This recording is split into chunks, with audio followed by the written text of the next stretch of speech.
So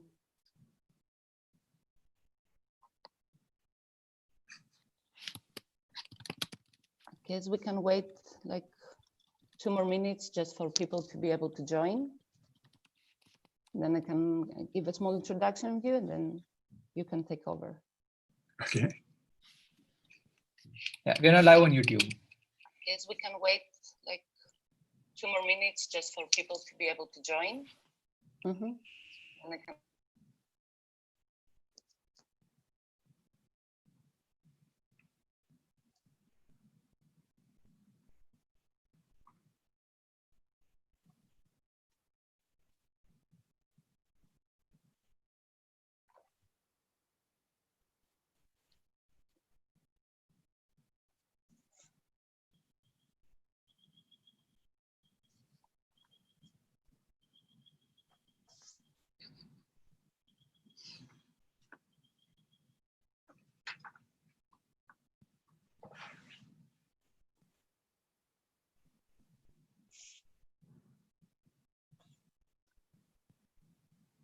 We can wait just 1 more minute, and then I can do the introduction.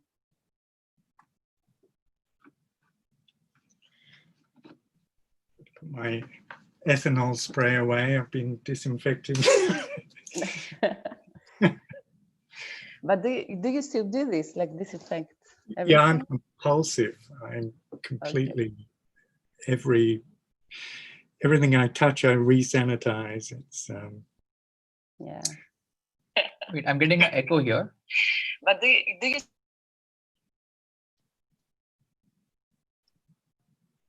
Okay, so let's start, I think. So hi to all. I would like to welcome you to today's keynote talk of Professor Stephen Williams. So Professor Williams got his Bachelor of Science and PhD from University of Wales. And up to 2010, he was a tenure program leader at the MRC Laboratory of Molecular Biology in Cambridge. And now he's a professor at Queensland Brain Institute. So broadly speaking, he's interested how synaptic inputs are integrated in the dendrites of single neurons, how these input signals are transmitted and transformed while they're transmitted from the dendrites towards the soma, and how they are encoded in the action potentials of the neurons. So Professor Williams, the stage is yours, and looking forward to your talk. Thank you. Hello, welcome from Australia. Today I'd like to speak about the engagement of active dendritic integration in some forms of circuit computation. We're all, I think, interested in how the brain works and how computations are executed in central networks. And one could imagine that you can view this at different levels, from the synaptic level to the single cell synaptic integration level, leading up to microcircuits and distributed networks that ultimately underlie behavior. And we've spent now decades of our life trying to pull apart how single neurons process information and how those processing schemes are utilized within neuronal circuits to implement defined computations. Now, obviously, the implementation of defined computations is the big problem. So we started in the neocortex of rodents, exploring how electrical signals, EPSPs and IPSPs, spread throughout the dendritic arbor of neurons from their sites of generation down to the site of action potential initiation in the proximal axon. And one of the revelations of this work, together with others, was that neurons are actually really highly distributed electrically and exhibit compartmentalized integrative features, such as in a layer 5 pyramidal neuron.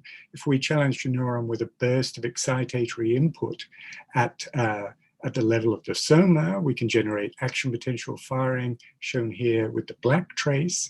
And those action potentials can decrementally propagate back into the dendritic arbor to these 2 dendritic recording electrodes. If, in contrast, we give the same input at a distal apical dendritic location, we see a reversal of the pattern of activity where a dendritic spike is first initiated. And then that forward propagates through the dendritic arbor down to the initial segment to generate action potential firing.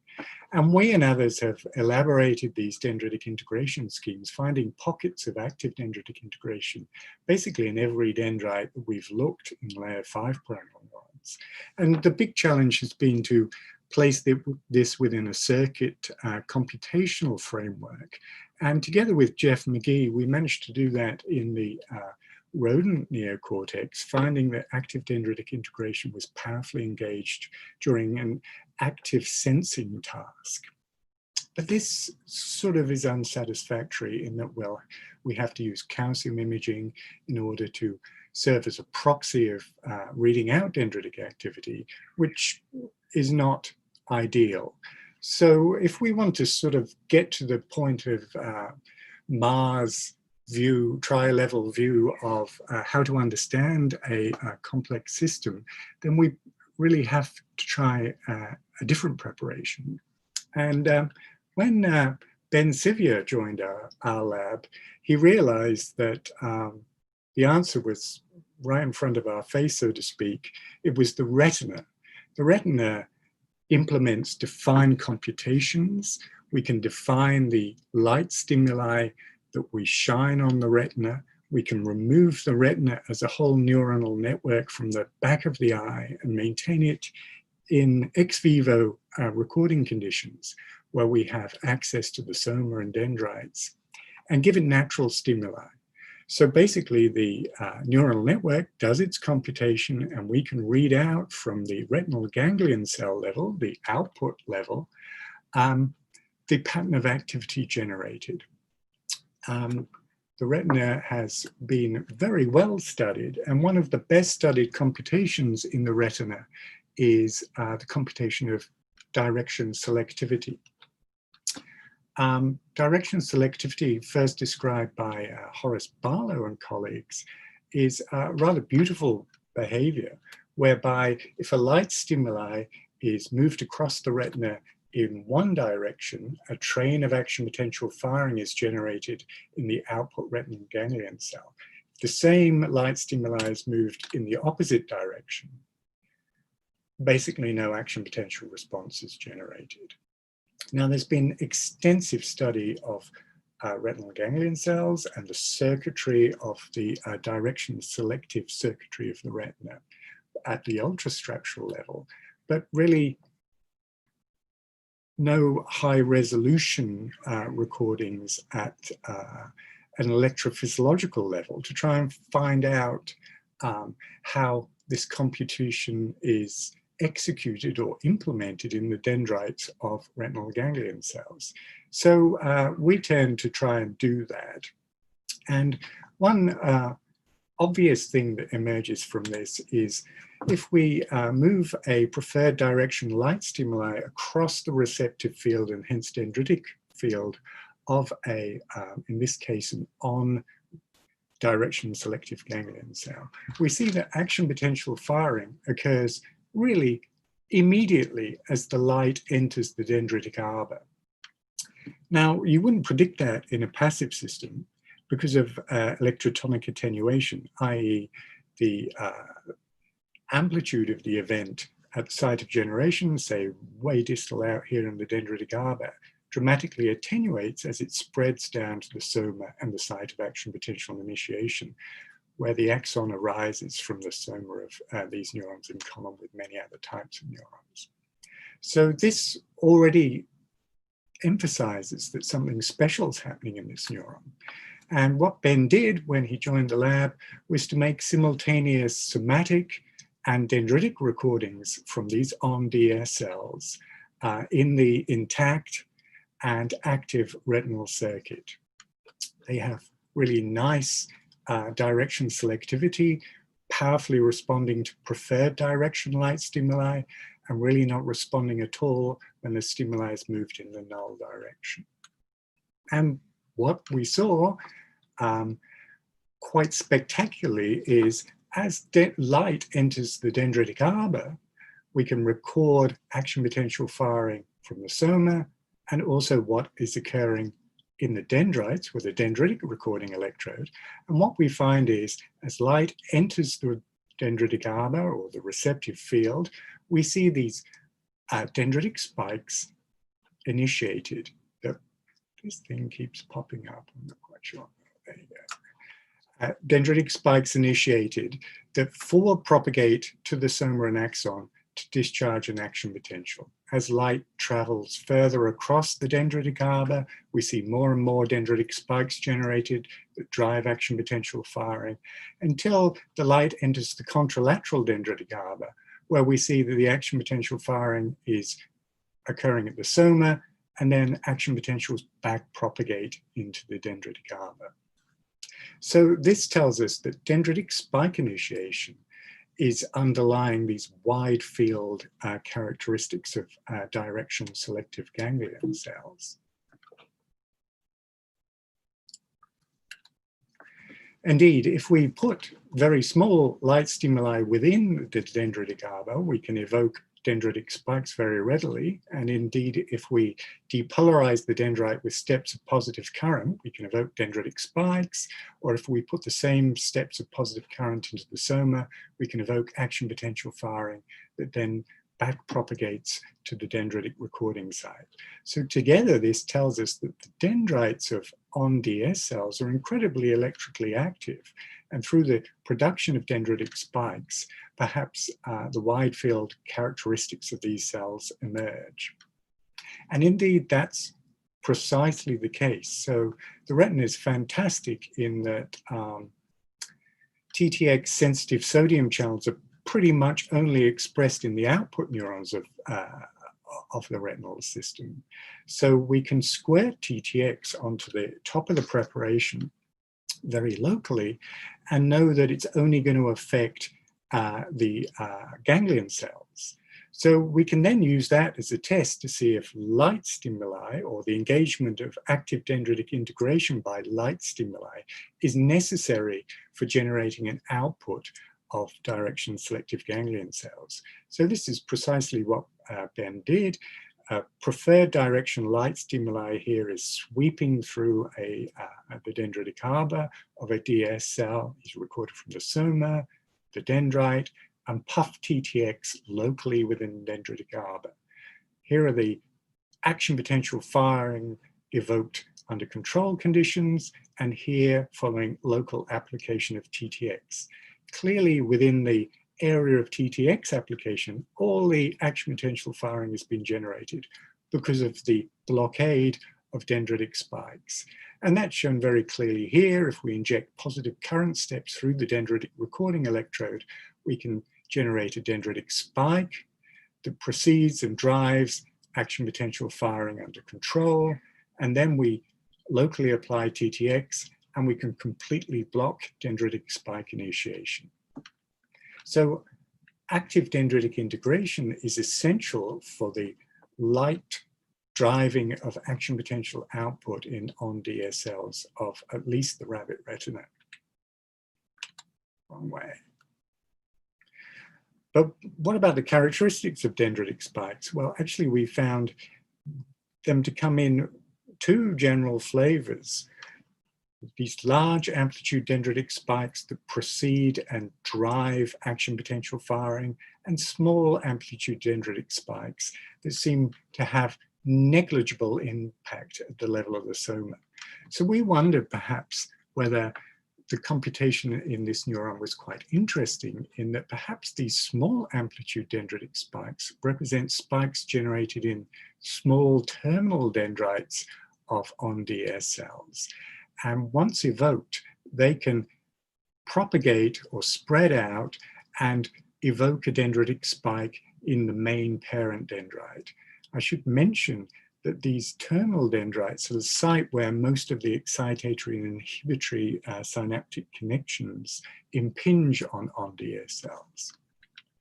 If we look at the light-evoked dendritic spike in great detail, what we can find is that it tends to be characterized by two components, a small early component and a larger secondary component that's shown very nicely to the spiking pattern evoked if we inject current directly through the dendritic recording electrode, where we find this simple monorising phase dendritic spike.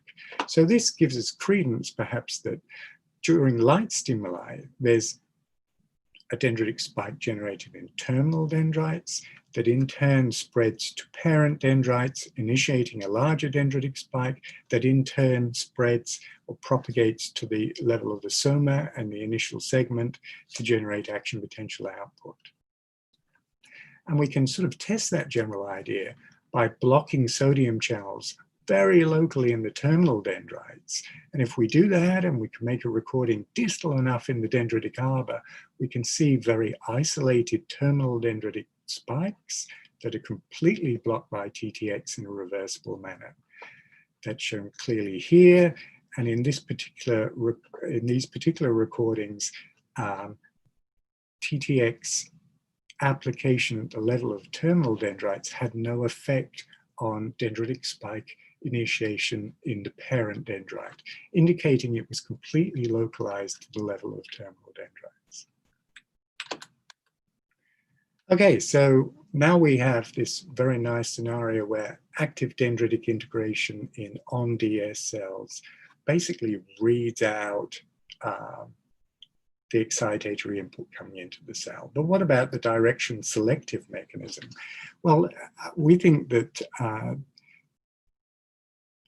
this multi-site cascade integration scheme that we described for on-DS cells absolutely perfectly allows us to explain the DS mechanism, whereby preferred direction light stimuli give very robust wide field action potential output, and null direction light stimuli give very poor or no action potential output. Now, it's been known for many years that a class of axonless interneuron in the retina, in the output layer of the retina, called starburst amacrine cells, are absolutely essential for generating direction tuning. If you knock these out in many ways, you completely eliminate or certainly dramatically change the properties of direction tuning in these output neurons. This is mediated through GABAergic inhibition stemming from the starburst amacrine cells onto the DS cells. And we can make paired recordings between DS cells and starburst amacrine cells and show that activation of starburst amacrine cells produces profound synaptic inhibition. One thing that's also of note is that starburst amacrine cells not only release GABA to causing this inhibition, but they also release acetylcholine, causing excitation. We've recently mapped out in the receptive field, if you wish, of on-DS cells, that starburst amacrine cells placed within the preferred side, that's the side activated very strongly as light moves down to generate action potential output, produce net excitation. Whereas if we activate starburst amacrine cells on the null side, they tend to produce net inhibition. And that net inhibition is all dendritic in that if we record null direction light evoked synaptic inhibition, we see that it's very large in amplitude at the level of the dendritic recording electrode made in the null subfield, and very small at the level of the soma. So it looks like all the inhibition is acting locally in the dendritic arbor. And obviously, if we block GABA-A receptors in this network, then all the direction selectivity disappears. So we can use gabazine, for example, as a tool to completely prevent direction selectivity. So how does null direction inhibition work within this cascade of active dendritic integration that we see in the dendritic arbor of on-DS cells? So to test that general idea, we drove null direction inhibition by driving a null direction light stimuli that sweep through the dendritic arbor. Remember, that doesn't generate action potential firing. And we could then probe at the level of dendritic excitability by putting current steps through a dendritic recording electrode. If we did that under control and during null direction inhibition, amazingly, we saw absolutely no difference. It's as if the null direction inhibition wasn't there. So the inhibition mediated through the starburst amacrine cell network is not strong enough to overcome the conductances underlying the regenerative generation of dendritic spikes. That left us with the idea, therefore, that perhaps everything was going on at the level of terminal dendrites. And to test that idea, again, we made dendritic recording from the null side of an ON-DS cell. And under control conditions, we got very sparse action potential output. And then we locally puffed gabazine within the dendritic arbor, and we could reveal an area of activity as the light traverses over this area where GABA-A receptors have been blocked. And then we interrogated the dendritic spiking activity generated by the null direction light stimuli under those conditions. And we found it composed of both terminal dendritic spikes and terminal dendritic spikes that preceded full-blown dendritic spikes, which in turn preceded action potential firing. If we looked at the amplitude distribution of dendritic spikes, we could see both small amplitude terminal dendritic spikes and large amplitude dendritic spikes. So this left us with the idea that, I'll just cut through this for time, that there's a multi-site integration scheme within ON-DS cells featuring terminal dendritic spike initiation, which is like the fuse paper, the fuse that lights a bomb. So if they go off, they can spread into the large primary dendrites where large amplitude dendritic spikes are initiated. Once that large amplitude dendritic spike is initiated, it always propagates to the soma to generate action potential output. So if you can snuff out that bomb, if you wish, by diffusing the fuse, you would prevent light-evoked action potential output. And that's indeed how we think starburst amacrine cell mediated inhibition is working, by preventing terminal dendritic spike initiation, which prevents this forward cascade of regenerative activity through this highly active dendritic arbor. Okay, so all this work has been based on the rabbit retina. Now, most work, both morphologically and electrophysiologically, has more recently been made in the rodent retina, where there's ideas that the rabbit and rodents differ in terms of their wiring specificity, and indeed other people have suggested that dendritic spiking has absolutely nothing to do with direction selectivity in, for example, the murine retina. So we wanted to test that idea, at least in the rat retina.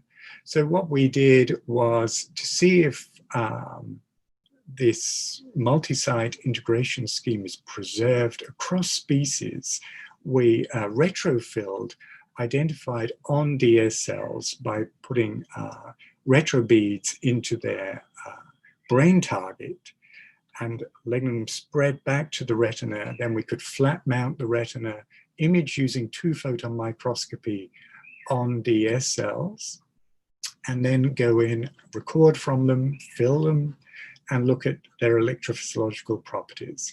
And indeed, if we do that, we find 1, they're ON-DS cells, 2, they're highly directionally tuned, and 3, they have 2 cardinal axes as shown in the murine retina.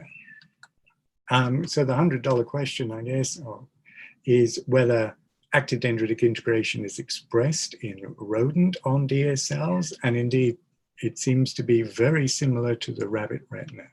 if we make recordings from distal dendritic sites and inject current through a dendritic recording electrode, we can evoke very powerful dendritic spikes that seem to drive action potential output in DS cells. So it seems like across species, at least across rodent-like species, this active dendritic integration mechanism is preserved. In the last few minutes, what I'd like to talk about is unpublished work now about different types of retinal ganglion cells. All our work to date has been based in the on layer of the retina. Obviously, there's the off layer of the retina, and the off layer is sort of super important, right? If you consider, if you're a rabbit, say, what you want to do is not get killed like this rabbit is by this red-tailed hawk. Now, hawks obviously strike during the day. If you're looking up at them into the sky, they appear as a dark shadow. So that's a dark signal on a bright background, which would be ideal for generating activity in off retinal ganglion cells. So we wanted to inquire whether one, active dendritic integration was manifest in the off layer of the retina, and two, whether it had any role in other motion computations. And one really startling motion computation first observed by Marcus Meister and published some years ago now in Nature is the idea of anticipatory coding. He recorded one class of off retinal ganglion cell and flashed a light. He generated an off action potential firing pattern, both in the salamander and the rabbit. And then he moved a light stimuli across the retina and found, in terms of timing, that these cells demonstrated a sort of anticipatory behavior. Instead of occurring after the offset of the stimuli, they tended to precede the stimuli relative to the flash. So one, they're motion sensitive, and two, they seem to demonstrate some forms of anticipatory coding. So we were intrigued by that. So we looked at, in the rabbit retina, the off layer of the rabbit retina, and in common with many other groups, have observed two general classes of off ganglion cells, so-called sustained off ganglion cells and transient off ganglion cells. So in response to a light spot, a flashed light spot, sustained ganglion cells show this rather, as the name would suggest, sustained pattern of action potential firing, whereas transient ganglion cells just show an initial very high frequency burst of action potential firing at the onset of this dark light stimuli. What we did observe, however, that sustained cells and transient cells are completely different if we move stimuli through the dendritic arbor. So if we move dark light stimuli across the retina through the receptive field of sustained off ganglion cells, they produce a very lovely pattern of action potential firing when the stimuli is moving at this speed. The transient off ganglion cells, in contrast, are completely disengaged. They're just not interested in such moving light stimuli. And indeed, only when the speed of the stimuli gets faster and faster are transient off ganglion cells engaged. So that leads us to the idea that sustained off retinal ganglion cells encode motion, whereas transient off ganglion cells encode something else. And in support of this idea, the action potential firing rate of sustained off ganglion cells is related to the speed of motion, and their instantaneous frequency distribution of action potential firing basically shifts in a parallel manner as the speed of the stimuli increases. Interestingly also, these cells are incredibly wide field in that their receptive field characteristics do not change as the speed of a moving dark bar is increased. Also, the receptive field is highly correlated with the dendritic diameter, indicating they seem to fire as soon as a light stimuli enters the receptive field. And that's rather shown here, where the time 0 represents the time as light enters the dendritic tree, and the sustained cells basically start firing as soon as light stimuli enters the dendritic tree, whereas transient cells either don't fire or fire very late as the stimuli moves across their rather more elaborated dendritic arbors. In contrast to on DS cells, off alpha ganglion cells are not directionally tuned. They show very robust patterns of action potential output to moving light bars, basically projected in any direction across their receptive field. So they have this very circular pattern of action potential output as light stimuli are moved in different directions. They also do exactly what Marcus Meister demonstrated. They show this anticipatory behavior relative to a flash stimuli. So how is that implemented? Well, one thing that we immediately did was just to hyperpolarize the cell and then look to see what lies beneath action potential threshold. And to our surprise, what we found was, instead of a wave of excitation, what we saw was spikelets, thousands of spikelets. And the receptive field of those spikelets was almost identical to the receptive field of the neuron. So it seems like active dendritic integration is engaged in the dendritic arbor of off ganglion cells. And we can show that very clearly by making simultaneous somatic and dendritic recording and injecting steps of positive current through the dendritic recording electrode. And in the sustained off ganglion cell, we see dendritic spikes powerfully forward propagate and discharge action potential firing. Whereas in the sustained ganglion, the transient off ganglion cell, we see completely different pattern. We see basically passive dendritic arbors where action potentials very, very poorly back propagate into the dendritic arbor. And when excitatory input is given to the dendrite, we see action potential initiation first at the soma and then very weak back propagation. So these cells that are sitting next to each other are responsive both to off stimuli, are night and day different in terms of their dendritic excitability. The sustained cells obviously are dendritic spiking. Those dendritic spikes using the local TTX application method are very similar to on-DS cells. And they're extremely responsive to light stimuli. So if we put a flash light stimuli in the dendrite, we can discharge dendritic spike initiation that drives action potential firing. In the transient cells, if we do the same, we get very powerful dendritic excitatory input, but absolutely no dendritic spike generation, and action potentials are always generated at the level of the soma. If we look at moving light bars, we can see that sustained cells respond right as the light enters the dendritic arbor, whereas transient cells respond at later times.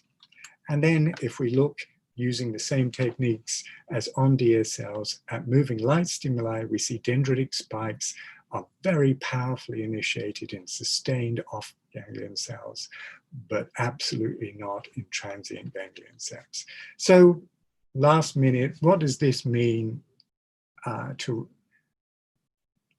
the detection of prey, to light responsiveness in general in the retina? Well, most classes of retinal ganglion cell tile across the retinal surface. That's shown very nicely here for on and off alpha ganglion cells that show this beautiful tiling where the dendrites seem to intermingle just at their ends. So we wondered, therefore, if this exquisite light sensitivity mediated by active dendritic integration in sustained alpha ganglion cells, in essence allowed a vector or a moving wave of information to be generated in the in retinal space in response to moving light stimuli. So we recorded nearest neighbor pairs of sustained off ganglion cells and transient off ganglion cells, and basically just moved a dark light stimuli through their receptive fields, finding the, as it enters the receptive field of the first cell, this beautiful pattern of action potential firing driven by dendritic spike initiation. And then as it moves into the second, an equally beautiful pattern of action potential firing. But they're commingled, right, to a certain extent. So there's a degree of co-firing. So basically, in response to this light stimuli, there's no break in action potential firing as the light moves across retinal space. You can imagine another one here, another one here. This is in distinct contrast to the transient off ganglion cells that show this clear break in action potential firing, basically because they don't have active dendritic integration.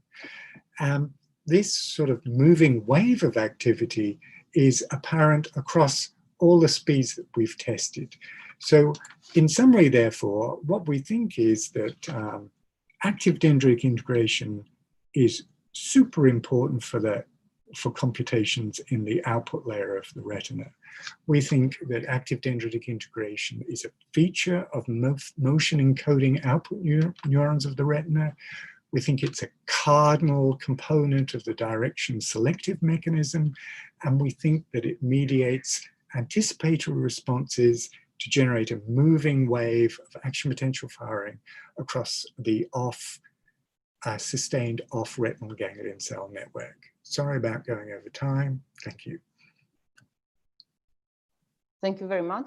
This was an amazing talk. Really excited. So there are some questions in the Q&A, and also like people that can, if you want, you can also submit your questions in the chat or in the Q&A. So the first one is, do other types of dendritic nonlinearities, calcium or NMDA, play a role in the ganglion cells besides the sodium spike? So this is from Judith Makara, and I actually had also a similar question that has to do with these spikes that you showed to us in the beginning. So you have like these small spikes in the thin dendrites in the terminal branches, and then you had like this, at least they look like much bigger in the more proximal ones. So yeah.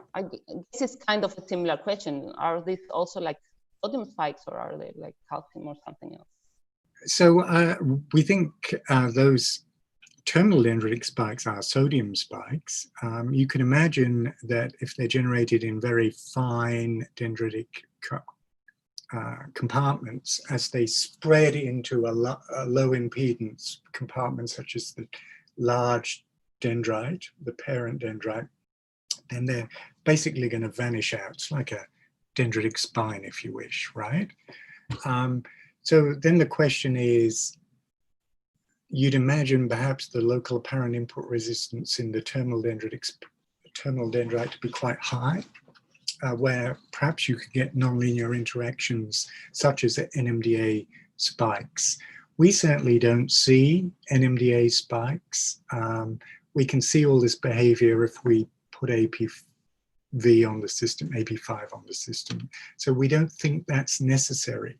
However, other people do, right? In the murine retina, there's very solid data suggesting that NMDA, multiplicative processing mediated by NMDA receptors, is extremely important for the dendritics, the direction selective mechanism. We certainly don't see that in the rabbit retina, or at least in on-DS cells of the rabbit retina. One thing that I sort of glossed over was the idea of co-transmission in the starburst amacrine cells that both release GABA and an excitatory neurotransmitter, acetylcholine.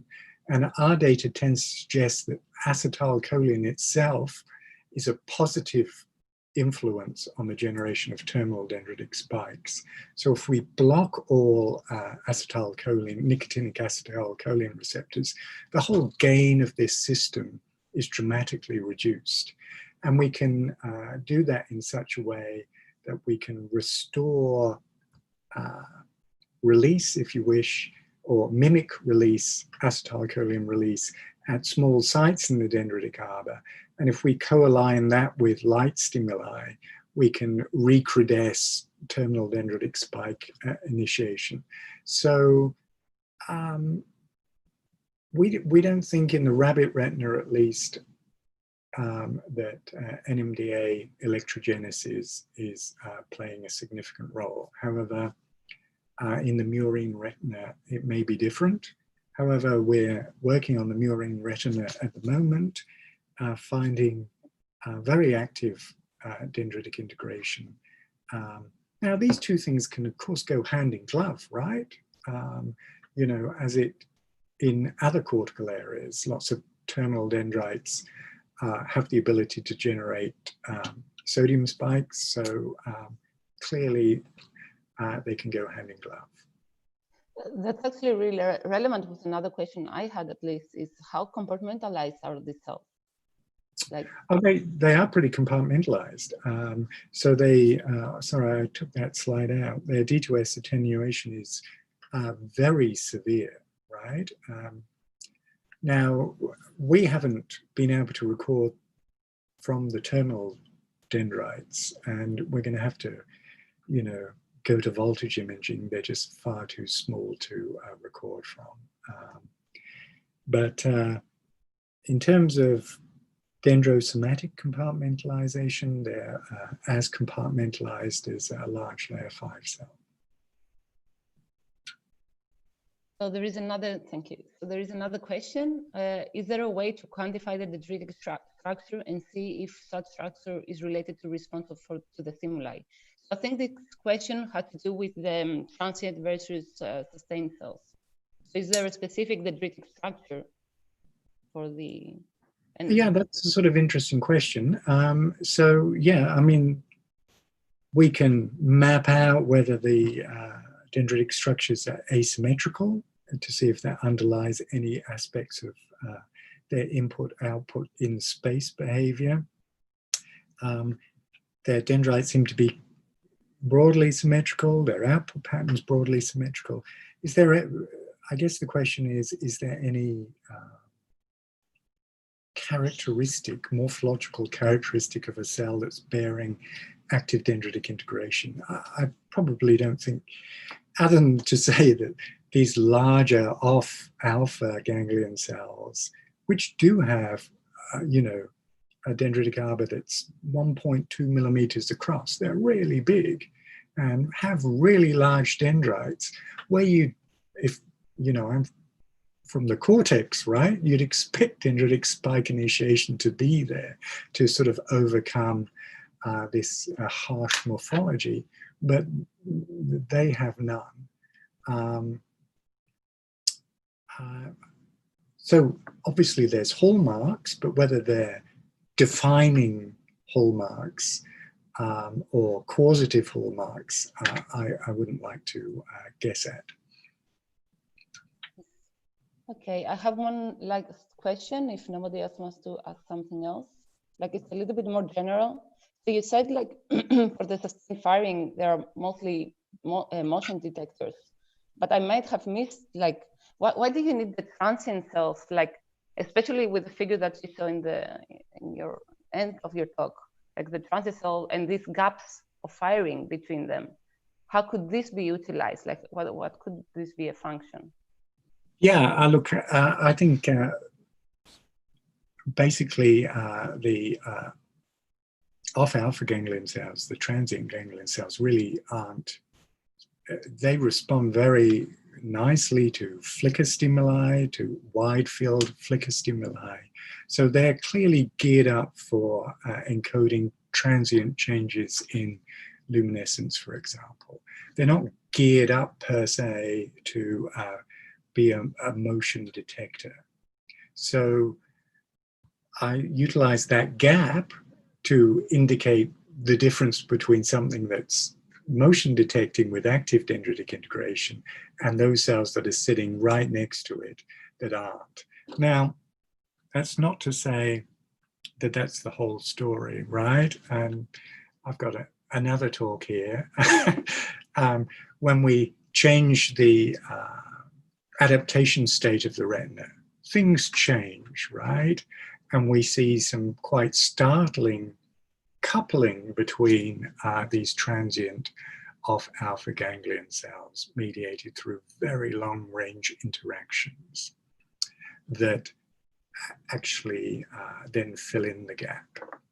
But I consider that as a form of function attached to basically this massive adaptation-dependent increase in the whole gain of the system. Basically, the system's trying to pool information in order to detect output, detect input. Yeah, that's very interesting. So there is a lot of clapping in the chat. I don't know whether you can see it. They're saying thanks for the talk. I have to also transmit this information. So thank you very much. It was really interesting. And yeah, looking forward to the next of your talk, next work. Okay, thanks very much. See you. Bye-bye.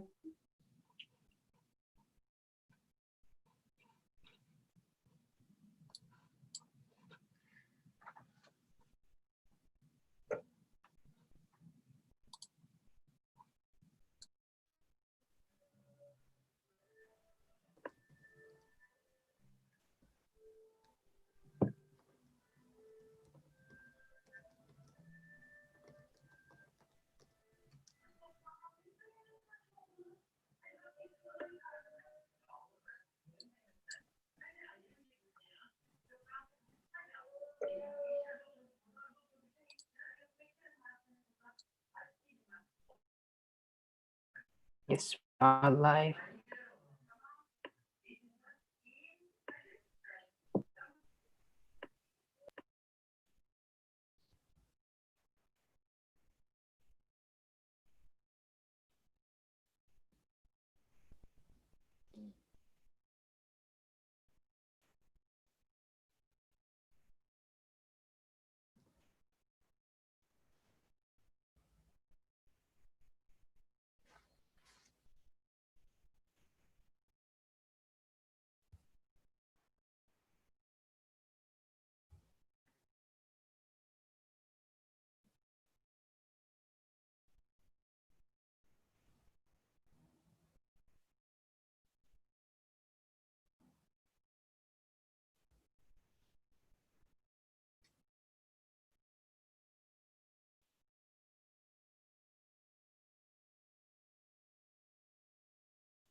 Okay, so we have the first participants here, and it's 9 a.m. UTC, so we can start the session. Good morning, everyone. We have three very interesting speakers for the session of this morning. The first speaker is Adise Aije-Mohammedi from the Institute of Cognitive Science Studies, and she will talk about about the perspective of thinking of integration of facial features as an accumulation process, and we will see if it's the case or not. Adise? Adise, you're muted. Okay, thank you for being interested in my talk. I'm Hadise. I'm a PhD student in Institute of Cognitive Science Studies in Tehran, Iran, and I'm going to present for you. Shall I share my screen?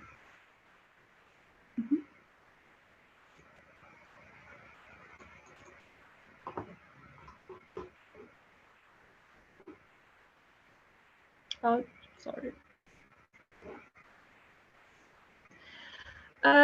Okay. In this presentation, I'm going to talk if the perfect accumulator assumption can explain integration of facial feature evidence in a perceptual decision-making task. First, we just review some basics of perceptual decision making, and then we just introduced our problem. Then we go over the method and results, and finally we have a little discussion about our finding. As you might guess, perceptual decision making is a type of decision which relies on the perceived information. This information can come from any sensation, and regardless of the type of this sensory information, we can just say a general mechanism run all of them. So here we only focus on the visual information, and in the real life, we can say that perceptual decision making is just like deciding to go to the left or right, or categorizing between the objects, or identifying the people. This might seem very, let's say, simple decision, but actually, and our brain hold it very greatly. But from the computational point of view, these are a challenge actually. How do we measure this, let's say, how do we study perceptual decision making? Actually, we are just using two measures, accuracy and reaction time. And it's expected that by increasing the stimulus strength, the probability of correct increases while the reaction time decreases. In a perceptual task, while the subjects are doing the experiment with the simple stimuli or the complex stimuli, for example, like the random dot motion, we just ask them to just say if the dots, the cloud of dots are moving toward the left or right. These type of experiments are very useful, and the advantage of them is that the amount of evidence over the time is just fully under the control. But their problem is that in comparison with the real life experience, they are oversimplified. That's why we're interested to the complex stimuli, like the categorizing the face from the cars or from the houses. But the problem with this complex stimuli is now the control of the evidence is just harder. And for example, if we are interested to know how the spatial information is accumulated, so it's a challenge. How we can tackle such kind of problem? Actually, just let's focus on the faces as the complex stimuli, because they have multiple, let's say, spatial information. And in 2018, a novel face discrimination task was just introduced, in which one prototype just let's say, geometrically morphed to the other one, and then only 3 parts of the face region has information. The way that this let's say paradigm is designed is like that. In each block there were 7 levels of morph, and at the beginning of trial, one of them just randomly chosen, and for making these faces from 3 independent, normally distributed, normal distribution, the percent of morph just chosen for this informative region of the face. Then these are just combined with a mask and over 8 frames, which takes around 106 milliseconds. And after each frame, it again gets updated with the identical mean, but with the same manner. Until the subjects just decide if the subject is closer to prototype 1 or prototype 2. So inspired by this experiment, we just run a new experiment in which to address, we wanted to address how the spatial information is integrated. In our experiment, in each block just contains 4 different type of trials, in which we have 1 informative feature and 3 informative features. In one informative features, only 1 region of the face, which was the eyes, nose, or mouth, contains the information evolving during the time. But in 3 informative features, as before, 3 parts of the faces contains information. So we just did a behavioral task, and we asked our subjects to just categorize faces based on if they are more similar to the prototype 1 or prototype 2. 7 subjects participated in our experiment, and after getting trained, each of them we collected 8 blocks of data from each, and each block was 196 trials. They just instructed to answer the trials as accurate as possible, but they didn't inform about the various type of the trials.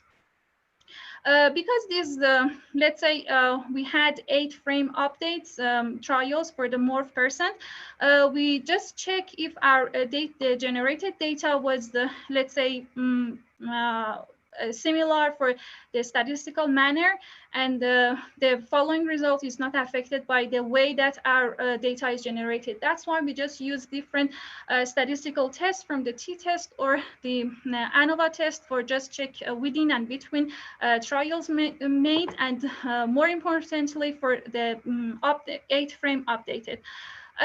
This is only one example of our test, and all of them just shows no significant difference.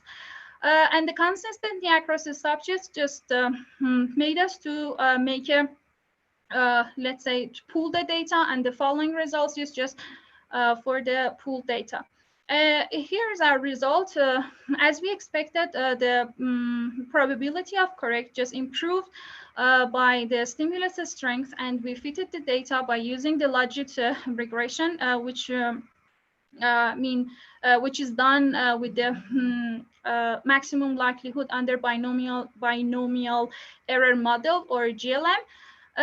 In order to check that our subjects are not biased toward any of our prototype, we just used another, another version of the above equation, and here C just shows the strength of stimulus. Our hypothesis was the lack of the bias, which was with our test is just, let's say, fulfilled. But now the question is that if we can use the information from one informative features to just calculate the, let's say, what we see in the experiment for the 3 informative feature or not. The first guess is just using the perfect accumulator assumption, and based on which we want to see if we add up the evidence from each of these one trial feature, can we just predict the what we see in the experiment when they are simultaneously shown. Based on this assumption, we can just consider the evidence as a normal cumulative distribution. And then the evidence for each of the eyes, nose, and mouth can be, let's inferred by the inverse of this normal cumulative function, and we use them as a baseline to calculate the expected probability of correct. And here the 3 squared is just the signal to noise ratio, which is increased now because now we have 3, let's say, Gaussian distribution, which are adding up together. Here is the result when we just plot them in this bar chart. The yellow one is showing the experiment, and the middle one is just what we calculated. And it shows that the result from the experiment exceeded the what we, let's say, expected. And more interestingly is that if you look at the dark blue bars, even the ones that we calculated is less than the eye. So it shows that the perfect accumulator assumption could not even, it wasn't a good way to understand, to justify our results.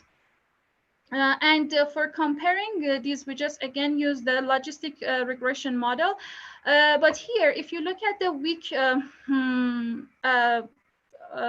stimulus strength, you will see that, you will see that here the expected probability of correct is higher than the eye.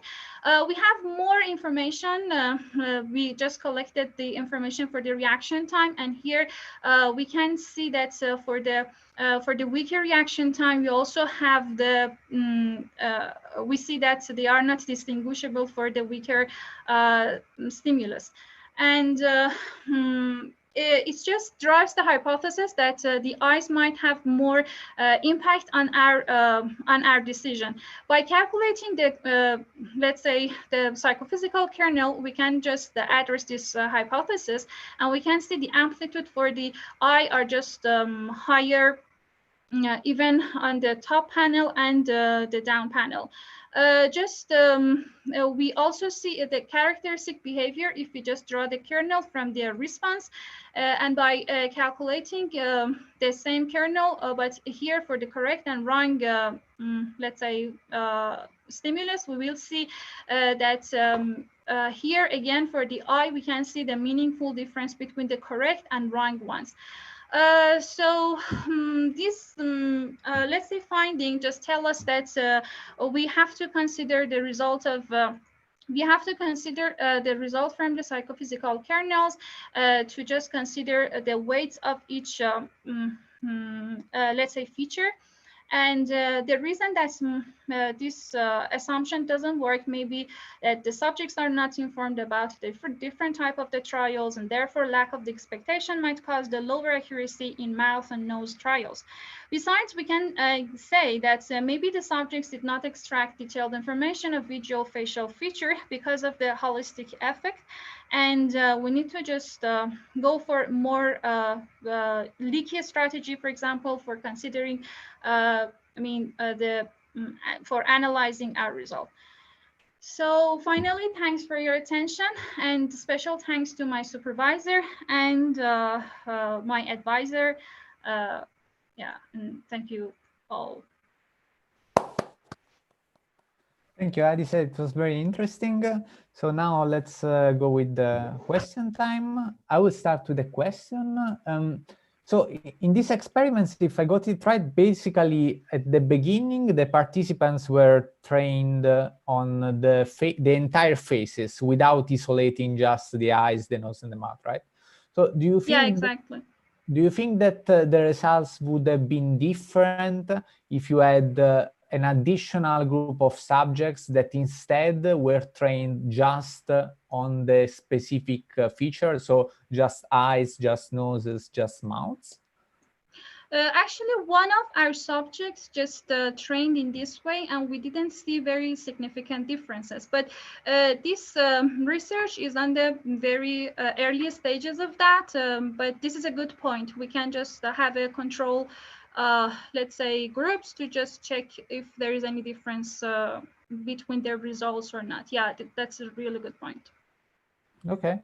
While we wait for questions from the participants, have you seen, were you able to tell which feature was the easiest one for people for actually recognizing a face? So it was easier to get it right from the eyes or from the mouth, or? Yeah, from the eyes. And as you can see from the results here, for example, I just go through them very quickly, but here you can see that let's say the colorful line just shows for the correct trials, and the ones are for the wrong. So it shows that basically the decision of the subjects is based on the eyes. And if you can see for the other panels, for the, let's say, nose and mouth, you will see, okay, there's not that much connection between the amount of the information they received and the choice that they made. Yeah, actually, we can say eye has the more effect, and actually it's inconsistent with the previous work as well. Yeah. Okay. So do the panelists have any question before we move on? If not, thank you, Adisa. It was a very interesting talk. Yeah. You're and welcome. Let's move to our next speaker, who is Kate Wynn from the German Primate Center, and she will talk about how we could extend the classical paradigms in decision-making to take into account more realistic scenarios in naturalistic experiments. Kate? All right, thank you for the introduction. So let me start my video real quick and let's start. So hello, today I will present my research on how trial correlation and feedback shape sequential decision making. So first, I want to show the random dot motion discrimination test, which is typically used to study decision-making process. The dots moving to the right, but it may take you some time to see it because some dots move randomly. Many experiments have found that both humans and animals show history-dependent bias in random dot motion tests. For instance, in Goldfarb experiments, the direction of the dots from 3 consecutive trials were categorized in 4 different groups. RR if the dots move into the same direction on trial 1, 2, and 3, where R stands for repetition. If the dot direction are right, left, left, then it belongs to alternation, repetition, and so on. We have repetition, alternation, and alternation, alternation. Goldfarb analyzed the mean reaction time and the error rates for each category and found that they are the lowest for the repetition pattern. This proves that humans actually use the past information in order to make the current decision. We are interested in the strategy that humans and animals use to adjust their behaviors in changing world with and without feedback. So in the standard decision-making model, there will be 2 environments, H plus and H minus. You can think of them as dots moving to the right versus dots moving to the left. The observer makes independent observation side. The decisions are based on the log likelihood ratio condition on observation.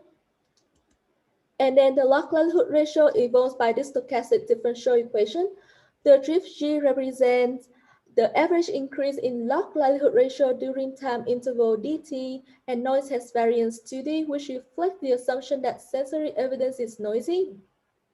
Observer makes the decision when log likelihood reaches one of the threshold. In this case, the decision is H plus. Observer is free to set their threshold.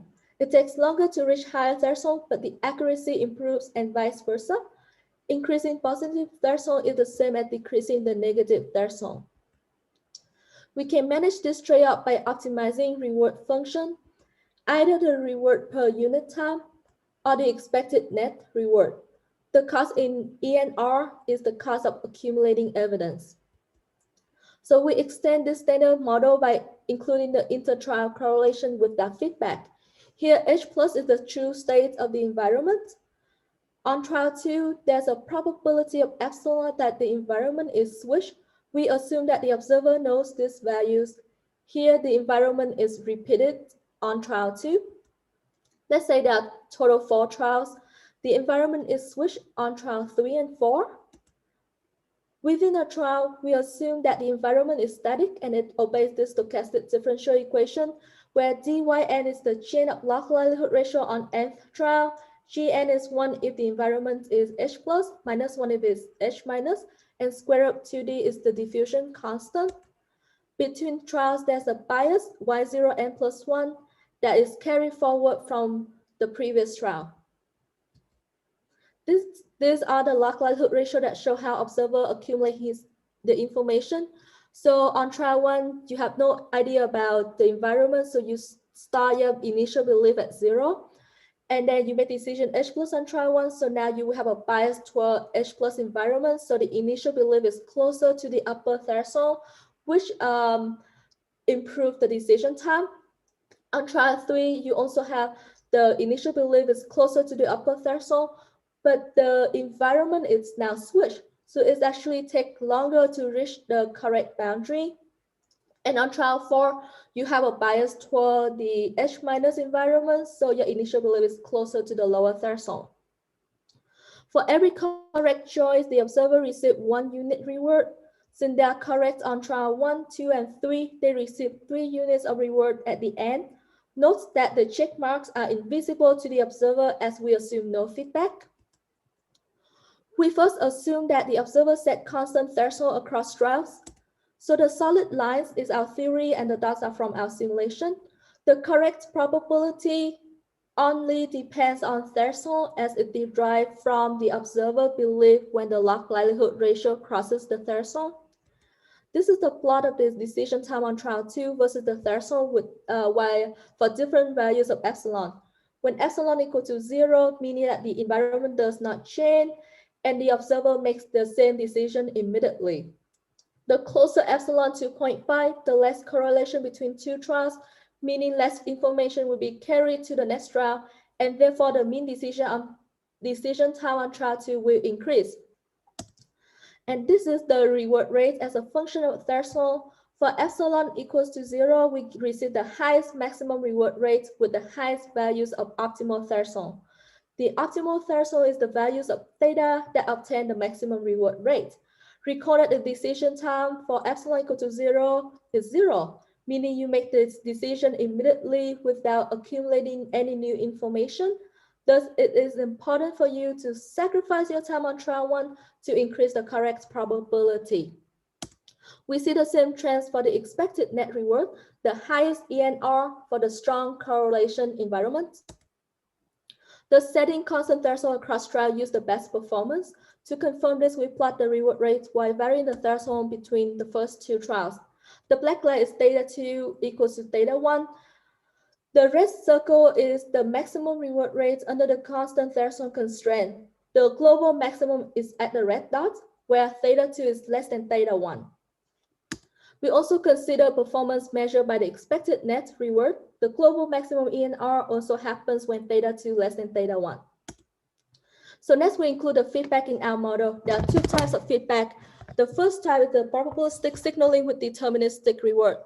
The checkmark indicates the correct choice, which isn't known by the observer.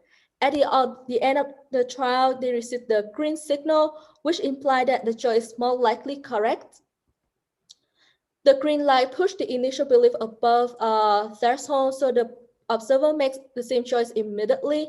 That is the correct decision, but the red signal is presented. That's because we assume that the observer received the green light for correct choice with probability P. And so he continued to make decision, he's correct. And on trial 4, even though he's correct, even though he's wrong, but the green signal is presented. That's because of our assumption that they received the red signal when they're wrong with probability Q. The observer received the reward for every correct choice they make. So at the end of the sequence of trials, they receive 3 units reward for correct choice on trial 1, 2, and 3. Note that the checkmark is still hidden from the observer. The second type of feedback is probabilistic reward with as a feedback. So since they're correct from trial 1, 2, and 3, but they actually receive on trial 1, 3, and 4. This is because we assume that the observer received reward for being correct with probability P and received no reward for being wrong with probability Q. Receiving reward is considered as positive feedback. So this feedback gives observer enough information to make immediate decision. To do this, we plot the probability of correct feedback P as a function of chain of probability epsilon. The curve is the boundary where initial condition equal to threshold. It divides into 2 regions, immediate decision region and the evidence accumulating region. When the chain probability is low, even with unreliable feedback, the decision is made immediately. When there's no correlation, even with perfect feedback, the observer always accumulates evidence. So when the observer increases the threshold, the curve is shifted to the left and reduce the region of immediate decision. As the observer set higher threshold, they have more time to observe the environment, so they rely on feedback less. And thus, as threshold increase, the observer relies more and more on the internal belief. Negative feedback also matters more for low threshold, and the region of immediate decision are larger for positive feedback because it enhances the belief. After the feedback is introduced, we now have a parameter that it is not so easy to optimize reward rates. So therefore, we choose ENR to optimize. When the reward is deterministic, ENR is the same with the no feedback case is % correct minus with the cost. And then in a more stable environment, reliable feedback improves ENR. On the other hand, in the case of probabilistic reward, the observer can receive reward for being wrong. Therefore, the total reward is sum of probability of getting reward for being correct and probability receiving the reward for being incorrect. The region of immediate decision are larger in the case of probabilistic reward because the observer prioritizes getting reward more than being correct. Moreover, the probabilistic signaling use higher ENR because the observer always receives reward for correct choices. So we have linked normative model of evidence accumulation in correlated environments. With that feedback, the optimal strategy is to set that higher threshold on earlier trials. Probabilistic signaling with deterministic reward improve the performance better as it improves accuracy, and our adaptive models opens the window to further investigate more complex state history on evidence accumulation strategy. And I want to acknowledge my two advisors, Dr. Yosich from University of Houston and Dr. Kilpatrick from University of Colorado Boulder, and the National Science Foundation for supporting this work. And thank you. Thank you, Kate. It was a very interesting talk. So let's move to question time. I will start with a question. This model that you are proposing, do you think that will cope with change in the reward probabilities, or do you think that there will be a point that if the reward probabilities change too much, so if the environment is ever changing, in any case it cannot keep up in having accurate decisions? Can you repeat your questions? Yeah, sure. So since you have a reward probability, so it may happen that you will get the reward or that you won't get the reward. If the probability distribution of this reward change over time, do you think that your model can already cope with that, or you will need to adjust it, or there will be a point where if the environment is ever changing, you cannot keep up with it? So we have a lot of assumption here.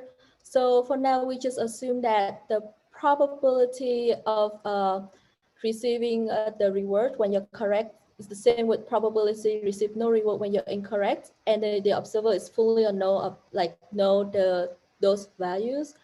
And we also assume that they are fixed throughout the trials. But then, of course, it can vary between trials, and then it's something that needs to be investigated more. Okay. So while we wait for a question from the participants, or also if the panelists want to jump on with questions, as next steps, do you think what would you think it would happen if you have an actual deterministic factor that influence your decision-making process, but the actual agent that is making the decision is not aware of this factor? Sorry, like you just froze up a little bit, so.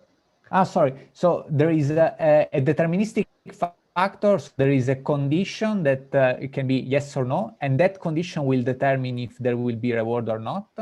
And this is deterministic over trials, but the agent in the decision-making experiment doesn't know about it. Would it be able to actually get it at some point? Yes, I would say yes. But then because this is a mathematical model, so it's like normative model, it tells you what an ideal observer should be.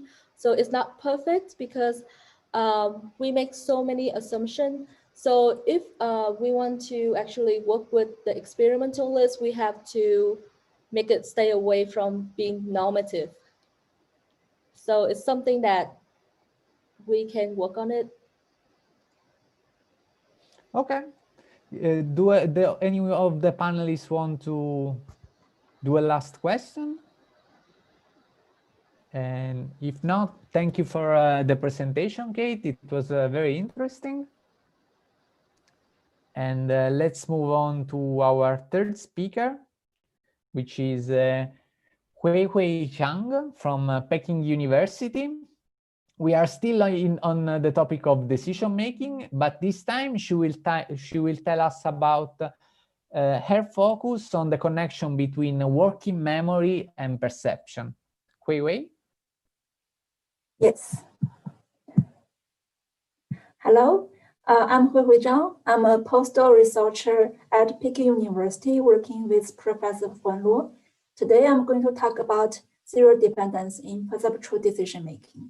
This is a project I did with Professor Xin Tian and my PhD supervisor, Professor David Alley. Our decisions are not in isolation. We have memories about past, and we make predictions about future. So when we make decisions at present, it is naturally in the temporal context of past experience. The past experience can affect our decision-making at multiple time scales. Here, we focus on how the immediate past influence our decision-making. It has been shown that our perception can be biased towards the recently experienced stimuli, a phenomenon called serial dependence. For example, Fisher and Whitney showed that in the orientation reproduction task, the reproduced orientation is biased towards the previous orientation, and the effect is stronger when the two orientations are similar. The serial dependence is not only observed for perception, it can also operate in perceptual decision-making. A lot of evidence reveal that subjects' choices can be biased by their choice history. And this bias exhibits individual difference. For some participants, they show no bias. And for some participants, they tend to repeat their choices. And for some participants, they tend to switch their choices. By dissociating the perceptual choice and the motor response, we have found that the individual difference in serial dependence results from the opposite influences of perceptual choices and the motor responses.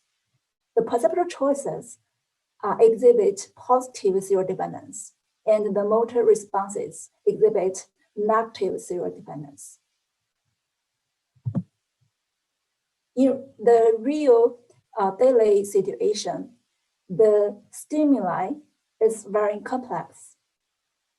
Our perception, decision, and action, they are coupled together. In working memory, we have the perceptual representation of the simple features and the goal-related choices and actions. So how does this complex structured information in working memory influence our decision-making? Here, we used a 2D human voice categorization task to address this question. We recorded 4 different voices.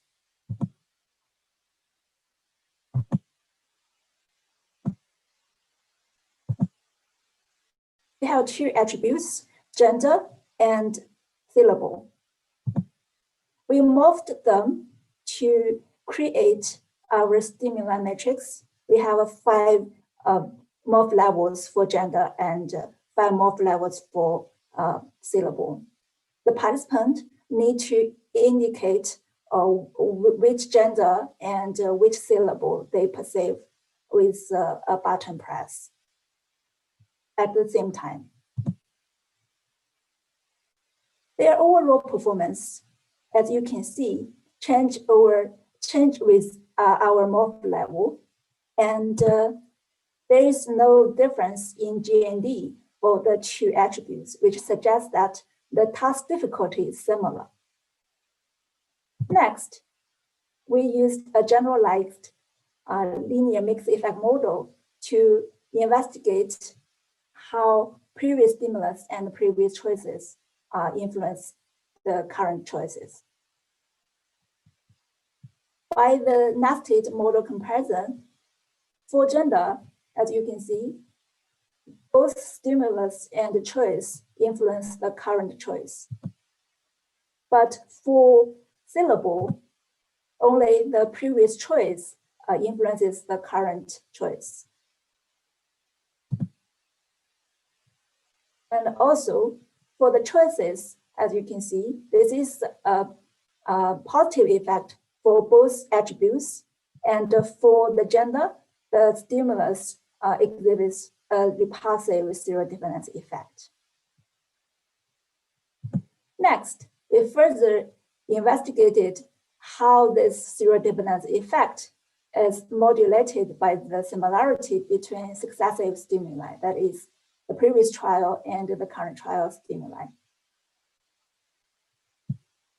For gender, as you can see, when the current level and the previous level, they are close, the serodependence effect is stronger. And this is well captured by a quadratic curve. But for syllable, there's no modulation of stimulus distance between successive trials. So is there any functional benefit? Next, we evaluate the RT for different conditions. Similarly, for gender, when the previous and the current stimuli are similar, as you can see, the participant responded much faster.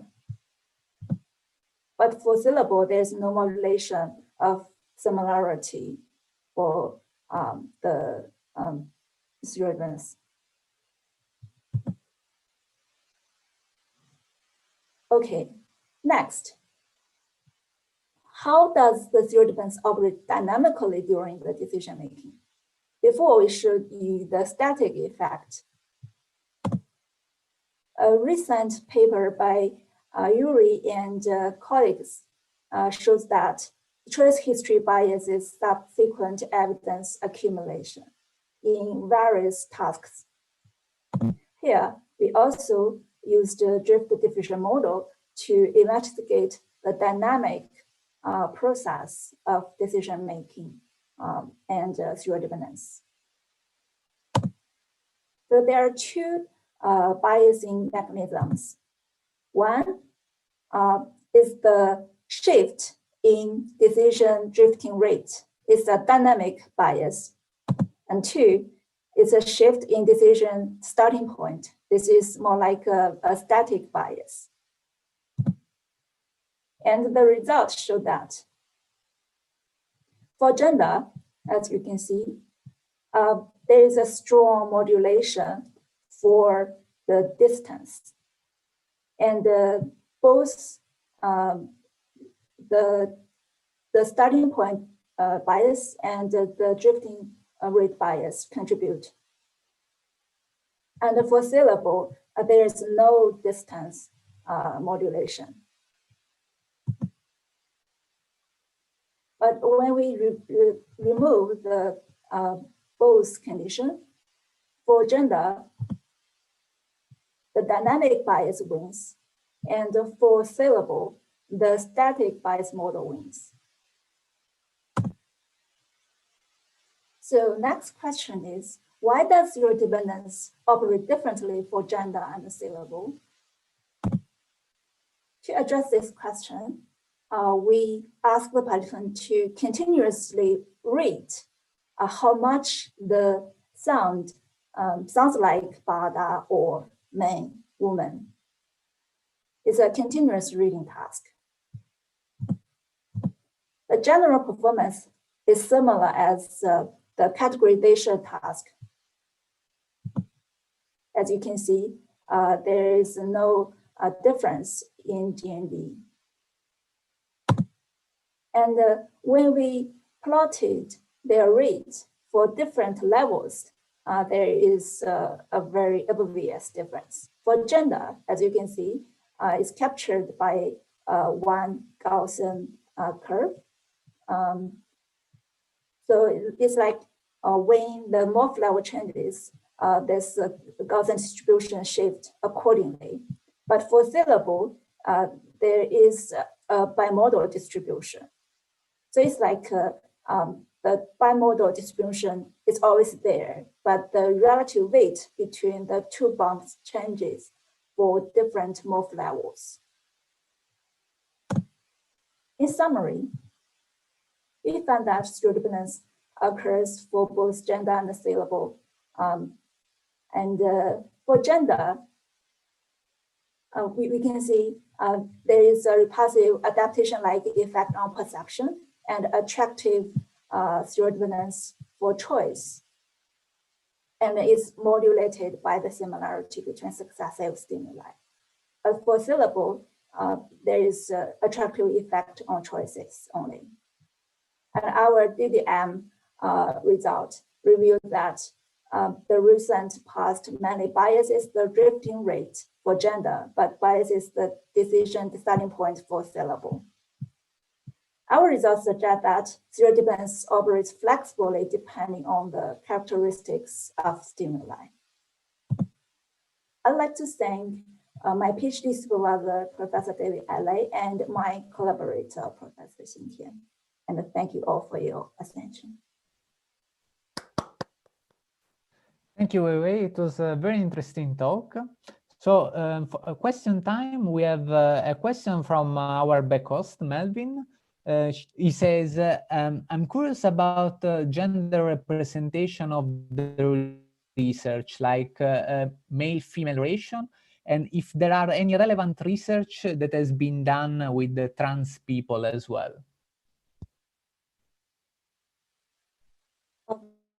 Sorry, can you repeat your question again? I just heard the gender perception. So he says, I'm curious about the gender representation of the research, like male-female ratio, and if there has been any previous relevant research on trans people as well.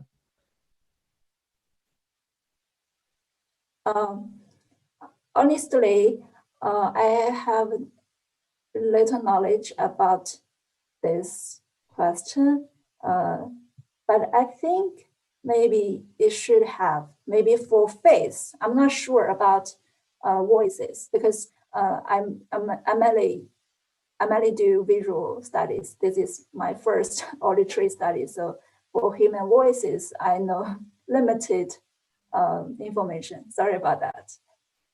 No worries. And actually, we have also another question from, I hope I pronounced this right, Nawen O.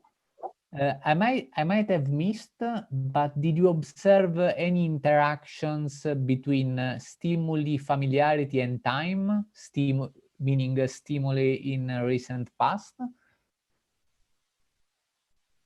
Stimulus and the time.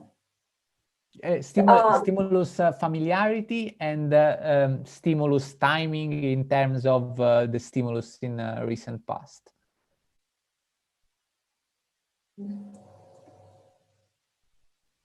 I think in our study, the voices are not familiar to the participant. They are recorded that's just by only the two speakers. But I think the similarity might play a role here because for the previous studies on the stereodependence, it appears that the previous choice mainly biased the evidence accumulation. But here, the starting point is also obviously biased, maybe because we have a familiar categorization for gender and a syllable. Okay, thank you. And then we have a final question from Lynn Serensen. Thank you for this interesting talk. In the work by Urai and colleagues, they connect the change in drift rate to potential attentional engagement. Do you think your choice of features could tie in with social factors such as focusing on a speaker? I think this might also is an interesting factor. I realized when you ask participants to perceive male or female, their gender seem to play a role there. So I'm not sure whether I answered this question or not. Well, so do you think that apart from that, there will be other social factors that may influence this perception?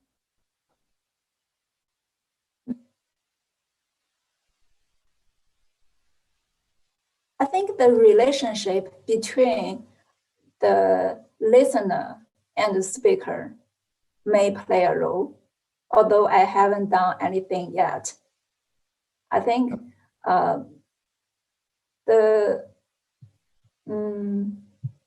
if you are closely linked to somebody, there might be a continuity there, so that you may follow the previous choices or something, I think, more easily.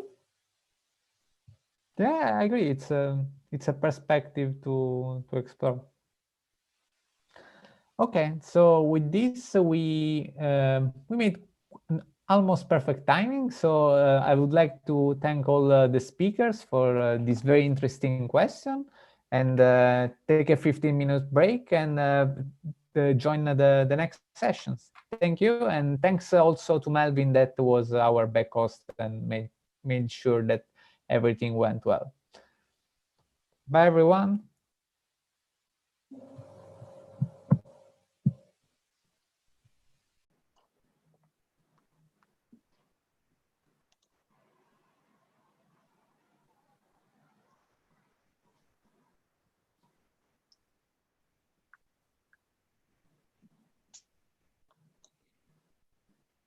Okay, so hi everyone, and welcome to the 2910 Room 2 session of NeuroMatch 3.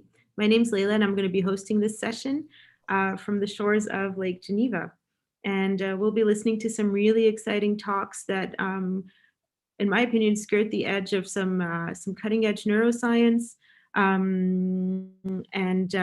We'll be hearing a lot about consciousness, primarily from different angles and different methodologies today.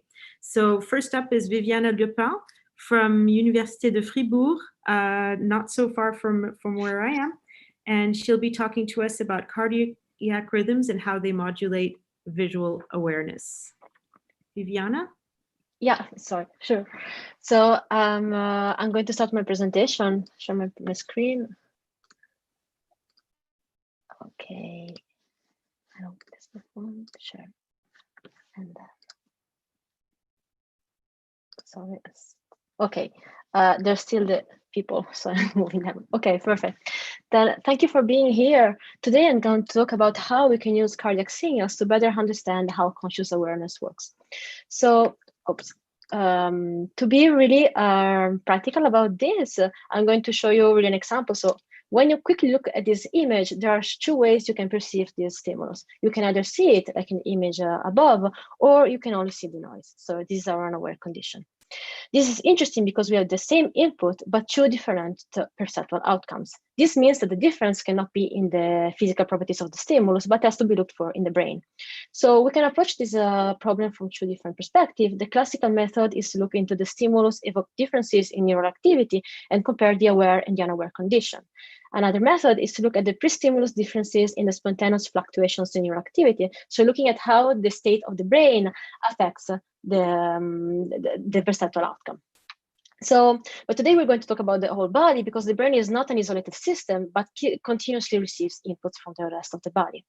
And the cardiac signal is really an important signal, because it's one of the fundamental rhythms of the body, and we start having it really from the first weeks of gestation. So the cardiac cycle is roughly divided into two different phases, the systolic and the diastolic phases. And during the systolic phase, the heart contracts, while during the diastolic phase, the heart relaxes. And there are some pressure sensors in the heart that actually encode this message when the heart contracts, and their activity increases in the systolic phase.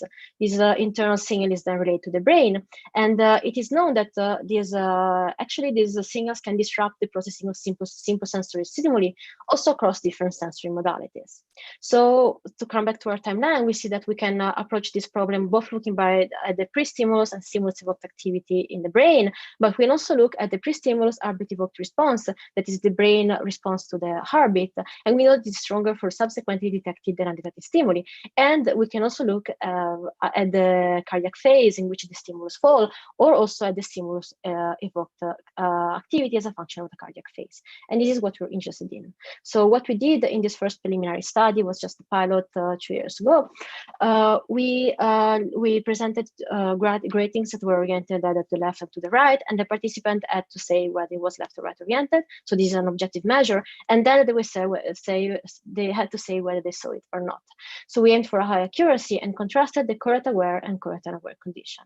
And this is the main timeline what we find. So we found both significant results in the pre-stimulus heartbeat evoked response and significant results in the stimulus evoked response. So looking at the stimulus evoked response, this is the stimulus evoked response, irrespective of the cardiac phase. It's just what we do when we average all of the stimuli, and we compare with the aware and unaware condition, and we see that both the P1 and the VAN, these are main components in they are well-known components when you contrast aware and unaware condition, and we see they're both quite visible. The P1 is more related to sensation and early sensory processing, while the VAN is more related to later cognitive integration. When we look at the systolic phase, we see that actually the P1 component is really well modulated, but the VAN is not much modulated with the systole, while with the diastole, we see the opposite effect. So we see that the VAN is modulated, while the P1 is not visible. This means that the processing of the stimulus as a function of cardiac phase is different in the brain. And so these are quite interesting preliminary results that indicate that there is some effects on differential processing as a function of the cardiac phase.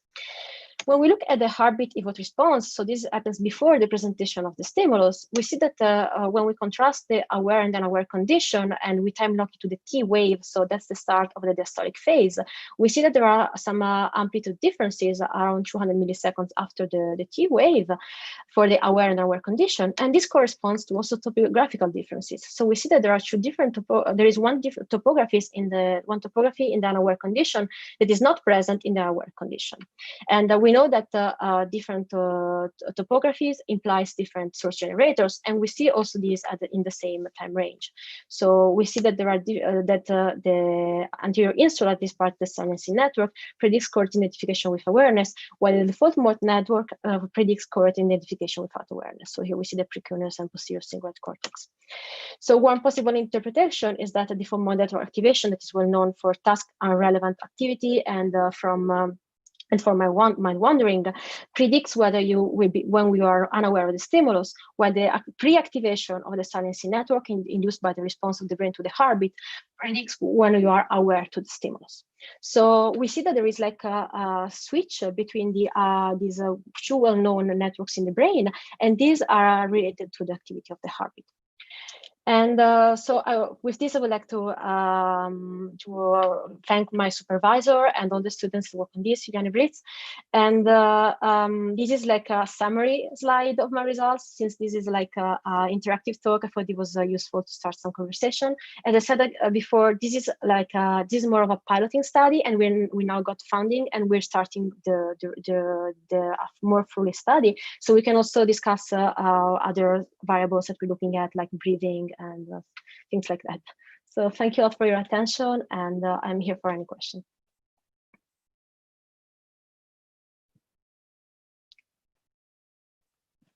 I don't hear you. I'm sorry, Leila, I don't hear you. I don't know if it's me or... Can you hear me now? Yeah, I hear. So thanks so much for your talk. So I have a fairly basic question. with regards to this, because when I read your abstract, my first thought was to the fairly recent Nature Comms paper from Park et al. Yeah, I have cited them in the heartbeat response. Yeah. Yeah, I mean, yeah. So I don't know this this literature of how let's say these autonomic responses correlate with awareness, and in the Park et al. Paper, it was exhalation correlated with voluntary action. Is there like a theory as to why?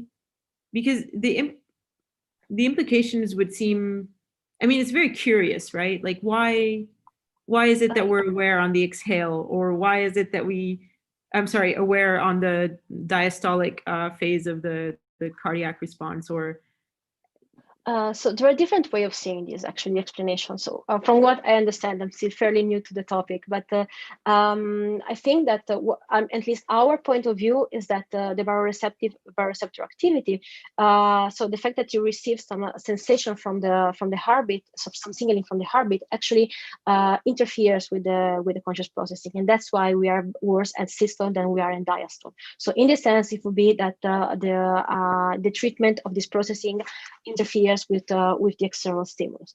There are other ideas, is that there is also a lot going on with this arbitral potential and predictive coding. So there's another line of literature in which so the idea is that the arbitral response is like acts as a prediction error, in the sense that it relates to the brain trying to limit the signal of the heartbeat, because you don't want to be aware of your heartbeat. And Sure. This is also what we see in the interoceptive task, that people are really bad at that, because we are not made to be attentive to the signal of the heart. And so the heartbeat has this functional prediction error. But then, of course, this doesn't answer why this would relate to awareness. And I really think that it's a bit of the ensemble of the things. And also, we're looking at something different from Park, because Park, they were looking at, in this study, at hits versus misses. So they were looking at hits and misses, that it's fairly comparable to our design in correct aware and correct unaware. But here we're really keeping the accuracy constant, and then comparing when the subjective report of awareness and unaware. So this is also why our design differs a bit in that sense. So I think that yeah, it's a bit hard to understand this, but I think that it's part of like processing that interferes with one another, and the part the idea that receiving to the self makes something. So the signaling of the heart refers to the processing of the self. This is something that was also, I think, done by St. Martin's, by Talon Baudry. Mm-hmm. So they identified how the arbitral response relates to self processes. So there are different lines in which this goes, I think. Okay, and I'm sorry, I have another question, because I think this is all fascinating, and it's not something I work on directly, so I'd like to educate myself. When you say that we're not meant to be aware of these signals, sure, okay, but then why do so many people, in your opinion, and so this isn't directly related to your study, but in your opinion, why is it beneficial to become aware of your breathing or your heartbeat, like say in a meditation practice or a yoga practice? Like, could it actually interfere with optimal functioning? I don't know. I think that there is a fair difference between a resting state and what you do during a task-related activity in this sense. So, of course, you cannot be constantly aware of your heartbeat, because this would be detrimental to resources. You are navigating in an environment in that sense. But I think that if you in doing a resting state and during also other kind of states such as sleep and dream, maybe this could drive more in the resting activity of the body, respective to the the exploratory moment in which you have to look at exogenous stimuli. I know there are a lot of studies that look into now there is more literature about this difference between the exogenous attentions and endogenous attention and how these stimulate one with another. So I think that that's why in meditation we see this attention towards the interoceptive signaling. It's also because they are also used to generate a certain state of attentional state of this kind of feelings and this kind of experience that you have during meditation. And so this is kind of different than what you do during an active, externally oriented activity. I think this is at least my personal opinion on that. Super. Well, thanks so much, Viviana. That was a really cool talk, and I look forward to the paper. Thank you. Thanks. Okay, so next up we'll be talking with Hui Ching from Trinity College in Dublin. And she'll be presenting us with her work on consciousness indices in babies. So another super cool abstract. So Hui Ching, you have the floor.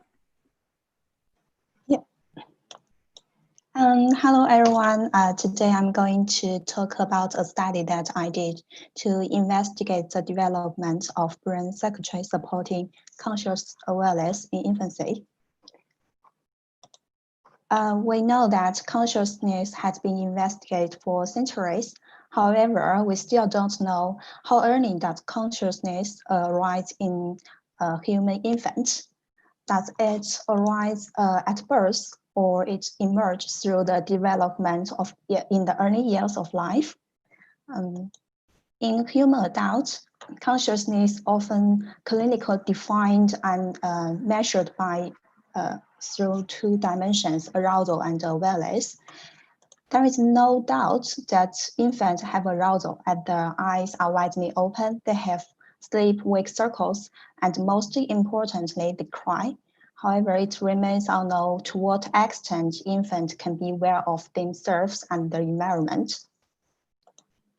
By observing infants' behavior, previous studies found that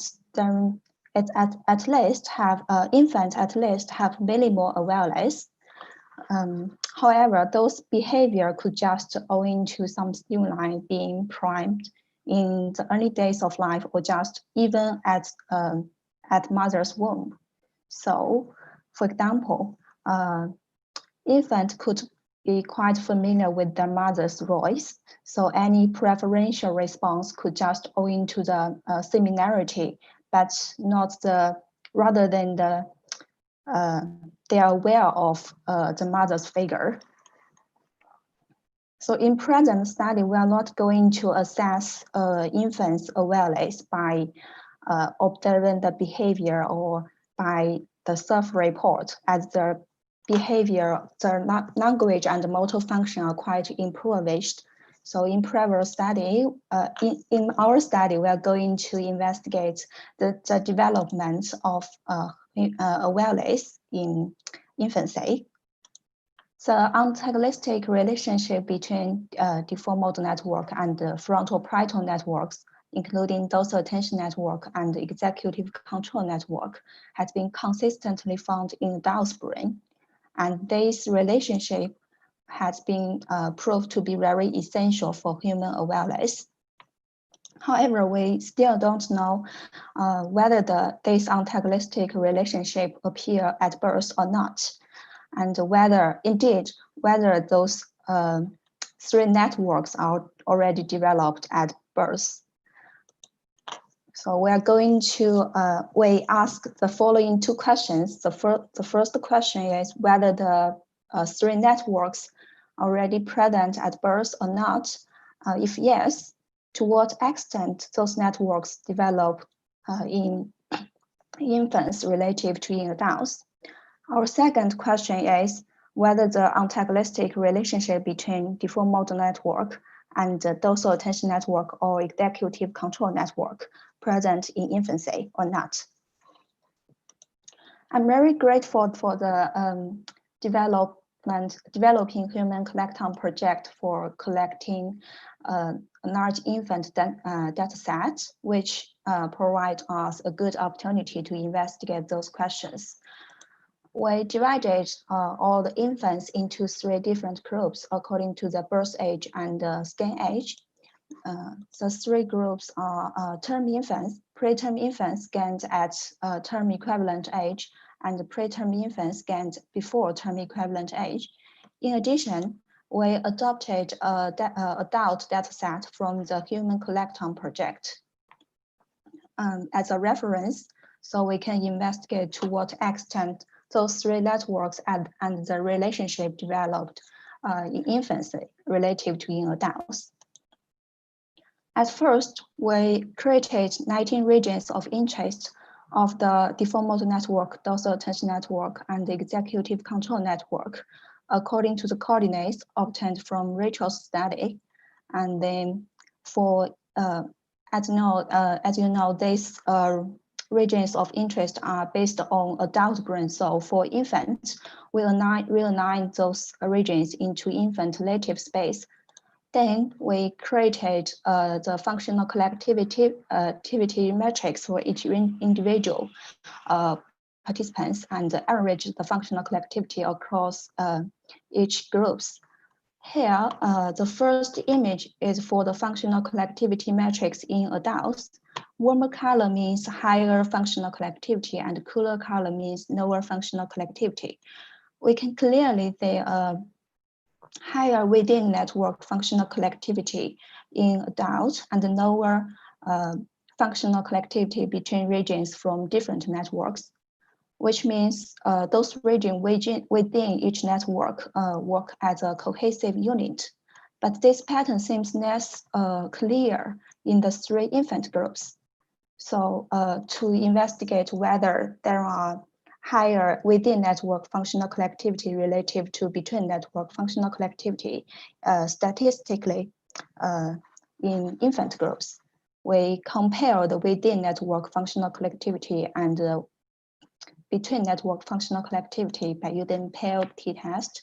And we found that in term infants, there are significantly higher within network functional collectivity relative to between network functional collectivity in all the 3 networks. We got similar findings for the preterm infants scanned at term equivalent age, higher within network functional collectivity relative to between network functional collectivity, but we didn't observe this pattern in default mode network and the executive control network in preterm infants scanned at before term equivalent age, which means the default mode network and the executive control network are not present in this group. Those results suggest that the dorsal attention network are already present before term equivalent age, while the default mode network and the executive control network are not present until term equivalent age.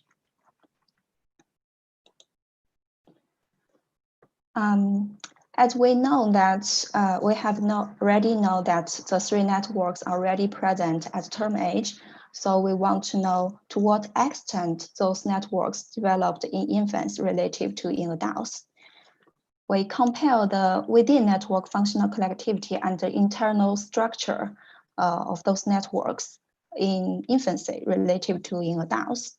We found that there are higher within network functional collectivity in adults relative to in term infants for all the 3 networks, which means the network coherence in term infants is lower than that in adults.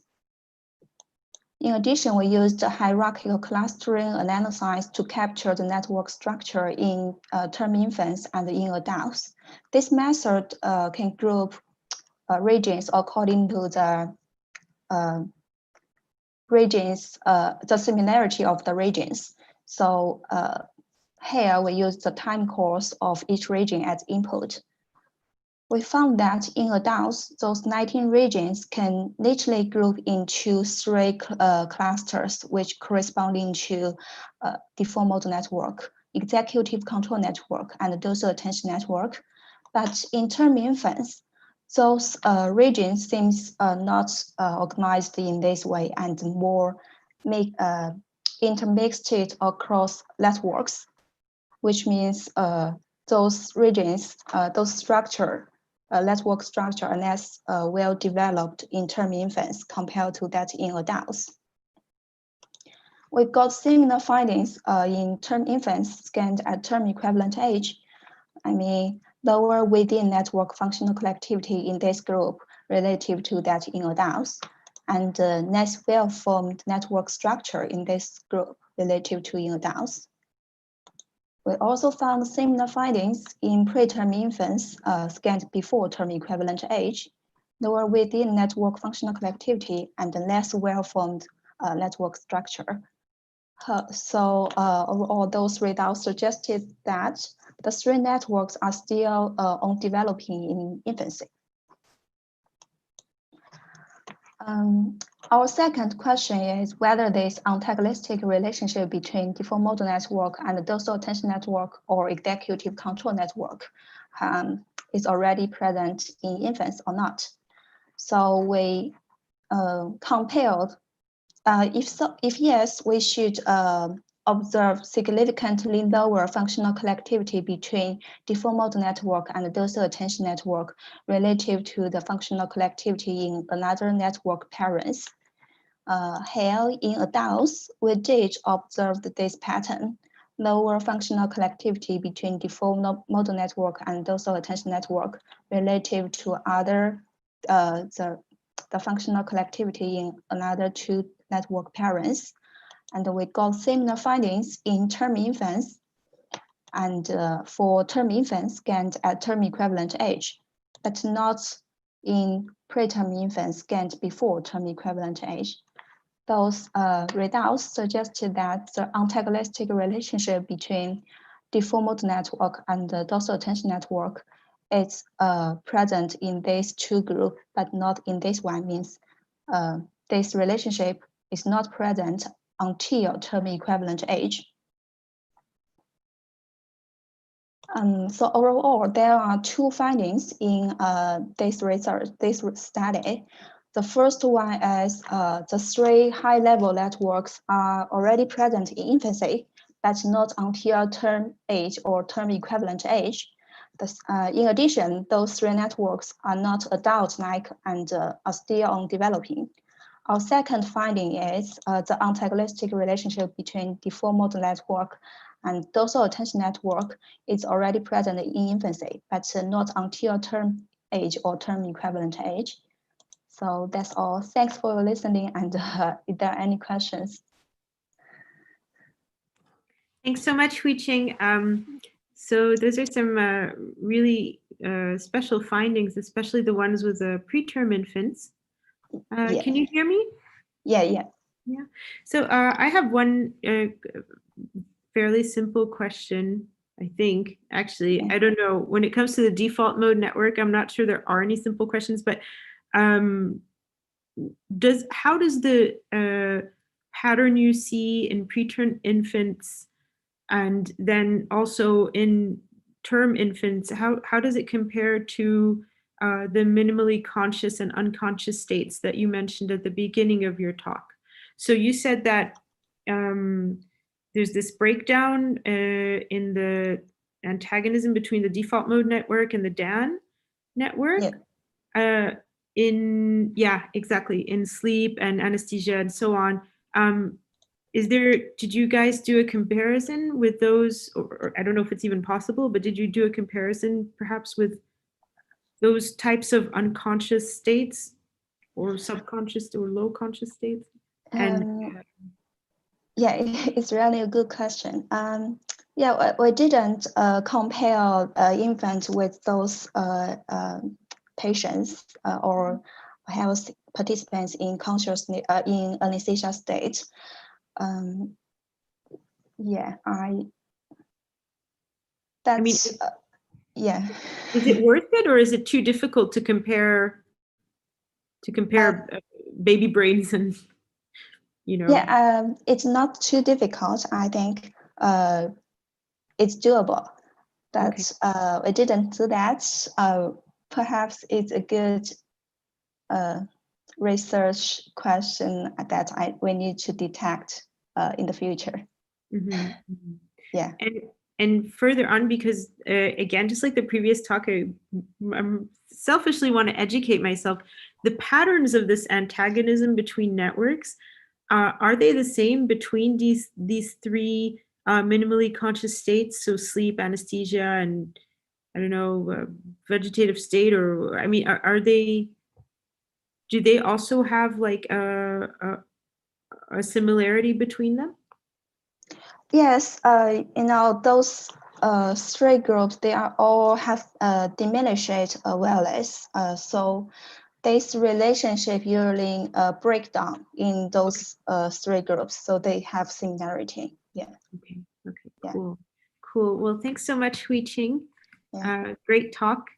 And now we will pass on to our third talk on meditation and its EEG correlates from Seketh Melipedi, who's joining us from Bengaluru, India, from the Center of Consciousness Studies. Did I get that right? Excellent, excellent. So I'm just going to unmute you here. Okay, and mute myself. You have the floor. Yeah. Thank you so much for this opportunity to present my PhD work. So the screen is visible, right? Yes. So my work is understanding the practice of meditation on the brain using EEG. So going to the background. So right now we know that like humanity is going through a lot of challenges, COVID-19 being one of them. And also there are a lot of challenges which we face right now, ranging from the rise of chronic diseases since 1990s and the rise of mental health issues over the past 2 decades. And add to this, there are rising population numbers and the aging population. All of these things pose a significant threat to human well-being. So one best way, or one of the best ways to deal with this problem is meditation and the yogic tradition, which belongs to like the Indian culture and all that. So meditation is the science of handling one's own mind and the body so that whatever issues which we face actually arise from the mind. So meditation is one method by which we can transcend the mind and deal with the issues which we face in the everyday life. So as we can see in the figure, there's a dramatic rise in the non-communicable diseases from 1990 till 2017. In 1990s, only 40% was NCDs. Now it is almost 60%. And communicable diseases have decreased. So NCDs is like huge burden on the society. So, this burden is actually quite high in the developed nations, wherein 80% of the disease burden is from NCDs in high income countries. So you can see the disparity. I'm sorry, Seketh, can you play your presentation so we can see the bigger the slide? Because right now it's in a. Oh, is it? Okay. Not okay, in presentation mode. Yeah, thank you. Is it fine? Super, excellent, Yeah, thank you. Yeah, so as we can see here, the burden of NCDs has risen dramatically since 1990. So right now it is almost 60% compared to 40% in 1990. And this number is much higher in the developed nations, wherein 80% of the disease burden is from NCDs. So they pose a significant burden to the society as well as to the economy of any nation actually. So, and also add to this, the mental and substance use disorders, even they have risen dramatically in the last, maybe post 1970s and all that. So mental health conditions affect almost 10.7% of the world population, and that amounts to almost 970 million people. And these are just reported numbers. There are many more unreported. These are quite undiagnosed actually, underrepresented. So in that sense, NCDs and mental health issues prove a major barrier to public health and also the well-being of the population. So as I told, meditation is one very effective method by which we can deal with NCDs at the same time mental health issues. So I'll just quickly go through the science of meditation and how does it work. So meditation, like it basically trains attention and emotion and awareness. So with practice of meditation, a kind of attention is developed wherein you clearly notice what's happening in the mind. And then because of that, there is a certain awareness which develops, and because of which whatever happens in the mind, it just something happening in the mind.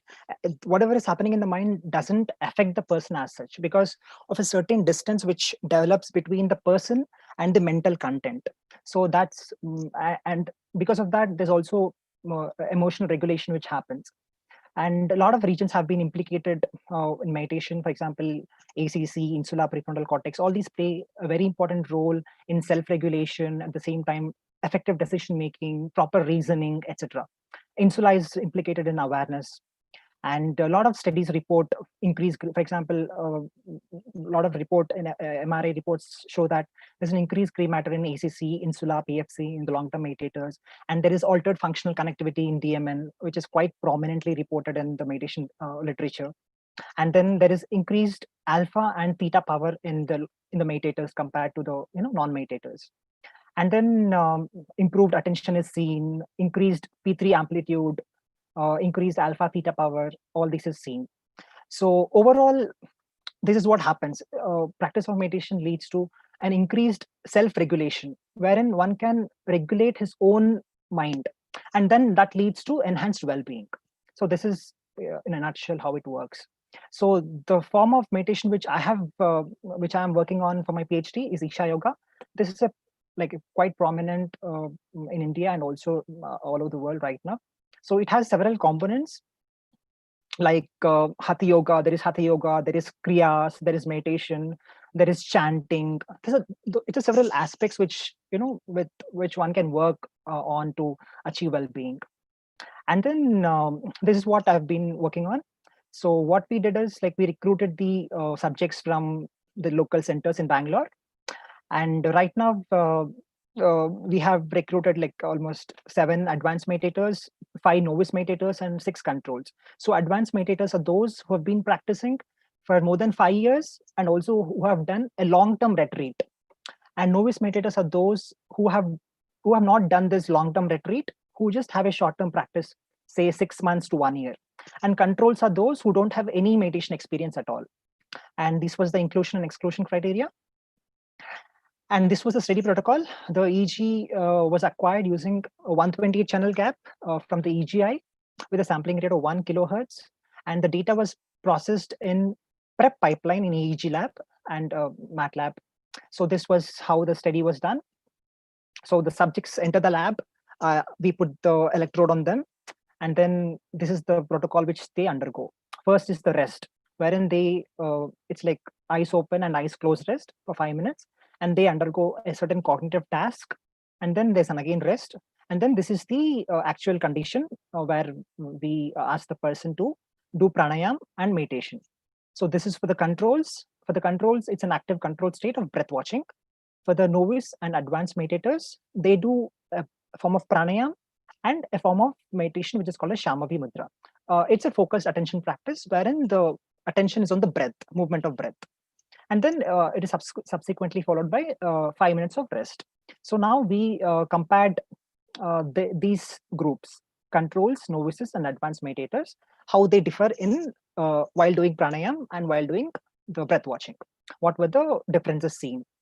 So what we found was that this is the power spectral plot for the pranayam. So this is a form of pranayam wherein it's called as alternative nostril breathing, wherein you inhale from one nostril, close the other nostril, exhale from the other nostril, and inhale from the other nostril, close the other nostril. It's like inverted U shape, alternative nostril breathing.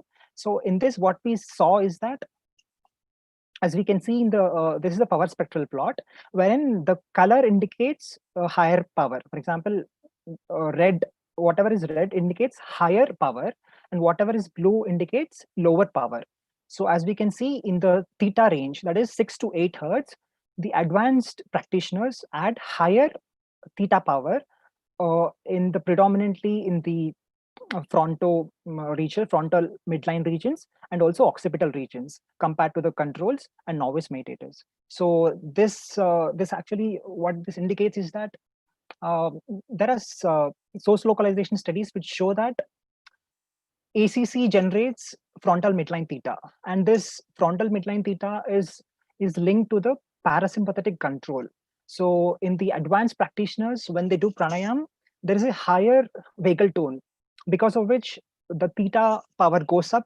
At the same time, there is very high sense of relaxation and calmness, which is seen during the practice, which is not seen in the controls, and it is seen to a lesser extent in the novices.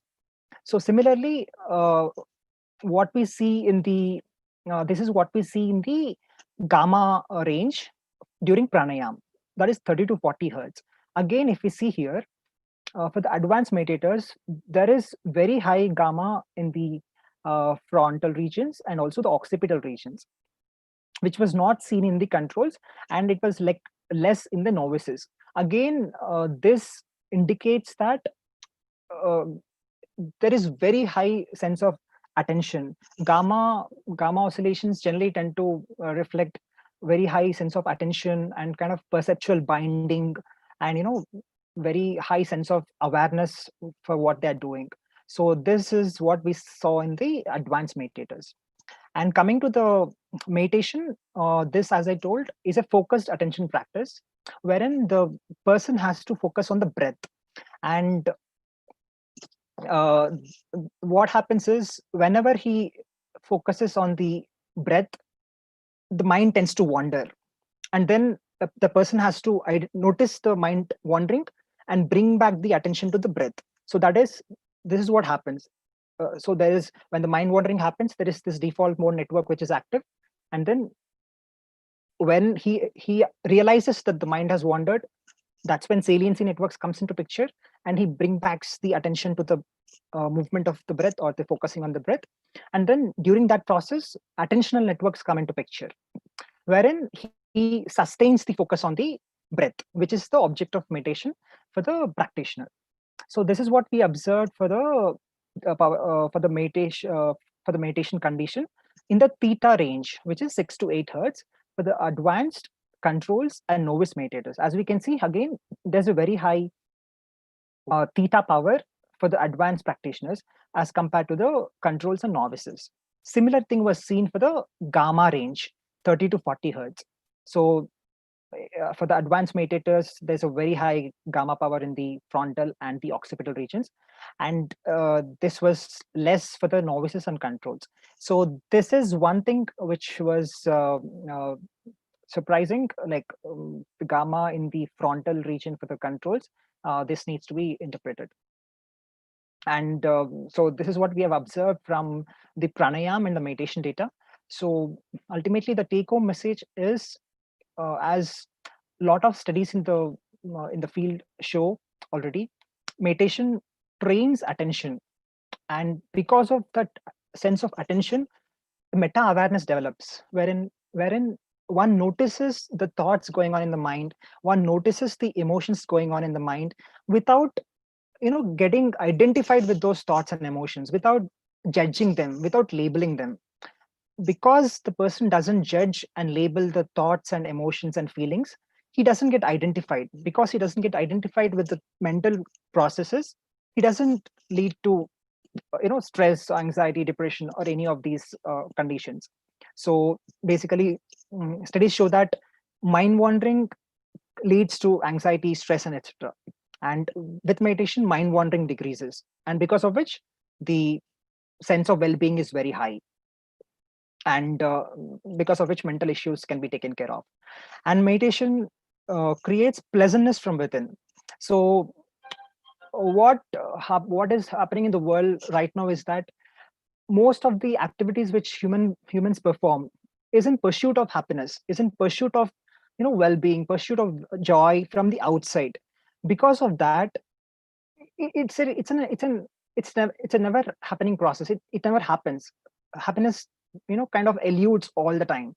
But with meditation and pranayama and all these yogic practices, what happens is that there's a sense of pleasantness, the sense of relaxation, happiness, which happens from within. Because that happens from within, the external pursuit stops, and this leads to high sense of well-being. And meditation ultimately trains the body and mind, so that once mental content takes instruction from the person, the mind behaves the way you want. It's like you become the master of your mind, and not become the slave of your mind and take instructions from it, and then get stressed out, and all these situations won't arise. So ultimately it increases self-regulation, and that leads to enhanced well-being. So this is one quote I want to end with. So meditation is the only freedom, as it is a dimension beyond the mind. All the stress and struggle are of the mind. So meditation trains a person to handle his own mind and also transcend the mind. So I'm yeah. sorry, I'm going to have to cut you off because you have a lot of questions, and your time Thank is you up. so much. Yeah. Yes. I'm so done. The first question is from Elena Jacobs. Okay. Can you see the questions on your end? Saket, can you see the questions in the Q&A? Yeah, okay. Okay. I thought that usually when you have Yes. high gamma power, you have Yes. lower low frequency power. However, it looks like you are showing the opposite, and I think this was correlated in all of your cohorts, but to different degrees. Is that right? Yes. So it's not like that. There's a lot of variability, because one thing is it depends on what kind of meditation what kind of meditation we are studying. There are so many different forms of meditation, practices ranging from open monitoring to focused attention to non-dual awareness. There's mantra meditation. There's so many practices. Because of the heterogeneity in the practice, this might be seen in some of the studies. But in this study, which is a kind of focused attention, at the same time there is a certain awareness of the mental content. We saw higher theta, at the same time higher gamma power. And actually this was also reported in one of the other studies from our lab, wherein we showed both high theta, high gamma, and also high alpha power for the advanced practitioners. And gamma is usually seen only in the advanced practitioners, and not reported in kind of novice practitioners, or those with very less practice of meditation. So that is the first one. The results you showed were averaged across each group of participants, right? But they consistent across all participants of each group. Yes, what I showed was group averages. Were they consistent across all participants? This individual analysis we have not done yet. But again, as I told, it also depends on the participant. For example, advanced meditator, it doesn't mean that all the advanced meditators will show the similar kind of results. Some will have a lower power during meditation, some will have higher power. It again comes down to the individual personality. There are a lot of individual variables which come into picture. For example, even in two advanced meditators, if you take, one can be very proficient practitioner, one practices with a lot of devotion and a lot of intensity, which might not be there in another person. So because of which, yes. Sorry, we're going to be kicked out in a few seconds, so maybe we can move on to the next question. Yes, sure. Can you explain the results in controls and novices for meditation practice? Was there theta power greater in frontal region in control and novices? So theta power, yeah. So there was yes, this is a 3-group comparison. We have not done the advanced versus controls, advanced versus novices, etc. That is the next step actually. So this is like a 3-group study, and this is what we see right now in the occipital regions. Actually, the frontal regions, there are no significant differences. So wherein each red dot indicates a significant difference, electrode with significant difference. So in the frontal regions, there is no significant difference actually. So this is not it could not be an actual finding in that sense. Okay. Yeah. Next question. Somebody's asking, Lu Wang asked about the significance between advanced and controls, or between advanced and novices. So Did you do a multiple comparison? No, this is a 3-group comparison. We have not done the 2-group post hoc test so far. Okay, all right. Yeah. And the last question is, would you say that as the novices were not that different from controls, that meditation only shows its positive effects when done on a professional level? Not necessarily. Again, as I told, it depends on how the person approaches meditation. If a person approaches meditation with a sense of devotion and sense of sense of involvement, then even one meditation session can make a difference. Even with studies show that actually even a 15-minute session leads to changes at the genetic level and also at the brain level. So it all depends on how you approach it and with how much devotion you do the practice. That's all. Okay, so Saket, thank you so much for your talk. Thank you to all the speakers, Viviana, Huiqing. Thanks so much to the participants, the audience, and for your wonderful questions. And see you all soon. Goodbye. Yeah. Enjoy the rest of the NeuroMatch conference. Yeah. Hello, everyone. I am Valentina, and together with Ali, my amazing helper behind the scene, we bring to you 3 great speakers for this morning, at least where I am. Xin Yuan is joining us from Beijing, Minye Zhan from Paris, and Adib Valibej from FASA. And each of them will have 12 minutes to present their research, followed by 3 minutes for your questions. Please start writing your questions in the Q&A section at the bottom of your Zoom screen as soon as you have them, because the 3 minutes are very short, so we will have to be strict on time. And from time to time, do check the chat, because we will be sharing with you some interesting links and other additional information on our speaker. So with that, I would like to leave the stage to our first speaker, Xian Yang, a PhD student at the Beijing Normal University under the supervision of Ina Ma. She will be presenting us her work on the neurorepresentation of the social placebo effect. Yeah, please, Xian, take it away. Okay, thank you. Okay, and thanks for introducing me, and I'm so happy to share my study here about the neurorepresentation of social placebo effect. Let's start it. So what is placebo effect? Is taking a sham treatment which didn't contain any active component but can produce therapeutic-like effects. It's generated from the belief that the brain is think one is taking the effective treatment. The placebo effect engage a long history in the medicine, and our ancestors sometimes adopted some effective treatment to cure diseases. Seems ridiculous things such as the royal touch or powder mummy, or even they use some worm, spider web, or slavery of fasting men to cure some disables. In the modern time, we also sometimes experience the placebo effect in our daily life. For example, if you feel pain, you will much better when you see your doctor or just see the hospital. Or sometimes you just taken a drug, but you feel release immediately. But in fact, the drug really didn't produce its effects. So the key component of placebo effect is that you believe taken treatment is effective.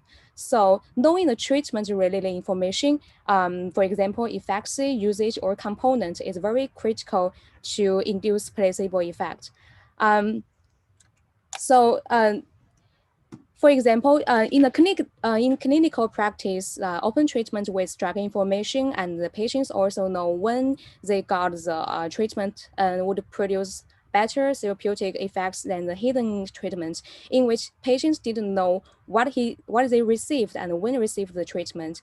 And the previous study also found that more certain information, more specific information about the treatment or produce better therapeutic-like effect in their treatment.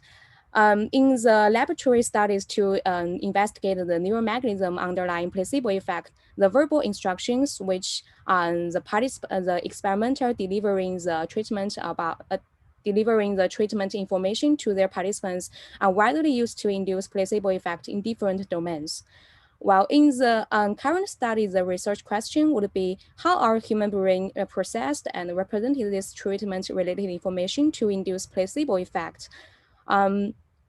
we have two specific hypotheses about this representation. The first one is of ventral medial prefrontal cortex, because this brain regions is a help to project and generate the expectations to the target system. It also a key brain regions to represent value expectations, and it can also integrate different information to construct future related episodes involve self. And another hypothesis about the representation can be happen in some specific brain regions which associate with expected the treatment. Because in previous placebo studies, they found that if the placebo pill was told to decrease your pain, the placebo effect would downregulate some pain-sensitive brain regions such as the insula or thalamus. But if the placebo pill was told to downregulate your negative effects such as anxiety, the treatment would downregulate the ciliance network activation. In the current study, we adopted the framework about social placebo effect. So what is social placebo effect? In our previous study, we found the placebo effect can also promote pro-social behaviors in this pro-social behavior domain. We divided our participants to two groups, the SPRI plus and the control group.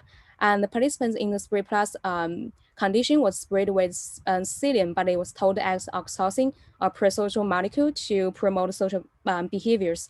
While in the control condition, participants was told they sprayed psyllium, but in fact, the two conditions, participants was sprayed with the same thing, that's the psyllium. There's no really the real oxytocin. But what magic things we found is that the placebo effect is just produce effects like oxytocin did, because people who believe they sprayed with oxytocin, they have more pro-social behaviors to show the social trust to others and also decrease their preferred distance with strangers. And the social placebo effect also downregulate the social anxiety when they're approaching strangers. So based on this framework, we have more specific treatment hypothesis that the ventral medial prefrontal cortex and the social brain network, which is very important for social functioning and social well-being, could encode and represent this information to induce placebo effect. Well, this is a general procedure about the current study, and we will show them in separate figure. So in the participants in two groups will receive the placebo manipulation as I previously introduced. And this is an in-scanner task that is the participants involved the two tasks. The first one is resting state because it's ongoing and spontaneous representation about previous experiences. And then they finish the information representation task, which included 16 sentences to describing the oxytocin-related information and oxytocin-irrelevant information, such about knowledge of described robots. And we also conducted 3 independent online studies to control the influence of valence, arousal, familiarity, and also justify our current design. So when they finished the in-scanner task, they went out the out-scanner and finished the 2 tasks. The first one is a behavior social reward task. And this is a task designed to test the placebo effect on behavior level. And when they finished this, they have to do some post-check questionnaires to rate the truthfulness and the comprehension and the self-relatedness rating for all the sentences they viewed in the information representation task. So here comes the results about the resting state, and we show very interesting is that participants who believe they sprayed with oxytocin, they showed higher functional connectivity between VMPFC and the superior frontal gyrus. And the more interesting results that the social spray plus condition participants showed stronger functional connectivity within the social brain network. And we also measure the graph theory indices such as the global efficiency or local efficiency within the social brain network, and the participants, these results also consistent with the previous. That the communication efficiency between or within the social brain network is stronger in spray plus condition. So here comes the results about the information representation task. Firstly, we did the univariate analysis within the ROI in VMPFC. We show that the 3 plus, First, we show that the VMPFC showed higher activation for the oxytocin-related information than in spray plus condition than control. But there's no difference between these two conditions for the oxytocin-irrelevant information.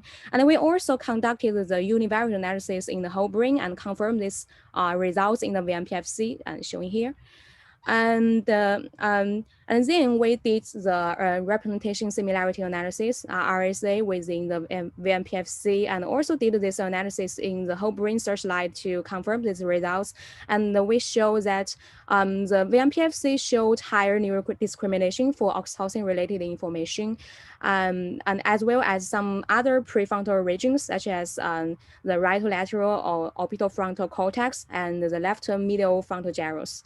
And this matrix is showing the each sentences, the oxytocin-related sentences pattern dissimilarity matrix within the prefrontal regions showing here. And then we extracted the patterns in each sentences to constructing the multi-dimensional scaling similarity matrix for all the sentences. And we use the degree centrality indices from the network science to find the hub information in each condition. Interesting thing is that we found the hub information in the 3+ condition is that oxytocin influence information, emotion-related brain regions, while in the control condition, the hub information is oxytocin is hard. That's functional irrelevant.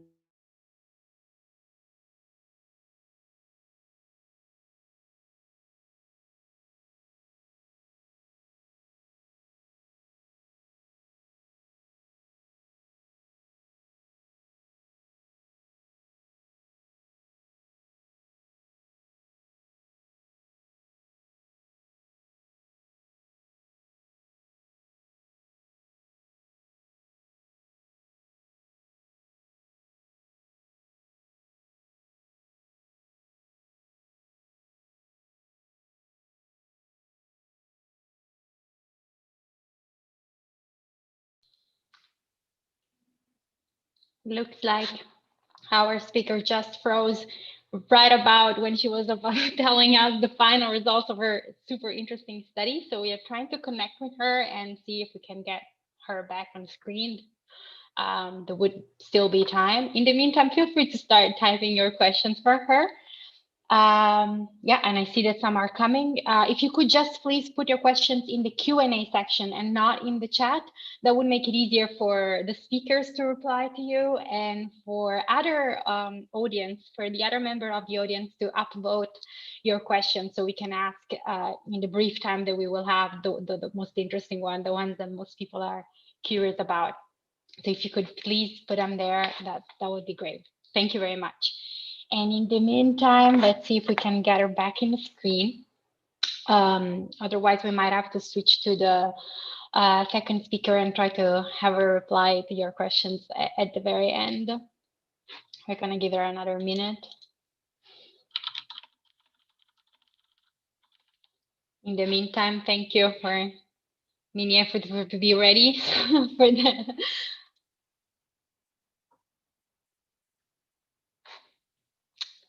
Yeah.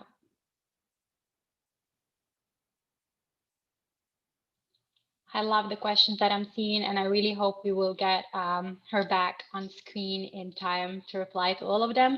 Worst case, we will be emailing her the questions and make sure that she can reach you. Meanwhile, we're going to move to our second speaker. Minie Zan is a postdoctoral researcher at Neurospin in CERN in France, studying the representation of written words and other object categories together with Stanislas Dehaene. And the fMRI study that she will present us today was actually performed during her PhD at the Maastricht University. Please, Minie, the floor is yours. Okay, so thank you everyone for coming to my talk. So today I'll just go through this study, which was performed in Maastricht University. Let's start from imagining some situation, let's say 1 year ago. Let's say you're attending a conference in person, then you're walking to a conference hall with a lot of people. Then you see someone like this far away. You can't yet figure out the faces because it's quite small, you can't see. So you may start thinking a lot of things. First, maybe you will think, who's she? Do I know her? Then you decided you really don't know her. Then is she waving towards me or someone beside me? Then maybe it's someone beside me. Then you may think that she seems to be quite happy and maybe she met someone she knew. So these thoughts, of course, they are very different if they are coming from you or from someone standing beside you who she's waving from and who knows her. So we can see that the body postures contain a lot of rich information, which include the identity and the action and the emotion and the intention and so on. And we are interacting and reacting to them on a daily basis. So how do we actually understand other people's body actions and emotions? To approach this question, in this 7 Tesla fMRI experiment, we used a large stimuli set with 10 predefined categories, which are 80 stimuli split into 2 sets. So we collected the subjective reports from the participants and used the representational similarity analysis, RSA, to study the behavioral representations and the neural representations of these subjective reports. So let's have a detailed look of the categories. So we have 10 predefined categories of bodily actions. In the first 6 categories, they are those daily life actions which doesn't convey emotional information. For example, combing the hair, drinking water, opening door, etc. Or we have also 4 conditions which conveys emotional information, including fear, anger, happy, and sad. So we have 10 participants who passively viewed these stimuli in a scanner. You can see that this is the brain data, actual brain data, and this is the coverage. So we didn't really have the whole brain. We covered most of the brain. And then after the scanning session and outside the scanner, each participant gave individual subjective reports of their perceived action and perceived emotion for each individual stimuli by freely typing in the response dialog. So I'll show you 2 examples of this specific stimulus here. For subject number 3, the answer was cheering for the action and being happy for the emotion. And for subject 5, you see that it's yawning for the action and relaxation for the emotion, which makes sense, but we can see that the subjective understandings are different for some stimuli across people, as we usually observe in daily life. So we analyzed the subjective reports by word embeddings and RSA. For word embeddings, we used the dconf word vectors, which linked the word2vec vectors to the WordNet database, which separates the individual meanings of each single word, because most of the time we have multiple meanings per word. So I'll walk you through the process of our analysis by this example. Let's say we have these 2 stimuli, and we have subject 3 reporting cheering for this one and staring at the ground for this one. So we first reduce these reports into their dictionary forms like this, and then we look up their WordNet senses in the database, which are these.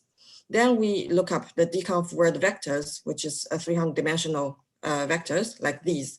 So in cases of entries with more than 1 words, we average the vectors within the entry. Then at the end, then we do a pairwise dissimilarity computation between these entries. So in this way, we get the perceived action matrix for this subject. And these are arranged by the individual 10 predefined action categories. So here blue means similar and red means dissimilar.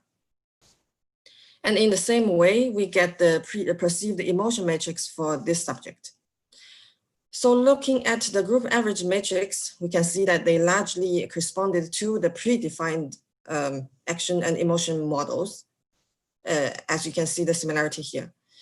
But we can see considerable individual variability if we look into individual matrices here, and their correlation to the predefined models. And the correlations are not particularly high, which are around 0.3 or 0.5.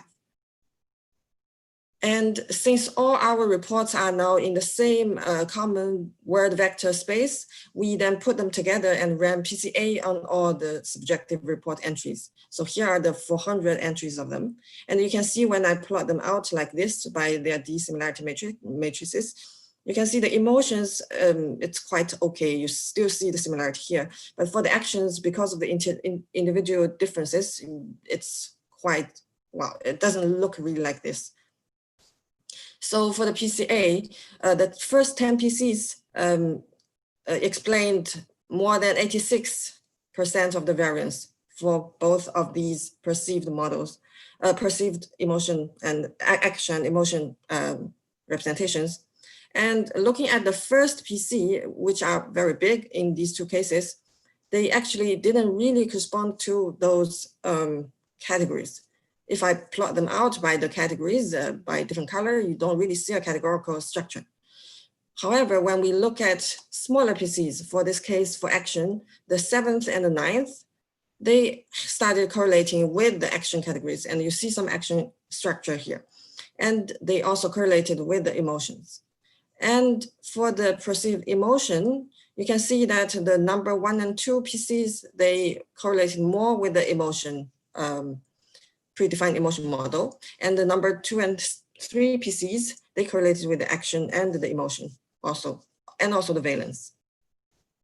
And then we can also plot them in a different way, like in dissimilarity, for dissimilarity matrices for the same data. So we can see that the first PCs, again, they don't really look like, they don't really correlate to this one with a very high correlation. But when looking at the very small PCs, if you squint a little bit, you can see the similarity of this to this. And for the later PCs to the actions. And for the perceived emotions, it's a bit better. You can see the first 2 PCs were correlating with this one quite well. And in the smaller PCs, you can see that PC3 correlated with both the happiness and the valence. And for PC4 and 6, you can see a little bit of the fear, specific fear condition and the sad condition. So for these behavioral representations, we can see that both of these representations were high dimensional and they could not be reduced to predefined models. And then we searched for these specific representations in those individual brains with their individual subjective reports. We found 2 of the clusters, each corresponding to these individual representations. One in the left middle superior temporal sulcus and the other in the left dorsal premotor cortex. So what are the functions in these regions? Because we don't know what's the first PC doing, and we cannot directly know this answer in the study. So we asked a different question instead. So what are their upper lower stream areas when they're perceiving the actions and emotions in the scanner? By this, we have 2 assumptions for these areas. First, that they may be functionally connected to these seeds. For this, we can use task residual functional connectivity to check. And for the second assumption, that they may have similar neural patterns to the seeds. For this, we can use the hierarchical clustering to check. And for we found 2 different networks here connecting to the 2 seeds. And the colors of these patches are represented by their dissimilarity to the seed region here. And the more dissimilar, the more red, and the more similar, the more blue. And you can already see that a lot of these regions are a part of the action observation network. This is not very surprising because the task itself is observing the action and emotion in the scanner. Then we plotted the clusters which are the most similar to the seeds and see their overlap. Then we saw that they overlapped in the semantic network. So our study actually indicated that both the action observation network and the semantic network were both involved in the action and emotion understanding.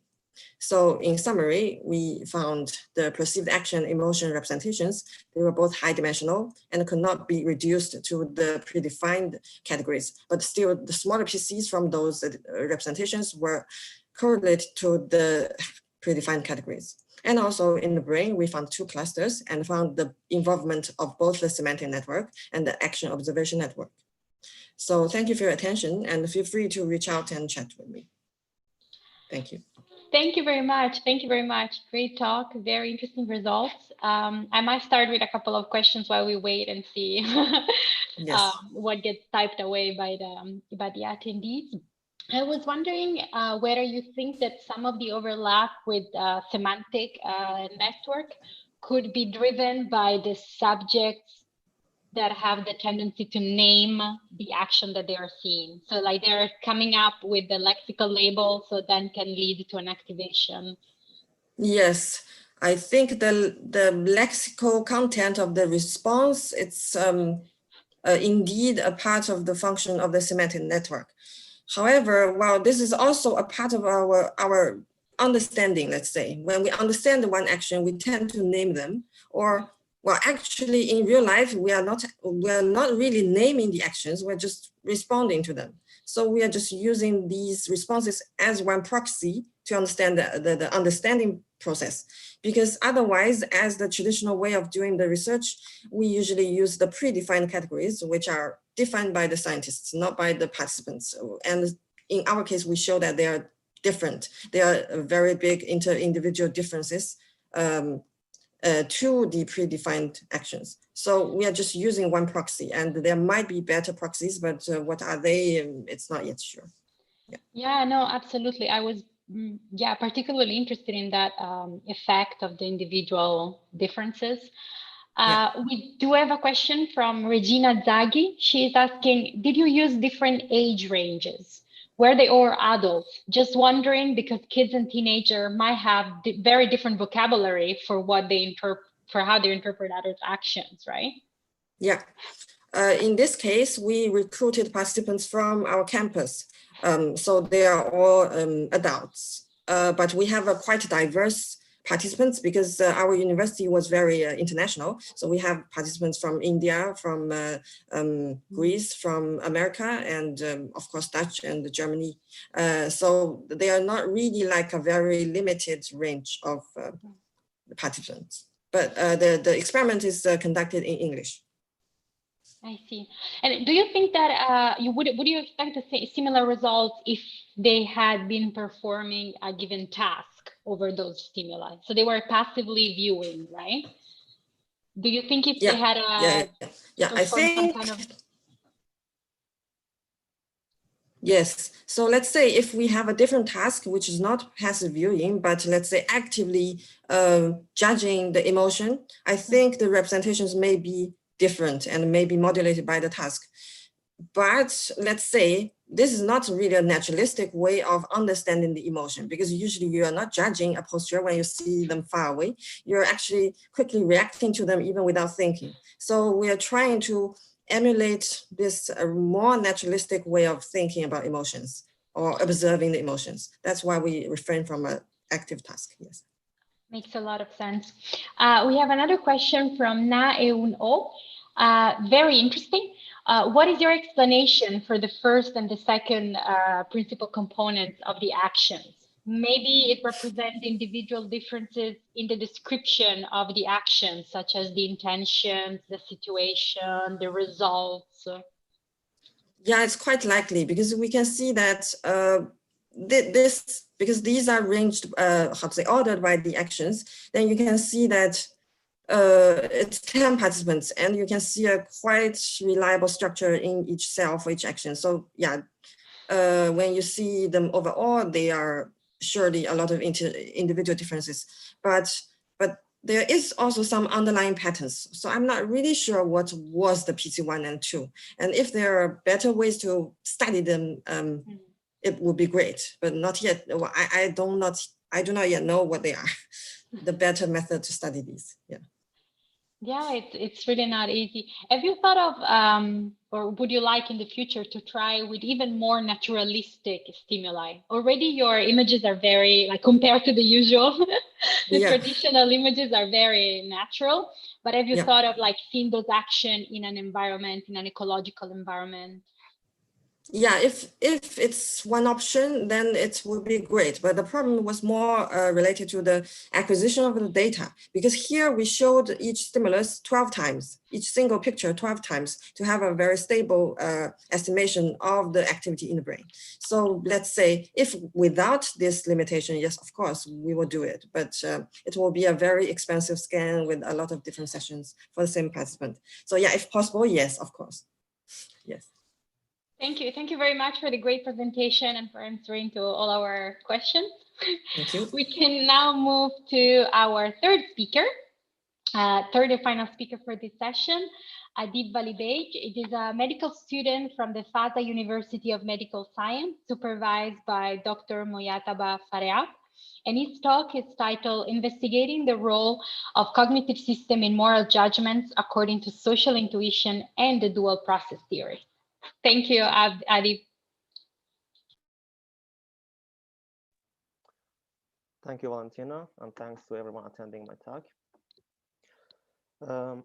Okay.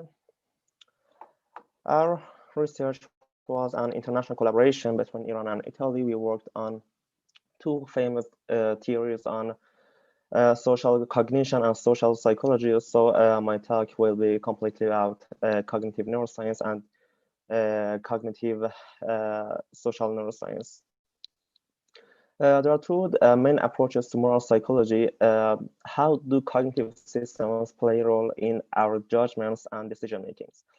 The first very famous theory is dual process theory. It states that there are two main systems that drive our judgments and decision makings, especially in emotionally and morally charged situations. We have a system one, which is a fast, implicit, and automatic system. It is highly influenced by our previous experiences, our intuitions, and also stereotypes. And we have a second system, which is more analytic. It is slow, deliberative, and rational. And dual process says that we use these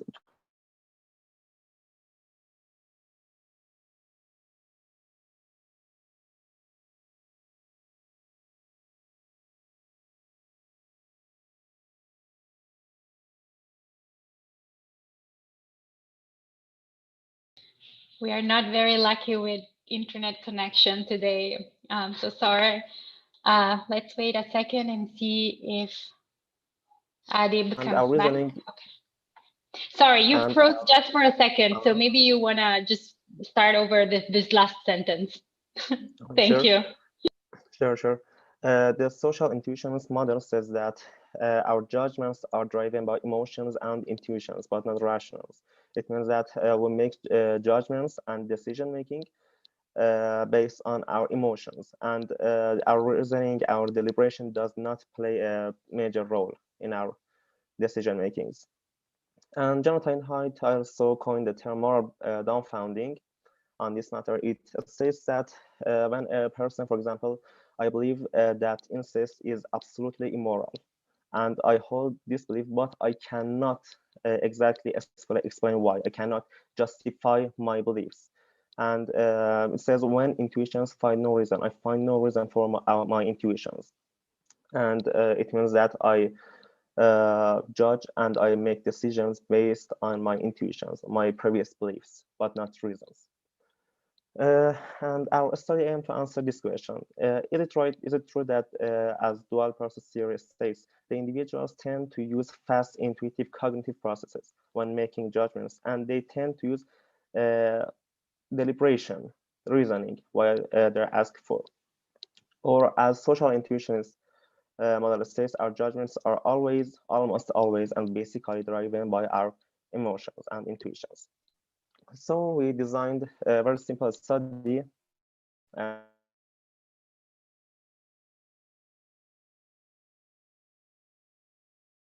had 57 undergraduate students at FASA University of Medical Sciences, of which 30 were female and 27 participants were male, aged between 19 and 27.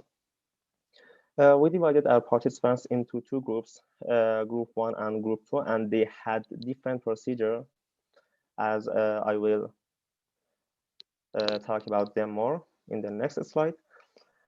and the subjects were unwilling to complete the experiment, or the post-experiment questionnaires were excluded from the study. Our study design and procedure. Our first group participants were presented with a scenario, with 6 scenarios, and they were presented in a random order. Of these 6 scenarios, 2 were control scenarios. These scenarios were free of any emotional or moral load. They were very simple scenarios, including job offer and plan transfer, and we inserted these scenarios in our study because we wanted to make sure that our participants are reading and judging the scenarios correctly. And every participant would answer who answered wrongly to these scenarios was excluded from the study. And we had also 4 moral scenarios, including incest, foot bridge, crying baby, and soldier. And since our time is limited, I cannot explain each scenario separately. But these are very famous, and you can find them on the internet. After that, group 1 participants were presented with the scenarios. They were asked to judge them, whether the character of the scenario has taken is right. After that, the participants were asked to make explanations. They were asked to justify why they made such decisions.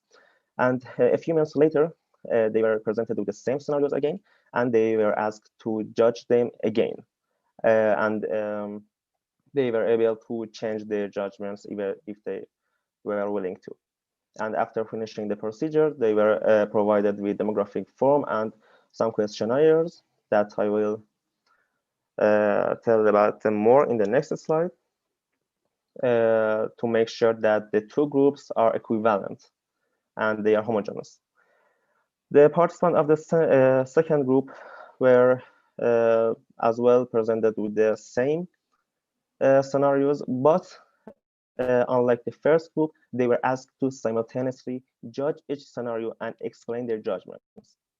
It means that unlike group 1 participants, they were aware that they are going to come up with explanations for their judgments. They have to justify their judgments. And in the next step, after a few minutes, they were presented with the same scenarios again. And finally, they were presented with demographic forms and psychological questionnaires. Our forms and questionnaires included a demographic form, which included age, gender, ethnicity, religion, marital status, socioeconomic status, and previous history of psychiatric conditions. Also, Beck Depression Inventory, discuss propensity and sensitivity scale, and Yale-Brown Obsessive Compulsive Scale. All of these questionnaires, these psychological questionnaires, were previously shown to be related with moral judgments. Therefore, we included these questionnaires in our study to make sure that both groups are equivalent and homogeneous in terms of psychological state. Also, every individual with psychiatric conditions and diseases was excluded from the study. 2 of the participants of group 2 were excluded because one of them made a wrong judgment about one of the control scenarios, and another one faced an error with the software. Therefore, we have 29 participants of group 2 and 26 participants of group 1. And our analysis showed that there was no significant difference between the 2 groups in terms of demographic variables or psychological measures. Our analysis showed that there is no significant difference between the primary or secondary judgments of the 2 groups. It means that they almost make the same judgments about all the scenarios and also each scenario individually. The following is the most common judgment the individuals made about each scenario. Both groups, there was no, as I said, there was no significant difference. Both groups judged the incest scenario as morally unacceptable, the footbridge scenario as morally unacceptable, and both crying baby and soldier scenario as morally acceptable. So there was no significant difference between the groups. And as we see in the table, there was near to significant but yet insignificant difference between the two groups in terms of revising their judgments in their secondary judgments when they were again presented with the same scenarios in the third step. The p-value was 0.066. It is near to normal, and maybe further studies with higher sample population can find significances in this matter. And our t-test shows that female participants are more prone and they have more tendency to revise their judgments. And this should be also studied more with higher populations. Maybe it means that when they were asked to explain their judgments, they switched between cognitive systems. It needs more studies, and it is very important. Okay, so let's summarize. We have always believed that our moral judgments are the result of our reasoning. Everyone believes this, but our knowledge, at least until now, says no, it is probably incorrect. Especially social intuition theory of Jonathan Haidt strongly disagrees this belief. Dual process theory, on the other hand, states that we have two different systems of thinking and decision making and judgments.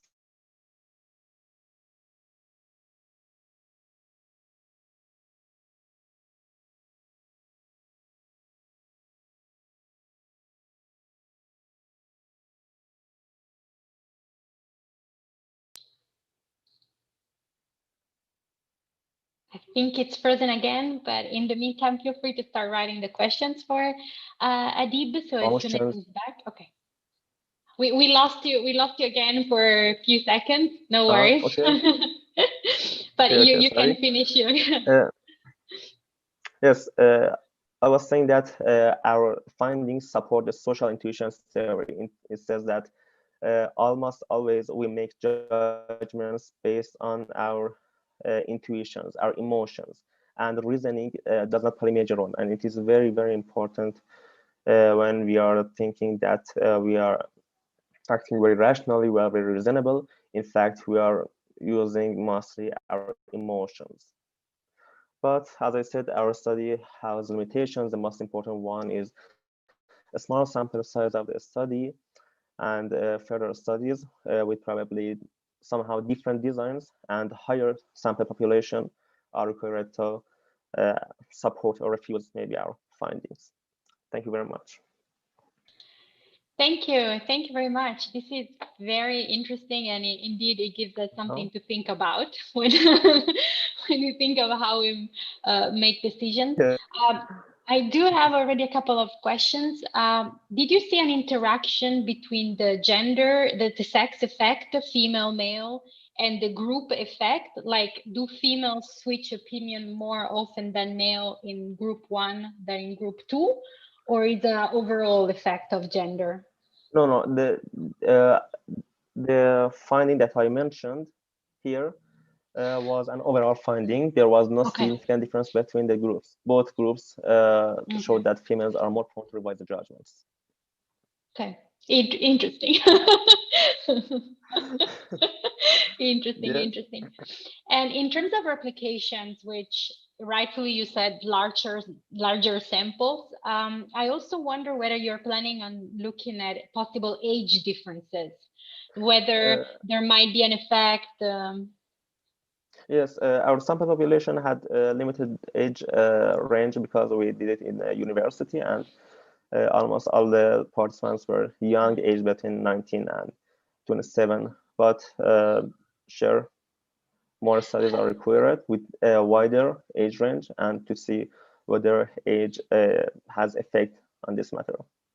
Yeah, I'm very naive. I definitely not my field, but my intuition would be that younger would even more rely on emotions and older. But yeah, you're already proving me wrong. So. Maybe not. No, that's Maybe. a good idea to work on. And always in terms of manipulation of the paradigm. So in this study, you were asking them to explain themselves, so like pushing them towards system 2 reasoning. Yes, exactly. Are you thinking of sort of flipping the scenario and have a emotional condition in which you sort of push them towards a more fast, emotion-driven, for example, just giving them less time to respond and see if that pushes them to more social, like system 1, let's say? I'm not sure you get correct, but in the first step of group 1, they were only asked to make judgments, and they were not aware that they are going to explain their judgments. It means that probably if we say based on dual process theory, they are going to use their first system because it is low effort. It doesn't work with cognitive capacities. It doesn't use working memory. But in the first step of the group 2 experiment, they were asked to simultaneously make judgments and justify their judgments. So they had to use probably second cognitive system, which is high capacity. It uses cognitive capacity. It uses working memory and more deliberative. Right. Well, thank you very much. Really interesting. All 3 talks. I've learned so much this morning. Thank you so much for the 3 speakers, and to all our attendees. I'm sorry for Xin Yuan that lost her question time, but I saw that she was typing away, replying on the chat. Thank you very much for doing that. Have a great morning, you all. Take a 10 minutes of break and then keep following your match.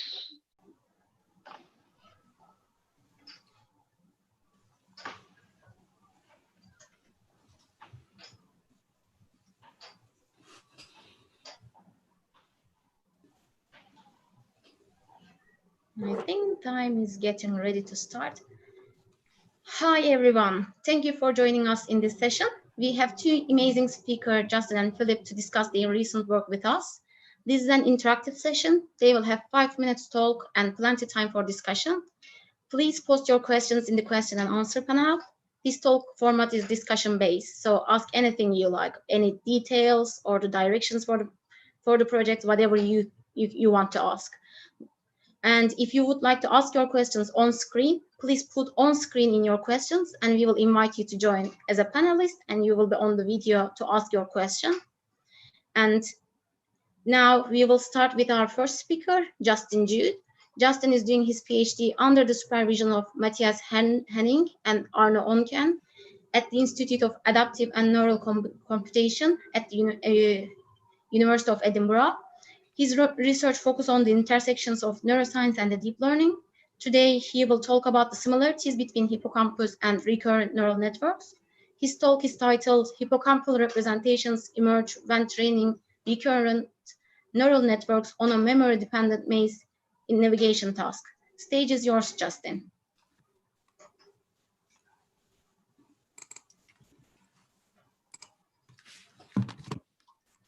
Yeah, hi everyone. So today we're talking about how hippocampal representations and dynamics emerge when training a recurrent neural network on a maze navigation task. So recent work has shown the emergence of grid-like representations in the activation space of an RNN when trained on a velocity integration task, such as this work by Quaver and Wei. So they train on an agent and its trajectories through a box, and then train an RNN on those trajectories, and then they see grid cells forming in the activation space. So we examined experimental results of training rodents on a T-shaped maze task. So in this experimental work by Johnson and Reddish, a ketone is given to a mouse halfway up the maze stem, and this ketone modulates the reward location. So at the top of the maze, it has to choose to go left or right depending on the ketone given. And in this work, we use a modified form of this maze. So we tile the maze walls with randomly generated colors, and we first pre-train the agent to predict subsequent maze wall colors. And the Q10 given halfway up the maze indicates the turn direction at the top of the maze. And the agent is not choosing its own actions here. It's just predicting subsequent wall colors. So through pre-training, we observed the formation of well-isolated place cells in several RNN units, as seen in the top row of unit activity here. For the activity figures in the bottom row, we run the agent from the bottom of the maze to the top of the maze stem and leave the agent stationary here for several time steps to simulate rodent pausing in an experimental setting. We observe that many units fire outside of their respective place fields, particularly at Q and at choice points. This is seen experimentally in rodents with substantial extrafield firing of place cells at the maze choice point. So here we see 3 place cells with their place fields outlined, and then we see that these place cells are firing at the maze choice point here and here, which is denoted as extrafield firing. So we extend the wall color prediction task to include navigation towards reward locations and solve this task using Q-learning. We train the RNN using a joint loss function of subsequent wall color prediction and of Q value prediction to maintain spatial localization ability. In addition, we train a single layered network to predict the agent's subsequent location based on the RNN's current activations. So after Q-learning, we also observe extrafield firing, now in a greater range of RNN units throughout several maze locations. So again, we're seeing extrafield firing at the choice point and the Q point and many locations in between. We find that the RNN has a non-local forward moving representation after pre-training, where the inferred agent location moves far ahead of the agent when paused at the decision point at the top of the maze. So we see that the inferred location first follows the mouse, and then when it's paused, the inferred location moves all the way around the maze back to the start point. So after Q-learning, we note that the representation again moves forward and the agent is stopped at the decision point, but now also sweeps and switches arms. So first it goes down the reward path, switches to the non-rewarding path, and then goes back to the start and then comes back down the rewarding side, and then rests at the end, at the start point of the maze. So this is mirrored in experimental results and may indicate active trajectory planning by rodents. Looking at a non-linear dimension reduced manifold of RNN activity over time shows how the forward sweeping representation switches trajectory twice before returning to the start location. So if we see the light blue trajectory starting with the left trajectory and then switching to the right trajectory and then coming back to the left trajectory, that sort of shows how the RNN activations change over time. And in addition, we note that place fields of RNN units drift forward towards reward locations throughout training. And this is shown experimentally by Lee et al. So their rewarding location is at the top of the central stem. So we see place fields moving towards this location in the central stem. And this is what we show in our results as well. Furthermore, we see that a higher proportion of RNN units are task phase selective than are trajectory direction selective. And this is also mirrored by Griffin et al. Experimentally. So in summary, we show that an RNN trained on a goal-based reward task in a T-shaped maze exhibits functional dynamics coinciding with hippocampal neurons, namely CA3 region neurons. Extrafield firing and non-local activity of RNN units emerges when an agent pauses at decision points, and that place fields drift towards reward locations throughout training. In addition, we show that far more RNN units are task phase selective than are trajectory selective, coinciding with CA1 region neurons in the hippocampus. Thank you. Shall I stop the share? Or? Thank you, Justin. If you have any questions, please use question and answer panel at the bottom to ask your questions. While we are waiting for other questions, Justin, I have a question for you. Yeah. You are using Q-learning model. Yeah. I mean, for these animals, because as far as I know, the Q-learning is good when the animals are training, but when they know the task, it's slightly less compared to Bayesian or some model-based models. Mm-hmm. It is much more effective. And these animals, I mean, what is the training stage for them? Are they just learning the task, or do you see what I mean? What do you think it will happen if we compare it with the Bayesian or model-based learnings? Oh yeah, so in this scenario, I guess it does learn the task perfectly, whereas the rodents only learn it about 60% effectively. So it's obviously not like completely biologically plausible. But we're looking at possibly extending to using model-based reinforcement learning.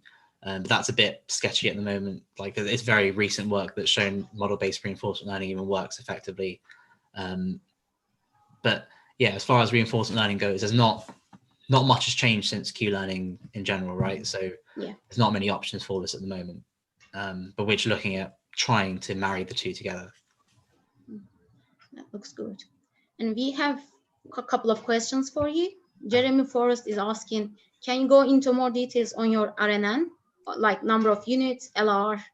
Could you please just explore your RNN a little bit more? Oh yeah, so it's an LSTM with 380 units, and the learning rate we use is 0.0005. So half as slow as like as people would normally go for, probably because at too fast a learning rate, it doesn't learn the intricacies of.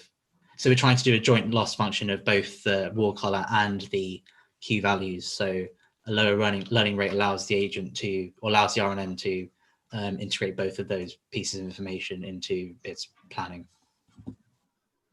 Sounds good. And we have another questions for you from Raunak Basu. He asking for are the extra field representation sequential?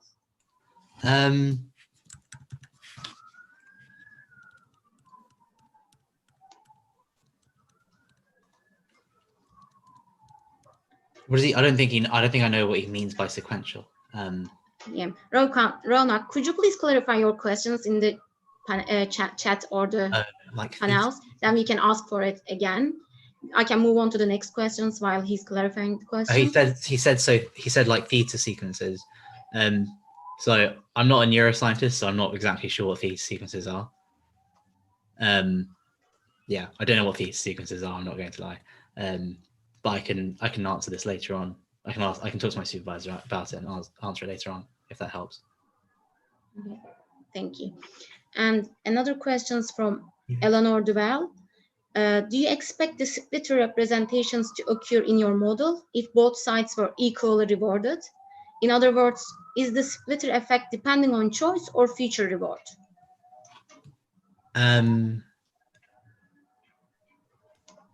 Splitter representation.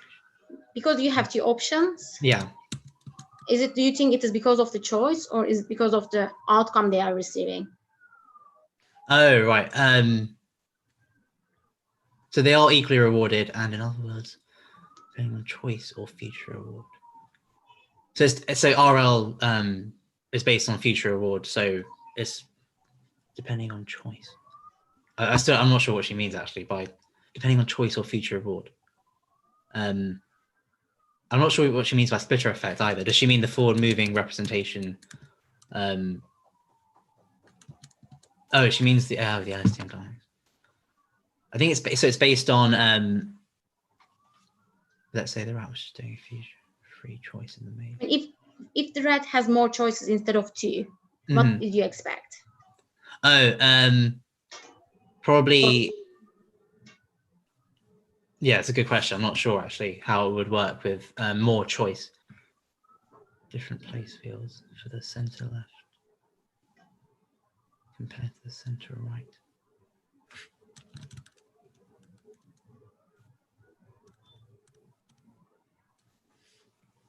Eleanor is basically in the chat saying that, let's say the rat was just doing a free choice in the maze. Yeah. By splitter effect, Eleanor mean the different place fields for center left compared to center right. Okay. What does she mean by center left? Sorry, I don't know what these phrases mean. So I think so. Well, with the UMAP manifold, that sort of behavior probably comes about because of the secondary queue, in the kind of schematic. Like, if the agent is expecting a secondary queue, it doesn't get it, then it will kind of switch to the opposite trajectory. For example, Raunak is extending Eleanor's questions. saying that or place cells in the center arm firing at different rates for the two different choices. Currently, you have two actions, left and right, embodied actions, which is the choice. And they are basically, as far as I see, they're asking if that is not the embodied choices, actions, what would happen? Because the place cells will fire differently and so the place fields form in the pre-training, right? And in that scenario, it has no choice over its actions. And I suppose, well, I don't actually show, so there are no place fields in the center arm, like in the example I showed at least, there weren't place fields in the center arm, but they're firing the place fields, the place cells that have place fields around the rest of the maze are firing in the central arm. And the place fields that we find first are averaged over both a left and a right run. And the extra field firing is just on a left run, but it doesn't go the whole left way. It just gets the left sided queue and then stops at the top and then stays there for a while.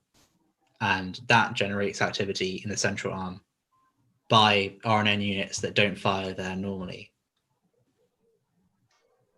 If that makes sense. Eleanor and Raunak, you are very welcome to join our video and discuss it with Justin after Philip's talk, because we have extra 15 minutes. If you would like to be in the video, we can just, we are inviting you to come here and then ask your questions and then make a clear conversations with Justin if you like. Because Eleanor is extending the questions. I don't know, splitter cells. It might we be. do find some trajectory dependent cells later on, but I don't necessarily, for the place field plots, I don't say whether they are trajectory dependent cells at all. But I think some of them, well, because of the extra field firing on a left field trajectory, some of them might be trajectory dependent, but I haven't kind of separated them as such.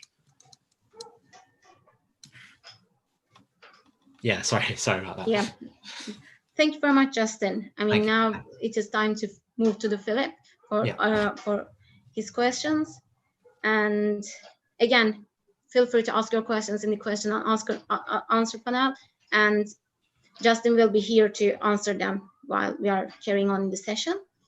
And now we will move to our next speaker, Philip Shaman. Philip is doing his PhD under the supervision of Tiago Branco at the Sainsbury Wellcome Center for Neural Circuits and Behavior in University College London. He will talk about his recent bioprint, which will be posted in the chat shortly. They investigated the navigation strategies that mice use while seeking shelter in the new environment. His talk is titled Mice Learn Multi-Step Routes by Memorizing Sub-Goal Locations. Stage is yours. Thank you. All right, thanks for joining me. So in this brief talk, I'll be introducing our recent preprint, which examines how mice navigate to safety when multiple step routes are required. First, I'll introduce the most common framework for understanding navigational strategies, which is basically lifted from the hippocampus as a cognitive map by O'Keefe and Nadell. And in this framework, on the one hand, you have what's called taxon navigation, which relies on proximal cues like a visual beacon or an odor trail. Learning occurs gradually by practicing movements or routes over and over. And so an animal could learn a multi-step route by chaining together a series of learned actions with respect to local cues, like a set of trees. On the other hand, you have cognitive map strategy. This strategy relies on a sense of place. Its learning occurs in an all or none fashion based on curiosity-driven observation of how the environment is structured. And so a multi-step route could be computed by, say, simulating paths within an internal representation of the environment and then selecting the best ones. However, I'd like to also note that in this dichotomy, it's based largely on experimental studies with very particular mazes and trial structures, or else in simple open field environments. And so it's uncertain how this maps onto more naturalistic scenarios. And our lab has found escape behavior in particular to be a useful complement to more traditional methods for studying navigation for a few reasons. For one, we can reliably trigger goal-directed routes to safety using innately threatening stimuli, and this allows for robust analysis of the animal's paths. Previous work also indicates that the same toolbox of spatial reasoning that animals use for foraging is also engaged during defensive behavior. And this is instinctively motivated behavior, which reduces bias in that we don't need to select particular training protocols, and it allows us to look at spontaneous strategies that mice use when exploring novel environments. And so here's what our main setup looks like. We have an elevated platform with a mouse, a plastic box, which it finds to be sheltering, an obstacle in the center of the platform, and a threat zone, which at certain points when the mouse enters this zone, will trigger an auditory threat and the mouse will find its way back to the shelter. So again, it's entering this arena for the first time in its life. It explores for about 10 minutes. We trigger threat trials when it enters the threat zone. It leaves the shelter and we do it again. So here's what this looks like. So there's the shelter, obstacle, and mouse with raw video on the left and the rendering on the right. Sound is triggered and the mouse finds its way to the shelter. Now this is a few minutes later with the same mouse. It's exploring again. And it performs the second escape trial. And again, a few minutes later.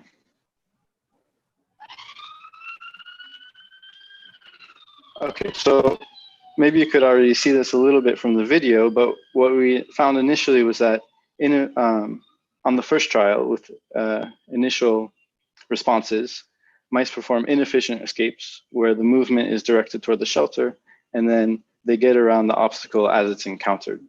Whereas later on in the session, they perform more efficient escapes, which are aimed directly at the edge of the obstacle, which we're calling edge vector escapes. And so a major focus of the study was how does experience allow mice to start taking these more efficient edge vector routes? And what we found by several pieces of evidence was that there's a spatial memory of the edge location that's learned as they become more efficient in their escape paths. And perhaps the most striking evidence of this is the following. So if we allow mice to have experience with this obstacle, the gray tracks are showing their exploration tracks during those 20 minutes. And then we say trigger an escape trial and they'll perform these efficient edge vector paths. And then what we do is remove the obstacle entirely, so it's an open field arena, and trigger more escapes. And much of the time they continue to target this edge location even though it's gone. For comparison, if there's no experience with the obstacle before this, they will head directly to the shelter. And so this spatial memory cannot be explained by visual guidance to the edge because in this case, the obstacle has been removed entirely and it's an empty arena. In addition, we ruled out another taxon strategy, which is reinforcing turn angles. So we showed that the starting positions and turning angles that mice use during navigation are not stereotyped or consistent, which means that reinforcement of turn angles during navigation cannot explain their edge vector memory. On the other hand, they might be using a cognitive map strategy, which would instead predict that what's important is how much they're observing various features of the environment, such as the presence of the obstacle or the absence of the obstacle after it has been removed. However, we found no relation at all between this kind of exploratory behavior with the spatial memory responses. Instead, we noticed a very particular type of exploratory behavior that turned out to be important, which are escape-like movements that occur during spontaneous exploration. So here's what this looks like for an example. So there's no stimulus here. The mouse is just running to the edge of the obstacle and back to the shelter. And so after observing these movements, we took this raw exploration data and we're able to extract those movements specifically, shown here in red. And we found that the occurrence of these movements can almost perfectly predict where subgoals are learned and whether subgoals are learned for escape. So to summarize this strategy, it incorporates elements of the cognitive map. It relies on an abstract sense of place, and learning occurs in an all or none fashion. However, it's also like a taxon strategy in that it's associated with repeated practice movements, and it's relatively inflexible because mice are continuing to target this subgoal even after the environment has been drastically changed. And because this strategy is spontaneously emerging within minutes of entering a novel environment, for the first time, we think it's a fundamental strategy for mouse navigation and could perhaps be used as a stepping stone to more flexible strategies that might be thought of as cognitive map-based entirely. And so with that, I'll open it up to discussion. Thank you.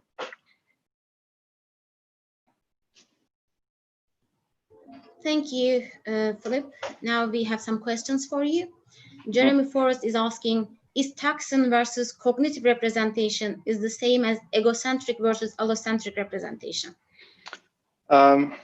It's overlapping. It's highly overlapping, but not exactly the same. If it's egocentric, then it's a taxon strategy.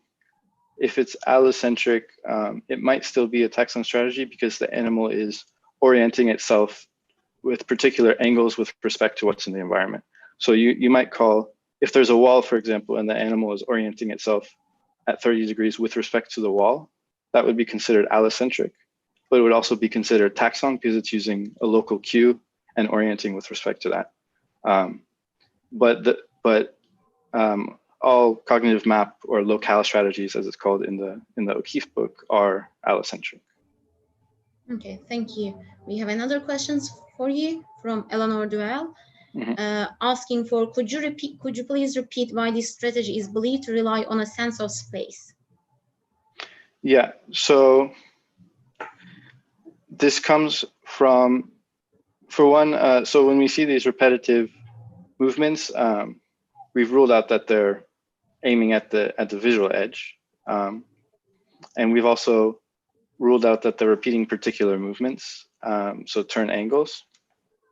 But what we did find in analysis I didn't show here is that what best explains the behavior is that they're targeting this particular location regardless of their starting position, even after the obstacle has been removed. So it's very consistent that they're aiming at a particular location, but it's not at all consistent the amount of degrees and angle that they're turning, basically. I mean, for your the sounds when it is appearing, if you specifically, as far as I see your the final analysis you mentioned, when you are moving it from left corner to right corner, it doesn't change the strategies. They go back.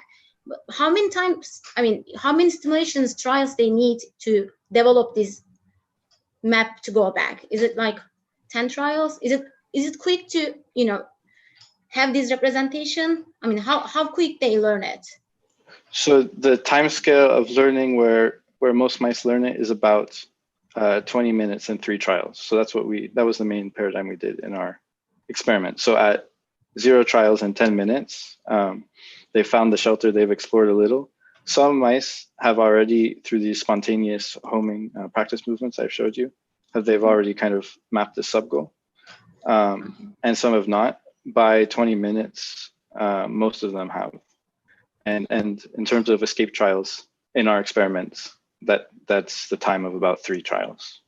If you change this threat area after they learn it, let's say after a few days, to 90 degrees to other corner of the room, do you think I mean, what kind of strategy they are going to do? They are still going to have some. Do you see what I mean? If we move this, maybe not 90 degrees, but like 30 degrees, and then see, I mean, I'm just wondering how quick it is to reshape this memory.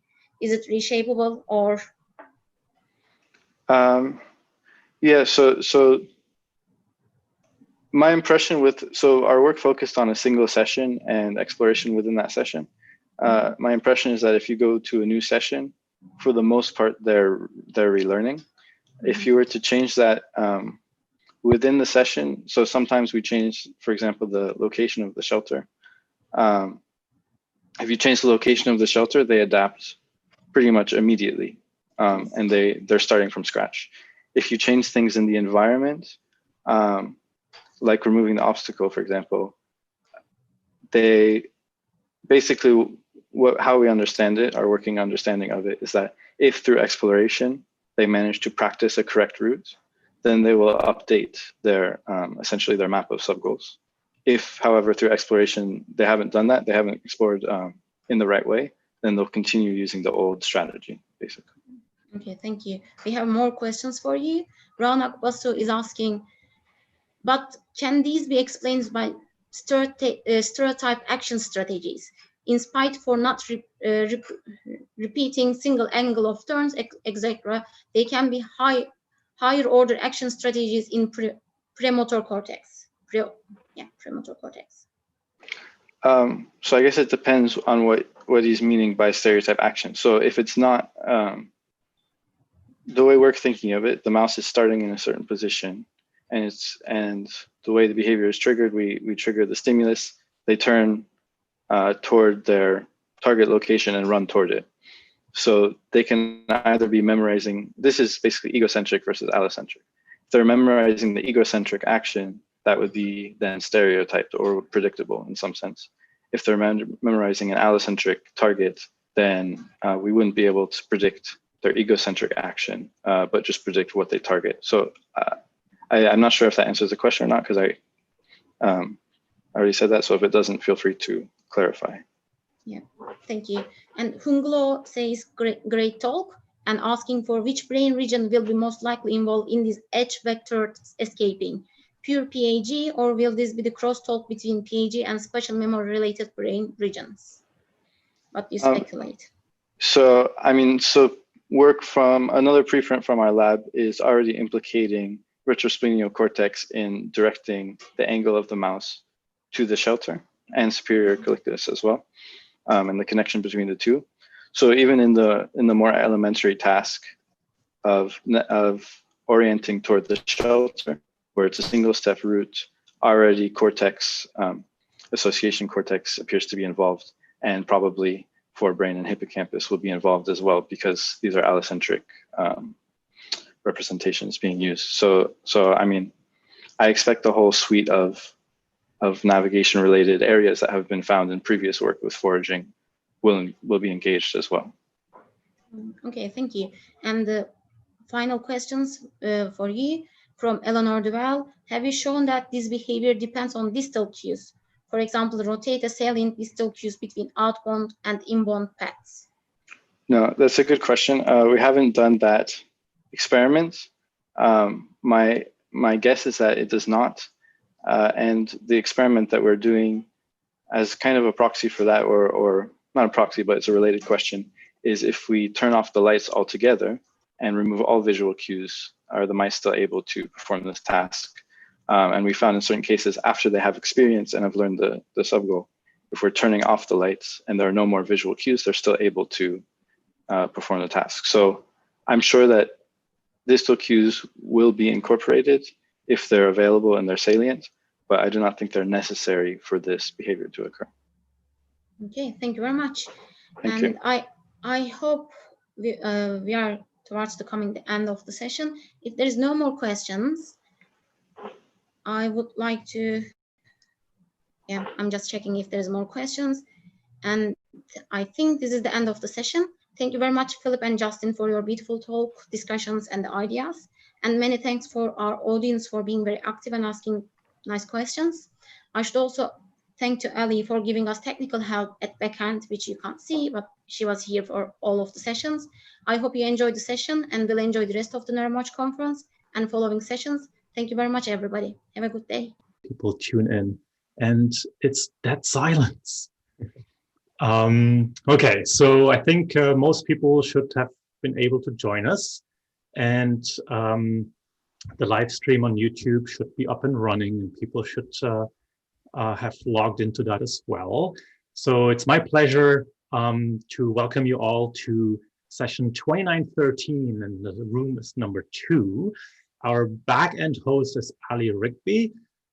She's ensuring that everything is working smoothly, and so let's cross fingers that that actually happens. I have total confidence in her.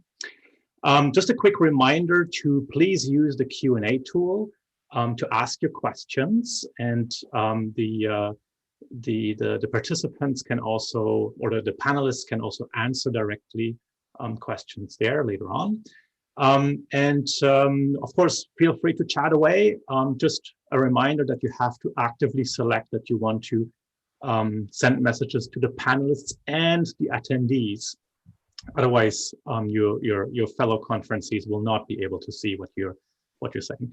Please tweet about NeuroMatch conference. Sorry, I'm a NeuroMatch Academy organizer, so I always get confused here.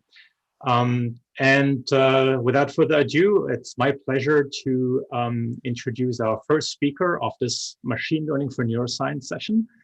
So the first speaker is NeuroMatch Conference's Davide Valeriani. Davide is a postdoctoral fellow at the Massachusetts Eye and Ear Harvard Medical School Center, and he's interested in multimodal neuroimaging and its application, and combining that with machine learning to essentially improve critical decision making. And so today he'll talk about DystoniaNet, a deep learning platform to diagnose dystonia from raw structural MRI. All yours, Davide. Thank you very much, Gunnar, for the introduction, and welcome everybody. Thanks for attending this session. So today I'm going to present our recent work on DystoniaNet, which is like a deep learning platform that we use to diagnose dystonia from raw structural MRI. And for those of you that are not familiar with dystonia, dystonia is a neurological movement disorder that is characterized by involuntary muscle contractions leading to abnormal movements and postures. It's considered to be a rare disorder, and as such, it's not super well studied. And as a result of that, there are no objective biomarkers of dystonia. And that is a big issue when you need to diagnose dystonia and to identify that the patient has dystonia. And in fact, a recent study showed that if you ask 2 or more clinicians to assess the same patient, they hardly agree with each other about the diagnosis. And from a patient perspective, you have to wait on average more than 10 years before knowing that you have dystonia, because you go through a long sequence of exams and examinations to make sure you don't have any other neurological disorder. And then eventually you'll figure out that someone will tell you that you have dystonia if you are lucky enough to be in an area where there are physicians that are and clinicians experts in dystonia. Now, even though it's a neurological movement disorder, if you use a conventional brain MRI to look at the brain of a patient, that looks normal from a neurologist's perspective. At the same time, research has shown that there are microstructural abnormalities in the brain of patients with dystonia that could possibly serve as a biomarker. And this is exactly what we try to establish with this study, whether we could use not just the eye of a neurologist here, but like a deep learning algorithm here to find if there are microstructural changes in the brain MRI of the patient that could identify dystonia. So to identify this, we developed this deep learning algorithm called DystoniaNet that identifies the biomarker of dystonia from raw structural MRI. And I want to stress the fact that the input for our algorithm is a structural MRI that has not been processed, has not been pre-processed, it's just what we get out of the scanner. We validated it and trained and validated the DystoniaNet on a large cohort of subjects. We had 612 subjects, 392 were patients. And remember that when I say large cohort here, 392 patients is a large cohort in the domain on the field of dystonia because it's a rare disorder, and 220 healthy controls.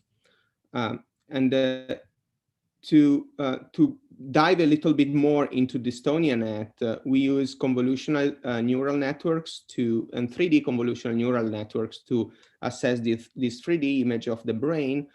And we trained the DystoniaNet so that it would identify which parts of the brain in 3D would be more associated with a patient or with a control. We had 4 different layers, convolutional layers plus dense layers here. And what the DystoniaNet would output is the probability of dystonia for that particular patient. But we also did something else, which is that whenever you develop machine learning algorithms for clinicians always ask you why. So they want to know why the algorithm has made that decision. So we also identified and visualized its internal model to make it more interpretable for the clinician. And this really means that we could open up each of these individual layers and understand where the DystoniaNet assigns most of its weight to discriminate between healthy controls and patients.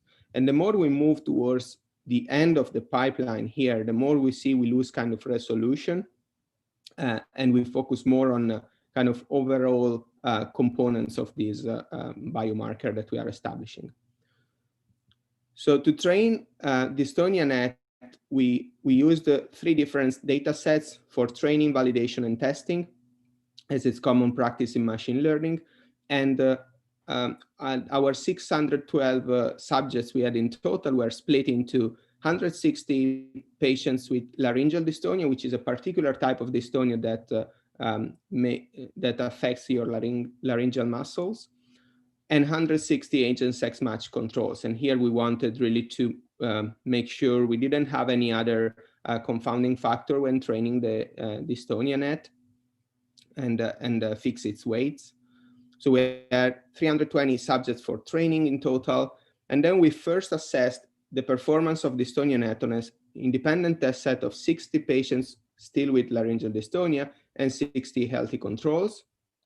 This was like done to first validate and understand like how good the performance were in this independent test set, but also to provide DystoniaNet with an extra feature, which is a sort of an uncertainty or a control of its uncertainty. So if DystoniaNet assesses a patient and sees that there are some suggestions that this patient may have dystonia, but the network itself is not confident enough on that, instead of outputting like a diagnosis, it would refer the patient for extra examinations.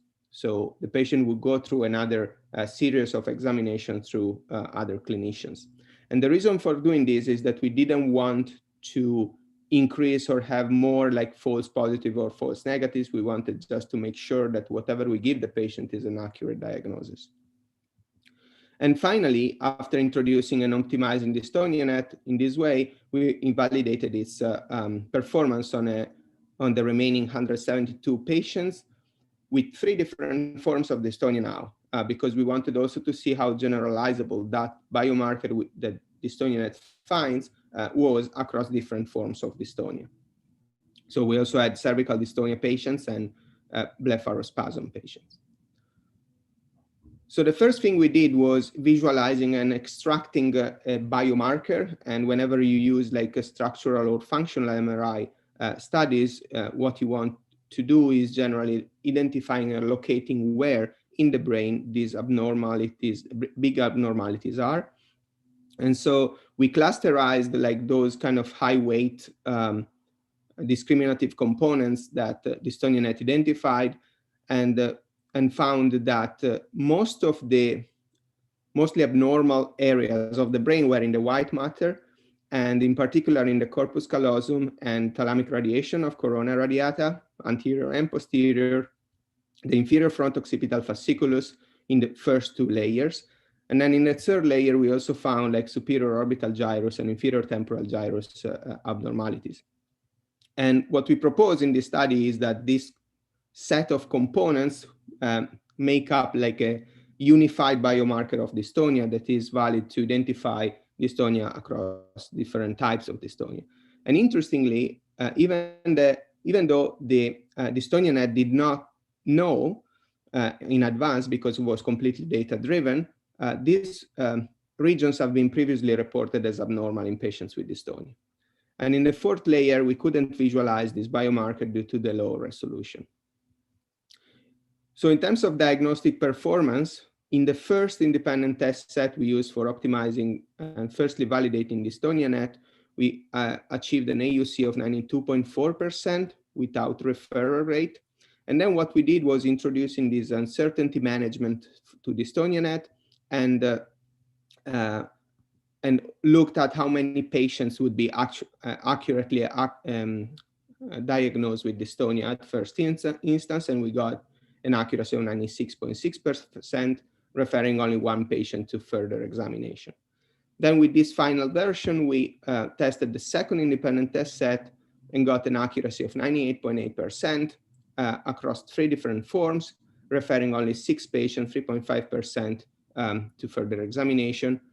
And for computing the accuracy here, we did not account for the people that were referred, because in those cases, we didn't know if the final diagnosis to that patient would be correct or not. And other things I wanted to note is that it took less than 1 second for DystoniaNet to diagnose dystonia in one patient. We also compared it with shallow machine learning, LDA, SVM, and one-layer artificial neural network. And DystoniaNet was always more accurate. And finally, we also validated DystoniaNet on an independent data set of healthy controls, of more than 1,000 healthy controls, to make sure that it was highly specific. And we found that the accuracy there was 96.9%. So we validated that. And the way we envision DystoniaNet is really an online architecture in which a clinician would upload an MRI data set from one patient, click on diagnose, and receive directly the diagnosis of that patient with the probability associated to it. And we are currently working also to see how we can better visualize its internal models for a clinician.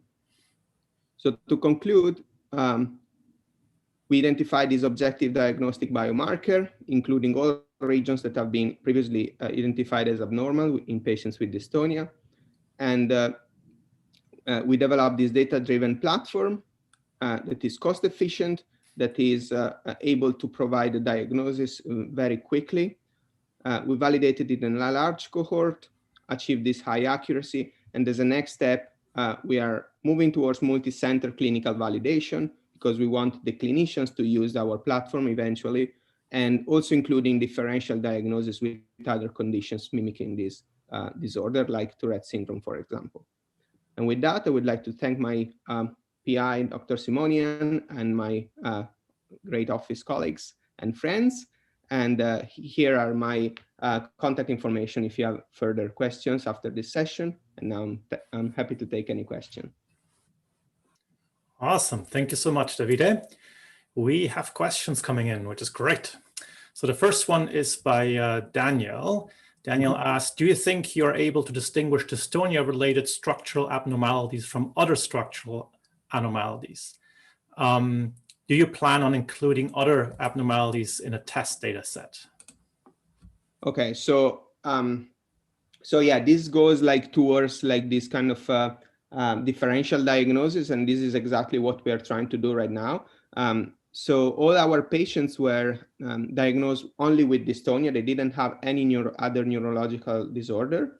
But what we are currently doing is, well, first, understanding whether we can discriminate other disorders like, as I was saying, Tourette syndrome, but also Parkinson's disease and other movement disorders. I think it's doable. Maybe we need to retrain DystoniaNet with a part of that population as well, because we want the internal model to understand that now it's not just discriminating with a healthy control, but we want to specifically understand what dystonia is. But I think that's exactly where we are moving, because that's the important part also for a clinician. And we design our next steps like asking clinicians what they need. But yeah, I think. Great. Thank you. Hannah has a question. Thank you for the great presentation. I'm wondering, how did you determine the structure of the convolutional network? For example, the number of layers, filters, etc. Yeah, that's a great question.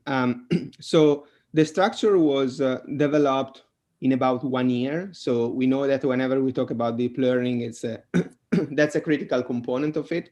And we used the training set that I was talking about, like those 160 patients and controls, and we split it furtherly in half. And we used half for training a new architecture, and the other half to validate and see how many how many patients and controls were correctly classified. So a sort of an inner loop validation technique. It took a while because first we started with a shallow network, and then we added iteratively extra layers.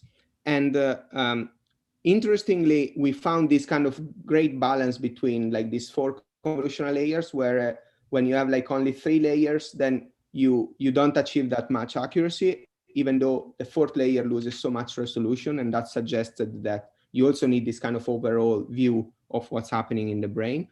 But yeah, it took a while. But the interesting thing is that at the beginning, while we were doing that, we didn't have access to the patients that eventually we use also for final testing it. So we really did a sort of a blind development of the architecture itself. Awesome. Thank you so much. We should move on. There is another question in the Q&A. Davide, if you want to answer that Thank you very much. during the next talk, that'd be great. Yeah. So next up is Marco Domenico Cirillo. He's a PhD student at the Medical Engineering Department of the Linköping University in Sweden. And he'll be talking about Vox2Vox, 3D GAN for brain tumor segmentation. Marco, please take it away. You have to unmute yourself and share your screen. Okay, everyone, can you see the screen? Yep. So hello, my name is Marco Domenico Cirillo. I'm a PhD student of the Biomedical Engineering Department at the Linköping University, and I'm here to talk to you about one of my latest papers called the Vox2Vox, a 3D GAN for brain tumor segmentation that I recently submitted to the Multimodal Brain Tumor Segmentation Challenge 2020. And here on the right corner, you can see also my mail in case you have some further question after the conference or you want to stay in contact with me somehow. So during my presentation, I'm going to talk about a brief introduction, what GANs are and how they work. Then I'm gonna also to show you the type of data that I've used for such implementation. I'm gonna show you the model's architecture and parameters, what is a model assembling, the results that I got, and a brief conclusion. So let's start with a brief introduction. So GANs nowadays that are generative adversarial network are very popular in computer vision because they can highly perform techniques such as style transfer, noise to image, or image to image translation, image segmentation, but many, many other things. Here, for example, we have an example of style transfer, where from an image we can transform the image as it were painted by Van Gogh or Munch, or the other picture, I don't know who it was. Then this is an example of noise to image that recreates human faces. As you can see, these really look like realistic, but these are all fake faces, human faces. This person will not exist in the world. And also image to image translation, so from labels going to an image or vice versa, or transform a day image into a night image, black and white image into color one, and etc. But what is really a GAN? A GAN is a model that is made by two neural networks, the generator and the discriminator. The generator is the one that simply generates images that should look real, and the discriminator is the other model that tries to learn if the generate image looks real or not. So it distinguishes if it's fake or real the image. So training such models, the generator will return more realistic images, as I said before, and on the other hand, the discriminator will be more able to distinguish if the image is real or not. So the aim in the end is training the generator until he's able to fool the discriminator. So in the end, our generator will generate images that are fake, but they look realistic. There are many types of GANs. There are supervised and unsupervised, pair, unpaired, noise to image, image to image, and etc. But the one that we are going to talk to you about is a 3D paired image to image GAN, inspired by the Pix2Pix GAN by Isola and others, renamed Vox2Vox, Voxel2Voxel, able to generate realistic 3D brain tumor segmentation from multi-channel magnetic resonance brain images. So the type of data that we use are the one provided by the BRATS 2020 that are MRI images. In total, there are 660 MRI images with shapes 240 per 240 per 155. And each subject has the T1 image, the T2, T1 with contrast, and Frey volumes. All these images are acquired from 19 different institutions, and all of them probably have different clinical protocols. So let's see how is the model architecture. But first, I would like to show you how does the learning works for the discriminator and the generator. So we have our two models, generator and discriminator, our input image, and our target that we want to achieve. So at the beginning, we want to train for example, train the discriminator. We give the input image to the generator that will generate our fake target, let's say. Then secondly, we're gonna give to the discriminator our image with the real target, and they're gonna give us we call it the output real. And we calculate from this the L2 loss with a tensor of ones. So this is gonna give to the discriminator what how real is the image is, the target is. On the other hand, then we're gonna give to the discriminator at the same time the generated fake image from the generator with the real target, and we call this the fake target. And we're gonna compare this with a tensor of zeros. And this is gonna give us how much this image is fake. And all this information then are added, and the weights and the gradients going to be updated to the discriminator.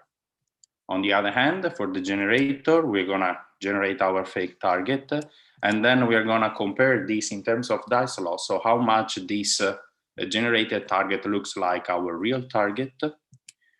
Then we're going to do it again. We're going to return our output fake from the discriminator. We're going to calculate how much this fake output looks real with a tensor of 1, and then we do this weighted sum with an alpha coefficient that is a scalar.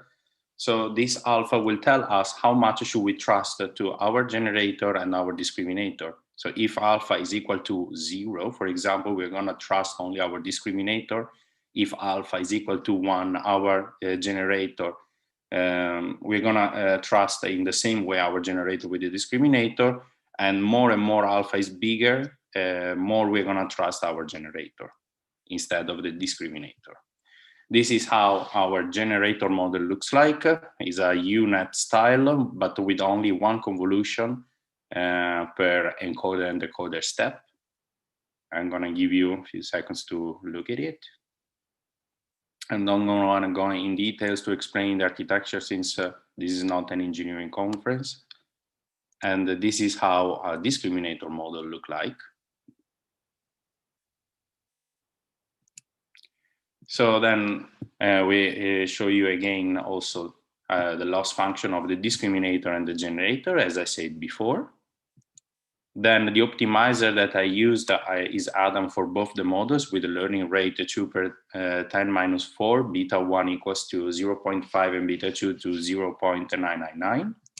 And as a regularization, we have used the image augmentation during the training using random rotation, flipping, brightness, and elastic deformation. There were dropout layers with 0.2 as drop rate. And in the end, the discriminator itself is a regularizer, because it behaves as a shape regularizer for our brain tumors. Then what we have done a model assembling. So what assembling is that technique that combines the output of different models in order to have in the end a robust result. What we have done, we have trained 10 different models, 10 different vox-to-vox, doing a 10-fold cross-validation, and then we assemble the output. Anyway, since all the models are trained to detect 4 different types of classes, whole tumor, tumor core, enhancing tumor, and the background, it is normal that sometimes it detects a class that is not present in a subject, and the assembling follows this such mis-segmentation.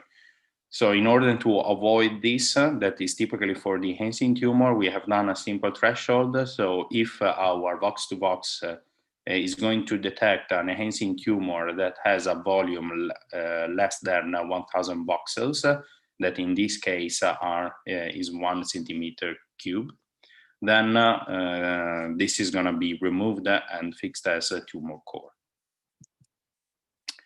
Now I'm going to show you some results. So BRATS is going to give 660 different volumes that are split into 369, 125, and 166 as training, validation, and testing set. We have trained our Vox2Vox extraction a sub volume of shape 128 per 128 per 128, batch size 4 over 200 epochs. Once the training is completed, the model is evaluated in terms of dice scores and Hausdorff distance, 95 percentile, that are two typical metrics for image segmentation. 10 minutes. Okay. As I said before, we have this parameter alpha that we want to find a good trade-off then to how much should we trust our generator to discriminator, and we found out that the best one is alpha equal to 5. These scores are taken only with the training data set. And then after we have done tenfold cross-evaluation, we have done the assembling of this, and here I'm going to show you the result got for the training, validation, and testing set.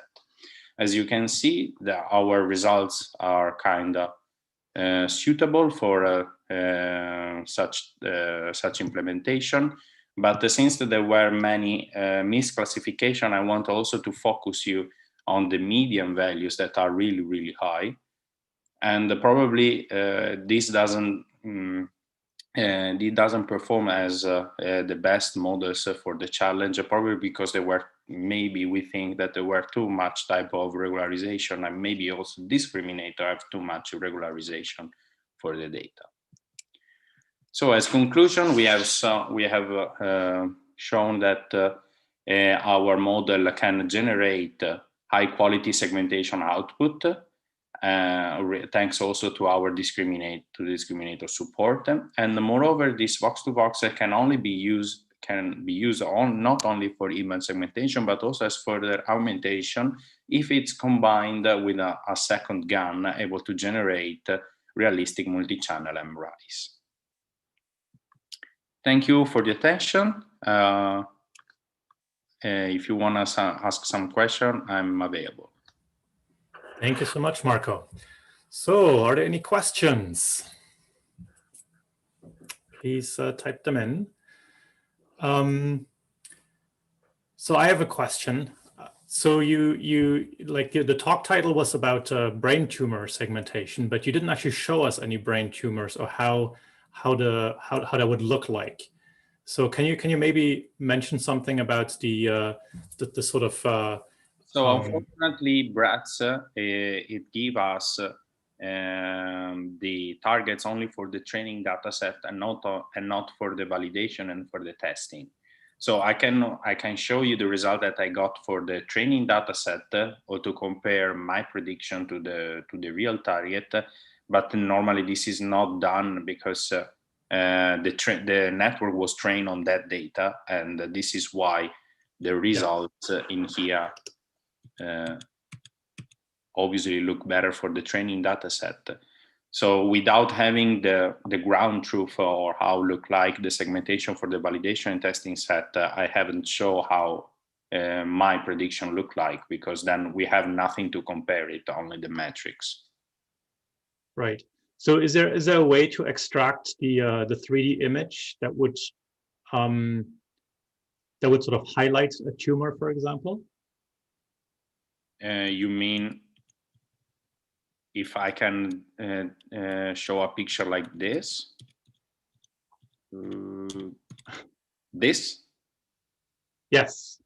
Yeah, obviously I have all the predictions of how my model predict the segmentation for the brain tumors, but I cannot tell how good it is because I cannot show you the ground truth of this.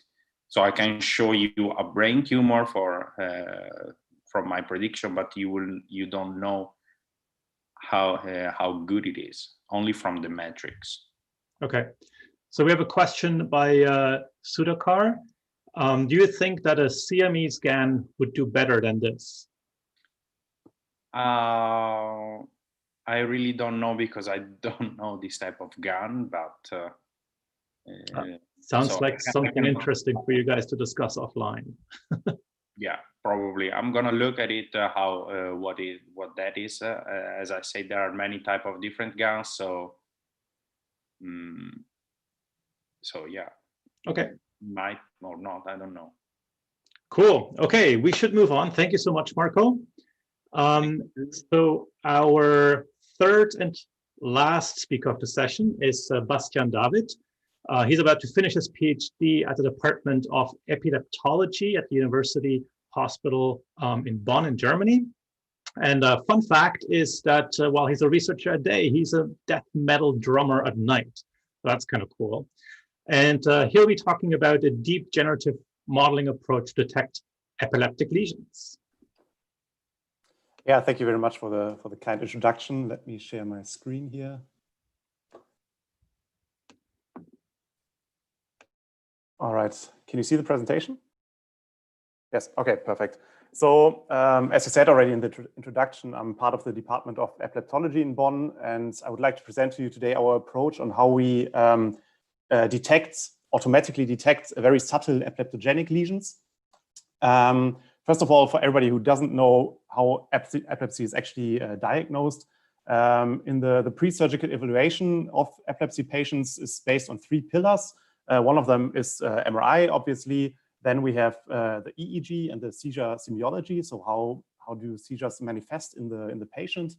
And last but not least, neuropsychological testing. And unsurprisingly, if you want to look for lesions, MRI is the way to go. It has become most crucial as for this patient, for example. It's a 41-year-old female patient, and she had a lesion. I won't play the guessing game now. She had a lesion in this region here, and our neuroradiologist suspected that it's a so-called focal cortical dysplasia, or in short, FCD. And these FCDs, they are congenital disruptions of neuronal migration or differentiation during brain development. It basically means while the brain is developing, the somata, so the cell bodies of the neurons, are traversing from the neural tube outside to the cortex. And in these patients, they don't migrate far enough, so they get kind of stuck in the deep white matter. It's actually one of the most common pathologies causing drug-resistant focal epilepsy in both children and adults. Drug-resistant epilepsy, meaning that the only therapeutic option for these patients is to undergo resective surgery. And that's exactly what this patient did. So we, or not me personally, but the neurosurgeons cut out this part of the brain. And then we did some histology on it. And we found out, yes, it's actually an FCD, type 2B, doesn't matter what type. And this patient was afterwards seizure-free. So she was healed from her seizures. So you can imagine that positive MR findings are very high therapeutic importance here. In fact, 80% of patients become seizure-free after a complete resection of the lesion. Actually, if you're a very specialized clinic, this number is probably even much higher at like 95% or something like this. However, not all FCDs can be detected easily by the neuroradiologist. This one, for example, was an MR negative patient in our clinic, and the lesion is here. I marked it green. And this is not a singularity, but in fact, we have only abnormal MR findings in around 50 to 70 FCD patients.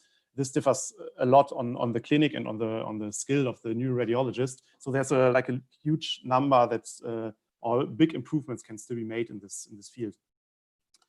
So how else can we detect these subtle FCDs? I mean, it's kind of obvious choice that you try to do some automated classification to help the neuroradiologists. And we are not the first ones to do this. These are 3 of the main publications in the field, I would say, or at least they are my favorite publications. And what they have in common is that they use a surface-based approach to detect this lesion, which makes sense because these lesions are usually at the interface between white and gray matter. And they define some kind of features, mostly like gradients along the surfaces or something like this. And then these features are fed forward into some machine learning algorithm of choice, and then you have your classification. And if you check these approaches, the specificity, at least of the two approaches I highlighted here, are very high or actually perfect. But if you check the sensitivity, you can actually see that over the years, the sensitivity of these approaches has not really improved, and it's around 70%, which is kind of the level that neuroradiologists also reach. Some other problems with them is that the human feature engineering itself is a problem because it might introduce some biases. Also, you have to like run the images through some heavy pre-processing pipelines, like for example, the surface reconstruction, which is always easily flawed. Like there are flaws often, so you have to manually readjust it and stuff. So that's already pretty bad for physicians to do. Also, they're very vulnerable to noisy data, especially motion artifacts, which in epilepsy patients is very, very common. So yeah. Okay, we already had two talks about deep learning, so the Deus Ex Machina moment is a little bit gone, but this is something that you can do probably much better with convolutional neural networks, and that's exactly what we tried. So what kind of patients did we have? We have 42 patients with histologically proven FCD type 2B. And I want to highlight the number, 42 patients. In deep learning terms, that's ridiculously small. In clinical terms, this is actually quite a lot because it's not such a common disease.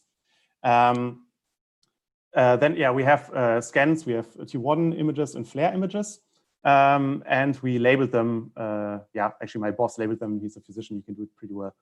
For validation, we used a 5-fold cross-validation scheme. We calculate the sensitivity according to the co-localization of super-threshold clusters. We just had like a fixed threshold of 90% probability with the manual lesion label. And the specificity we tested in an out-of-sample test with 56 age and gender matched patients who also had epileptic seizures, temporal lobe epilepsy. So they also have seizures, they also have some atrophy, but they don't have FCD lesions. So this is really the group you want to distinguish them from. So what do we do? First of all, I'm not an engineer, so I just like apply stuff. I actually used DeepMedic. I'm sure that that Marco knows this this architecture. It's a very famous architecture. It won, I think, the Brett's Challenge in some year. And it's a pretty standard CNN by now, but what's making it kind of special is that it has this dual pathway. Here, the upper pathway where it extracts 3D patches in the high resolution images. So to learn implicitly the local neighborhood relationships. And in the lower pathway, it first subsamples the images, the raw images, and then also extracts 3D patches and thereby learn something about the global neighborhood relationships. Yeah, we just fed in our raw T1 and our raw FLAIR image. And when we do this and just use this off-the-shelf method, basically, we already reached a sensitivity of around 81%, which is pretty nice. But if you look at the specificity, it's rather poor. 16 of the 56 temporal lobe epilepsy control patients also showed false positive clusters. So there's something we need to do. However, we have so few patients, so few data, that we cannot really do a lot of like hyperparameter tuning and stuff like this. So what we thought what we have to do is we have to simplify the problem before we feed our data into the network. And what do we do? So this is again our index patient. And if you check now the lesion, the area of the lesion, and you know where it is, you can actually see that there's something like a radiographical feature that classifies this lesion, which is an increased cortical thickness and like a blurring of the gray matter, white matter boundary. And this is actually exactly the features that new radiologists are trained to look for. If you now look at the same region, but in the T1 weighted image, you can actually not see that much. So in comparison, again, this is the FLAIR image. And this is the T1 image. So in the T1 image, the lesion seems nearly invisible. And our idea was, okay, hey, can we use this information mismatch between these two sequences? And if yes, how can we maybe quantify this beforehand, before we feed it into our DeepMedic network? And this is where GANs come into play, or at least we came up with a GAN approach. I'm very grateful that Marco already did a great introduction for GAN, so I won't get too much into detail with this. You heard this already. But just in our case, what did we do? Our real data were the FLAIR images of the patients, which actually do show this, these radiographical features of the lesion. Our source data for this conditional GAN were the T1 images, which do not show this radiographical feature, or nearly not. And the synthetic data that we wanted the generator to produce should be something flare-like, or something that looks like a flare, but that does not show this radiographical feature because it's only based on the T1. And so, yeah, we train this GAN, and then with iteration to iteration, the output of the generator becomes better and better until the sorry, it's stuck here. Yeah, until the discriminator does not know anymore, is it real or fake data? We have now photorealistic flare images. Here, just just showing off a little bit here. On the left-hand side, there are the real images, and on the right-hand side, you see the synthetic images of our GAN. Our GAN, by the way, was a 2D GAN. It was actually the pix-to-pix that Mark already mentioned. Okay, and if we now look at this for our patient, again, this is the real flare. Here you see the lesion highlighted. And if you now look at the synthetic flare, which is based on the T1, you see that the lesion is invisible here. But apart from that, the intensity histograms are so similar that we can now simply subtract these two images from each other, and then visualize the difference map in colors, in the color scale, for example. And just by visualizing, the FCD region already pops out pretty nicely. Now, what we did in the next step is, of course, we developed this two-step procedure. We trained this GAN on, by the way, healthy controls, because we didn't want it to learn anything about the lesion. Then we have the synthetic flare and the real flare. We subtract them, and we then input not only the raw T1 and the raw flare, but also the difference image into DeepMedic, and and train it. And now we come to the results. Our first classifier, you know it already, pretty bad specificity, and now not a big surprise. Our second classifier with a two-step procedure worked much, much better. In fact, it has a sensitivity and specificity of over 90%. Also, the number of extralesional clusters within the patient brain is much less, so it really improves a lot to feed in this GAN difference image. And here are some, a little bit cherry-picked results, I have to say. This is the index patient. You see the GAN difference highlights the lesion, and the classifier finds it. This is another lesion which is actually visibly already visible, and the GAN difference also finds this one. This one is a patient which I think really highlights the benefit of this of the deep learning approach, because you can see that this image has quite a lot of motion artifacts, very, very common for epilepsy patients, but still the GAN difference image highlights the lesion, and the classifier also finds it. And last but not least, also one result where our classifier did not find the lesion. Also, the GAN difference is kind of, it's mostly noise. But now, okay, my last slide, and actually the most important question about it, does it also generalize to other data that's not our data set? And in fact, it kind of does. These are also small sample sizes, yes, but they are from different scanners and from different clinics, the University Clinic in Frankfurt and the Charité in Berlin. And also here, our sensitivity is in all cases above 80%. Actually, the lowest number is 80%, but I also want to highlight that this here is a pediatric patient cohort. So it's not adults, but it's children brains. And everybody who ever worked with a pediatric patient cohort knows that these brains look very different to adult brains. Yeah, so that's already it. Thanks to all my collaborators. Thanks for your attention. And I'm really happy to take questions now. Great, thank you, Bastian.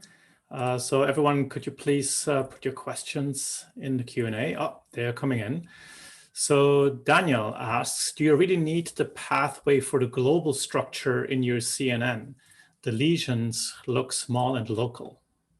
Yeah, very good question. And to be honest, I have not tried to only use the local. Oh, I'm sorry, somebody's ringing my bell. I've not really used a CNN that only uses like one pathway, basically. But I'm pretty sure that for FCDs, it's useful to understand the global neighborhood relationships, because FCDs they can appear everywhere in the cortex, but in some parts of the cortex more often than in other parts. So I think that by having this global pathway, the CNN already learned something about also the general distribution of FCDs. So I think the global pathway is actually helpful.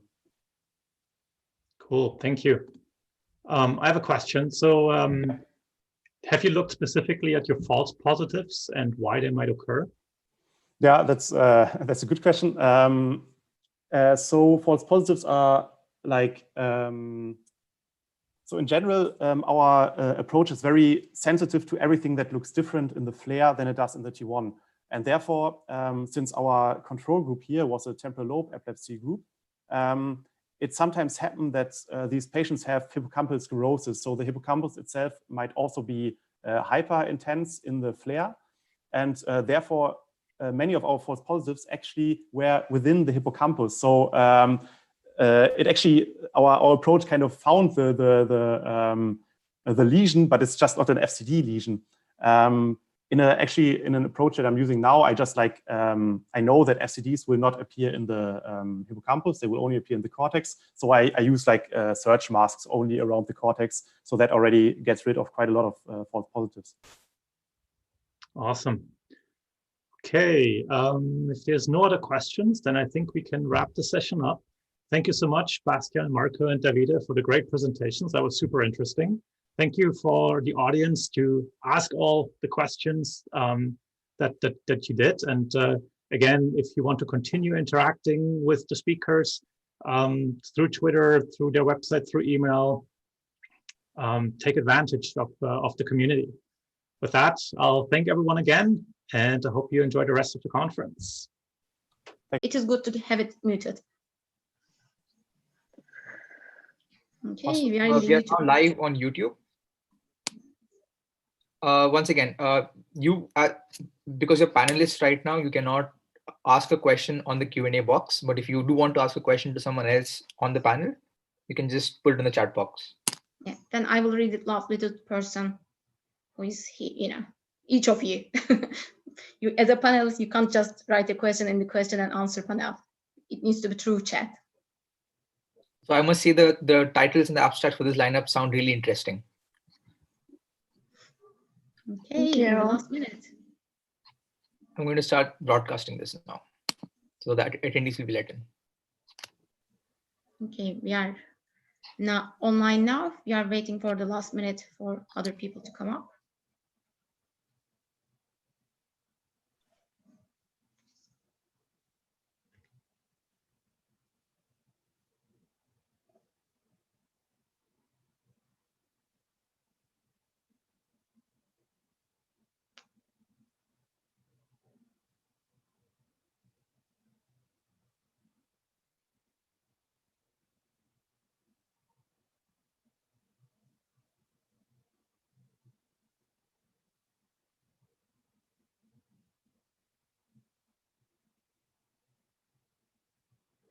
Hi, everyone. Thank you for joining us in this session. We have three amazing speakers in this session who is going to talk and explore different aspects of the recurrent neural networks.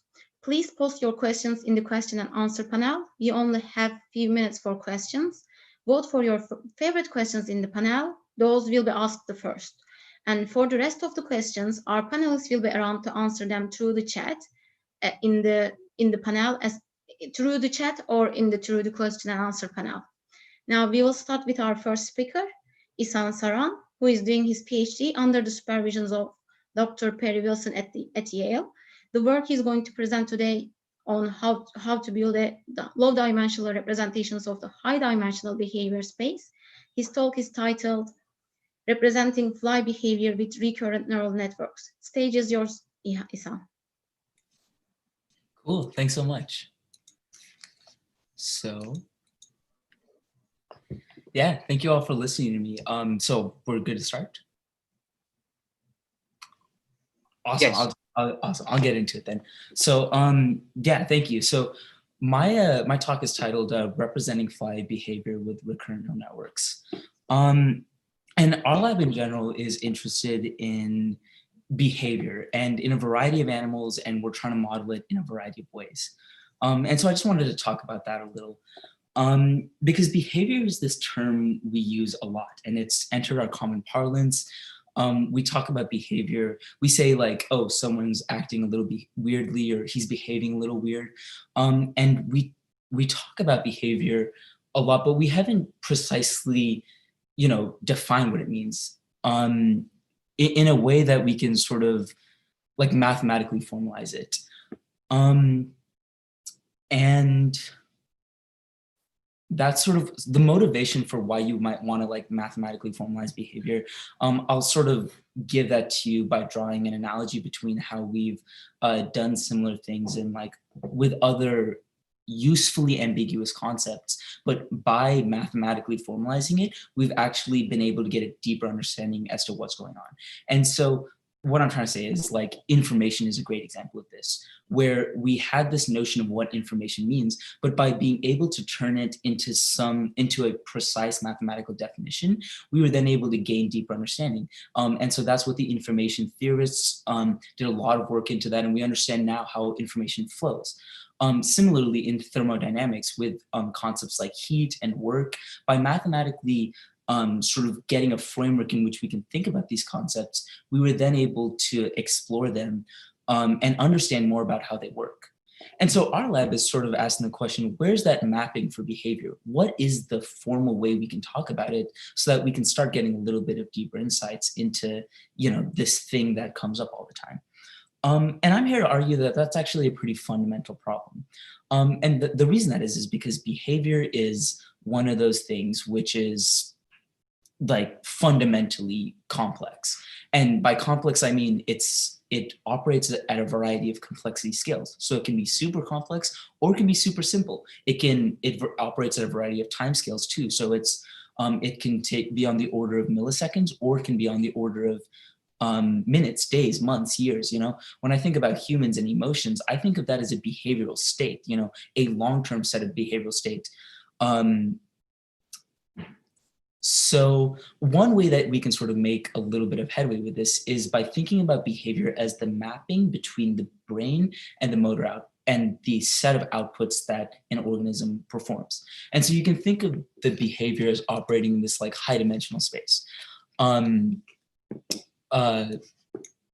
So sort of on average, there are about 10,000 connections and there's like 100 trillion neurons. So that means that there's something like 10 to 15 different connections happening up there. And you can imagine that there's a ton of processing, information processing that's happening that somehow needs to be compressed into this much lower dimensional output of behavioral states. And so while it's true that we perform a lot of different sets of actions, it's the case that it's a much lower dimensional space. And that's how you can start thinking about one way in which you might want to talk about behavior as a mathematical, sort of a mapping between this high dimensional behavior, you know, space of computational into some low dimensional mapping. And so just to reiterate, behavior is dynamic, right? It happens real time. If I sort of like, if I sort of frighten a dog will respond real time. So it's dynamic, it's happening, you know, moment to moment. It's context dependent, right? If I tell a joke and you're in a happy mood, you might respond to it differently. You might laugh, whereas if you're in a sad mood, you might get angry at me. So it depends on the context. It's operating at a variety of time and length scales. And RNNs are really good at capturing temporal dynamics. So that's sort of a motivation as to why you might want to use recurrent neural networks to model behavior specifically. And I'm happy to talk more in depth about, you know, why specifically RNNs. And the idea is like, you want to have a heavily over-parameterized system, which RNNs have, you know, hundreds of thousands of parameters you can vary. And then as you take it down into the low dimensional space, hopefully something will emerge. And so, you know, if you think about how information, just a little primer on neural networks, how information normally travels is it goes from the input layer to the hidden layer to the output layer. And so information is solely propagated forward in one direction. And the inputs are independent of one another. Whereas with RNNs, you can sort of introduce loops into the architecture. And by introducing loops, that means that you can now remember things. And if you can remember things, you can sort of figure out the temporal correlations or what's happening on across time. And so we use specifically something called an LSTM network. I won't go too much into that right now, but that's the architecture we use. And that's sort of a motivation for why we want to use RNNs to model behavior. So that's just any questions at this point. I sort of left like a little I'll just go straight on to it then. So how are we using these RNNs with to represent fly behavior specifically? And the idea is that you take joint positions. So you can imagine some sort of a tracking algorithm on that monitors animals' positions, and it creates a array of the positions over time. So it's time series of their positions. You do a little bit of processing onto that, and you get it into a format that the RNN can take in. You train the RNN on these positions, and the RNN outputs what it expects the fly is going to do next. So it's outputting the positions, the postural positions of the fly at the next moment in time. But I'll hold off on what the RNN is outputting for now, because right now we're trying to analyze what's happening inside the RNN. The idea is that the representation that's being built inside of the RNN is the high dimensional behavioral representation that we're interested in. And because of that, we would love to, peer into the RNN and see what's going on. And the way we do that is by analyzing the internal states of the RNN. And so since we use an LSTM network, there are two internal states, the hidden layer and the hidden internal states, and then the sort of conveyor belt internal states. And we can analyze those internal states to get a better understanding of what sort of representation the RNN is building. And so we do a little bit of additional transformation on the data. So we do PCA in order to reduce the dimensionality of the internal state. So we pick the top 30 or so principal components, and then we do a wavelength transform on that, which increases the dimensionality, but it sort of allows us to figure out the temporal correlations happening, which means that we can figure out, when I was talking about, behaviors operating at millisecond scales versus minute scales, the wavelet transform is good at scoping out, sort of partitioning the behaviors into the, the right sort of temporal, the right temporal, it's good at picking out exactly which time scale you want to look at. But once you have that output, you can take the high dimensional behavioral space and compress that with some sort of dimensionality reduction algorithm. So like TSNE is a great one, and it generates one of these maps. And so these are probability density maps. And the way we take it is we use some sort of a watershed algorithm to break up the clusters into different sections. From those sections, you can create movies of the freely moving animal, and then you can look at those movies and see what the fly is doing at that time. So if you look at what the fly is doing at that time, you can then build a coarser grained map of what's going on in each of those regions. And the watershed, how many regions you decide to partition the space into is sort of a parameter that you can vary. So you could get really fine behaviors, or you can get really coarse behaviors. And the idea is, in fact, one of the best things about RNNs is that layer by layer, the complexity increases. And I'll talk about that in a second, but this is the general behavioral pipeline. Once we take the low dimensional behaviors maps that we've generated, we then create a coarse grained description and composite movies out of it. So one thing I'd like to point out is, so I'll sort of, try to like guide you through these maps because they're a little complicated. And you can see, so this is a behavioral map generated by my PI back in 2014, Dr. Berman. And the red regions correspond to high probability regions. And so you can see that there's features across the map which share similarities. So this arc right here is one of those features that stays similar. And this sort of big cluster over here corresponds to this big cluster.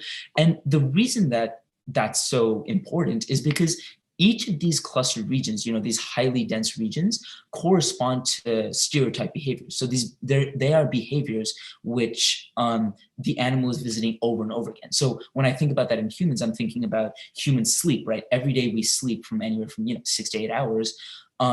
That's an action, that's a behavioral pattern that we're repeating over and over again. And so you can imagine that that pattern is being revisited over and over again in behavioral space in just the same way a fly is revisiting a pattern over and over again. And if it's going there over and over again, that'll correspond to a region of high probability density that you're going to find the fly. And so that's what these sort of clusters are referring to. These regions of high probability density correspond to these stereotype movements, and they're preserved across these behavioral maps, which is awesome. because it means that these stereotype behaviors they have a mapping, you know, they can be identified. And that's what you do next, is you take these course regions and you can create a map out of them corresponding to what the animal is doing at any given point in time. So this locomotion arc is a distinct one, and it corresponds to flies, you know, just walking forward, moving forward.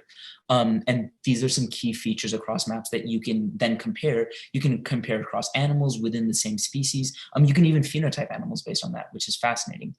But sort of maybe more geared towards why we're interested in is that RNNs build a great representation of this stuff layer by layer. And what I mean by that is you can build these composite movies, like I said, and then you can analyze the corresponding region in the low-dimensional behavior space and see how the internal states for each layer change. You can look at the difference in the from layer to layer, how the states are changing.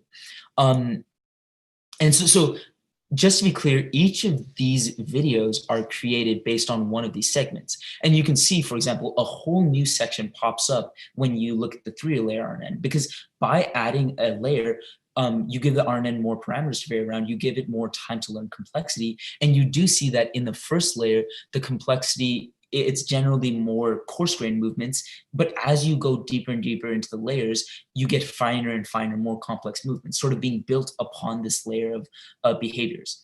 And you can see that even a whole new region pops up, the wing region, in the first layer of the 3-layer RNN, which corresponds to solely the fly doing wing movements. And the reason that happens is because flies spend a lot of time grooming, and because they spend so much time grooming to, you know, clear dirt and stuff off their skin.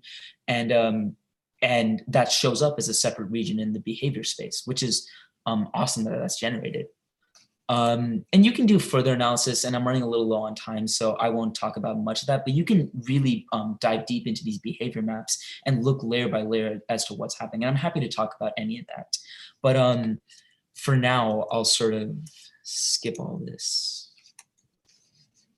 Thank you, Isan. It is a lovely talk. Actually, you have plenty of questions, but unfortunately, we have very little time. Okay. That's why I'm only going to ask one question to you, okay, since none of them is voted.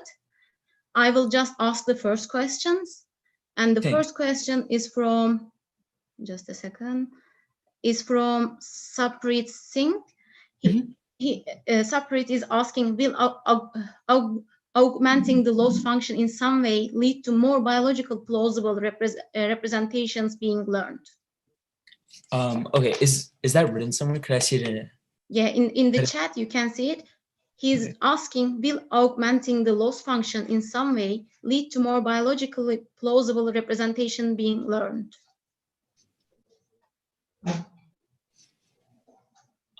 Will augmenting the loss function of the RNN? Yes, in some way lead to more biologically plausible representations being learned.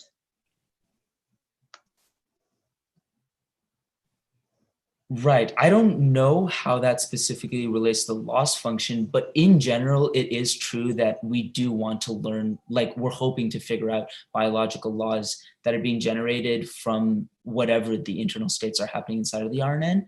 But honestly, we're still trying to that is one of the future directions we want to go in, but we're still trying to figure out what's going on in that RNN. So probing the hidden states, and I'm sure that to some extent, optimizing the loss function would generate new rules, but we're still probing that area. Yeah, thank you so much. I think you're muted.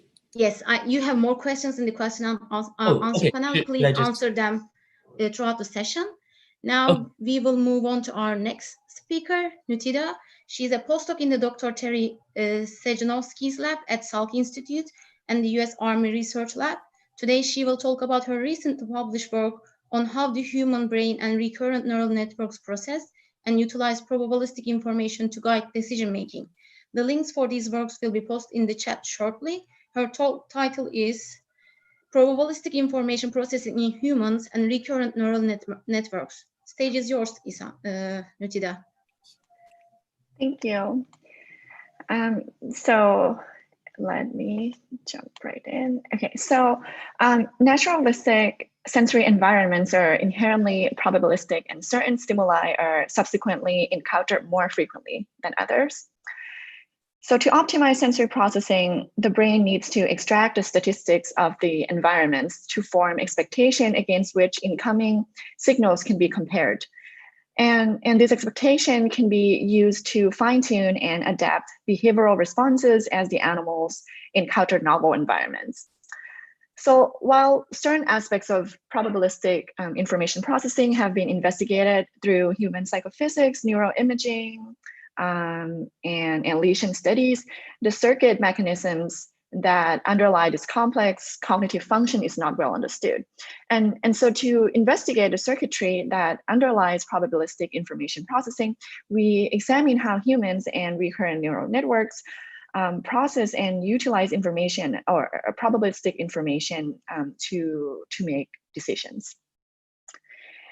And so first, we tested human participants on a perceptual decision-making task where the stimulus probability and the amount of sensory strength were manipulated. So on each trial here, participants monitor a display of flickering randomly oriented red and blue bars and reported a brief target display, which was either red or blue bars coherently oriented at 0 or 90 degrees. So either horizontal or vertical. And stimulus probability was manipulated on a block-to-block basis such that within each block of trials. No, Tita, I have to interrupt you for a minute. I don't see the slides. Like right now, I'm only seeing the first slide, right? There's nothing else. Sorry, can you see it now? We can only see the first slide. The rest of the slides, I mean, it's not moving. I'm not sure why that is. Sorry, let me try again. Can you guys see it now? Yes, we can see it now. That's better. Sorry, okay, thank you. Okay, so this is the task. And so again, yeah, so the target was either red or blue bars coherently oriented at 0 or 90 degrees, so either horizontal or vertical. And stimulus probability was manipulated on a block-to-block basis such that within each block of trials, one target feature, for example, horizontal orientation was more likely than the other feature, which is vertical orientation. So each of these blocks was treated as a training block, and we tested participants' knowledge of the train probability by varying the stimulus statistics of the following block to be either identical or different from the train probability. And so first we have an expected condition where two adjacent blocks share the likely target stimulus. So for example, coherently horizontal bars being presented as targets more often in two adjacent blocks. So in our task, we also had these experimental blocks where the target orientation was counterbalanced. So in that case, then we can use these blocks as neutral testing context as shown here. And finally, we have an expected condition where two adjacent blocks did not share the likely target stimulus. Finally, sensory strength was manipulated through the frequency at which the red and blue bars were being rendered. So in this study, we considered two strength values, so the low flicker frequency at 33 Hertz and high frequency at 50 Hertz. This manipulation of flicker frequency allowed us to investigate probabilistic information processing under different levels of sensory strength. So next, so recurrent neural network models or RNN models have recently been used to investigate various components of neural computations, such as perceptual inference and working memory. Because RNN models allow an experimenter to manipulate many aspects of the sensory environments and learning processes, including the network architecture, the task, and the stimulus set. These models offer a complementary approach to in vivo methods. And so here we use a continuous variable firing rate RNN model consisted of n rate units recurrently connected to one another. The dynamics of the model was governed by the following set of equations here, which I won't go into, but feel free to ask questions. But to date, RNN models have been primarily trained in an environment where a stimulus space is counterbalanced and unbiased to ensure that each stimulus is equally represented and accounted for by the neurodynamics of the trained models. And so in order to model more realistic and probabilistic sensory environments, we developed a simple training paradigm that resemble the one used in human studies, both in ours and other studies. So in this paradigm, one input stimulus out of 6 possible stimuli here was more prevalent and was presented to our RNN model more often than the rest of the stimuli during training. And more specifically, the expected stimulus was presented in 80% of the training trials, where the other 5 unexpected stimuli were equally represented, so 4% each, right? So on each trial here, 1 out of the 6 possible stimuli was presented for 125 milliseconds, and the stimulus signals were modeled as white noise signals drawn from standard normal distribution with a constant offset value added during the stimulus window. So the offset value was varied to model the sensory strength to mimic varied to model the coherence level of the stimuli.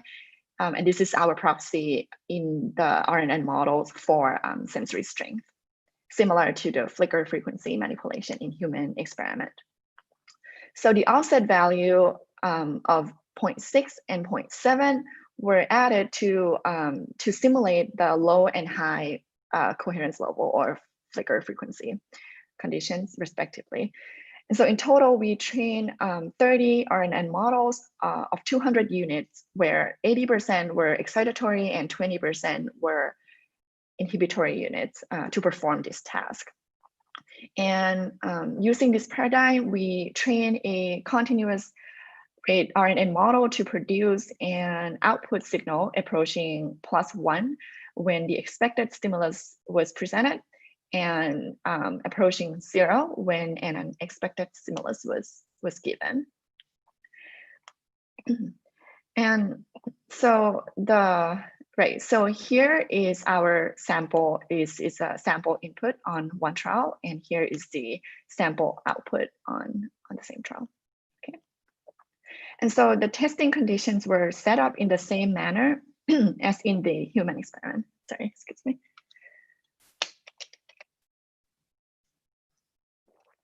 Where the trained RNN models were tested in expected, neutral, and unexpected environments. The stimulus probability of each testing condition is illustrated here. And first, let's look at our human results. So we can first look at the human performance by plotting accuracy from each of the testing conditions and at each of the 2 sensory strength condition, which is the low flicker frequency and high flicker frequency. So we found that accuracy was higher in the expected condition than in the neutral and unexpected condition in both low and high flicker frequency conditions. And accuracy was also higher on trials where stimuli were rendered at a high flicker frequency, so the strong sensory strength condition, compared to the trials with low at low flicker frequency. In addition, we can see that improvement in accuracy from the unexpected to unexpected context was more prominent in the low flicker frequency compared to the other, suggesting that participants relied on their formed or learned expectation more when the available sensory evidence or information was limited. This finding illustrates an interplay of top-down, which is expectation signal in this case, and bottom-up, which is a sensory strength signals, and this finding is in line with several theoretical and empirical work. So now let's look at our RNN performance. We can plot their performance in the same way, and we observe a similar task performance trends in our RNN models, where performance on expected testing condition was higher than the other 2 conditions. And we also see the same trend as a function of the level of sensory strength. So overall, our RNN model findings are closely aligned with the results from the human behavioral data.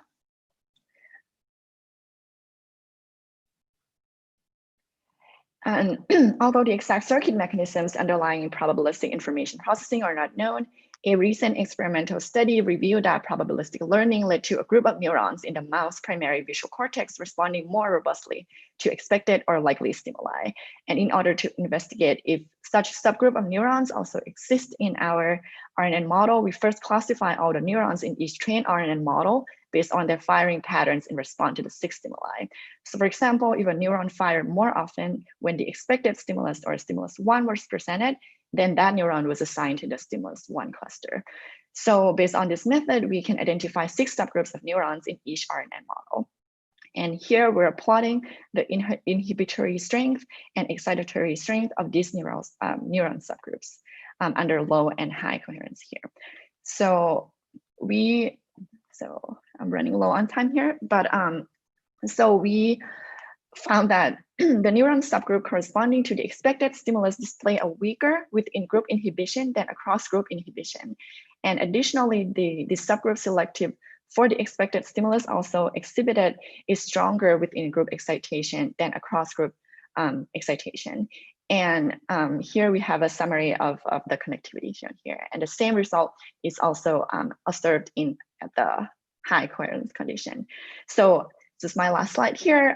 We found striking similarities between RNN model and human behavioral data, where both form expectation based on stimulus probability and utilize this information to guide decisions.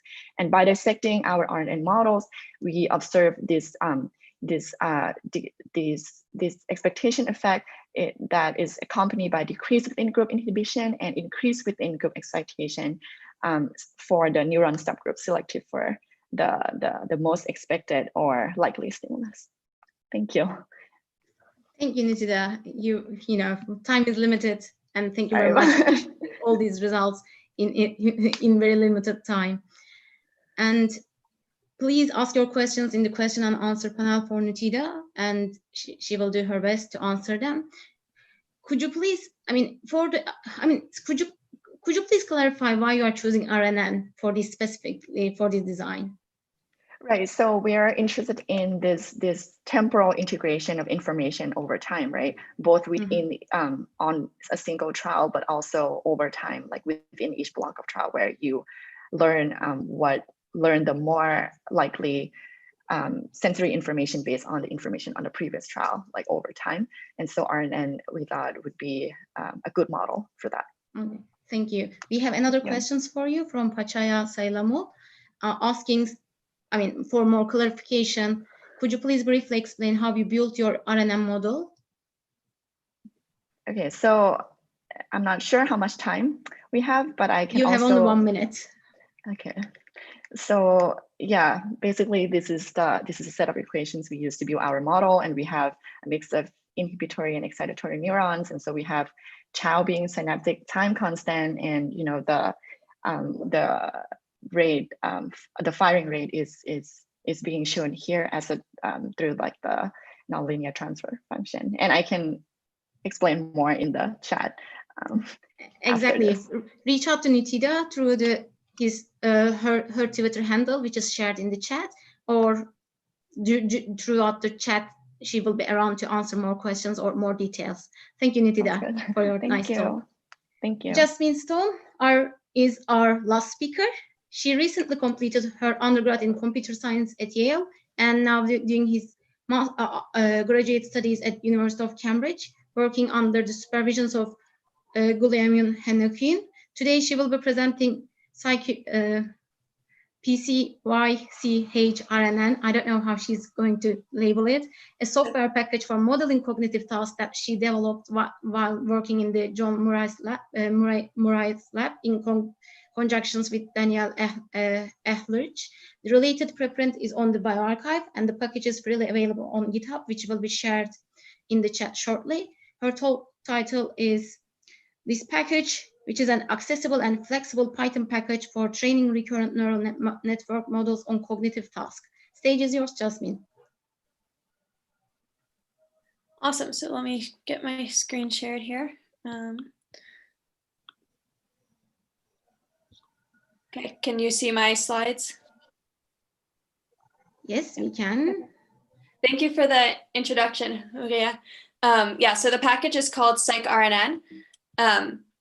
And so as Ishan and Nutita have discussed, there's been a lot of interest in artificial neural networks recently as model organisms that can be compared with biological neurosystems. For example, in vision, Dan Yaman trained artificial neural networks to do visual tasks and found that the resulting architecture that developed was similar to the representations that we see in the biological visual systems.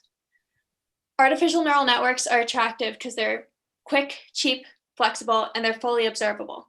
And they allow for prototyping and prediction. In the artificial neural networks I'm going to talk about today are task optimized. That means we train them to do the same kind of tasks that we ask humans or monkeys or rodents to do. And we change the synaptic weights of the network to improve the performance on those tasks. That means there's no a priori strategy baked into the recurrent neural network. And so once we've trained them, we can interrogate their representations and try to investigate the structure-function relationship. Recurrent neural networks are a type of artificial neural network where the output from one time step is fed back into the input at the next time step, which means that they can evolve over time. And so they're especially interesting for cognitive tasks that require evolution or change over time. So for example, motor control, working memory, and decision-making all require integrating information or controlling movement over time. But the problem is that getting started with artificial neural networks and recurrent neural networks is hard. While there is software to try and make it easier, such as TensorFlow and PyTorch and Keras, they have steep learning curves. And even the ones without steep learning, or that try to have less steep learning curves so that you don't need as much machine learning knowledge, like Keras, aren't so well suited for neuroscience applications because the simplicity that they give limits their flexibility for implementing biological constraints. So we have developed psycRNN, which is a Python package for modeling cognitive tasks using recurrent neural networks. We have a QR code here that'll take you to our GitHub, and I have links to the GitHub and documentation and our preprint here. On our documentation page, we link to Google Colab so you can try out our code and the package in your browser without downloading anything. So what does psycRNN do? psycRNN lets researchers define tasks with some number of inputs and some number of outputs, and then train a recurrent neural network on that task without any machine learning knowledge. You can easily define these tasks and train models. If you do know, or if you are more familiar with machine learning concepts, you can extend the recurrent neural network models with TensorFlow, but we've included a basic continuous through time recurrent neural network and an LSTM, which are the types of networks that both Nutita and Ishan used in their talks. We've also incorporated a number of biological constraints that you can easily choose to turn on or off. And there's some added benefits that come with using a package like this. For example, using a package like this makes your research more reproducible because it's easier to share the parts of your work that you've changed. It improves code quality. We've been working on this package for multiple years at this point. There's multiple people using it, and any issues are going to be noticed and fixed and corrected much quicker. It's also more efficient rather than writing the recurrent neural network and code and the task code for every single experiment you want to do individually. All you have to do is define your task, and you can easily swap out different tasks or different networks without changing up the code format. So how do you use psycRNN? So you define a task. So here's a task, and I'll show you how to define a task later, with two inputs. So this is a decision-making task. There's some level of evidence for each direction, which is represented as a channel. And then there's a correct output. So here the teal line is higher, so that's going to be the correct output during the response period. And we can train a recurrent neural network on this task using psycRNN, and then we can look at the outputs from the network, and we see that it matches the behavioral metrics that we see in animals on decision-making tasks like this. We get a psychometric curve. And we can do analyses on the representations that we see in the neural network, so we can analyze the different recurrent units, and we can do other analyses on these units, for example, PCA. So how did I do all of this? Well, with scikar-NN, it only takes 11 lines of code. So we have some import statements here. We're importing that perceptual discrimination task. We're importing a basic recurrent neural network model, which is a continuous through time recurrent neural network. We set up our perceptual discrimination task. So this is where we could define different numbers of inputs or outputs, the level of difficulty of the task, or any other parameters you might want to define for the task. We can instantiate a network and train that network. So we're going to set it up with some parameters that match our task parameters, give it a name so that if we want to train multiple models like Nutita did, we could. We specify the number of recurrent units, and then we instantiate a basic continuous through time network on those network parameters. Then to train that network, all we have to do is call model.train. And so if you notice, now we have a trained network. We didn't ever touch TensorFlow code. We just called model.train.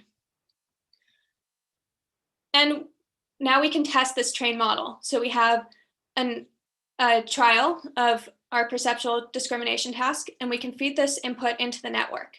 And we get the behavioral output as well as the states from the recurrent units.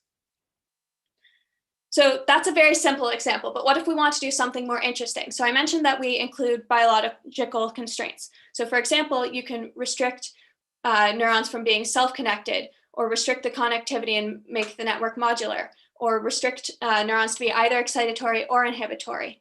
And you can even fix certain weights during training and not allow them to adjust their synaptic weights.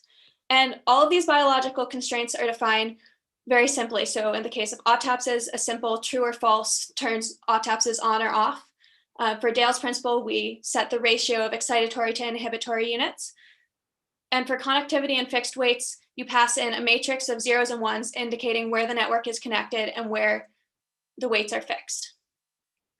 We also include a feature that's a little bit newer, so curriculum learning or task shaping.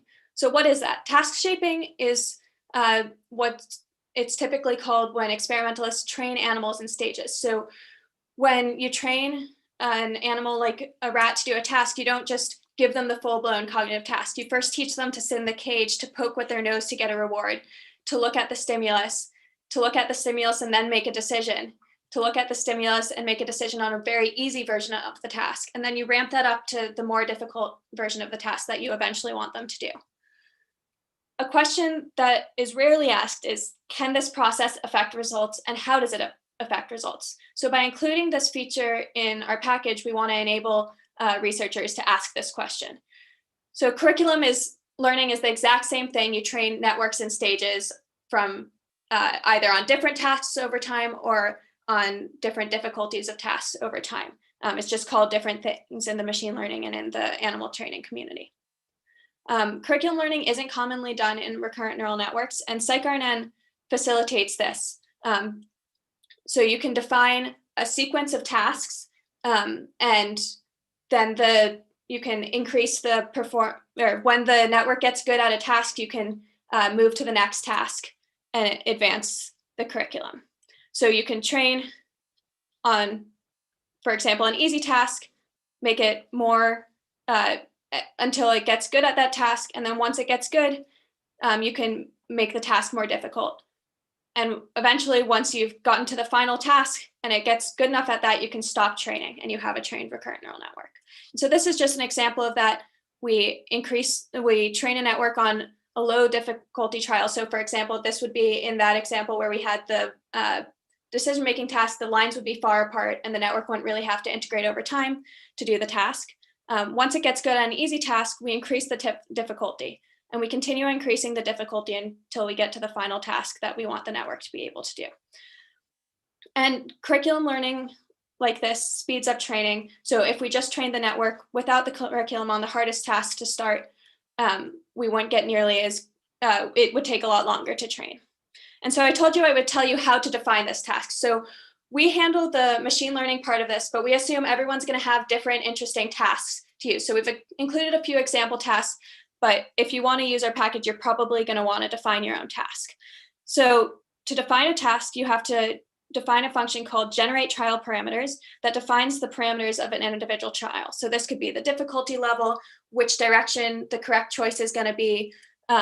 This could be when the response period starts, when the stimulus starts, what the delay is between the response and stimulus period, anything that you need to define to be able to parameterize your task. And then we have a trial function here that takes in these parameters that you've defined and a time point t, and it has to output the input, the target output, and the mask for the task at that time. And the mask just indicates whether or not you care about the network's output at that time. Once you have your task, you can choose a recurrent neural network. So we have a basic recurrent neural network and an LSTM already implemented for you. If you know TensorFlow, you're free to define your own network. And then you can specify any of those biological constraints, and you have your initialized network. And then you can train the network. And this slide might look a little scary, but it's just showing you all the options you have. So if you think back to that 11-line code example, all you had to do was call model.train, but you can have all these options of things you can do to make the network train more to your specification. So you pass in the task or a curriculum of multiple tasks, you specify any training parameters, and then you get out the loss and the accuracy during training, as well as the synaptic weights of the network, the output, and the state variables from the network. So like I said, you can try this out. QR code will take you to the GitHub. You can try out our package using all the Google Colab tutorials here. And we have a preprint up as well. So thank you. Thank you, Jasmine. It is, I mean, I'm pretty sure many people are amazed with how easy that software looks like to be used. I mean, I tried for my task. You have plenty of questions. I will try to ask the direct questions first, which we can, maximize the number of the questions we can ask for you. Can this model neural correlates as output, or is this restricted to modeling choice behavior only? Sorry, where can I find these? You can see them on the question and answer panel at the down next to the share screen. I'm not able to see that while I'm in presentation mode. I'll stop presentation mode, I guess. Okay. So the fourth question, it's asking for the output for this model. The output, is it restricted to the choice behavior, or can we have the neural? It's not. You could feed in data that you have. It's not designed with that in mind, but you could absolutely set the neural correlates as the output that you want the network to use. Okay, thank you. I'm going to go through one by one. For the most voted one, Joe Pomperton is asking, if I have already had lots of practice with library like PyTorch and kind of happy with its concept, is there an advantage for moving to this package? As Jules writes, is there any particular biological motivation for this package? Yeah, so we implement all kinds of biological constraints that are non-trivial to implement in PyTorch or in TensorFlow.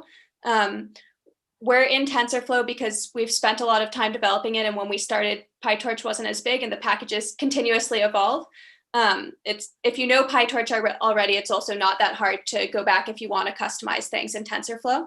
But for example, when you have inhibitory and excitatory units that aren't and not equal numbers of each, it's non-trivial to get the network to train, and we've taken care of that for you in the back end. Okay, so is there any kind of biological constraints which is available? Yes. Which kind of I can share my presentation again. So the biological constraints that we have available are restricting self-connection. So here you can see the white line in the middle. You can disallow self-connections. You can restrict the connectivity so that certain units are only allowed to connect to certain other units. And you can see here we have all inhibitory and all excitatory neurons. And training a network like this is very non-trivial. And we also have the ability to fix certain weights. And we have the ability to combine all of these different biological constraints without you ever having to touch the machine learning code part of it. That looks awesome, Jasmine. And one more question, I think we can fit in this time window. And yeah, the question is, from how well does this RNN handle value-based decision-making with a goal of reward maximizations across probabilistic offers where there is no correct choice per se? Like one of them is 70% more rewarding.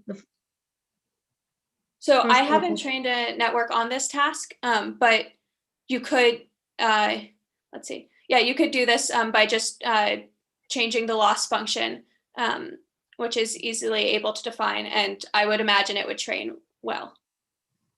For example, that 11-line example of code, that only takes a couple minutes to train, so I don't think this would be a huge issue. Okay, thank you. I will go for one more question. So, can you talk about the biological plausibility? I think we talk about that kind of your RNN training algorithms, backprop, some type of reinforcement learning to RNN representation learn related. Do you have any recommendation for choosing the number of RNN hidden units? Okay, yeah. So in terms of the recurrent neural network training algorithm, right now we're using backpropagation. You can sub in any optimizer from TensorFlow that you'd like, though. So there's lots of different ones incorporated, but we're not using reinforcement learning here. You could augment the backend to incorporate that, but that's not how this is designed. And there's all kinds of debates around, okay, how do networks biologically learn? The way I look at it is less of, okay, how we're training it exactly matters. The idea is that both these and animal networks are being optimized in some way to do a task, and the emerging representations are what I'm most interested in. But yes, you can always incorporate new learning algorithms into the package if you'd like. Thank you. And regarding the, what was the second part of the question? Recommendations for choosing the number of recurrent neural network hidden units, I think that's very up to you. So you can think of the recurrent neural network hidden units as individual like neuronal populations rather than individual neurons, or you can think of them more as individual neurons, and how many you want to choose might depend on that, and whether you're interested in population level activity, etc. But I think we're out of time. Thank you very much, Jasmine. Yes, we have to finish now, for our next session is about to start. Thank you very much for Isan, Nutida, and Jasmine for your beautiful talks. These softwares and the models are amazing. And many thanks to our audience for being very active and asking instructive questions. I should also thank to Aditya for giving us technical help at the backend. I hope you enjoy these sessions and will enjoy the rest of the Neurobiology conference and following sessions. Thank you very much, everybody. Thank you. Thank you. Thank you.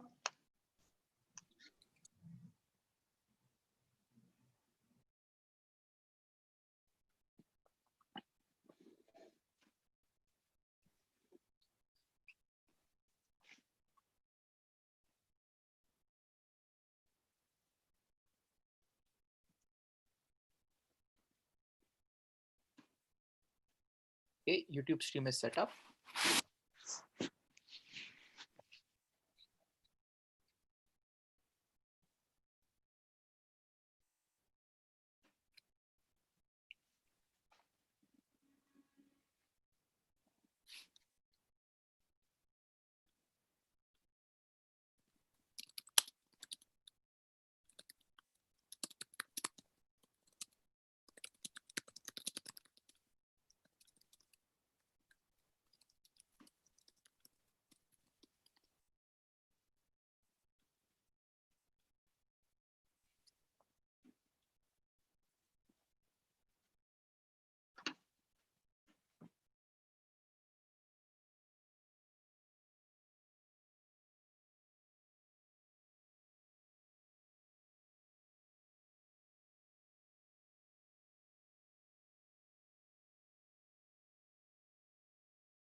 I'll put the YouTube link in the chat if you guys want to take a look.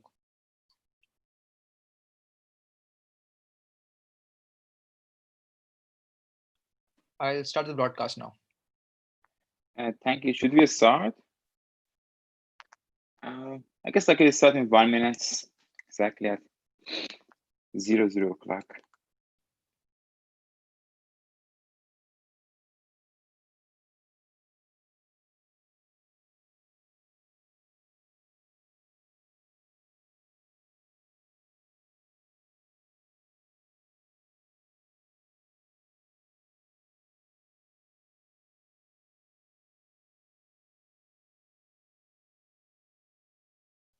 Okay, let's start. Okay, hello everybody. Welcome to this session. I am Roosbe from Philadelphia, actually from rainy Philadelphia. It's raining hard right now here. I am postdoc researcher at UPenn working with Conrad Cording, and I'm very delighted to have three amazing speakers today talking about auditory system. This is an interactive session, so feel free to ask questions. You can use the Q&A chat button to write your question, or you can use the chat to post links or whatever it's nice to discuss here. Officially, we have more time to discuss than the talk itself, so feel free to use this time. If you want to introduce yourself, also feel free to use the chat. And I want to thank also my backend, Afia, that he's helping me for these sessions. Okay, so without further ado, let's go to the first speaker, Chilean. Chilean is a postdoc researcher in Matteo Cardinini and Ken Harris lab at UCL in London. And he's currently working on audio-visual integration in mice, and more specifically on auditory signal in visual areas. He did his PhD in representation of natural sounds in ferrets. Thank you, Chilean, for joining us today. And we are happy to have your talk. You can share your screen.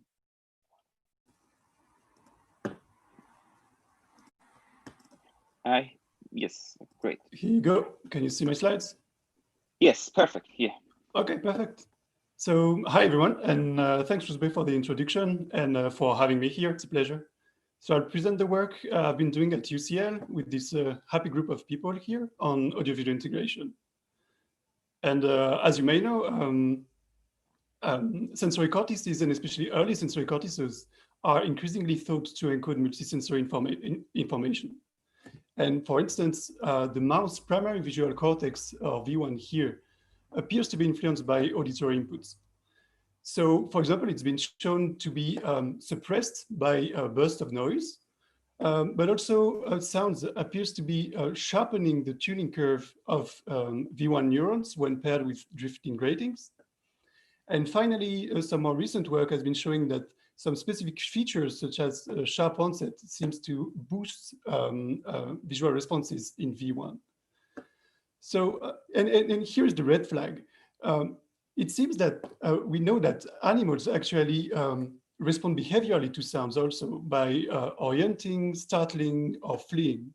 And recently there's a paper that's been showing that actually sound evokes some whisker movements here, unsolicited whisker movements.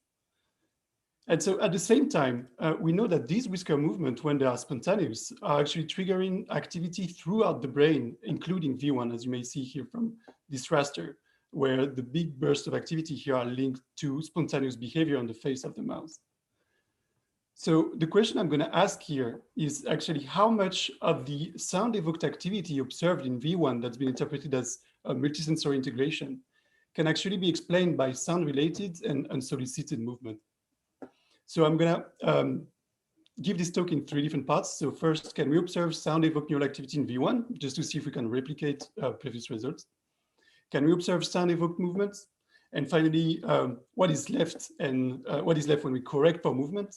Can we observe any sound evoked activity still? Okay, so here's the protocol that we use. First, we recorded from hundreds of neurons from 4 different mice using chronically implanted neuropixels electrodes. And the stimulus set that we used was a set of natural audiovisual stimulus consisting of 12 different videos. Each block here is a trial that you see. So the videos are labeled in green, and they are paired with 12 different sounds that you see here in pink. And this makes a combination of 144 congruent or incongruent pairs for repeats for each. Okay, so this is the audiovisual set that we're using. Okay, so at the same time, to monitor behavior, we just filmed the face of the animal using an external webcam. Okay, so let's get to the first question that I'm asking. So can we observe sound evoked neural activity in V1? I'm going to show you first a single cell example here in the form of the raster. So here is time. Here I'm going to sort the trials by the videos that was played for each trial. And here I have 3 different conditions for 3 different sounds. So no sound, and then I picked up sound 2 and sound 10 as examples. Okay. So here are the 3 different clusters. And as you may notice here in the no sound condition, you can see visually evoked responses, okay, when there's a video on. But what you might notice is depending on the sound that is played, these responses might differ, okay? For example, here the onset is boosted compared to here. And here the long-lasting responses are actually boosted compared to here. And if I just plot a PSTH with the color coded for the different sounds, you might notice that depending on the sounds, here it's just average over all videos and trials, this cell is responding differently. Okay, so we have at least 1 neuron that's responding to sound, which is great. Now, just to give you an overview of what happens at the population level, here I'm showing a PSTH also, not of a single cell, but of the projection of the whole population on the first component. So just see it as an improved mean, let's say. And you can see that for the 4 different mice that I have, I see actually the same kind of encoding with a sharp onset for this sound here and a sustained response for this sound here. And it's kind of consistent across mice. And this is at the population level. So to quantify this, we use the decoding approach using a correlative decoder. And here I am plotting the accuracy of this decoder when I'm trying to decode the video identity. And here the accuracy of the decoder when I'm trying to decode the sound identity. So 2 things here. First one, the decoder works really well for video identity because we're in V1, and this is mainly what V1 is doing. But if we zoom in here, as exemplified here by the scene sets, we see that all the mice here have decoding accuracy that's above chance, as represented here by this red dashed line, meaning that there is some information about the sound identity in the firing rate. Okay, great. So we answered the first question. Now, can we observe sound evoked movements and what do they look like? So to answer that question, we used a very simple approach. We just filmed the face of the animal, computed the motion energy, which is just like how much the animal's moving, and took the first component of that motion energy video, which is basically over time how much the mouse is moving. And when you lock that movement component on the onset of each sound, as is shown here, so you have the same 3 sound conditions here, and here's the movement for one mouse, you can see that the mouse is moving differently depending on the sound. So here you have a startling response in response to the sound 10, and some more complex response here in response to sound 2. And again, this is very consistent across mice here, okay? They all display the same kind of behavior. And again, when we are using this decoding approach, this time using the behavior and not the neural data, you can see that we can decode sound identity from the face of the animal, but not video identity. Okay, so now we come to the last question I wanted to ask, which is, can we observe a sound evoked neural activity in V1 after correcting for movement? Or in other words, if we remove movement-related modes from neural activity that we know exists from Carsten Stringer and Marius Paciteri paper and others, what is left? Okay, so this is the single cell that I showed in the beginning. And the question is, if I correct for behavior, what is left? So here it is. Here I just used a corrective approach. You can see that there is not so much difference in the PSTH between the different sounds. Okay, so this was a single cell example, and I can actually quantify this. So I'm going to use the same decoder that I used before that is trying to identify which sound or which video is played. And so this is the y-axis, and along the x-axis here, I'm going to remove more and more what I call canonical components. And these canonical components are actually the shared components between brain activity and behavior. Or in other words, these are the components from the brain activity that can be explained by behavior. And they are displayed here. You have 3 of them, the 3 strongest components here. Okay, so I'm going to remove them more and more. So this is for sound, and I'm going to zoom in here. So this is what you see. This is zoom in of the mean here. Each line is one single mouse, and the purple line is the average. And what you can see is that there is a strong decrease here in the accuracy for sound identity decoding as you remove more and more movement-related components, meaning that most of the neural activity here is explained by movement. And interestingly enough, it's not the case when you're trying to decode video, meaning that the video encoding is actually orthogonal to movement-related modes. Okay. And so just to wrap up, And after that, I'd be happy to take any questions. So can we observe sound evoke neural activity in V1? Yes, we can. Here is the single cell example I showed you. Can we observe sound evoke movements? Yeah, this is the example of one mouse. And here you can see actually that they are very similar. And finally, can we observe any sound evoke neural activity in V1 after correcting for movement? And my short answer is that we observe much less, if any. And I'd be happy to discuss that further. And thanks everyone for your attention. Thank you so much, Julian. We have 5 minutes. There are 2 questions already there. First question is that, is there any layer specific to auditory response in V1? I guess the question is that where are you recording exactly? So here I'm recording across the whole all layers, basically using NeuroPixels. So there's a bias towards the most responsive layers, of course, and I haven't seen any layer specificity here. And but you have data to observe, like you have data of different layers to observe. Yeah, exactly. So the NeuroPixel is actually inserted vertically above the brain. So we record from the whole cortex here. And I haven't observed anything specific. Interesting. Guido asked that, do the sound-induced movement decrease with more habituations to the recording rig over days? Like, how's the adaptation here? So yeah, it could be, and I expect it to be more and more like decrease, yeah, in the movements. Here I haven't observed that because I'm recording more like one shot for these mice here, because that was the initial protocol.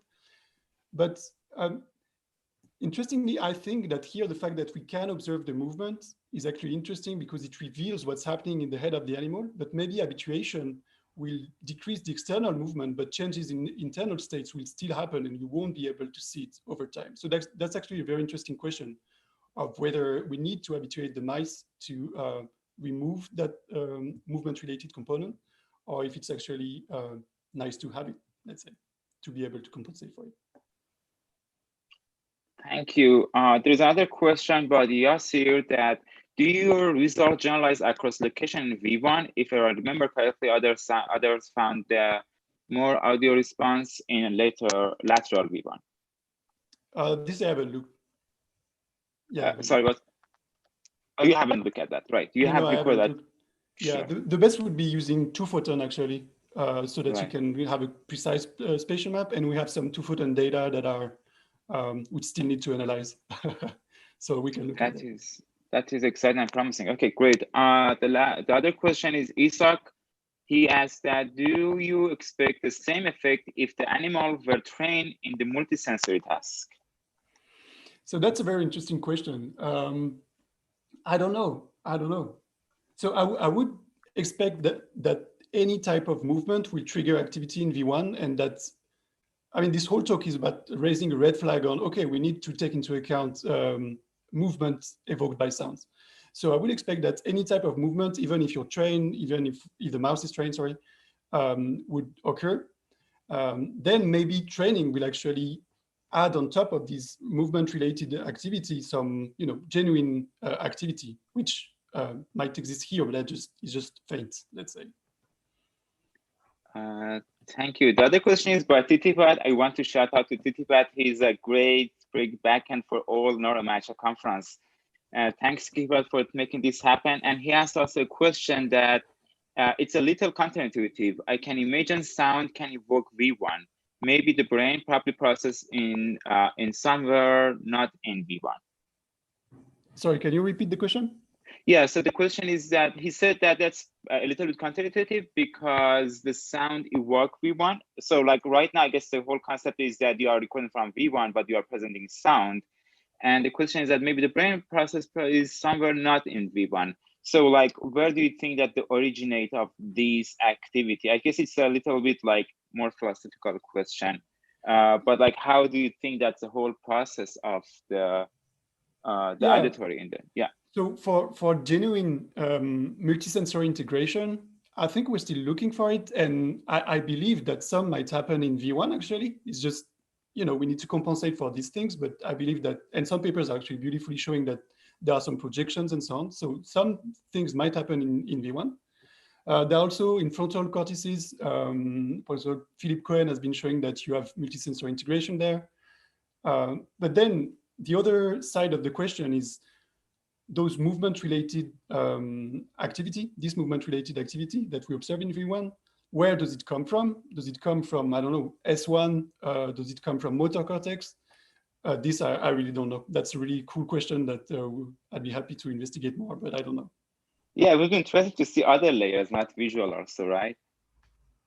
Yeah, so the Carsten and Stringer's papers has been, so Nick Steinmetz has been putting NeoPixels electrode all over the brain, and basically in thalamus, hippocampus, visual cortex, motor, of course, motor cortex, but any type of region, you see this movement evoked activity. Yeah. We just don't really know where it comes from. Thank you. We have also more question. Sorry, we don't have enough time, but that was great. And Thank you so much. Julian, can you also post your email or something if you want to follow up after the talk? Sure. But you can talk offline. We have to move on to next talk. Thank you again. And I want to introduce the second talk, Chris. Chris is my friend. He's a graduate student in Maria Geffen's lab at UPenn. He got his bachelor degree in neuroscience and worked in human visual cognition before making switch to the neuroscience in the graduate study. His current work focuses on the auditory system, and he tries to understand how efficient neural codes affect the way we hear sounds. Today he's talking about efficient coding. Auditory cortex determines targets, detection, behavior. Thank you, Chris. I'm very happy to have you here and looking forward to your talk. Thank you, Ruzbe. So yeah, like Ruzbe said, I won't reread the title, but I'll just jump right into it. So as you all probably know, we can hear sounds in many different environments, despite the different environments varying consistently in their dynamic range. So I want you to imagine two scenarios. In the first scenario, let's say it's been a long pandemic and you've been sitting at home alone by yourself, just hearing this AC unit run. And what you might the sound wave that might be hitting your ear would look something like this. There's a lot of not so quiet sounds, not so loud sounds, just these middling sounds that don't have much variability, sort of a hum. But you can imagine also maybe going into a sort of pandemic cafe where there's not many people there. You maybe hear the hiss of an espresso machine, a tinkle of plates, punctuated by periods of intense silence.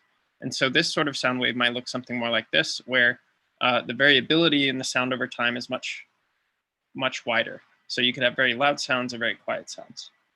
These two different environments we're going to call different contrast. We're going to say the left environment in blue is a low contrast environment and the right environment in red is a high contrast environment. So let's think really quick how the brain might efficiently code in these two environments. If we take our low contrast environment and think about what kind of response function would be efficient in this environment, it would be one that sort of scales its response to subtend the range of the stimulus, this relatively narrow range. So the slope is going to be pretty steep, so it'll have high gain. On the other hand, if we widen the variability of our environment, we might expect this slope to shallow out. And this is just to maintain sort of the same coding across this newer large range. This sort of prediction is called contrast gain control, and it has actually been shown to be done in neurons in auditory cortex. So just to show you what contrast looks like in audition, so this is a spectrogram where the contrast of the spectrogram is relatively low. And if we look at a neuron, this is from a previous paper, in ferret auditory cortex, we can see the response function of this neuron is steep, it is high gain. And as we increase contrast from left to right, you can see how this neuron decreases its gain as contrast increases. But what I found striking about these results is that you have this massive change in neural sensitivity in response to these different sounds. So clearly this must have some impact on how we're hearing other sounds. And so that's sort of what I'm focusing on today, is how this process called gain control affects percepts. So first I'm going to talk about the perceptual consequences that we test in mice using a behavioral task. And then I'm going to talk a bit about some recordings we're doing in auditory cortex to try and understand how the brain is pulling this off. So this is just our setup. We record using tetrode drives from auditory cortex while mice are hearing these different contrast backgrounds and trying to detect targets embedded in the backgrounds. And they get rewarded through a lick tube. So we train them in a go-no-go task. This is one example trial where the first part of the trial, you can see that the mouse adapts to one contrast for 3 seconds. This is high contrast first. Then the background changes to a different contrast. And sometimes after that change, there's a target. So you can see this broadband target, and the mice are trained to lick in response to this target. On the other case, we have trials where there is no target, and if the mouse licks when there's no target, it'll get a timeout as a punishment. And so we can vary a few things about this task. We can vary how loud the target is, and we can vary the timing relative to the switch. So this lets us assess sensitivity and adaptation. And we can also vary the contrast switch direction. And so this is sort of an overview of the whole task where we have low to high contrast switch, high to low, and we can vary the target volume and timing. And so I won't go into the details, but before we wanted to collect the data, we wanted to get a handle on how, if gain control is happening in auditory cortex, what sort of predictions would we expect in this task. So we collaborated with 2 computational neuroscientists to generate a model of gain control where when we present this model with targets and we vary the target volume like we would in our behavioral task, you can see these sort of model psychometric slopes differ quite substantially in low and high contrast, with steeper slopes and lower thresholds in low contrast. And then we can also model the timing effect. So if we change the position of the target relative to a contrast switch, we can see how well the model can detect it over time. And what's interesting is you see this sort of crossover effect where after a switch from low to high contrast, mice are initially very good at hearing the target and they get worse over time. To give you an intuition for why this is, the prediction is that the mouse has adapted its gain to be relatively steep, low contrast, and then after the switch, it still needs to adapt to the high contrast, so its gain starts high and gets lower over time. And we just have the opposite prediction in low contrast. So let's see how the mice do in the task. So these are psychometric curves for 4 mice in each contrast condition. And if we look at the threshold and the slopes, we see exactly what the model expected. We see low thresholds in low contrast and high thresholds in high contrast. And when we look at the slope, we see the opposite effect. So the slope is steep in low contrast and shallower in high contrast. The second prediction predicted this sort of crossover of time courses. And that's exactly what we see as well. And I'll just point your attention to this interesting effect where the mice are really good immediately after a switch from low to high contrast and they get worse.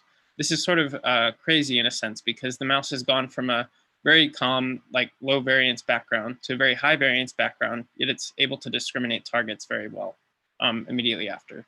We think this really points to gain driving these changes in behavior. You might also notice that there's an asymmetry in the time courses here. If we quantify that by fitting these functions with exponentials, we do see that adaptation is actually faster in high contrast than low contrast. And this is consistent with our model. So if we look at the gain in the model over time, we see that it actually adapts faster in high contrast than in low. And this is also consistent with other previous theoretical and neural results that I don't have time to go into. So just to summarize the behavior, we see that contrast has a big impact on how well the mice can perform the task, and also on how they adapt to the task as the background changes. And we have a model that can explain these different things. So next, I wanted to talk a bit about what auditory cortex is doing during all this. And so first, we wanted to ask whether auditory cortex is necessary for this task at all. And to do that, we first injected mucimol. So to look at what mucimol is doing in cortex while the cortex hears these stimuli. With the help of Aaron Williams, we recorded from units in auditory cortex while applying mucimol. And I won't belabor the point, but basically before mucimol, you see really nice target responses. And after you apply mucimol, those responses are gone. And we can do a control with saline and we don't see the same reduction. And if we sort of quantify the amount of information in cortex about the target volume, we can see that in our saline control, there's a lot of information. We essentially have a neurometric function, and mucimol essentially flattens this function. But more interestingly, if we do this during behavior, we see the same sort of effect. So in our saline controls in behaving mice, they can do the task almost perfectly, and when we apply mu small, they can't. So the next question we wanted to investigate was how cortex is related to the behavior in individual mice. Can we sort of predict how a mice is going to do based on how based on neural activity in auditory cortex? And so this is a neurogram of a bunch of neurons that we recorded simultaneously in AC. So this is the cell ID as a function of target volume from left to right. And just the shade sort of indicates how responsive each neuron was. And what we can do is we can take a population approach that I won't get into the details here, but we can essentially make a neurometric function, as you can see in the dashed line, and compare it to the psychometric function in the same session. And this is just another example in the high contrast task. But what we can do is we can start to compare the parameters of these neural and psychometric functions. And what we see if we compare the neural threshold to the behavioral threshold is a really tight correlation across mice. So essentially we can predict based on the neural activity how well the mouse is going to be able to detect targets. We also see if we look at the slopes of these functions, a not so tight correlation, but there is a correlation there too. And finally, we wanted to sort of figure out whether the amount of gain control, so does gain in auditory cortex also, is it also related to the behavior? And so I won't belabor this point, but we use a linear nonlinear model. And essentially what we can do is estimate nonlinearities or the gain of individual neurons in auditory cortex while the mice are doing this task by virtue of this white noise background that we use during the task.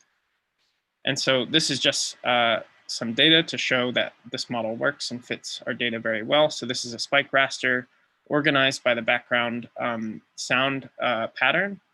We can see the neuron's receptive field and its nonlinearities that show really nice gain control, and just to show our model fit in yellow against the observed firing rate in black. And the first thing we see if we just look at gain in low and high contrast is really robust gain control. The gain is higher in low contrast in blue than in high contrast in red. But where it's more interesting is if we look at just gain during the target period where the mouse is making the decision, we can estimate the nonlinearities from these target periods and compare the amount of gain in the target period to how well the mouse can detect targets. And so if we do that, I've plotted gain on the x-axis against behavioral metrics on the y-axis. So for the threshold, we see a strong negative correlation, which means that when gain is high, when auditory cortex neurons are sensitive, the mouse can detect even quieter targets than it would when gain is lower. And on the other hand, when we look at the slope, we see a positive correlation. So the steeper the gain or the more sensitive auditory neurons, the more sensitive the mouse is behaviorally as well, which we think is really cool. So just to summarize what I've told you today, we can see that different aspects of a behavior, the accuracy and the dynamics of this behavior, seem to be governed by gain control, and we sort of support that with a model of gain control. And we also can see that how auditory cortex is involved in this task, essentially showing that the amount of gain in cortex predicts behavior as well. So with that, thank you for listening, and thanks to my lab. Thank you so much, Chris. That was great talk and great research. You can write down the question Q&A. I'm waiting for a question that's come up. Just before going to question, to make clear the experiment, is that a particular pitch or is it a white noise that you're playing for now? So they're dynamic random chords. Essentially, it is it's very similar to white noise, but it's not perfectly white noise. It's essentially, we have different frequency bins that we sort of randomly change the amplitude over time. So they're dynamic random chords, but you can imagine a chord with infinite frequency bins, and that becomes white noise. But do you think that it would change if you have different pitch here? Oh, different frequencies? Yeah.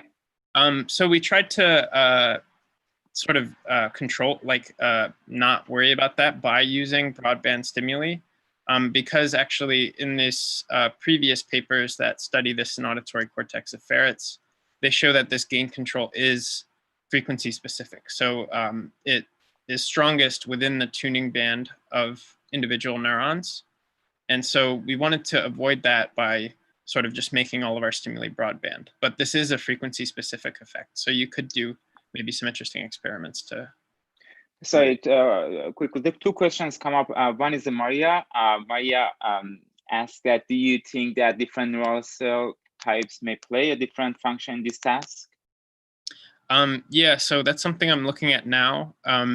A really interesting result we just noticed, but I'm not quite sure how to unpack it yet, is that if we separate our data by fast spiking interneurons versus regular spiking, we actually see that these fast spiking cells are much more sensitive to targets than regular spiking cells, which is interesting, but we're not quite sure how it sort of fits in with the gain control effect.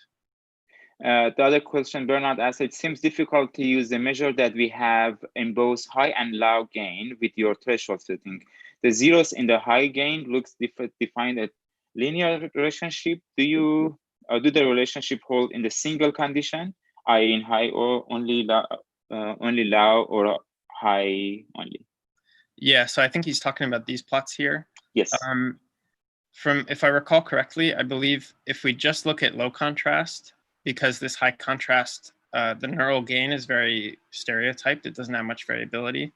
The effect, there is a significant correlation if we just look at low contrast, although yeah, these p-values are for both. I don't think that held true for the slope, but it definitely held true for the thresholds. Thank you so much. We have two more questions. I'm so sorry that we can't answer it right now, but I'm pretty sure Chris can answer that offline. We have to move on to the next speaker. Thank you again, Chris. That was great research and talk. Thank you. We are going to the last speaker, Magdalena. Magdalena is a PhD student and Tanya Burkett's lab at Basel University in Switzerland, and she's studying auditory offset responses. Thank you so much for joining today.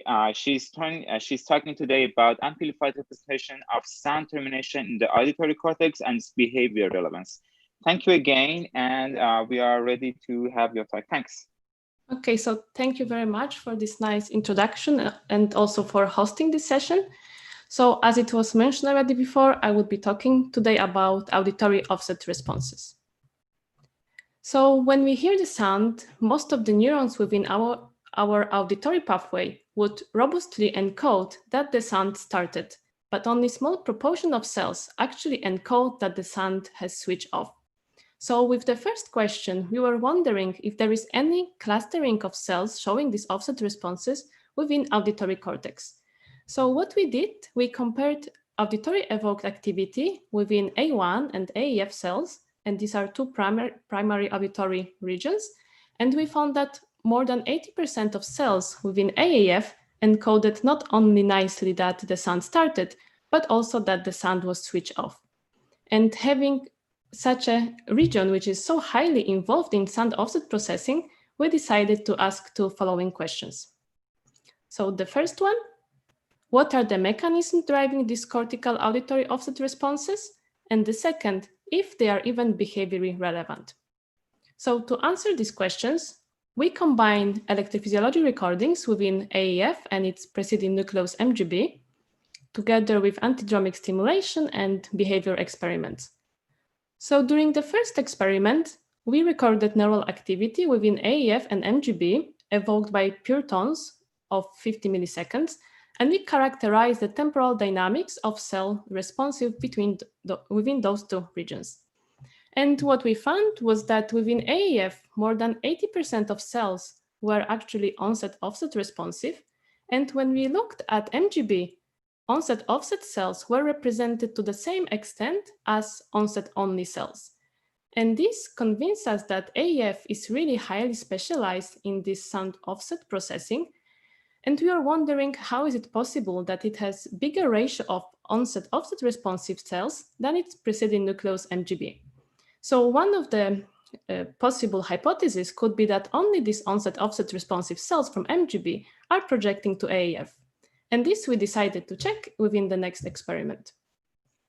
So to test this, we used antidromic stimulation, where by placing this electric stimulation tip within AEF and then recording electrode within MGB, we were able to evoke antidromic spikes. And then by counting the number, jitter, and the latency, we were able to reveal monosynaptic connections between MGB and AAF. And we found 4 different clusters of cells projecting from MGB to AAF, and the 2 biggest clusters were actually representing onset-offset responsive cells. So in general, we found that more than 80% of inputs coming from MGB to AAF are coming from these onset-offset responsive cells, which indicated that most of this offset information in AAF is inherited from MGB, and that this offset is not fully de novo generated on this cortical level. In the next experiment, we wanted to understand if offset responses are relevant on the behavior level. And to do this, we introduced sun termination detection task. So we train animals in our head fix setup, and mice were presented with suns of duration between 1 and 2 seconds. And then by licking the tube, which was connected to piezo sensor, they had to indicate that they detected that the sun was switched off. So they had this 1 second reward window. And if they performed the lick, then they would receive a reward. So we used this paradigm and trained animals which expressed channel rhodopsin within PV cells. And then within every second trial, we applied laser above AAF. And thanks to this, we were able to activate all the PV cells within AAF region, which in turn suppressed the activity of all the other cells within AAF. And then we assessed what was the effect of this laser suppression on the behavior level. And we found that while comparing animal performance for trials with and without laser, there was a significantly better performance for the trials when the laser was off, meaning that animals were using these offset responses to perform the task. And this was very clear, like in this example session, but was also very stable on the population level. In the last analysis, we were also wondering if we are able to decode the animal decision, if it would perform correct hit or if it would perform a miss, based on the activity from AAF within single trial. So to test this, we used logistic regression, and we trained model and tested it based on different AAF responses. So we used spontaneous, onset, sustained, offset, and late activity. And our model was the best in classifying if the trial was correct or incorrect based on the late responses. But we were quite happy also to see that if we used offset responses to classify the trials, the classifier worked better than when we used spontaneous responses or onset activity. And this again suggested that there is something more within offset responses that could be behaviorally relevant. And with this, I would like to conclude. And what I would like you to remember from this presentation is that offset responses are present both within MGB and within AAF, but AAF seems to be really highly specialized for offset processing.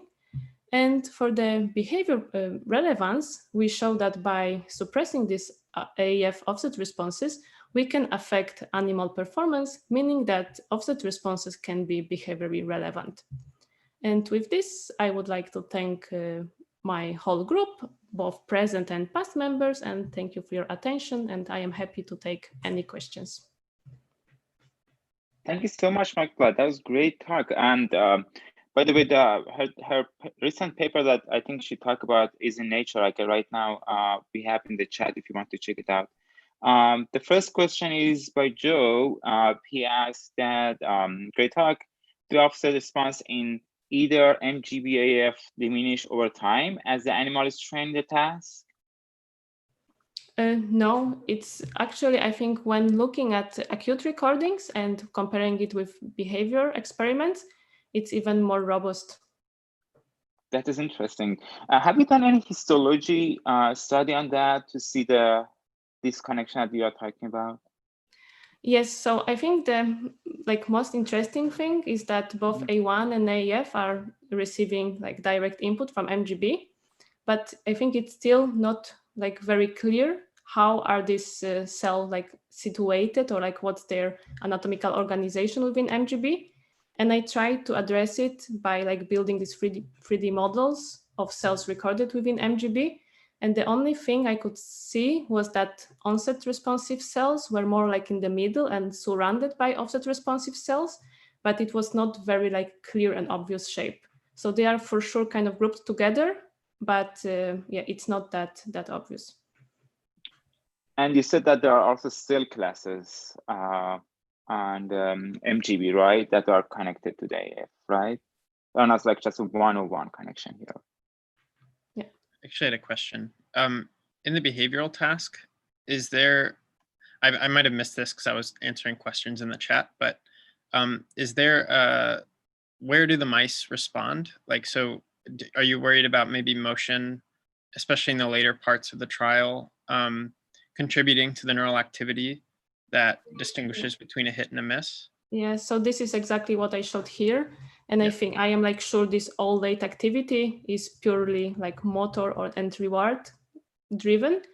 And we still see a small difference within the peak of offset response. And this is very fast. It happens like within 15, 20 milliseconds. So I think it should not be so like kind of influenced yet by motor activity. But I guess, so are mice still, they're still free to lick around that sound offset? Yes.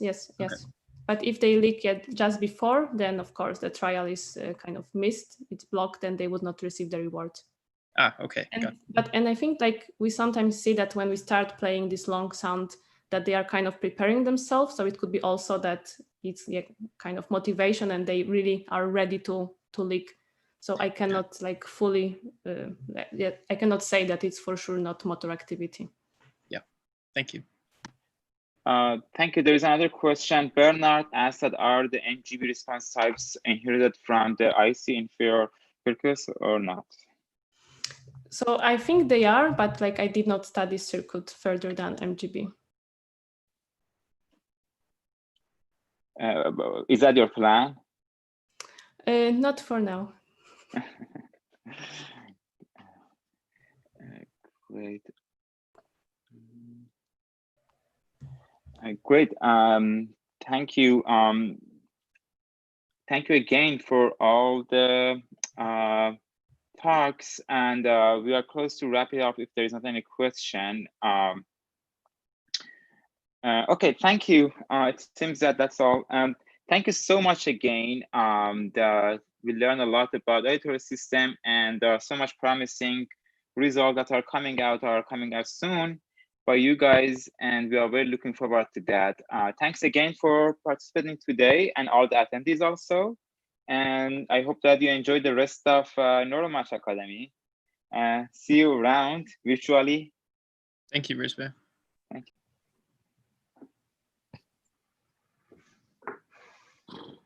So I don't have Ali here yet.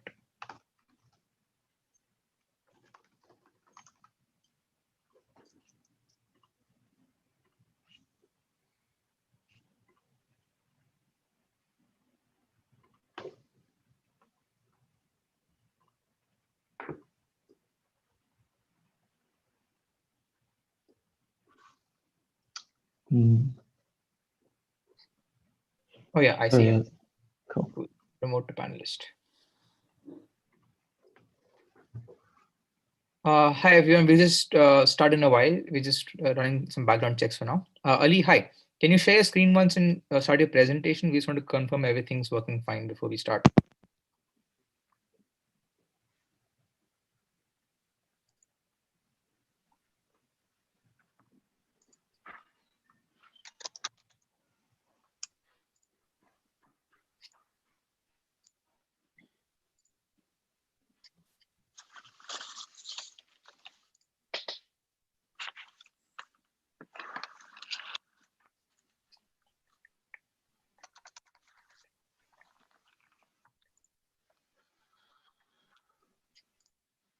Ali, can you hear me?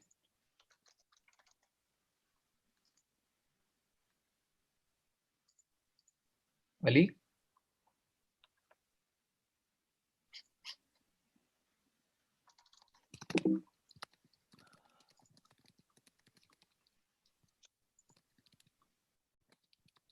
No. Okay. Okay, that was weird.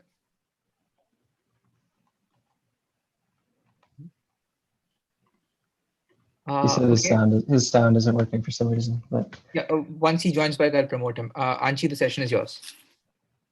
Okay, so, okay, shall we start right now? In a like once we hit 7, but it's yours. Okay.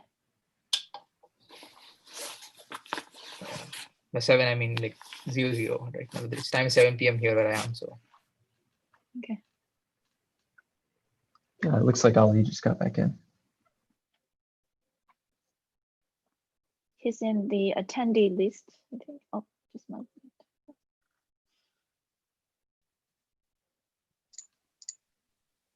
Can you guys hear me? Yeah. Yes. I can't hear you guys. So let me try and fix that.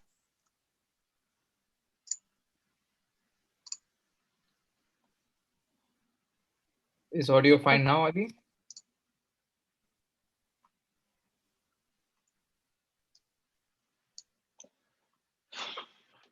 Also, can we get your video?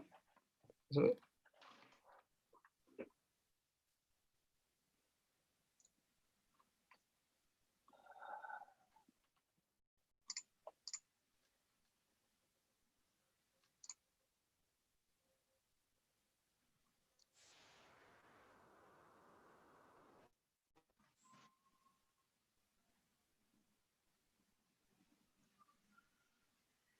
Okay. Yeah, I think there's an issue with Ali's. Okay, I can hear you guys now. You can? Good. Okay. Yeah. Yeah, it would be nice if you can also turn on the video later to see whether that works, but I think we can save it for a little bit. Okay, cool. Yeah, welcome everyone to the session this afternoon. I'm your MC, Anchi Wu. I'm a postdoc researcher fellow from Columbia University. I'm working with Professor John Cunningham and Liam Paninsky. So today I'm very honored and excited to introduce a really exciting line of speakers, Vivek Gopala Krishnan, Ali Seraldin, and Benjamin Pedico. So it seems like they're all from the same lab in John Hopkins University. The lab is led by Joshua Vogelstein. Joshua Vogelstein. Pardon me if it doesn't sound about right. So yeah, I think that the talks are mostly all about exciting work about the brain connectome, which I've read some paper about, but very excited to learn more about. So hopefully we can learn something interesting going on in the lab after the session today. So let's just kick out for the first talk given by Vivek Gopala Krishnan. He's an undergrad student researcher in the lab, working with Professor Joshua Vogelstein in Department of Biomedical Engineering. And the topic of his talk today is statistical methods for multi-scale comparative connectomes. So yeah, so Vivek, maybe you can take over the stage and start your presentation. Sure, thank you very much. Yeah, as Anshu said, I'm an undergraduate researcher in the Department of Biomedical Engineering at Johns Hopkins. Today, what I'm going to be talking about is methods for comparing connectomes across subjects. And the specific application that I'll be talking about today is for mouse models of autism. So just to briefly talk about what the connectome is, the connectome is this figure that you see here over on the right. It's this map of functional and structural connections within the brain. And the way that I think about it is that the connectome is very similar to the genome in a lot of ways. Just as measuring and enumerating the genome allows you to really understand the basis for genetic disorders, I think the promise of connectomics is the ability to understand neurological disorders by reconstructing these maps of the brain. But there are challenges, and I think the challenges can be best understood if you compare the connectome and the genome. So for one, the connectome is not an absolute unit. There are multiple sort of scales that you can view the connectome at. And in addition, the connectome also evolves over time. If you measure the connectome at 2 different time points for the same individual, you might end up seeing different things.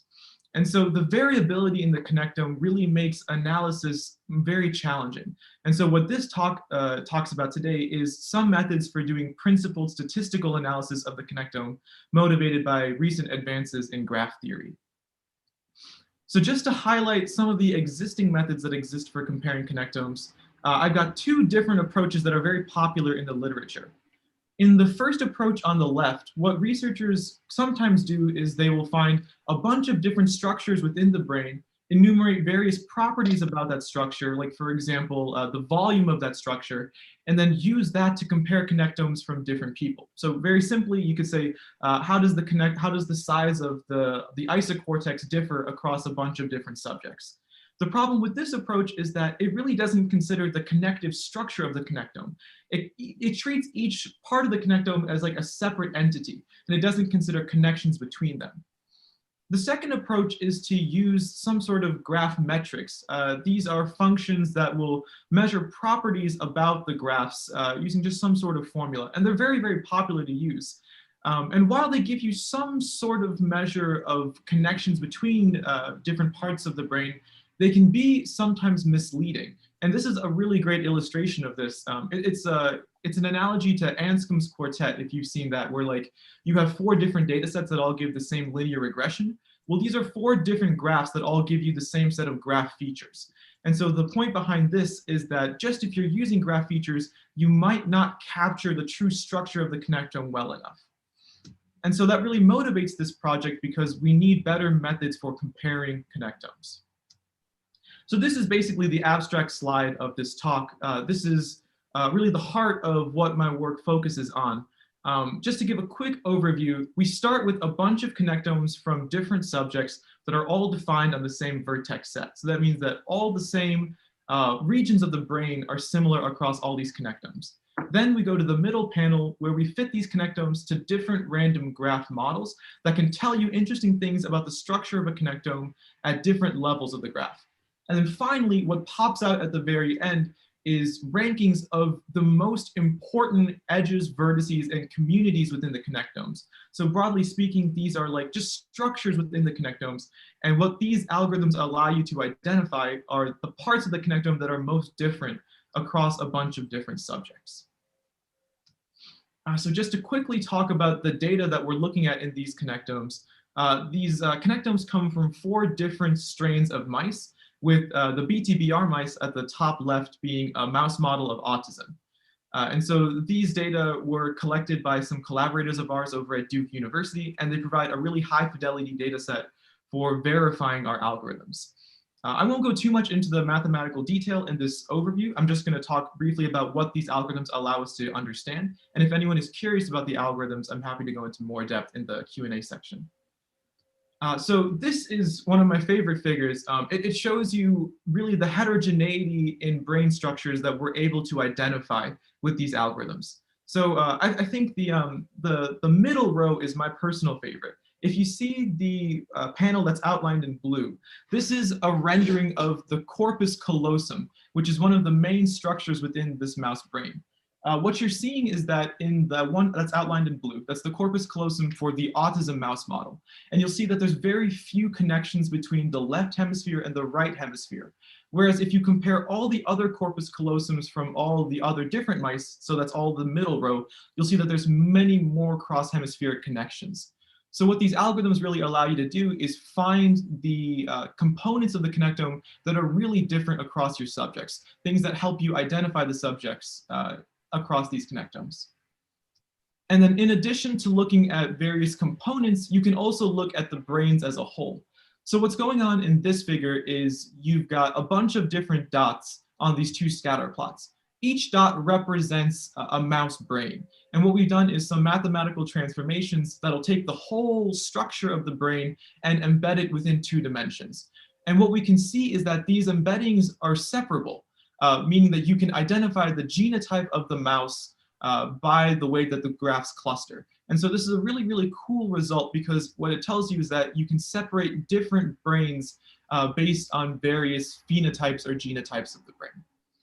And so in total, this work is kind of an example, a case study on a specific data set, but our hope is that these algorithms will be used by tons of other researchers to do all sorts of cool connectomics analysis beyond just mouse brains. And just to wrap it up, I want to thank all my co-authors and collaborators. As well, all of the code that was used to do this analysis is available through the 2 packages listed here. And then I also finally want to thank my parents. Yeah, happy to discuss any questions. Thanks, Vivek. It's really interesting. So this is something I forgot to mention. This is an interactive session, so people are welcome to ask questions, discuss even detailed or technical questions if they want, because we have some time left before the end of this talk. And just there's no stupid question. Just ask question, whatever you feel like confusing or not following enough during the talk. So okay, so here I see one question pop up in Q&A from Aldana in the audience. He or she asked that, how did you construct the connectomes? That's actually also something I was thinking while listening to the talk. Can you go a little bit deeper into the construction of the connectome? Absolutely, a little bit? Yeah. So the connectomes were imaged and reconstructed by our collaborators over at Duke. So what they did is they had 8 mice per each of these genotypes. They imaged them with ultra high resolution MRIs, and then they did tractography to reconstruct the connectomes. Our lab really focuses on the data science side of things, so we didn't have to do any of the imaging stuff. We just got the graphs and we got to do all the analysis. Cool. Maybe a bit follow up on that. So yeah, because I've been working with some fMRI data before. So I know people have spent a lot of time trying to even coming up with this connectome from the fMRI, which is a big thing. But after getting this connectome, it is a really interesting problem how you match or compare a connectome across brains to learn something that can be shared or not shared across the animals or subjects. For this one, I think a quick question for the connectome is, how many connectome or how many nodes you have? Are they spanned over the whole brain?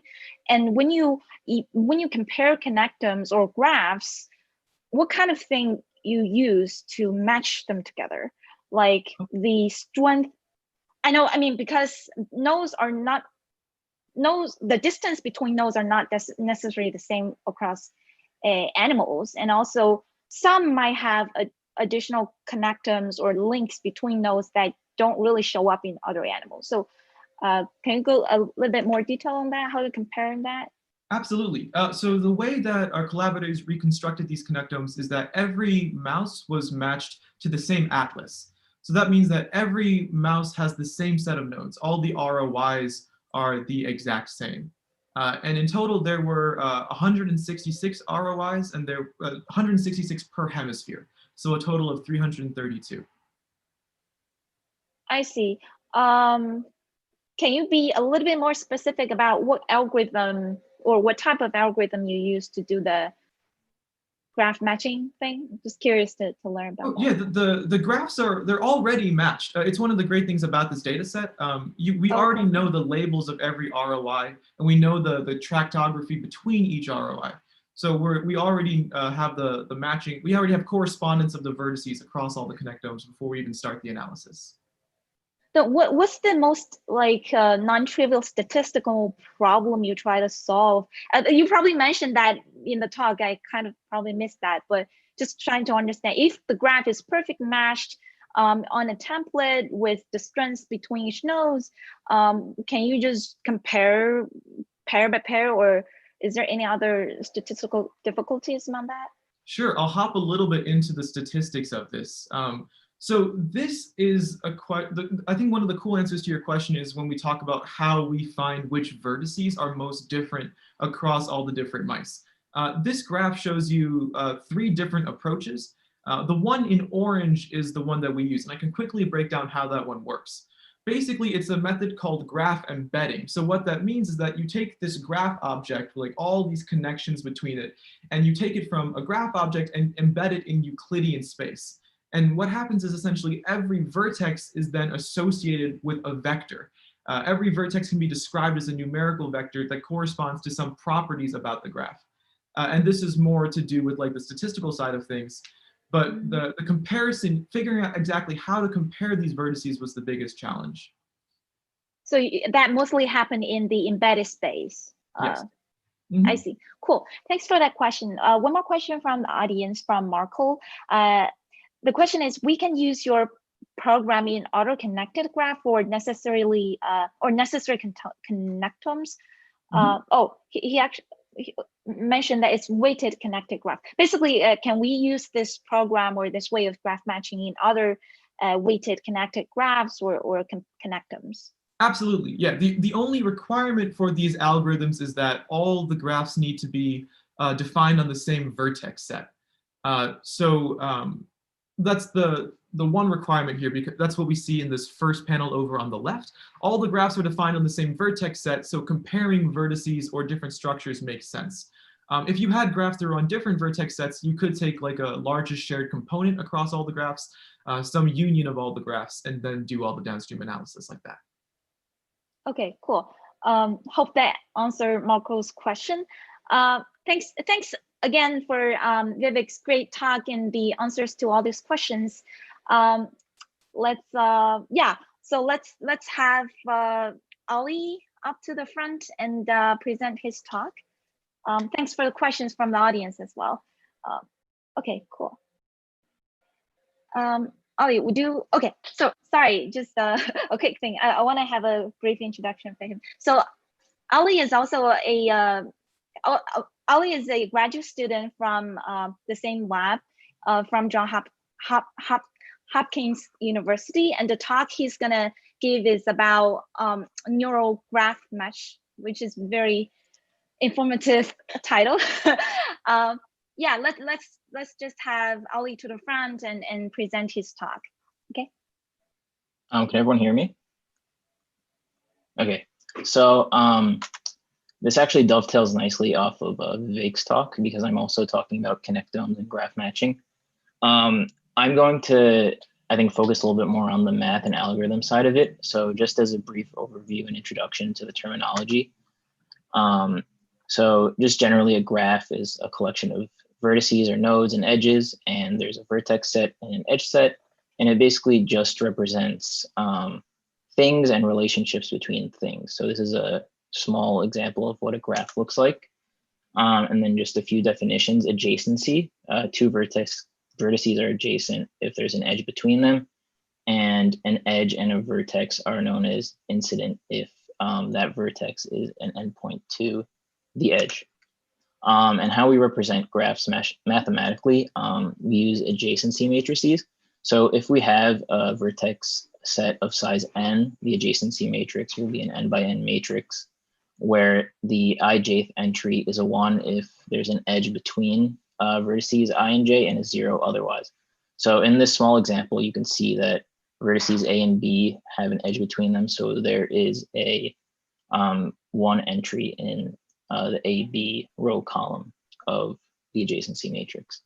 And for undirected graphs, these adjacency matrices are symmetric, and for directed graphs, they are not symmetric.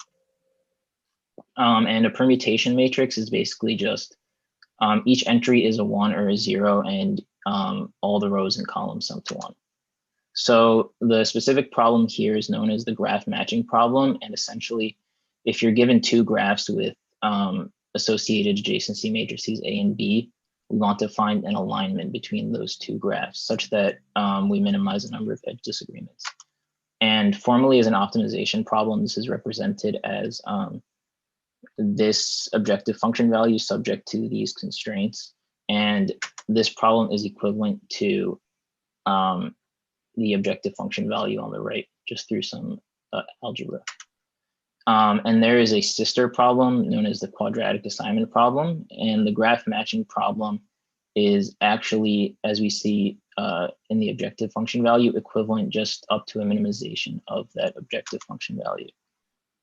And this is actually really nice because there's a pretty large amount of literature devoted to solving the quadratic assignment problem.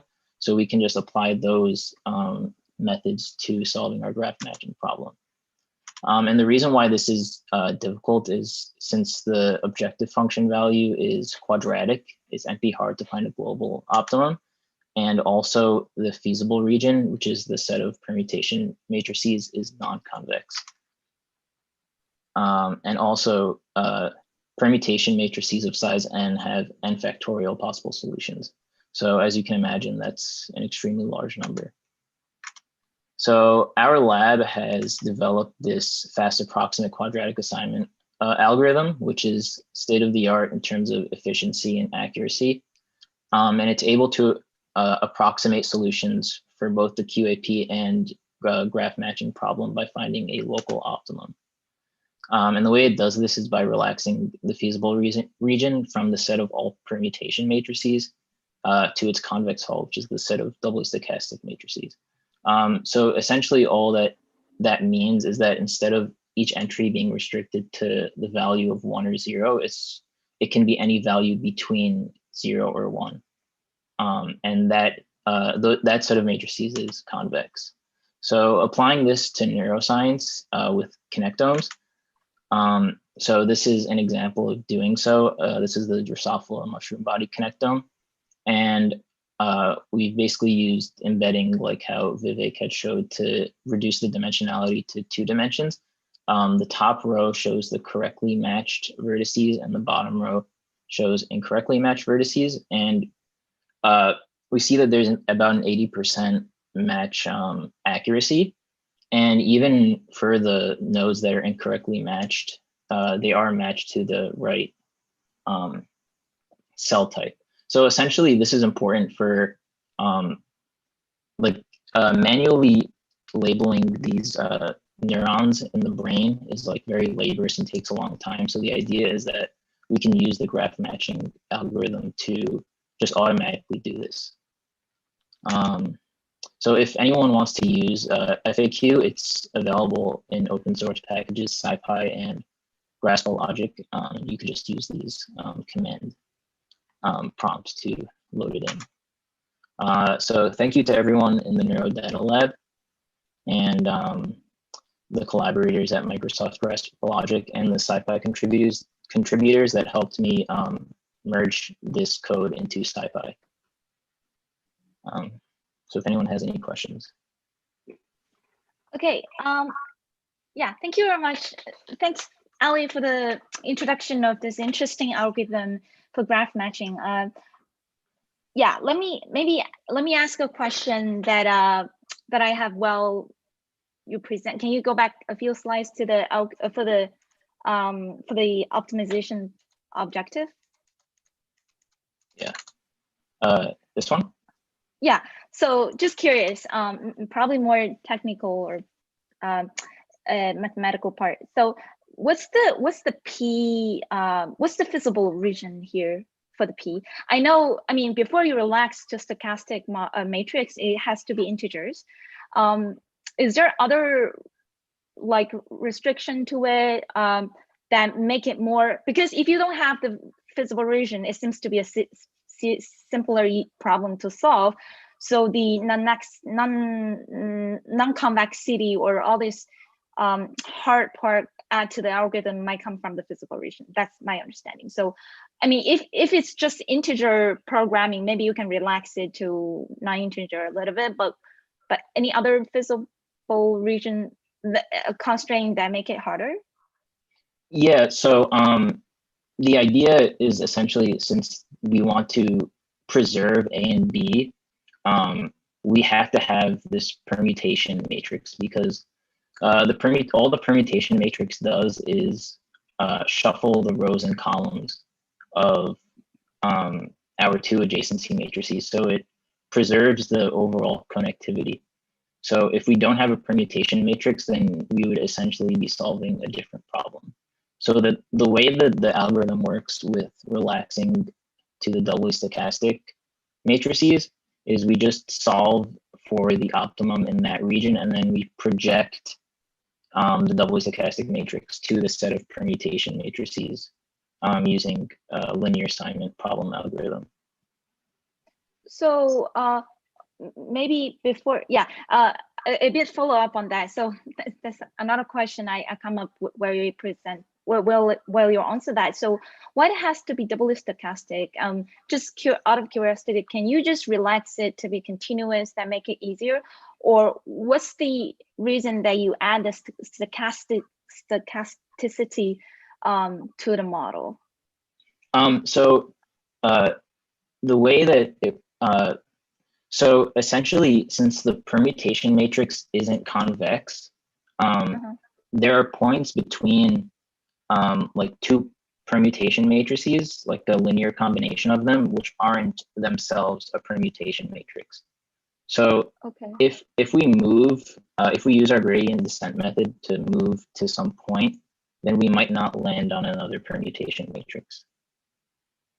And the stochasticity want you to kind of perturb locally to land on a desired permutation matrix, or the manifold is supposed to be aligned on. Yes, exactly. I see. Cool. That's clear. A question from the audience: is the goal of graph matching to measure the similarity between two graphs? Yes. Well, in a way, essentially the goal is to find the most similar isomorphism of one of the graphs. So yes, the graph matching problem does quantify the similarity between two graphs. I see. Hope that answered the question. I think maybe that can be used as a evaluation metric. If they don't really want to find this isomorphic subspace or something, they can probably just use it to measure how similar the two matrices or two graphs are. And then maybe presumably you can also try to map the two graphs down to the same isomorphic subspace using the permutation matrix supposedly, and that could also provide some hope for further downstream analysis for that purpose. So yeah, I think this is very interesting. Yeah, I think that hopefully that answers our question. So another quick thing I want to maybe discuss briefly with you is so what happens, is that possible to solve a matching without alignment of the node? Like when the two nodes are, when probably one has a bit more graph, more nodes with some additional links, and I mean, basically when two graphs are not well aligned with each other, which actually usually happen in brain connectome. Like when I work with that, for my data, I always have misalignment issue. Maybe when you try to collapse voxels as much as possible, you will have less nodes and more presumably aligned graph. But when you have more voxels you want to consider, then the misalignment is a big issue, in which case try to match the graph would be hard. Is that possible to extend the model you propose to that, or it's actually a very trivial problem in your case by changing some parts of the model? Yeah, so having the vertex sets of the two adjacency matrices being the same size isn't necessarily a requirement, because we have something called padding. So we essentially just add some isolated vertices to the smaller vertex set. And there are additional kind of procedures that we have that allows us to get kind of the best induced subgraph out of the adjacency matrix with the larger vertex set. I see. Okay. Another quick question, actually, I'm curious. Thanks for answering that one. No problem. Is in many cases, the graph in the brain can be huge. You might have thousands or even millions. I'm not sure, maybe that's not very interesting area to work with, but it means your ABP gonna be huge, which will probably hinder the application of an algorithm for a full matrix like this. But I would assume there's some way to solve that, because ABP are all sparse matrices. Is that possible to utilize the sparsity or some structure in the model for scaling the matrix or scaling the algorithm? So we have tried to kind of convert this to a sparse matrix problem. The main issue is that the doubly stochastic matrix is usually not sparse. There are usually like very small values that aren't equal to 0. And if we say like threshold that to being a sparse matrix, the process of thresholding actually also takes a very long time. So we haven't really found that using sparse matrices helps too much. I see. Which means I would- current. Mhm. Oh, I was just going to add one other approach that some people have tried is sort of making it like a hierarchical approach where you maybe sort of contract the graph at some level, match like super nodes, and then sort of recursively do that. So that's one approach that's been proposed. Yeah.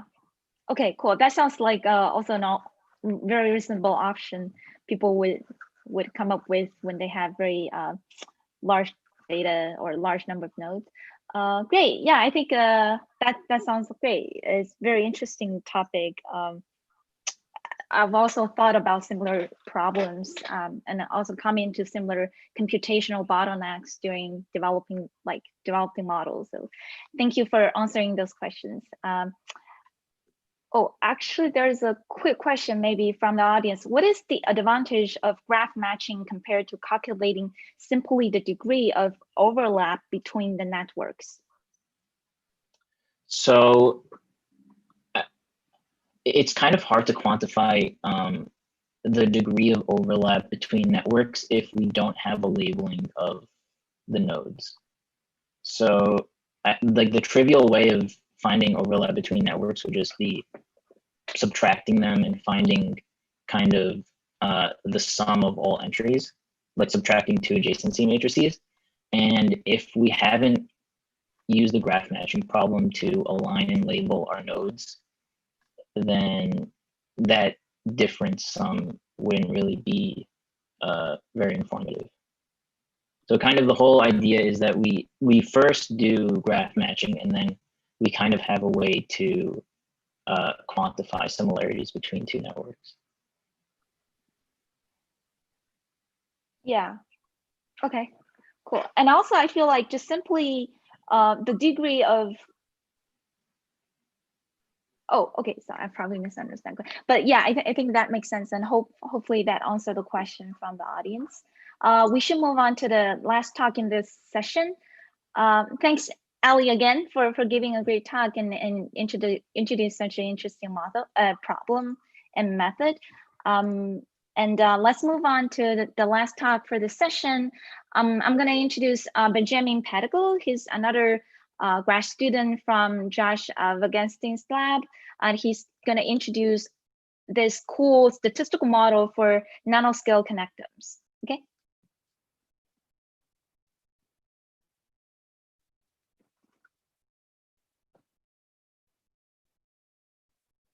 Can I see my screen?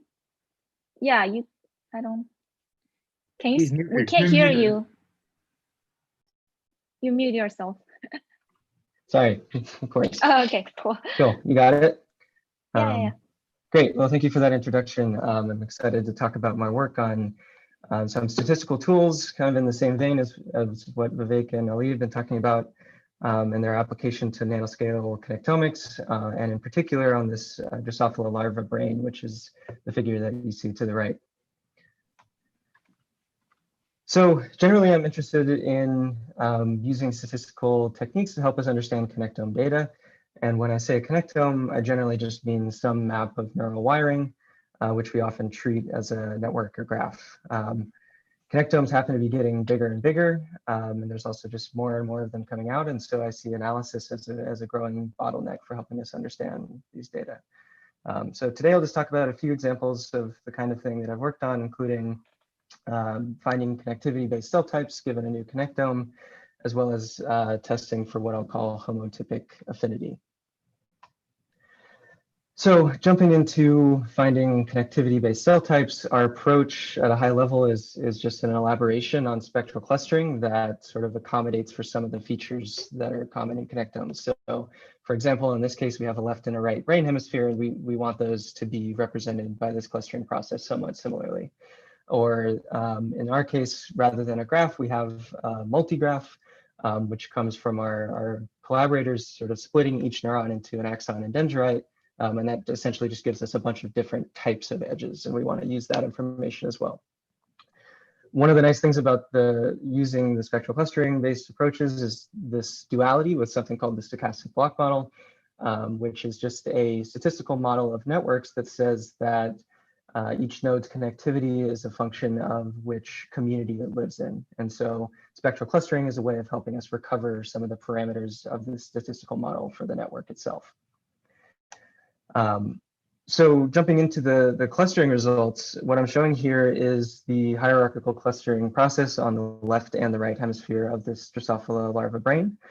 So you can think of each neuron as a little bar, and I've colored it by some known metadata that we have. So for instance, for some neurons, we might know at least that they're like a sensory neuron, or a few different cell types that have been published in the literature already, like Kenyan cells or mushroom body related cells. And so one thing you'll see is that those cells, like in the red and the orange and the yellow, for instance, some of the ones that we knew ahead of time, are being clustered together really nicely. And one of the things that we're doing right now is sort of looking into all these other clusters. You know, like a lot of these are made up of many unknown cells. The brown shades are essentially just uncategorized like output neurons, and trying to understand what makes those clusters essentially. The other nice feature of this clustering is that you get this really consistent clustering between the left and the right hemispheres. So that's another indication that it's somewhat reasonable. But relating this back to the model that I talked about, one of the cool things that we were able to do here is sort of check the model fit that we get from our clustering. So on the y-axis, and this plot on the left here, let's see if I can pull up a laser pointer. So this y-axis essentially is just measuring the goodness of fit, more or less, of this statistical model. So what you see in green is what happens if I take this clustering and use it to fit a model to the left hemisphere of the brain, and then ask how well that model predicts the connectivity on the left hemisphere of the brain, or vice versa for the right hemisphere. But what I'm showing in purple is what happens if you fit that model to one hemisphere and then ask how well does it predict the connectivity on the other side of the brain. And one cool thing that we saw here is that as you increase the sort of granularity of this hierarchical clustering process, at some point around level 6 or 7, you reach an area where you actually start to go back down. So you get worse at predicting the connectivity on the other side of the brain. And so this was essentially an indication to us that we were probably overfitting at this point, and we said, okay, we're going to stop our clustering process here. What I'm showing on the right is 2 adjacency matrices, one of which is the real data, one of which is a sample from this synthetic model that I'm just talking about. Normally, my PI would want me to have everyone guess which is the real data and which is our model, but in the interest of time, I'll just tell you. And so this is, again, just another indication that the clustering and model fitting that we're doing is giving us a reasonable representation of the data. But one salient feature that we noticed in the synthetic data that's missing from the synthetic model is this idea of homotypic affinity. So here I'm just showing some synthetic data just to explain what I'm talking about. So if we imagine we have this adjacency matrix sorted into the left and the right hemisphere, a homotopic connection is just this off-diagonal band corresponding to connections from neuron A on the left to neuron A on the right. So in this case, we're saying we know that each neuron sort of has a bilateral pair on the other side of the brain. And so in the general model that I just described, that feature isn't really present. But if you look at the actual data, what I'm quantifying here essentially is how much more likely are these homotypic connections relative to what one would expect by chance. So you can kind of think of this as what you would get from this statistical model that I was just describing versus what we actually see in the data. So this is just to say that this is a very salient feature of this connectome, regardless of whether you're looking at axodendritic connections or axo-axonic connections and so forth. That's not captured by the model that I just described. So to sum up really quick, I've talked about how we can use estimation and modeling techniques from machine learning or statistics to help us understand these data sets. But we can also frame really simple questions about our data as network hypothesis tests and then just test them. So that last slide was showing, yes, homotypy is a really salient feature of this data set. The thing that I think is cool is that the combination of 1 and 2 helps us update our statistical models. So if we see that homotypy is a very strong feature of this data that's not captured by a common statistical model, we can start to sort of make better and better statistical models that bake in some of these connectome specific features like this homotypic affinity. Lastly, I just wanted to plug this Python package that we've been co-developing with Microsoft Research called Grasp Logic. All of the stuff that I've talked about, as well as a bunch of other things that I didn't get to here, are available as open source Python code. We have a paper sort of just at a high level describing the package, as well as one that goes into a bit more detail on the math. So lastly, I just want to thank all my co-presenters and everyone that's helped with this project, in particular Michael and Albert and Marta at the University of Cambridge, who it's their data that I've been working with, so really appreciate that. And yeah, I'll just stop there and see if there are any questions. Thank you. Thank you, Ben, for presenting the interesting work. Yeah, I guess let me kick out the Q&A session. I have some questions. Can you go back a few slides to the homotypic thing? Yeah, absolutely. Yeah, homotypic affinity. So my understanding of this is you also mentioned this. Just I try to reiterate your statement is you actually find a very homogeneous type of neurons across hemispheres. Like if you have neuron on the left hemisphere, maybe not necessarily hemispheres, but like if you have one set of neuron here and you have another set of neuron here, if they have very strong like cross correlation, that means they are homotypic. Is that right? Yeah, so I guess I didn't get to talk about this in too much detail, but what it is I think I might have a slide on it. So so basically at this scale, you can find individual neurons on the left and the right hemisphere of the brain that are thought to be homologs of each other. And you can see that based on both morphology as well as connectivity. So like if you see this is a pair of neurons on the left and the right side that are morphologically very similar. In terms of connectivity, they're sort of mirror images of one another. So that's what I mean when I say like neuron pairs. Does it only rely on the functional activity, or it's more like connectome? How do you evaluate these affinity? Yeah, so for the most part, it's, I'm working, the data set that I'm working with is an electron microscopy reconstruction. So they have the morphology of each neuron as well as the connectivity. And in terms of both of those features, they, for the most part, most neurons in the brain, you can actually find the corresponding pair on the other side. I know they also do some, calcium imaging and stuff like that. And I'm not actually sure to what extent they've quantified similarity at like an activity level. I don't know the answer to that. I see. Okay, so it's more like morphology and structural kind of similarity or affinity across the brains. Yeah, exactly. A question from the audience: do you think multi-D graphs? Actually, I don't know what is multi-D graph, or could represent directed graph. Maybe multi-directed graph could represent better nanoscale connectomes. Yeah, so possibly, right? There's, if you treat the connectome as a graph, it's a really nice kind of appealing representation because there's so much math and stuff around it. But, there is a lot that you're throwing out, right? So, for instance, in this project, our co-authors, like I mentioned, have started to look at connections between axons and trying to treat those separately from connections between axons and dendrites, for instance. Or you could look at in some cases, one feature that we're probably not capturing in a lot of cases is like what neurotransmitter is actually happening at these different synapses. That's information that you usually don't get from electron microscopy, but it's like a very real feature of the data. So kind of separating things into a multi-graph, I think lets you add a little bit more of those complications if you want, or if you have that data. Okay, thanks. Not sure if for the that answers answer. the question, but Yeah, hopefully that answered the question.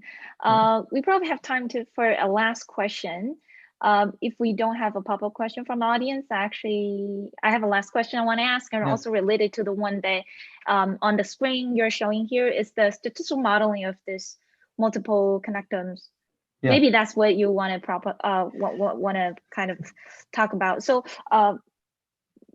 you said this kind of model can be used to quantify the stereotype structure versus variable structures, probably across brains or across animals.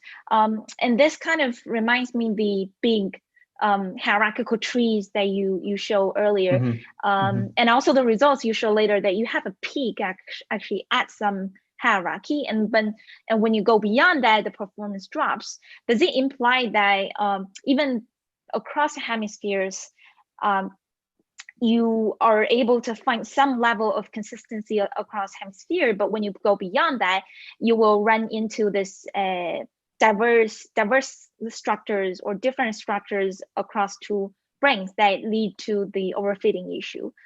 It's a wonderful question. So, in a lot of cases, generating like a connectome at this scale is already so time consuming that we often have like one brain or half a brain. And so even just getting to look at how much symmetry is there between these two hemispheres of the brain is something that, we're pursuing with this project. And like you mentioned, we looked at a little bit with that stochastic block modeling stuff. But yeah, I think it would be really interesting to use models like this to actually quantify differences. Like even if you just had two connectomes from like an isogenic, two flies essentially, and being able to actually quantify how much is preserved. Do you have preservation in sort of this high level like stochastic block model structure versus preservation at the level of single synapses?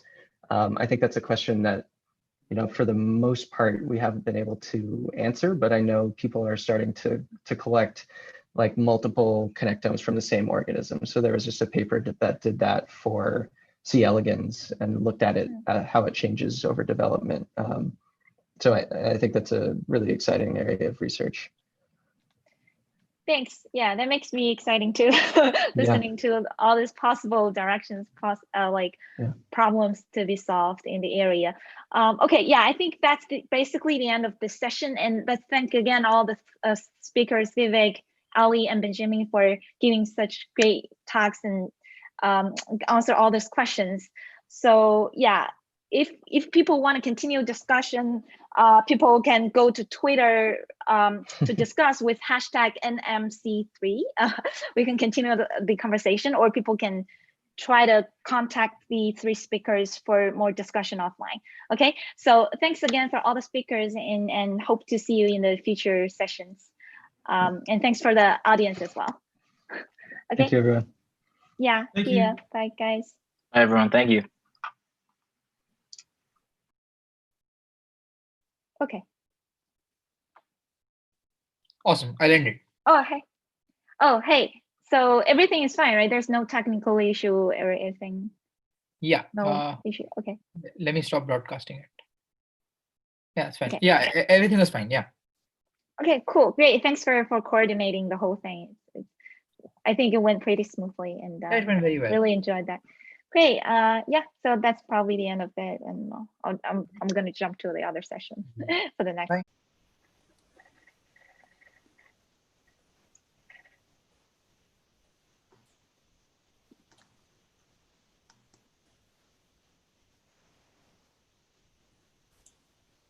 I'm just going to wait for another minute for everybody to join, and then we'll start.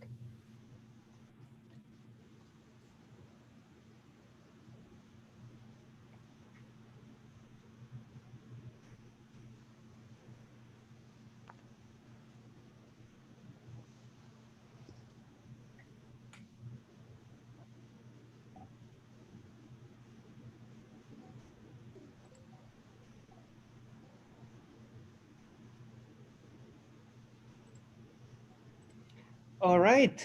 Hello, everybody. From the NeuroMatch 3.0 headquarters here, welcome to this session. I'm your moderator. My name is W. Rachnev, and I work on perceptual decision-making and metacognition in humans.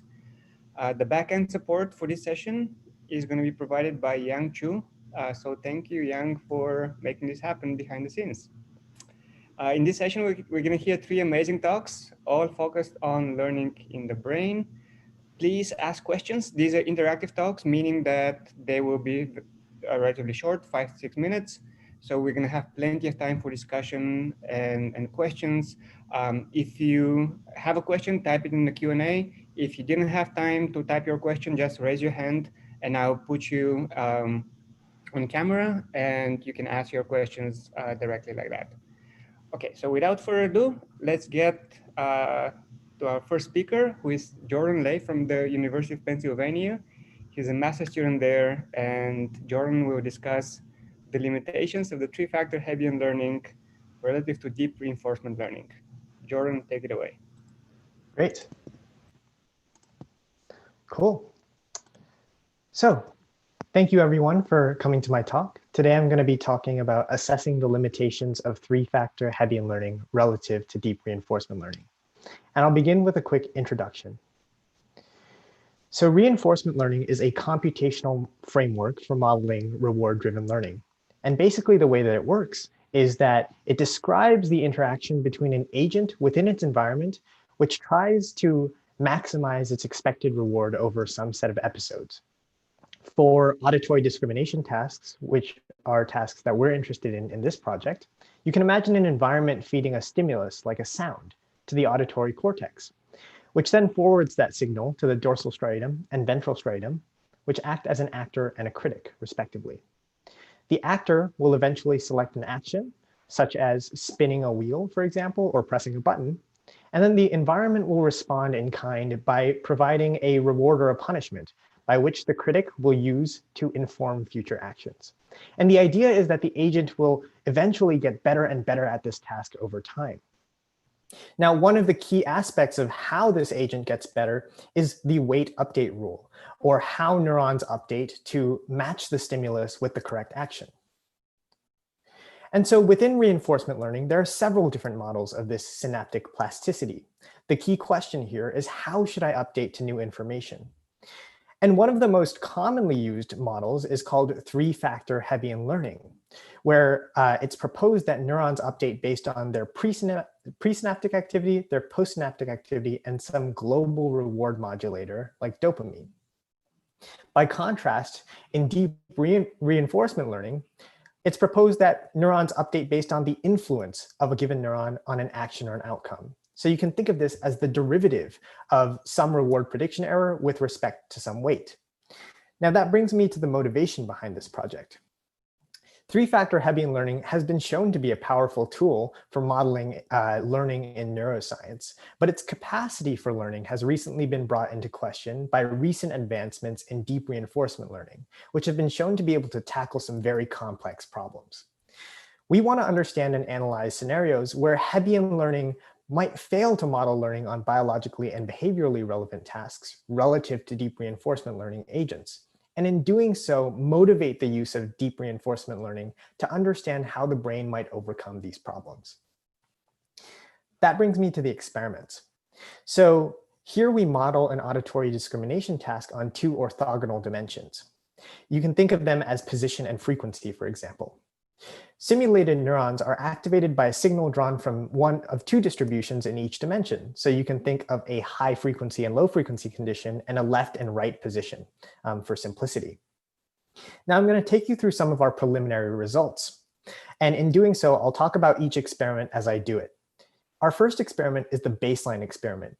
It's very simple. Basically, all that we're asking an agent to do is distinguish between a left signal and a right signal. And as you can see, across 20 different trials with 95% confidence intervals, you can see that deep reinforcement learning really outperforms multi-layer Hebbian learning at almost every step of training, especially for this baseline task. Now, we wanted to add a little bit more complexity. So in our second experiment, we introduced a wrinkle at time step 5000, where basically what we did was we said, we no longer care about the left and right position. Instead, we care about low and high frequencies. So you can see that dip in performance and then the recovery thereafter. Here again, we see that deep reinforcement learning outperforms multi-layer Hebbian learning on this task.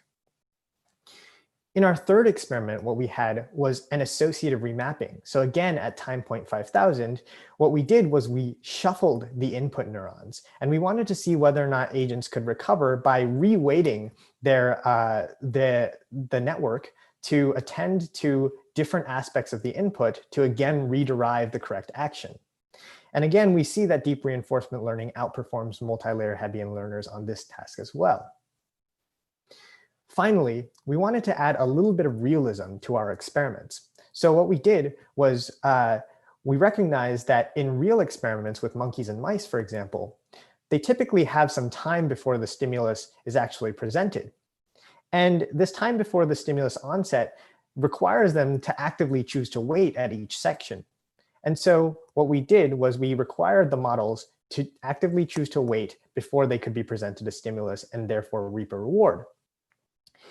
In this case, we can see again that deep reinforcement learning outperforms multi-layer Hebbian learning by far at every step of the training process.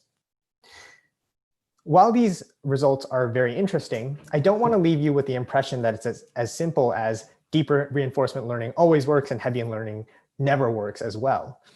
In fact, what we're currently looking at is, for example, different policies for action selection, where we've shown that, where we've discovered that under very specific conditions, multi-layer Hebbian learning can actually recover its performance and once again become competitive with deep reinforcement learning models.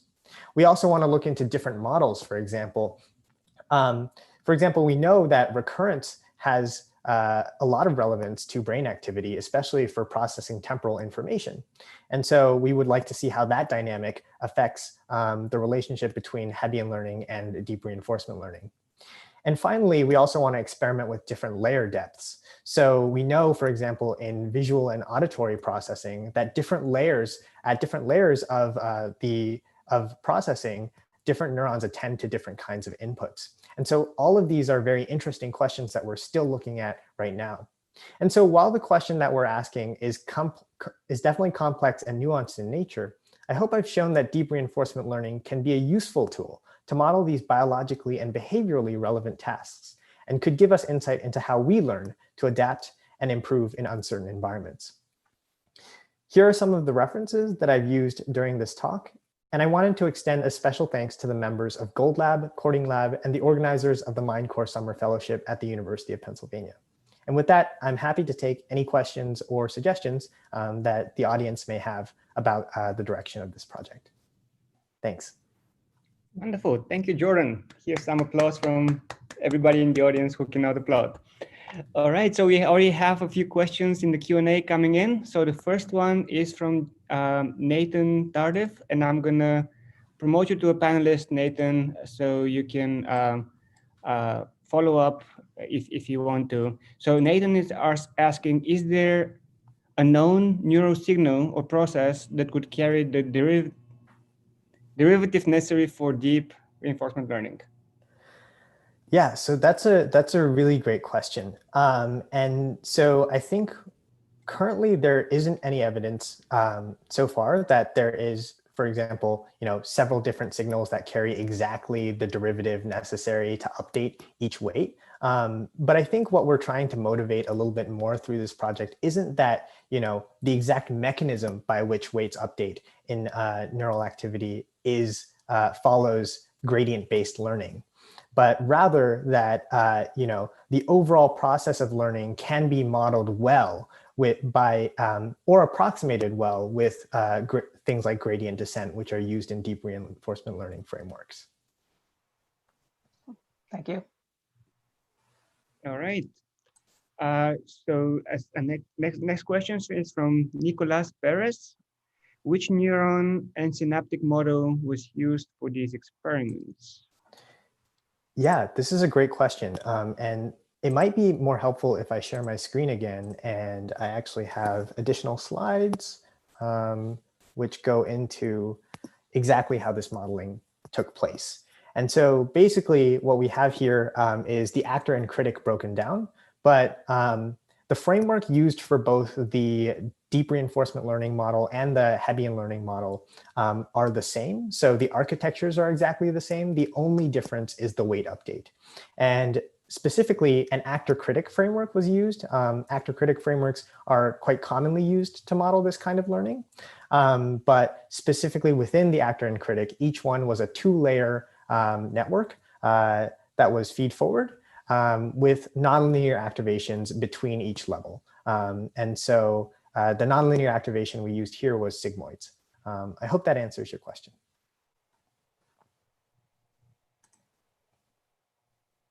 Is that okay, Nicholas? All right, I'm assuming so. And we have another question from Pierre Orhan. At the beginning of your talk, you stressed that one of your goals was to prove that DRL is better modeling choice than Hebbian learning. But would you have this objective in mind? Would this not bias your experimental designs, having this objective?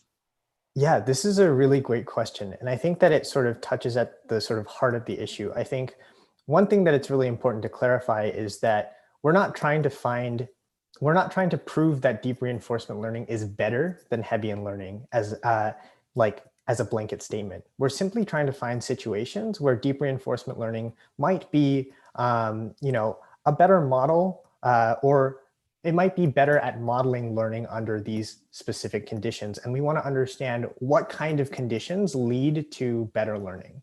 So we're not rooting for a specific model to do better in any situation. All that we're trying to understand is under what kind of realistic situations is it good to use a specific model. And indeed, there are a lot of really great reasons to use Hebbian learning. For one thing, for example, single layer Hebbian learning agents are easier to understand under many different circumstances. So you can look under the hood and sort of interpret what exactly they're processing, while deeper networks are much harder to do that for. And so, so we're not suggesting at all that Hebbian learning is somehow worse as overall than deep reinforcement learning. We're simply looking at realistic and biologically relevant situations where it might be a good idea to consider deep reinforcement learning as a model. All right, and we have a follow-up here from Zoom Room 2, which is actually our backend support, Yang Chu. Good question. I also wonder if there's any evidence for the counter-argument. I'm assuming he's asking if there's any evidence for Hebbian learning being better than deep reinforcement learning. Yeah, I mean, so that last slide that I showed right before the end about trying different policies, we actually found that using some very specific policies, we could recover the performance of Hebbian learning to be highly competitive with deep reinforcement learning agents. And those are actually very interesting to look into, because looking deeper and under the hood for these specific scenarios where Hebbian learning can perform just as well as deep reinforcement learning has given us a lot of insights into sort of the underlying workings of that learning rule as well. Yeah, that's a really great question, and it's absolutely a direction that we are currently continuing to look into for more learning about these models. Wonderful. And one more question we have in the Q&A. This is from Katrina Hacker. Yeah. Do these models produce different behavioral predictions that could be compared to human-animal performance to validate one over the other? Yes, so this is something that we're currently looking into as well. So as far as the behavior of these agents in terms of actions, there really isn't that much wiggle room, because the only actions that they can select is like left, right, or high frequency, low frequency. So there isn't too much wiggle room there. One of the things that we've been looking into is, for example, analyzing the intermediate layers and looking at what kinds of weights they apply on certain values of the input. And so that's certainly one way that we can use to sort of delineate between these learning rules and see what the intermediate layers are attending to. So that's one direction of potentially evaluating the relevance of each of these learning rules to how biological learning actually takes place. All right, great. And Catherine, if you have a follow-up, feel free to say. So I do have actually sort of like a related question myself, which is I work in humans, and in humans, you know, people learn very fast. And right. I was seeing that, especially after the change, you know, the learning was very slow and steady. So to me, that sort of means that, you know, those two mechanisms probably exist, but there's probably additional third and fourth, maybe fifth mechanism that are present. Would you say that's likely the case, or do you think those two mechanisms can explain all of learning?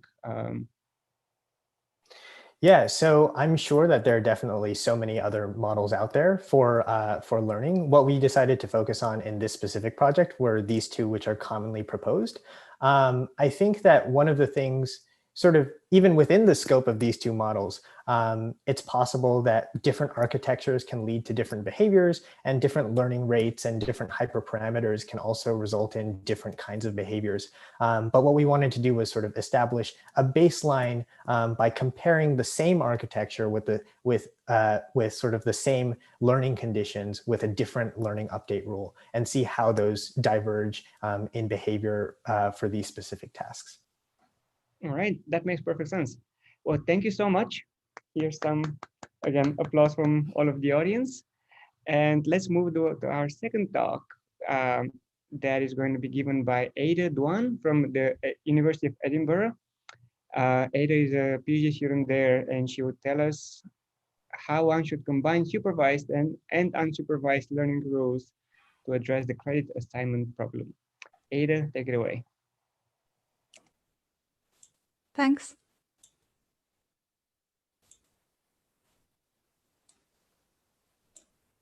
Hi, everyone. Thanks for joining this session. In this talk, we'll have a look at combining a supervised learning rule backpropagation and one of the unsupervised learning rules to see how they work in a classification task. The purpose is to take a beginning step to see whether we can find a better learning rule to address the credit assignment problem, which is how does the brain adjust the synapses of individual neurons to support learning, and how do we adjust the weights in the artificial neural networks to produce a desired outcome with respect to our objective. And the current most and sort of only efficient and scalable solution to this problem we have in machine learning is backpropagation. And it has been shown that backpropagation can be approximated by the brain to some extent, at least in the feed-forward network. But backpropagation has some problems. For example, it is prone to forgetting, especially in an online learning setting. And the network can be biased towards texture when recognizing images. And it is vulnerable to adversarial attack. On the other end of the spectrum, we have fully unsupervised learning rules that we know is going on in the brain, for example, various forms of having learning. When combined with some other mechanisms, having learning can learn some interesting things. For example, if we take into consideration the competing between neurons, it can capture the input statistics. And if we add the inhibitory recurrent connections, we can construct a network to match similar input to similar output. But the biggest problem with these fully unsupervised learning rules is that they don't scale up to big networks and complex problems. So there has been work looking at augmenting different forms of having learning with other algorithms. For example, if we can determine the strength of each individual having plasticity, in a network, we can get an agent that can learn to walk quickly from random weights. And if we augment the network trained by standard backpropagation, so we add a Hebbian plasticity term to the weights controlled by backpropagation, and we can get networks that perform better at tasks, for example, a fast memorization of images or navigation through maze, compared to a non-plastic network. So in this work, we're looking at another way of combining backpropagation and unsupervised learning rule, which is we add the we implement these two learning rules simultaneously, and within a mini batch add the updates of backpropagation and unsupervised learning together with their respective learning rates. And the unsupervised learning rule we used here is introduced by Krotov and Hopfield. It is an extension of Alha's rule with a Hebbian term and a regularization term of the weights. And the rank function implement the competing between the neurons. So for a specific input, only the neurons that are most activated get updated by the Hebbian learning. And the neurons that are also highly activated but not most activated get surprised by a small anti-Hebbian learning. And the rest of the neurons are not updated. So we test the performance of these different learning rules in a two-layer network on CFA10. The first layer is a convolutional layer, and it has 5 different settings. The first fixed unsup is we train the weights fully using the unsupervised learning rule. Then we fix the receptive fields and only train the readout layer. And fixed random is we fix the first layer randomly and train the second layer. And similarly, innate unsup is we initialize from unsupervised learned kernels and then train the two-layer end-to-end. And innate random is when we initialize the first layer from random, which is the standard backpropagation setting. And the BP plus unsup is the combined learning rule. As we can see, the classification performance is kind of similar in all these cases, but if we add in the unsupervised learning components, it doesn't quite reach the highest performance of the standard backpropagation. So let's have a closer look at the representations learned by different learning rules to see why might this happen. So as we can see, backpropagation doesn't actually change the receptive fields much. If we initialize randomly, it still remains random. And if we initialize from the unsupervised trained kernels, there are some small changes of weights, but it's barely perceptible if we compare this one and this one. And so if we use the combined learning rule, we get the receptive fields look like the mix of the random weights from the backpropagation and the structured weights from the unsupervised learning. Because there are also these more random looking kernels that are not fully trained by the unsupervised learning rule, let's have a look at whether there is a difference between the usefulness of the random kernels and the structured kernels to the classification. So we calculate the contribution of each kernel to the correctly predict class using an algorithm called layer-wise relevance propagation. As we can see, the blue curve is the standard backpropagation. So the random kernels are more or less contributing equally. And the orange curve is when we initialize from the random the structured kernels. It results in a sparser contribution, and it seems to be indicating that the structured kernels are less able to get used by backprop for the classification. And if we look at how much the kernels change after training, we can see that the random kernels tend to get picked up by the backpropagation and changed more. So it seems to be seeing that the structured kernels is just not as useful as a random projection for the classification task. But if we look at the transfer performance of these different learning rules, that doesn't seem to be the case. So if we train the network on 8 classes using the 3 different learning rules, the backpropagation, the combined, and unsupervised learning rule, then we fix the first layer as the receptive fields learned by these rules, and then fine-tune the second layer on the 2 holdout classes. We can see that, so although the unsupervised learning rule result in a slightly worse performance than the standard backpropagation, it actually perform more or less the same on the holdout classes. So which is indicating that the unsupervised learned kernels actually is useful and can better transfer between the classes. So for a summary, when we deploy these 2 learning rules in the classification task, we can see that when we're doing it simultaneously, the unsupervised heavy learning isn't completely disruptive to the backpropagation. The backprop can quickly adapt to the new weight space after each update. And the changes due to the backpropagation can be really small compared to the changes due to the heavy learning, which means the supervised changes or the top-down influence may be hard to identify experimentally.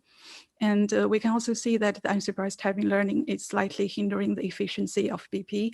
The structured receptive fields result in a sparser contribution, and they are, compared to the random ones, they are less likely to be changed by the backpropagation. So we can see that there are obviously benefits to be reaped from these 2 different learning rules. One is more efficient for a specific downstream task, and one capture the richer statistics and have better transferability, and can take use of the constant incoming without the supervision signal. But simply adding these components together seems to be contradictory to each other, and we need to find a better way to combine these supervised and unsupervised updates to get a more efficient combined learning rule. So that's it. Thanks. I'm happy to take any questions. Thank you, Ada. That was wonderful. Here's some applause from everybody in the audience. All right, so if you have questions, please type them in the Q&A, or if you just want to raise your hand, and I'll put you up as a panelist and you can ask your question directly. In the meantime, let me ask you, Ada, do you think, do you have any ideas about, what kind of tasks or situations may allow for the 2 learning rules to actually, result in better accuracy or better performance overall? Yes, so in terms of the tasks, if we're considering a simple classification task, we can more or less be sure that there is no better performance than backpropagation. So when we were talking about the learning rules, we also need to take into consideration of our objectives. So for example, if we want to not only do a classification, but also able to construct what we see or predict what we see next. So if we, and also during real life learning, the learning also often happens in an online way. And so we don't have the data available for batch training. It just a series of tasks that comes one by one that have may have different distributions. So in these more complex objectives and complex learning scenarios, I think we might see a advantage of the combined learning rule to the simple backpropagation. Very interesting. Thank you. So we have a quick question from Kirubel Danieli. He actually typed it in the chat only to the panelists, so the audience can see it actually. But the question is there a reference for this work? Great great talk. Is there a reference? Yes. So maybe if you have a reference, you can just type it afterwards. Maybe you can just say. Yeah, I'll type it in the chat. Yeah, type it in chat maybe afterwards. Okay, so we have another question in the Q&A, and this is from Tehere. Tehere is saying, thank you. Have you looked at how these mixed learning schemes are compared to backpropagation in terms of those shortcomings of backpropagation you mentioned in the beginning? For example, adversarial robustness.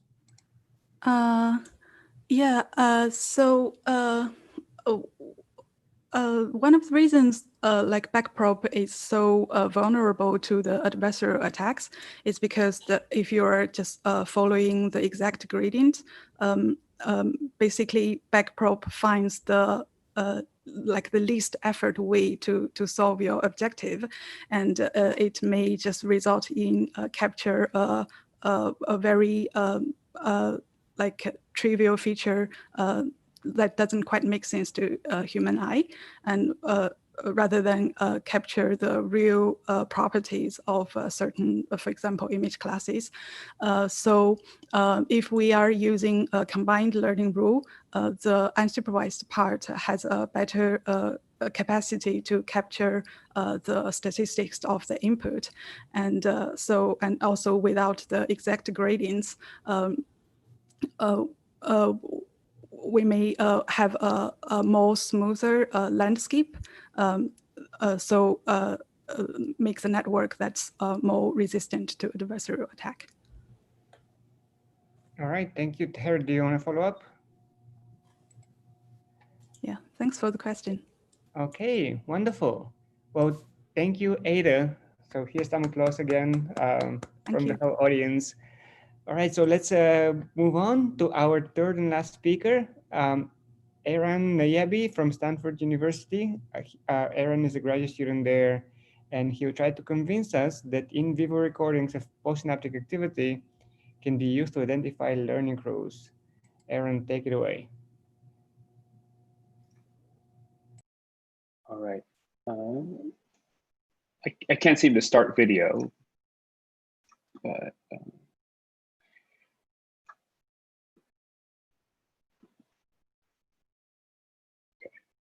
are you able to see my screen?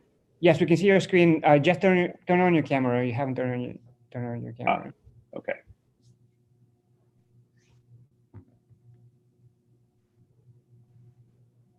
Yeah, it says the host has stopped it. Oh, unable to start. I will turn it on for you.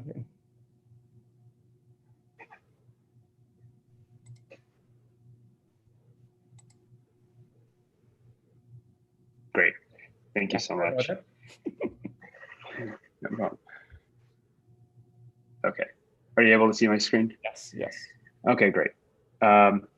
So today I'll be talking about some of our recent work on identifying learning rules from neural network observables. One of the tenets of modern neuroscience is that the brain modifies its synaptic connections during learning to improve behavior. However, the underlying plasticity rules in the brain are currently unknown.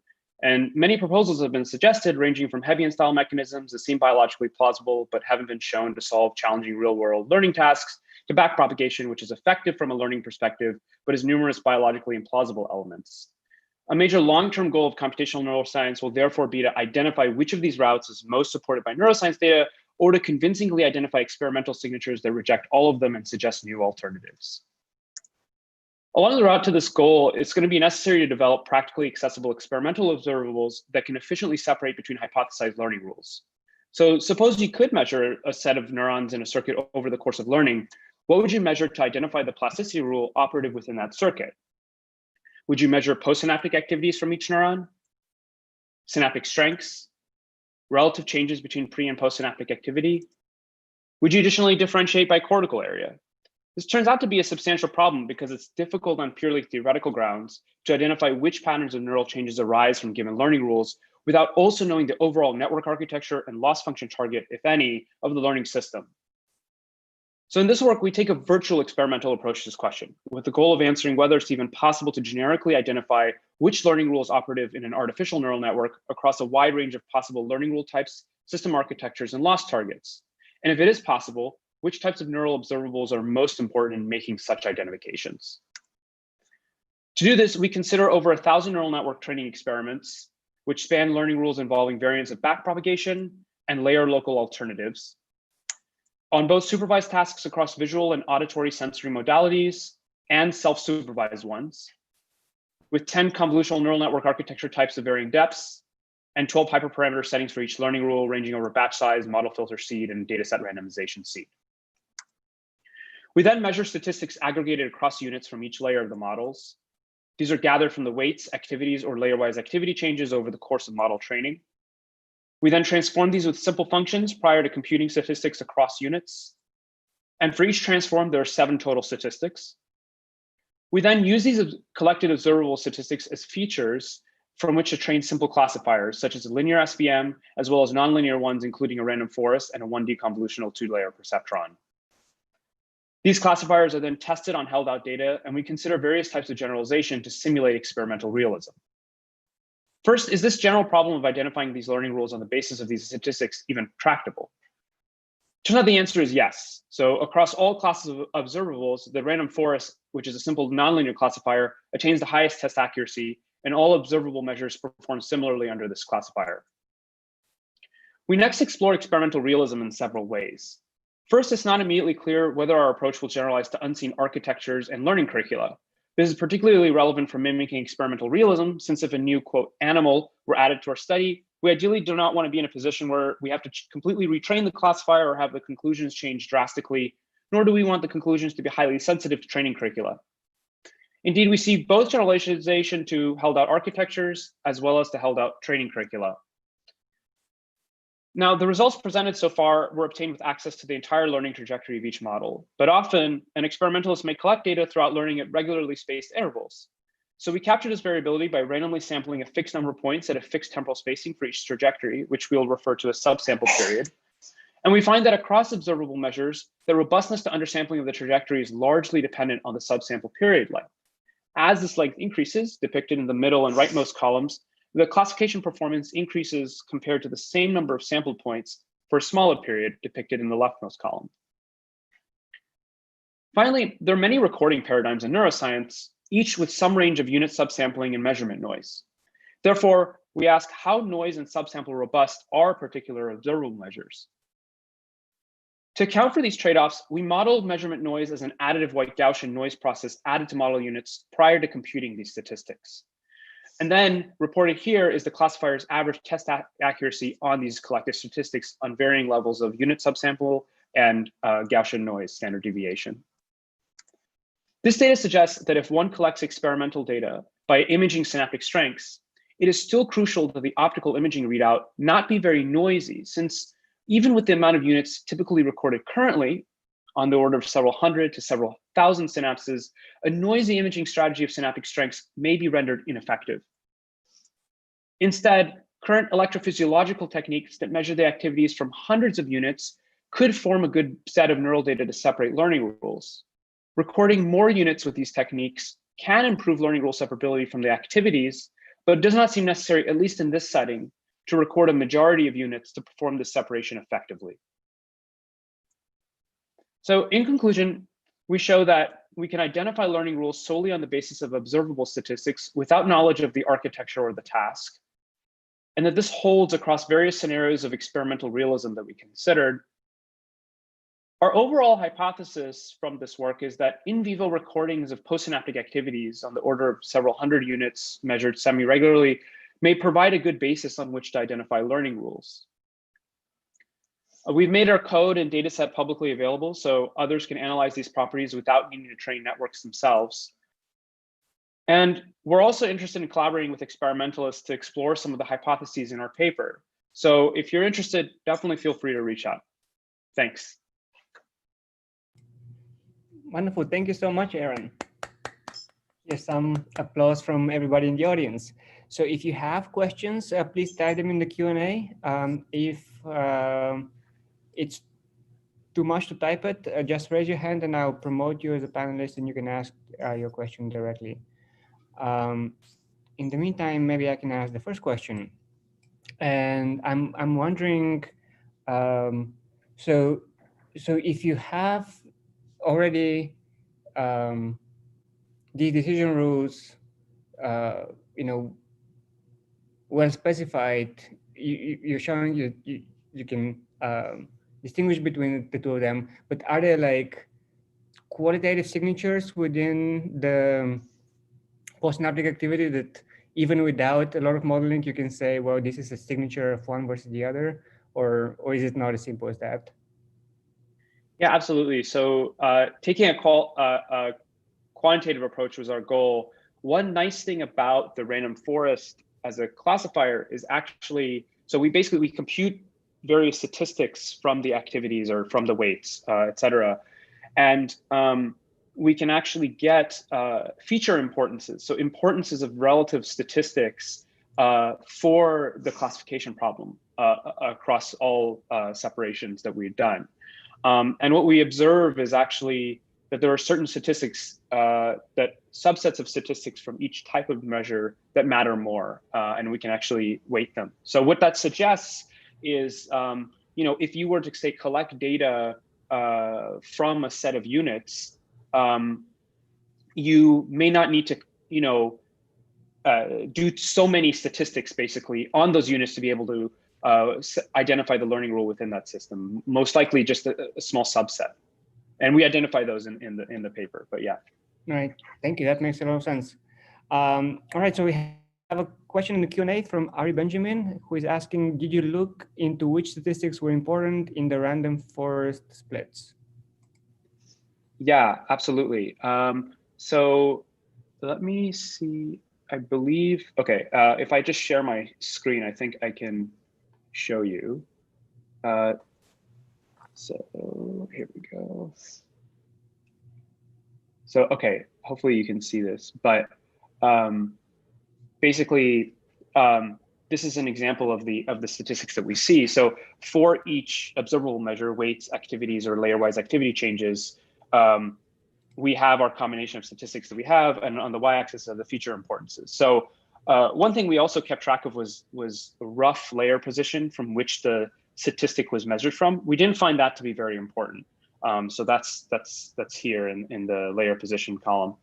Among the weights, the median seemed to be very helpful as a statistic. And among the activations, the norm, or the absolute, taking the absolute value of the activations and then computing the norm across units was seemed to be very relevant, but norm seemed to be a relevant statistic. And then finally, for the layer-wise activity changes, taking the square or the absolute value prior to computing this quantity seemed to be important. So magnitude, basically, rather than sign, seemed to be important there. But this is just from interpreting the random forest importances, which should be taken with some grain of salt as well. All right, great. Ari, do you want to follow up? Nice cat, by the way. I think that answers that question for me. I do have a separate question I can ask, which is that you've taken a classification approach, and in a novel biological system, we'd probably want to de novo identify what the learning rule is, not having a preset list. I'm sure you've thought about that extension. I'm just curious of your thoughts. Absolutely. One reason we took the classification approach actually is actually so that which can be potentially useful for a downstream sort of more generative approach where you actually posit a form of the learning rule more explicitly, is that we actually didn't even know starting this work what we should measure. And so one goal of this endeavor was just to get our bearings on where we should focus on first. Should it be weights, activities, layer-wise changes, cortical depth, et cetera. It seems that the activations contain a lot of that information. They're pretty robust across a variety of scenarios that we considered.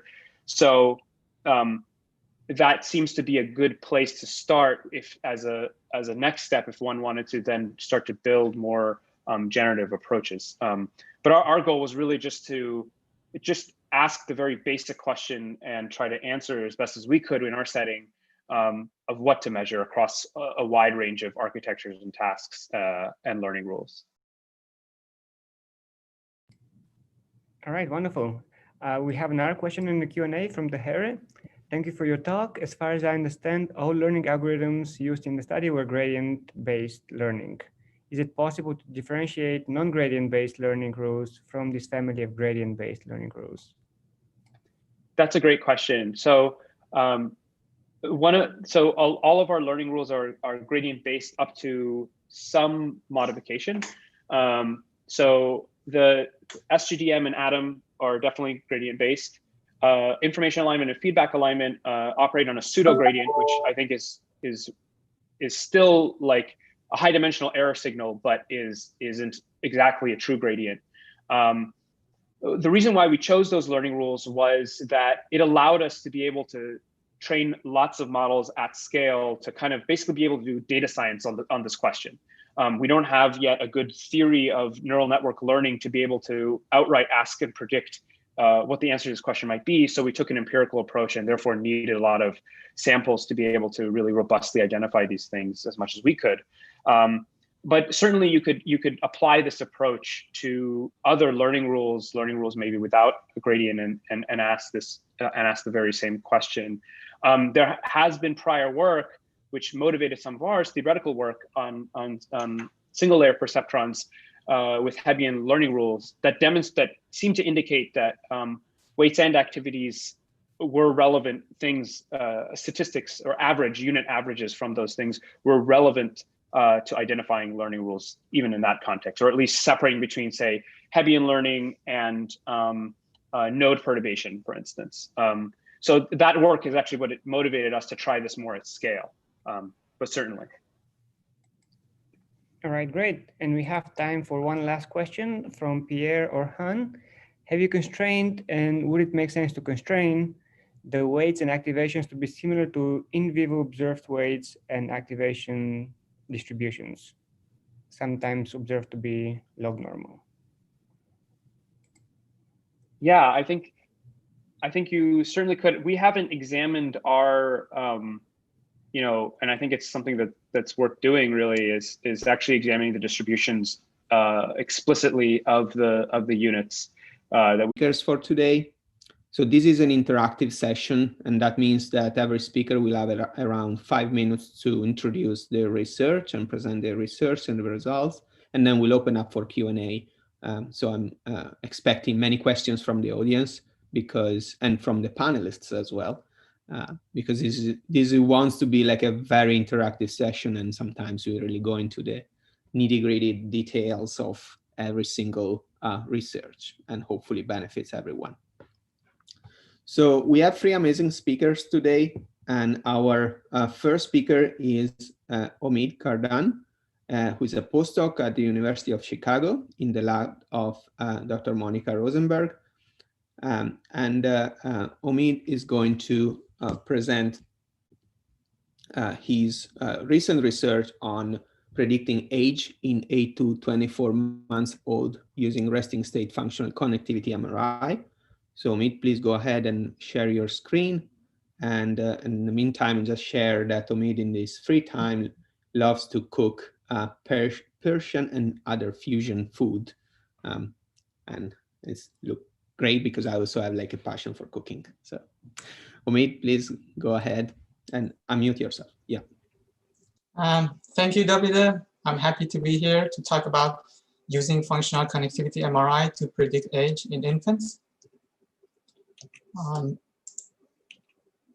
Previous work has shown that differences in resting state functional brain connectivity reflects the functional architecture of the brain in ways that are predictive of individual differences in cognitive abilities and behaviors. However, its utility for predicting phenotypes in infants and toddlers is less well characterized. We know that age is robustly encoded in the whole brain functional connectivity patterns in adolescent and adult samples. FC patterns have also been used to successfully classify 6-month-old infants from 12-month-olds in a categorical manner. Here we ask whether age in months can be reliably predicted in infancy and toddlerhood. We expect that our analysis will provide a theoretical ceiling on the predictive power for various other phenotypic measures of interest in this age range, for example, language or motor development. In order to assess this question, we leveraged a subset of the functional MRI data collected from sleeping infants and toddlers in the Baby Connectome project. Our final sample size after exclusions was 187 scan sessions, some of which were longitudinally collected from the same children. So we ended up with 110 unique fMRI sessions. The data were parcellated into 333 cortical regions as identified by Gordon's functional brain atlas. We used machine learning to build our models predicting babies' age from their functional connectome. Here is a brief schematic of the predictive modeling process. First, the bold activity time series in a parcel is correlated with every other parcel. For example, the green and red pair provide one correlation here. Putting these pairwise correlation values together, we get the functional connectivity matrix for each individual. Each one of these 55,000 pairwise connections or edges are a feature, and they are collectively used to train a support vector machine regression model to predict age in months. To assess model performance then and its generalizability, we quantify R-squared and correlation between predicted and observed ages in the left-out samples. Let's dive into the results. Here is a histogram for the SVR model's performance in 1,000 bootstraps of sessions and the cross-validation partitions shown in black, and compare that to the null distribution in gray. As we can see, both for prediction R-squared and the correlation between true and predicted age, we see a very successful age prediction compared to the null distribution with an accuracy of about 4 months and prediction R-squared of about 0.3. To start to characterize the anatomy of predictive networks, we separately trained support vector regression models to predict age only using one of two types of connections. One model trained only using within network connections, and second model trained on only between network connections. Here's an example of the multivariate pattern in the model trained only on the within network connections. As you can see in the scatter plot and the overall distribution of the R-squared values, the model successfully predicts age in the test samples with an R-squared of 0.35. Here's the between network model and the resulting performance of the model. The R-squared is 0.29 and definitely better than chance. To make a fair comparison, however, between the within network and between network models, we equated the number of features fed into the between network and within network SVR models. And we found that the model trained on 6,017 within network edges significantly outperforms the distribution of models in which 6,017 edges were randomly selected from all the between network connections, as indicated here. In conclusion, in this study, we trained functional connectivity-based models that successfully predicted novel infants' age with about 4 months root mean square error. We found that connections between regions of the same functional networks predicted age as well as the full functional connectome and better than the between network connections.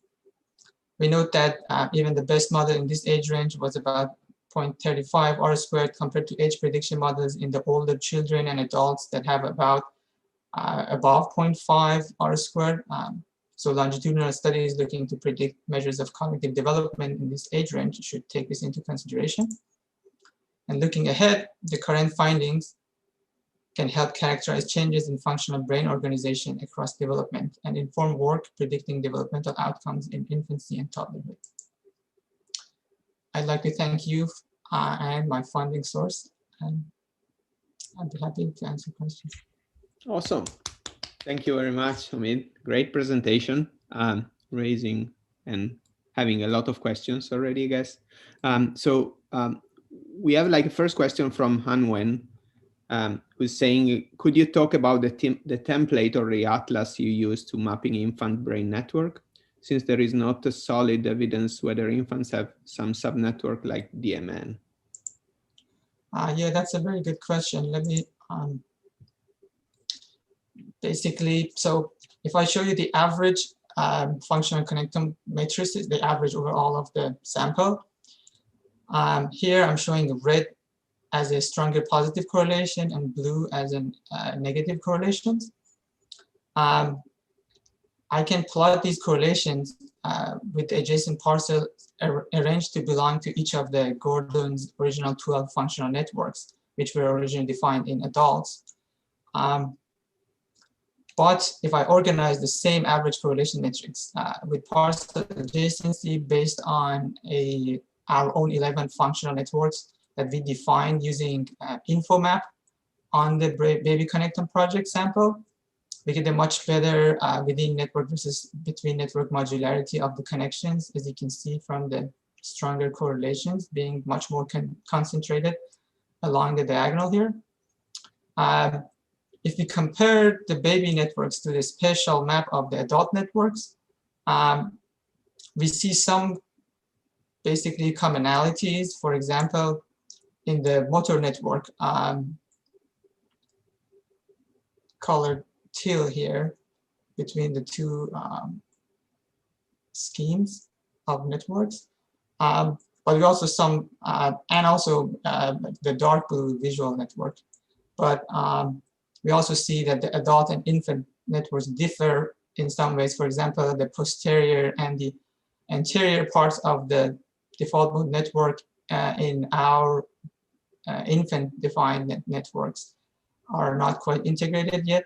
So they come up as two different networks, whereas in the adults, they are integrated. I hope that answers your question. Thank you. We have another question, which is from Mert Khan. So could you define the difference between within and between network again? And how do you explain the findings that the within network functional connectivity predicts age better than between network functional connectivity? Sure. So the within network, if you are a matrix person, basically literally, if I have the full connectivity matrix, within network is the way I define it is all of the connections that are only between regions that belong to the same network. So for example, this motor network has some parcels in it. The connections that are between the parcels within the motor network are in this triangle here. So if I use every one of these triangles, which is a total of 6,000 connections, that would be all of my within network features, whereas for between network, it's everything else. So the 49,000 remaining connections that is always from one network to another.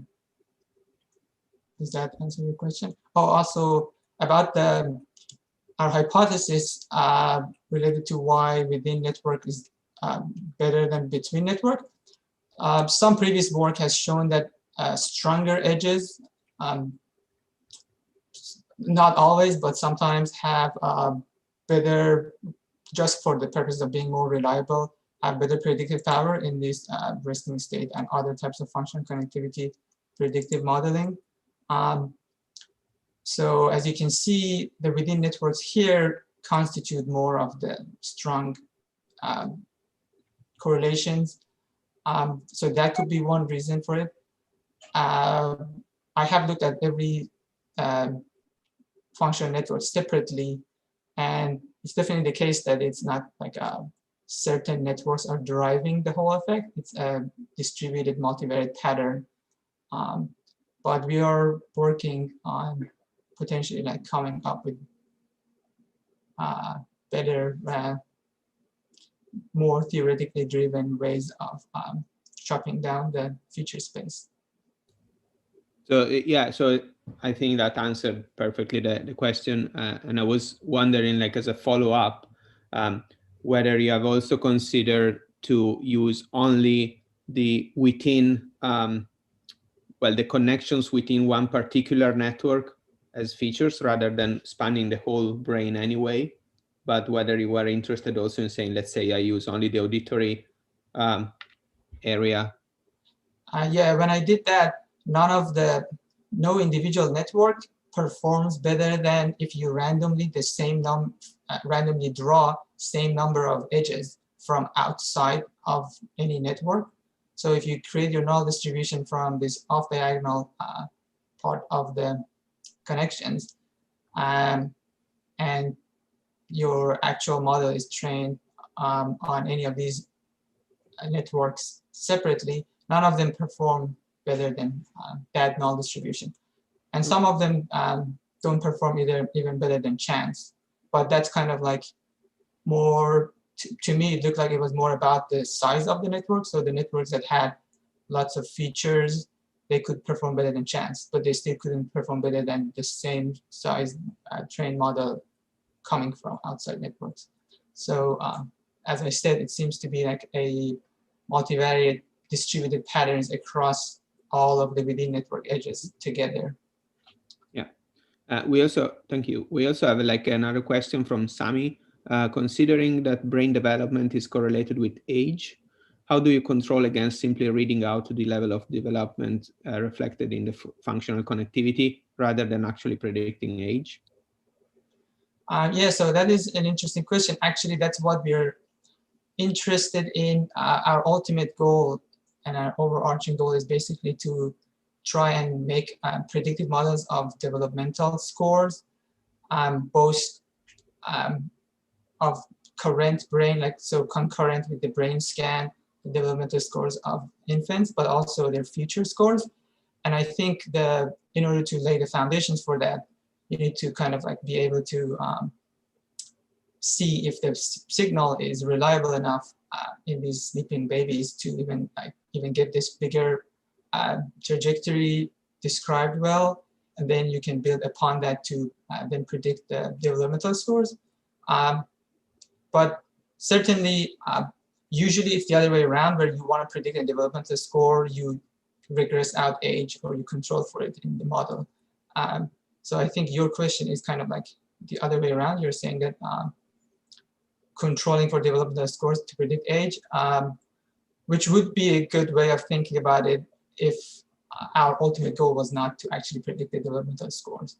Because does it make sense to you? It seems to me that in a causal way of thinking about it, your stage of development does not cause your chronological age, but your chronological age is causing your brain and the functional architecture of it, in terms of the distal versus proximal being in the chain of causalities. But it's a good point, and it's definitely the reason we're interested in this research.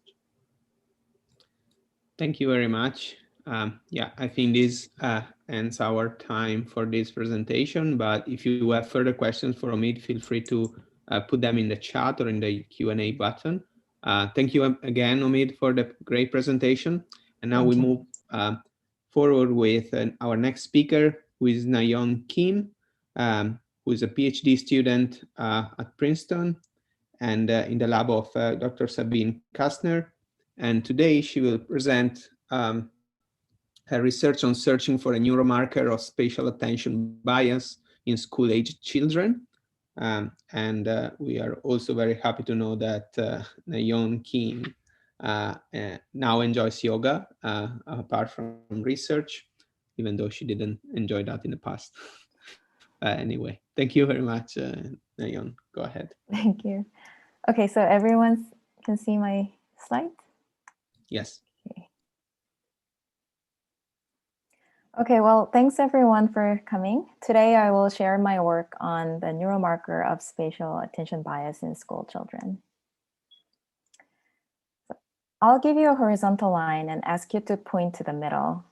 You won't be perfectly accurate unless you're a computer. Interestingly, there's consistency in those subtle errors that you make, and this indicates a bias in your spatial attention. Spatial bias, measured in line bisection, is closely related to dorsal frontoparietal network or dorsal attention network. In this network, areas in each hemisphere generate attentional signals towards the contralateral side, right hemisphere to the left-hand side and left hemisphere to the right-hand side. And these two processes are balanced through mutual inhibition. For this horizontal line, I indicated the actual midpoint for you. If you have a stronger right hemisphere, you will have a slight leftward bias and say red is the middle. If you have a stronger left hemisphere, then you will have a rightward bias and say blue is the middle. By calculating how much the subjective midpoint deviates from the actual midpoint, we can find a single value of spatial bias for each subject. In our measure of spatial bias, 0 means no bias, negative values mean leftward biases, and positive values mean rightward biases. In healthy adults, spatial biases overall were normally distributed around 0 with some individual variability. We recently found that young children are biased towards the left-hand side of space. The leftward biases in children gradually diminished with age and became adult-like by age 11 to 13. This raises a question whether greater attention biases in children indicate a developmental mechanism of the attention network. To address the question, we began by searching for a neuromarker of spatial biases in children. As in adults, we expected that spatial biases will be related to connectivity among the frontoparietal areas, specifically frontal eye fields in the frontal lobe and areas along the intraparietal sulcus and superior parietal lobule in the parietal lobe.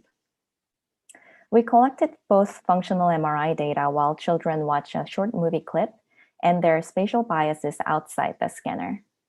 In our final sample, children showed leftward biases as a group, which replicates our large-scale behavioral study. Can we build a model that can predict each child's spatial bias from their functional connectivity profiles? To do so, we first identified frontal and parietal areas in each hemisphere using a probabilistic atlas. Then we selected pairs that were significantly correlated with behavior, either positively correlated or negatively correlated.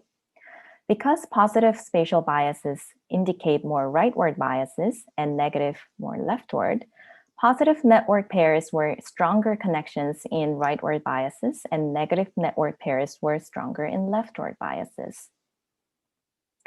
These are the pairs that we found to be correlated with behavior. In the positive network, the hub was found in the left parietal lobe and its connections within the left hemisphere and some interhemispheric connections were included. In the negative network, the hub was in the right frontal lobe and its connections with the right and left parietal areas, as well as some interhemispheric connections were included. Interestingly, we found different hubs for right and leftward biases, which could indicate different control centers for interhemispheric interactions across frontal parietal areas. So these edges were correlated with behavior, but are they able to predict spatial biases? We used the connectome-based predictive modeling to build a linear model that can predict behavior from the sum of connectivity strengths of these selected edges. And the answer was yes. The predictive model based on functional connectivity within these areas successfully predicted spatial biases. We used two different cross-validation schemes to assess the model's performance, and they both indicated significant prediction. And we also found that prediction of spatial bias was specific to dorsal attention network, which included the areas that we saw in the previous slide, but not other frontal parietal networks. So we were able to find a connectivity-based model to predict spatial biases in children exclusively from the dorsal frontal parietal attention network. Next, we plan to apply the current model to external data sets and see whether we can find age-related or ADHD-related differences in predicted spatial biases. Thank you for listening.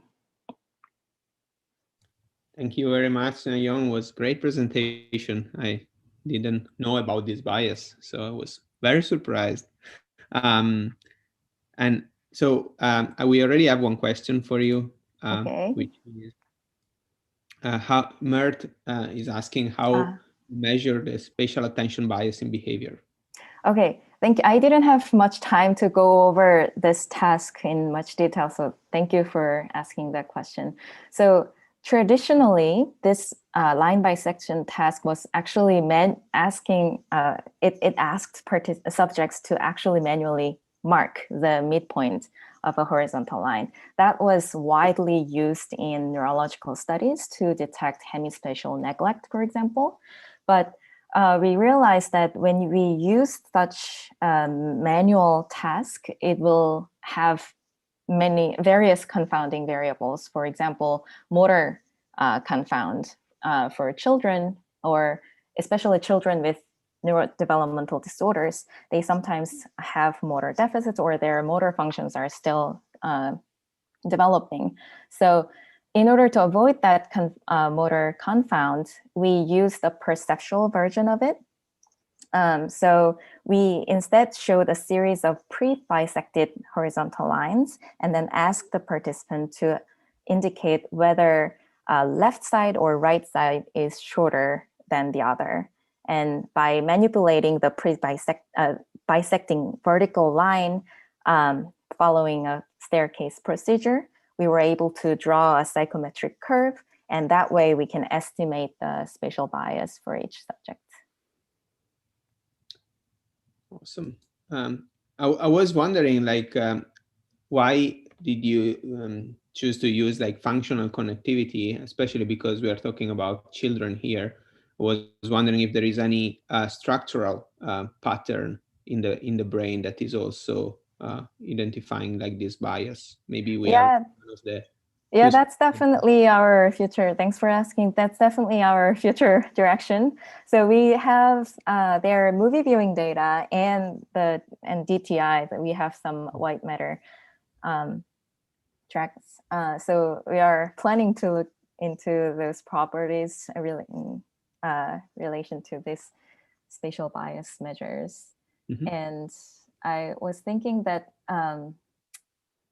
this is, even the sulcal depth measures that people nowadays started to look at in the frontal lobe in relation to the working memory performance. I think that could also be really interesting to look into in the parietal lobe and then see whether that kind of structural measures also can predict spatial biases. But this is a starting point. How variable is this spatial bias amongst like children of the same age? Like when you're saying like the left hemisphere is like stronger in children of age 6, let's say, are there also individual variabilities? So some children maybe report like a right bias. Yes, here I'm showing you the individual data on the dots. Mm-hmm. So yes, there is definitely variability within age group. And we found that the variability was slightly larger in younger children as well. So there is definitely individual variability within age group, and we think there should be some variability in developmental trajectories. So longitudinal studies could shed light on that in the future. But within the same individual, it's surprisingly very consistent. Okay. Interesting. Do you have any other question? I could ask many questions again, but I'm just wondering if the other speakers, okay, we just got another question from Mert. Could this bias be explained from a developmental point of view? We know that even though left hemisphere is stronger for language for many people, the right hemisphere seems to be stronger for a while during certain ages of childhood. Could we somehow say that right hemisphere develops more than left hemisphere during development?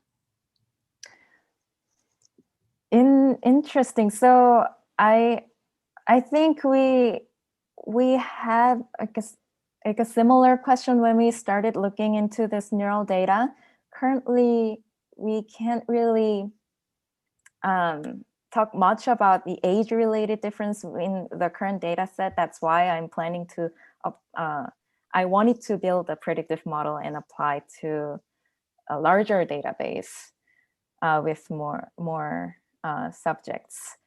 I think when we saw this behavioral data first, we thought about reading development actually.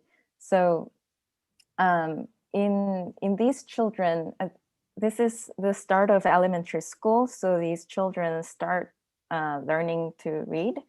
And we have a data that we have in this paper, but not in this slide, that we are looking at these age 6 to 8 or grades, first graders to third graders who show more pronounced leftward biases. And we also measure their reading fluency using a rapid automatized naming test. And then we saw that both measures were related in a way that leftward biases predicted better reading fluency. So that could be one piece of evidence that may point to the relationship between these spatial biases and reading. And it could be that spatial biases appear as children learn to read from left to right in English language. And then as they become more fluent later on, these spatial attention becomes better balanced. But that's still a hypothesis, and we are collaborating with the Hebrew-speaking institution, and then see whether Hebrew-speaking children will show the opposite spatial biases.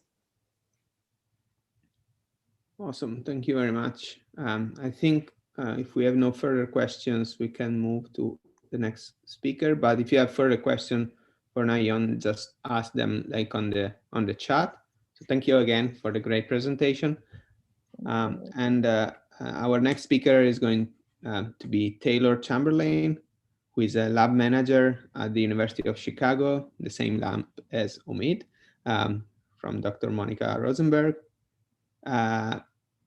So she's going to present functional connectivity measured during movie watching, but not rest, predicts social function in children and adolescents. So Taylor, please go ahead. Thank you. Yeah, mute yourself. Cool. So I'm going to be talking about functional brain connectivity, specifically fMRI functional connectivity, as defined by the pairwise correlation between the bold time series for every pair of regions in the brain atlas. And so we know from past work that FC-based models can predict a really wide variety of behavioral phenotypes. This includes sustained attention, personality dimensions, fluid intelligence, reading comprehension, and as we just learned, also spatial attention bias. So if you're interested in doing this kind of work, you might be curious as to what kind of scan is actually best for relating functional connectivity to behavioral phenotypes. And resting state scans are one really common avenue for doing this kind of work. And they definitely have the benefit of being easy to standardize across sites, as well as providing somewhat of a neutral backdrop, or supposedly neutral backdrop in comparison to other types of scans. But there's been growing interest in using movie watching data or other naturalistic tasks in the scanner for measuring functional connectivity. And recent work has actually found that predictions made from movie scans are more accurate overall than those made from rest scans. This work was done in a group of healthy young adults, and with the current study, we wanted to see if this finding would generalize to a heterogeneous developmental population. So a little bit about the sample we used. We used 266 individuals that were participants in the Healthy Brain Network. These individuals were aged 6 through 17, and they had heterogeneous psychiatric diagnoses. A bit about the fMRI data, we used 2 rest scans, 2 movie watching scans. One was a clip from the movie Despicable Me, and then one was a clip from the short film called The Present. And in order to control for scan duration, so we could fairly compare across these different types of scans, we went ahead and chopped down each of these scans to just 198 seconds each. As for the behavioral phenotypes that we looked at, we were interested in looking at IQ, which we defined using the Wechsler Intelligence Scale for Children, as well as a measure of social function, which we defined using principal component analysis of relevant social variables, specifically grabbing the first principal component, which I'm showing here. And this first principal component gives us a summary score of a proxy for social function for each individual in our sample. So we took the summary score, and for prediction, we also took the individual functional connectivity matrix from each individual's.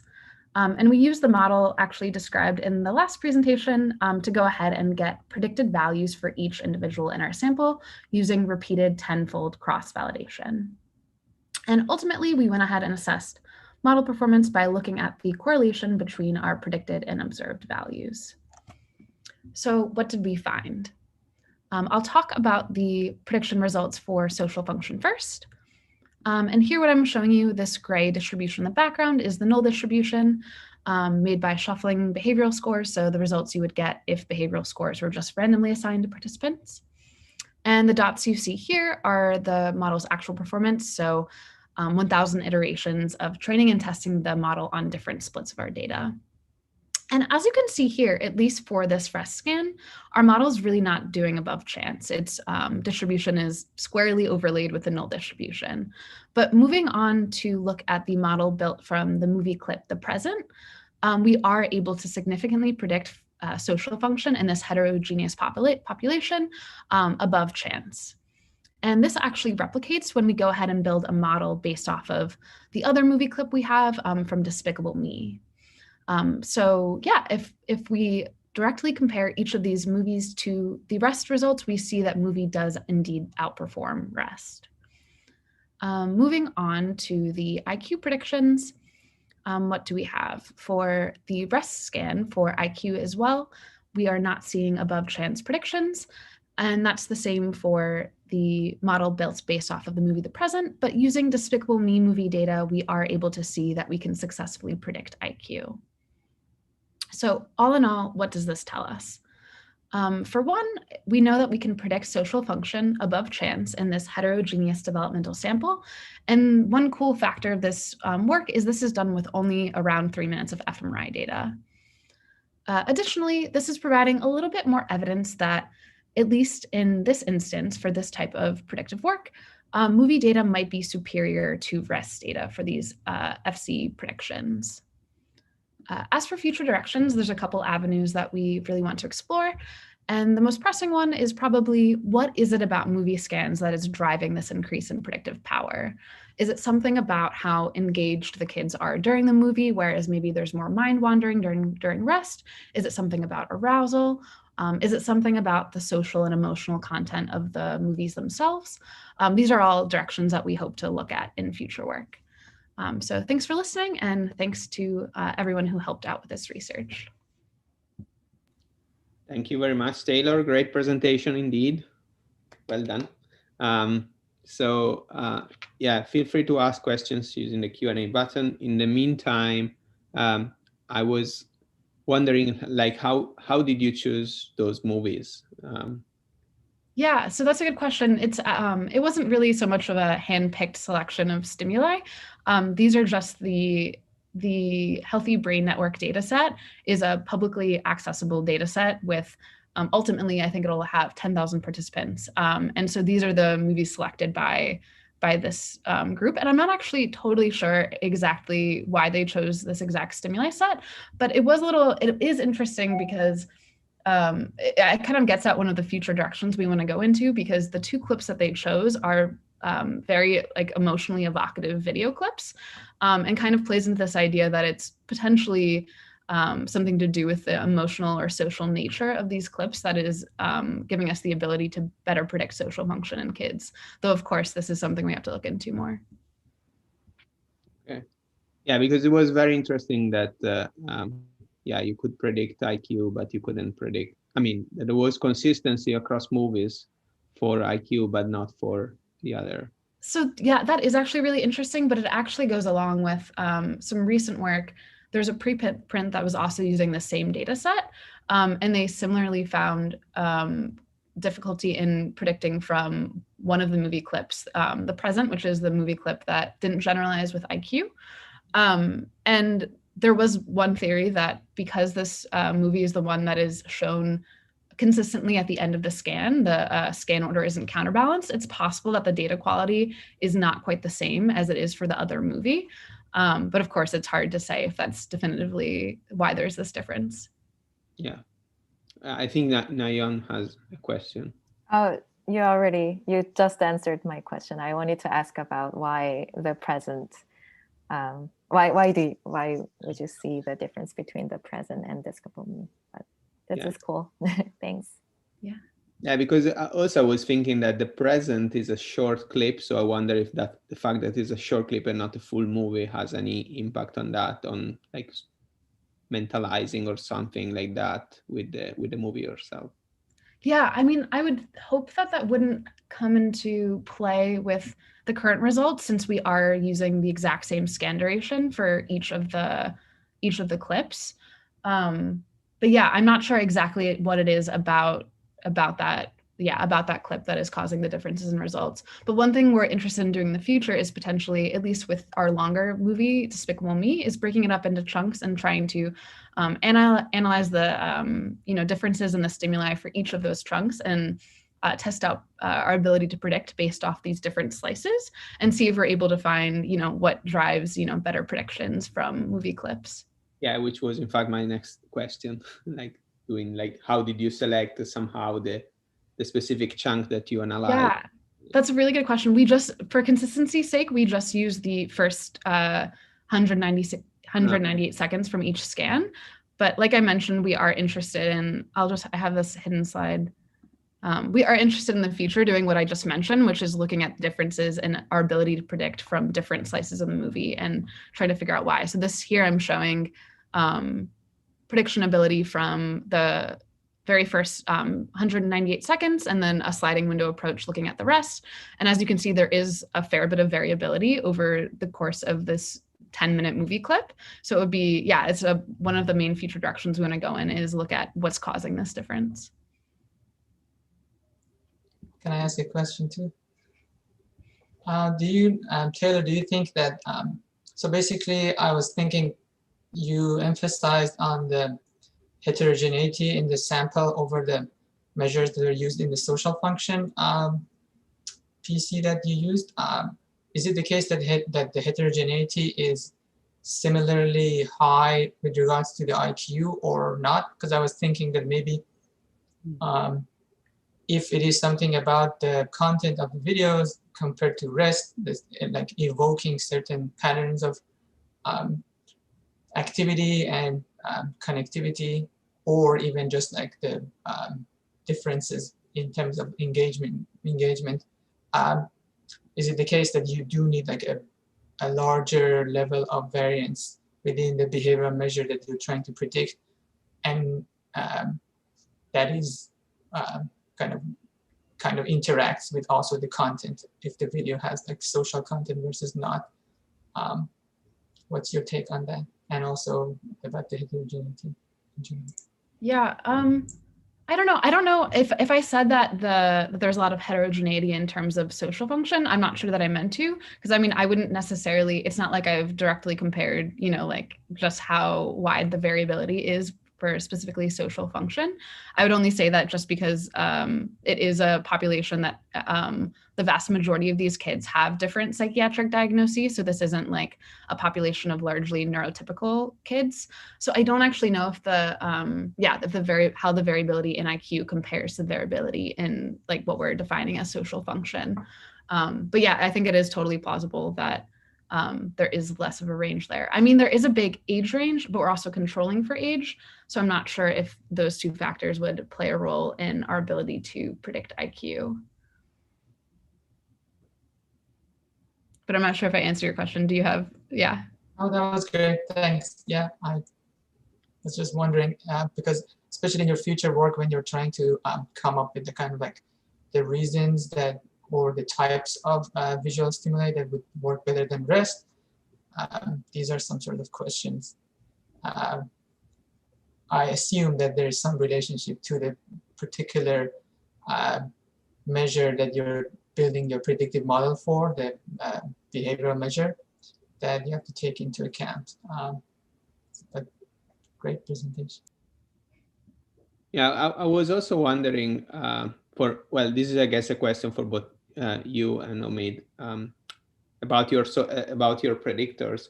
How did you select the parameters of the the support vector machine regressor, like the regularization parameter, the kernel, and this type of things.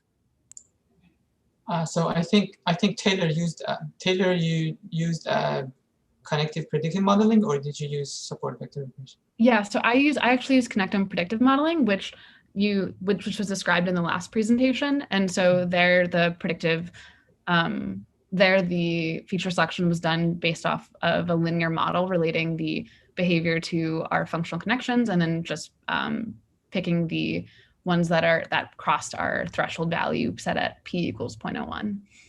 But I know Omid used SVR. Yeah, so for the SVR, I kind of like the feature selection process is not as important because you have these support vector machine-based models. They can handle medium level of predictors. By that meaning like 50,000 is like a medium level. It's not very high dimensional. So you don't need like a separate chunk of data to first reduce your feature space to lower than your sample size, that type of thing. But in terms of the hyperparameters, surprisingly, there was not much of a difference. I used a Bayesian-based optimization that you basically change the mu, the epsilon, the scale parametrically, and see which types of model, which hyperparameter combinations generalize best to the left out cross-validation partitions. But the amount of computation that it added definitely did not was not proportional to the amount of benefit in predictive power that I gained. So I went on and switched to basically using previous work of Ashley Nielsen's SVR models predicting age in an older age range. I used exactly their epsilon and box counting, all those,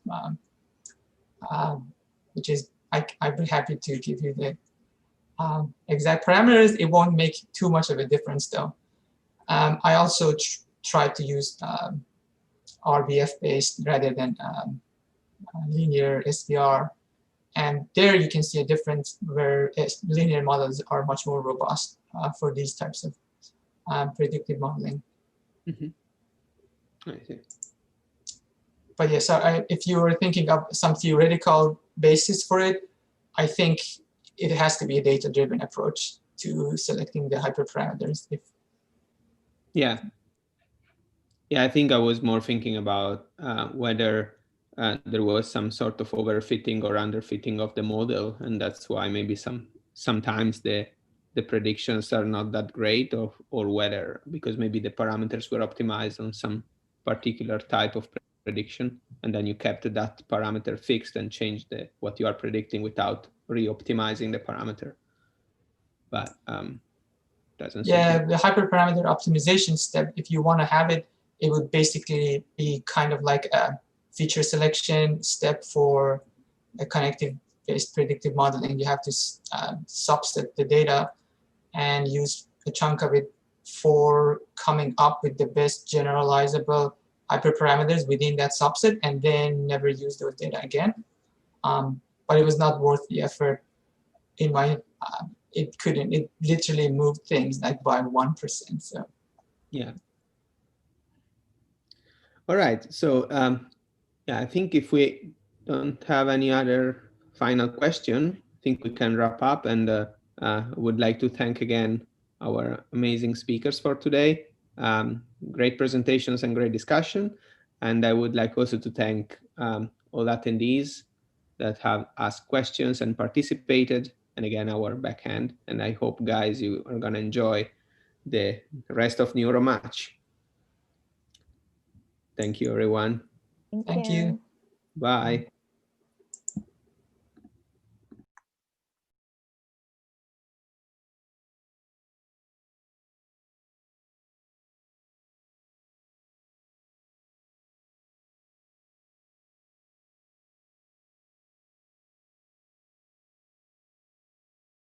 Atlanta, and today she will present her work regarding cold nociception in Drosophila. So Mariana, the stage is yours. Thank you. Okay, let me share my screen.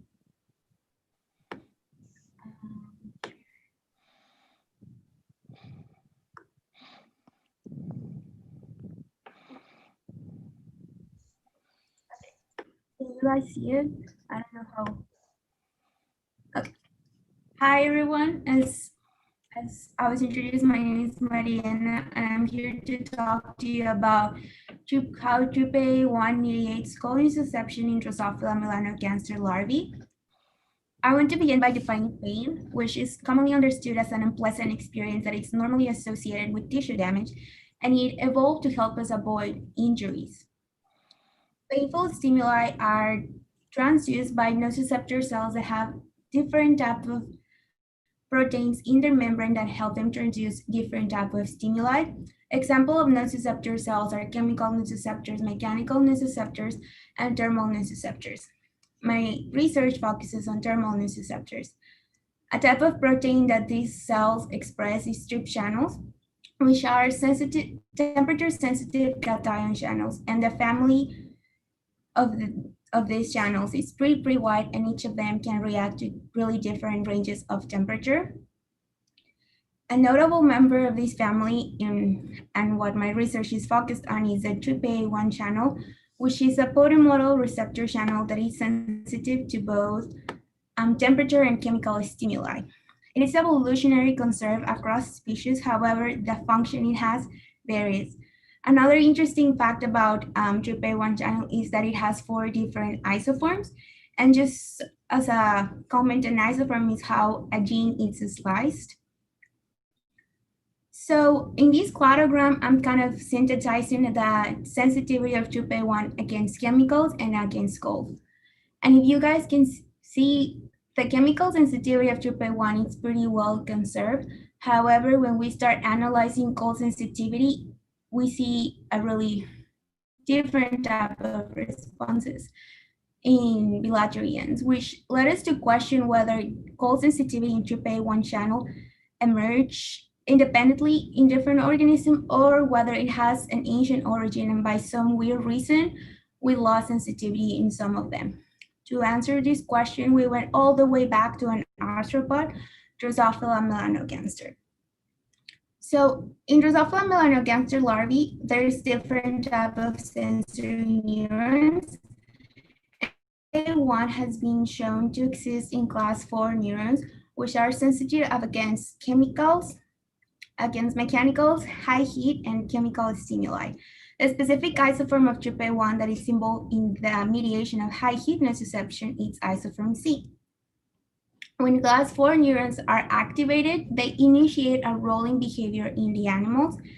And recent neurogenomic studies have shown that there's TRPA1 present in another sensory neuron, in class 3 neurons, which are activated with cold.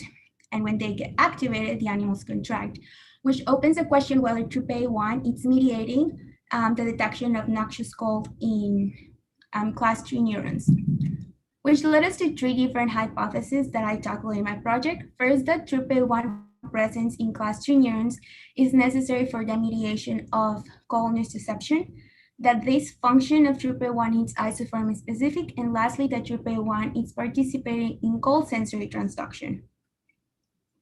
So to measure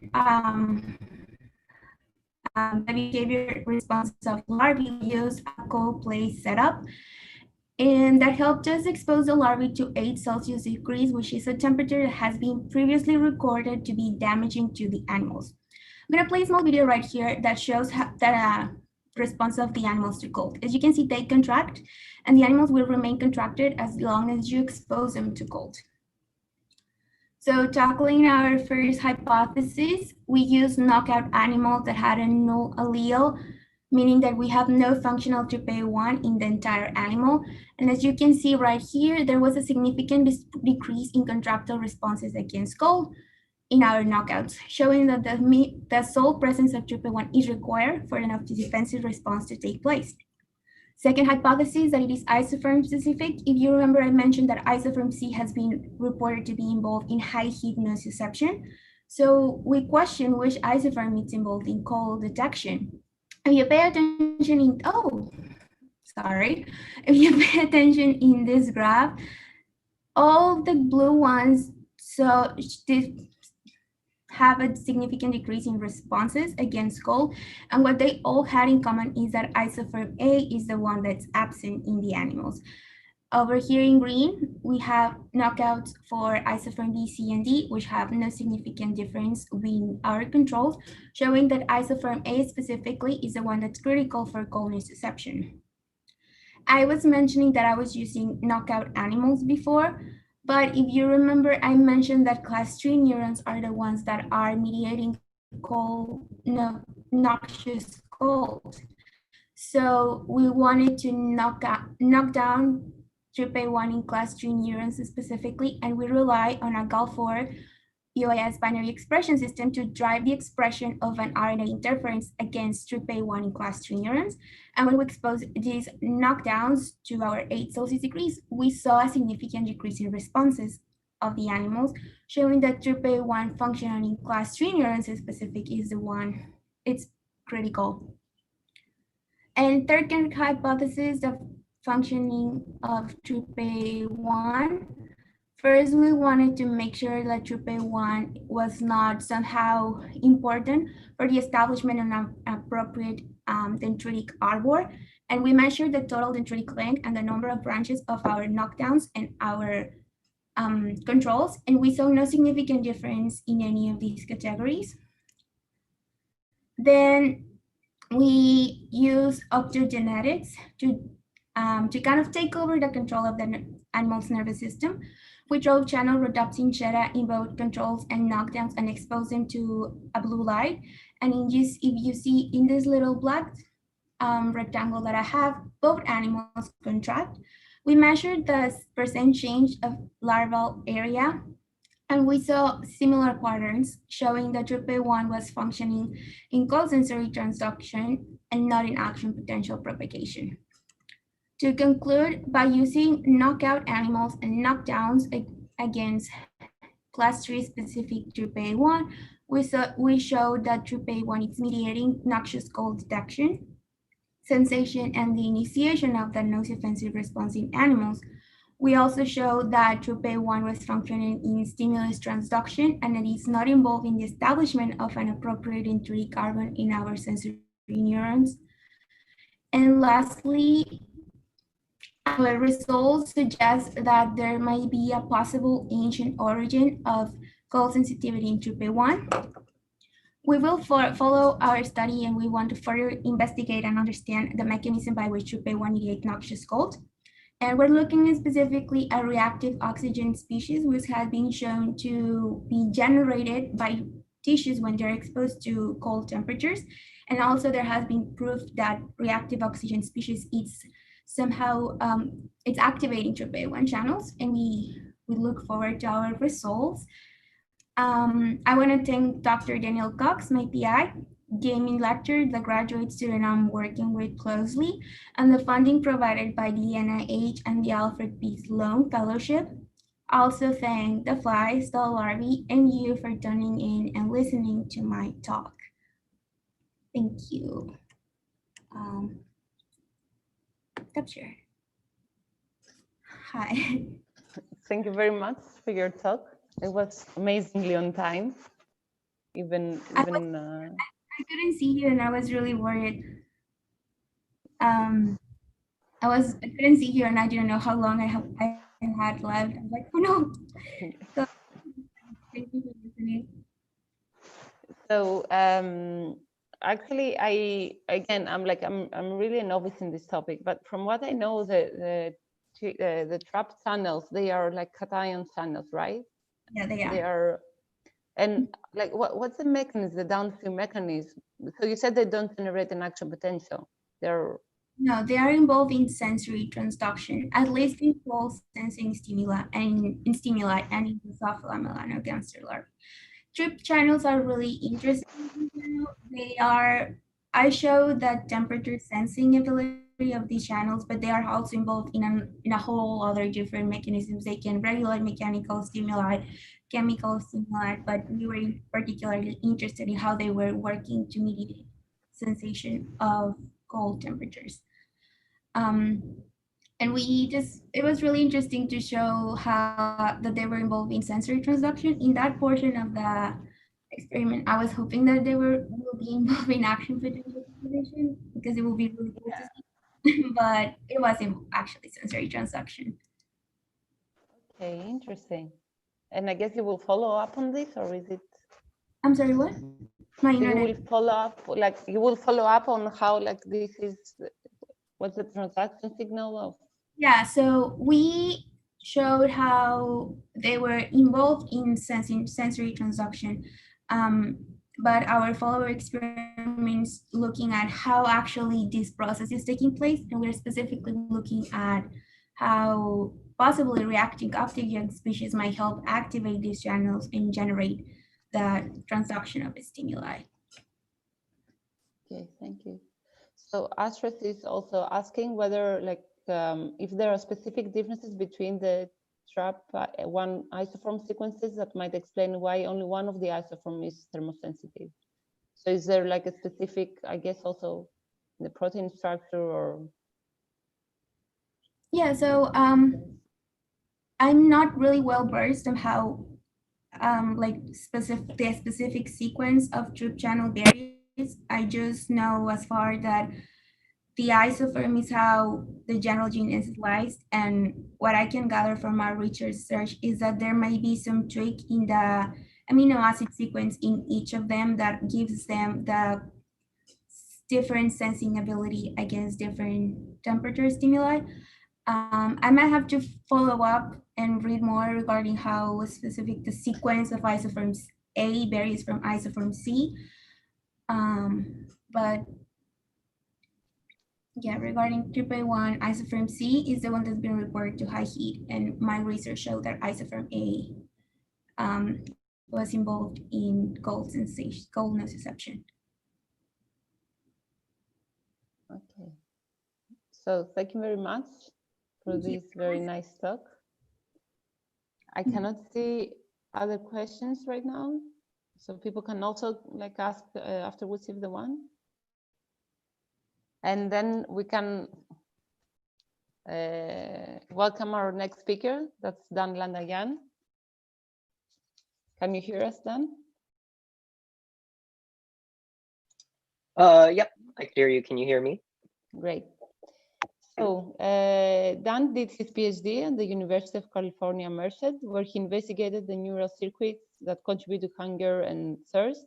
He's now a postdoc at Stanford University studying the neural circuits that regulate sexual behavior in mice. Although I think today you're going to talk about your PhD, if I'm not mistaken. Just correct me if I'm wrong. Yeah. I'll tell you that a bit of that story. So you can share your screen and the stage is yours. You can. Great.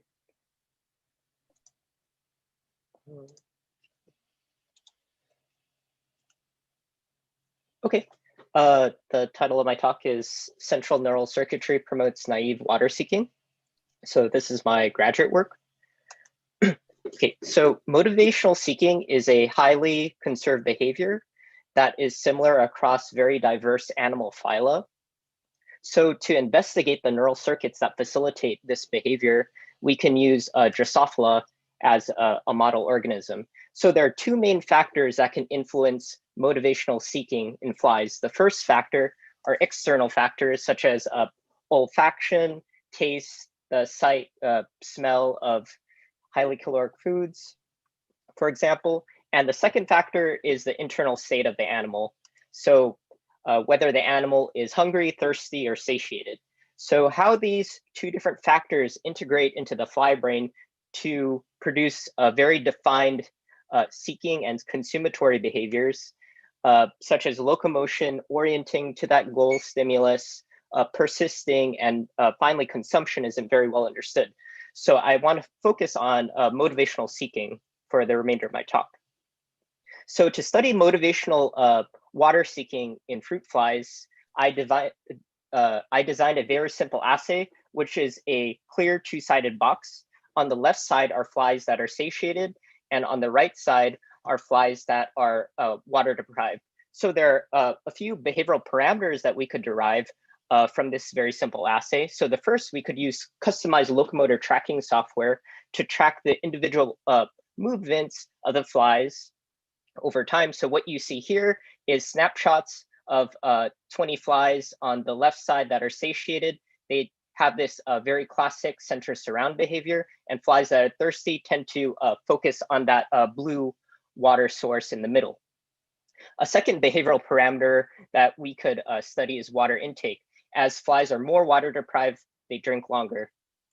The third behavioral parameter, and will be the focus of my talk, is something I define as water seeking. So over a period of 20 minutes on the x-axis, there is a larger fraction of flies on that water source over time, the longer we water deprive the flies. Okay, so to manipulate the neural circuits in the flies, I use the GAL4 UAS system, which I think you're all familiar with. So what you see here is just representative examples of different GAL4s expressing a GFP reporter, just to demonstrate that it could target sparse circuits and also very broad circuits. So to manipulate neural activity, I use TRPA1, just like from the last talk. So this is a heat activated cation channel where we could turn neurons on and activate them at high temperatures and shut those channels back down at low temperatures. So using the system, I activated discrete subsets of neural circuits in the fruit fly brain. So every bar that you see here is a independent GAL4 line that targets discrete neural circuits.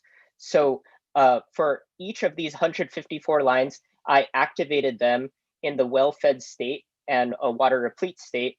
And a large subset of them on the right side promoted attraction, and a subset of these neural circuits promoted avoidance. The one I want you to focus on is the one on the very far right, which I call durstig GAL4. So durstig GAL4 is German for thirsty. So durstig is expressed in many different neurons. I just want to highlight some brain regions like this ventral area here, the subesophageal ganglion zone. I'm interested in this area because this is where taste and water gustatory input comes into. So what happens if you turn all these neurons on? It's interesting because when you activate durstig GAL4, it promotes naive water seeking in satiated flies. So flies behave as if they're thirsty. So what you're seeing here in the blue line is activation of the durstig pattern. On the right side and on the left side are the cognate controls. And this is just a quantification that from this time point here, 13 to 16 minutes, it's highly significant compared to the controls. So what sensory modalities is driving this behavior? So to answer this question, I did a number of sensory manipulations. So the first here is just the vanilla activation of those durstig neurons. The first manipulation I did was ablate the third antennal segment because these contain hygrosensory neurons. If you do this and you activate the durstig pattern, you still get water seeking, although it's somewhat attenuated. The third manipulation I did was put a mesh grid over that water source, so that way it's inaccessible and flies can't taste it. If you do this manipulation, activate the neurons, you still get water seeking, suggesting that flies do not need to taste the water. If you do both manipulations, you ablate the third antennal segment and you block water access, you can completely ablate the water seeking behavior, suggesting you either need taste or olfaction for this behavioral phenomena. What's really interesting is if you switch the substrate from water to dry sucrose, something interesting happens. So this is dry sucrose here. Activation of durstig does nothing in well-fed flies, but if you make flies hungry, there is a significant suppression of dry sucrose seeking when you activate this circuit. And here it is quantified, it's significant. So what are the neural circuits that are mediating this behavior? So to answer this question, I activated all the neurons, but I also co-expressed a GAL80 that is expressed in broadly expressing neurotransmitters like glutamatergic neurons, cholinergic, GABAergic, etc. What I want you to focus on is this mint bar here. So when I activated the neurons, in everything but the glutamatergic neurons, there was a reduction in the behavior, suggesting that glutamatergic neurons might be important.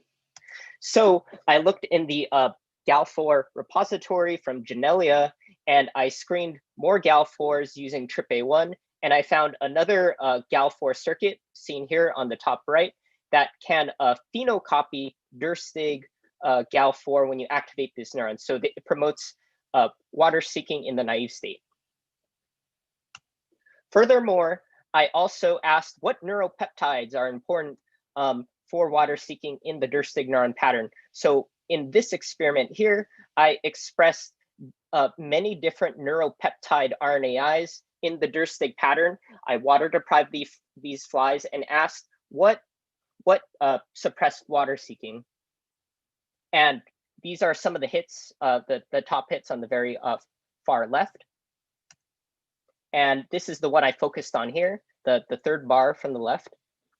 So from this, I took the same enhancer GAL4, and I screened some more GAL4s from the Genelia collection, and I found another GAL4 that I called Q, which is Swahili for thirsty, that also phenocopies the Durstig phenotype. So when you activate these neurons, it promotes naive water seeking.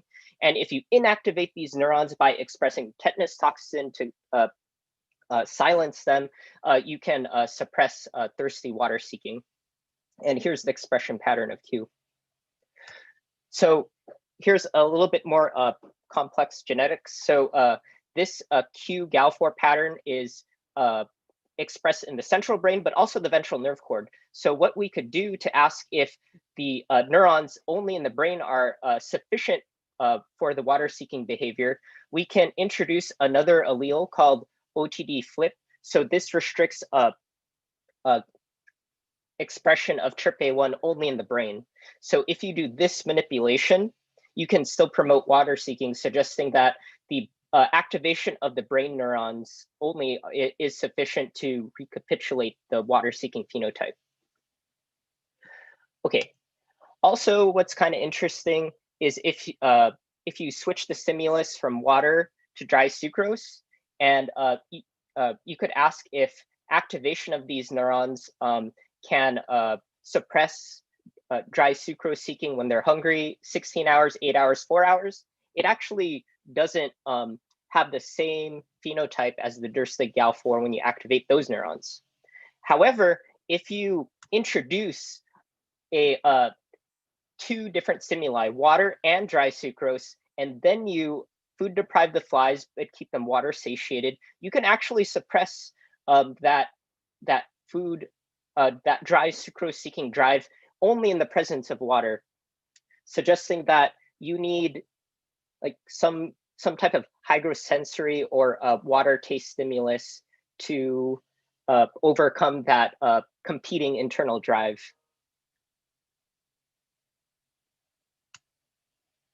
Okay, so just to summarize, I identified a broad set of neurons called Durstig.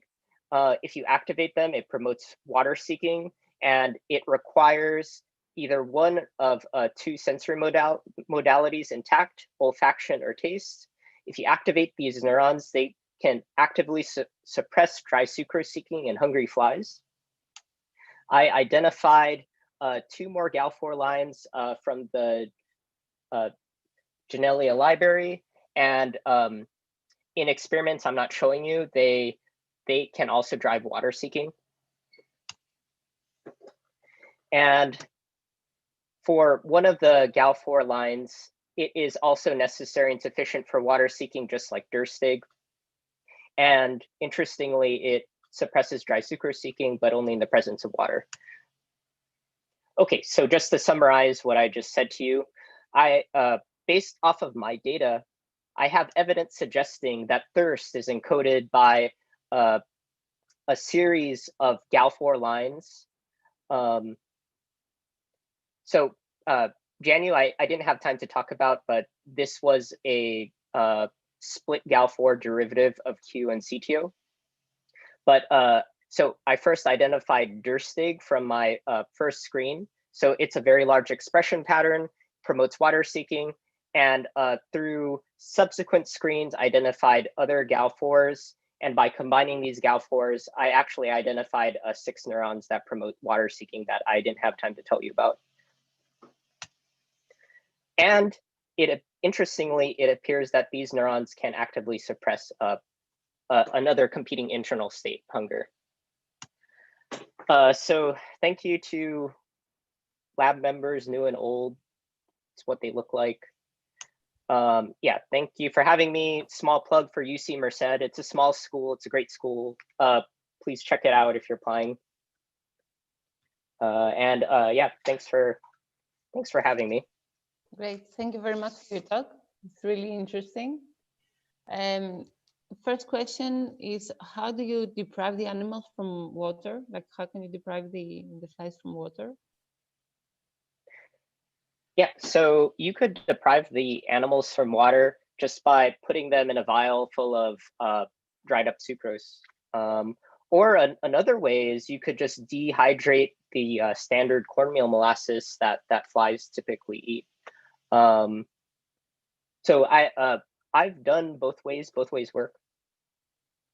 Okay, interesting.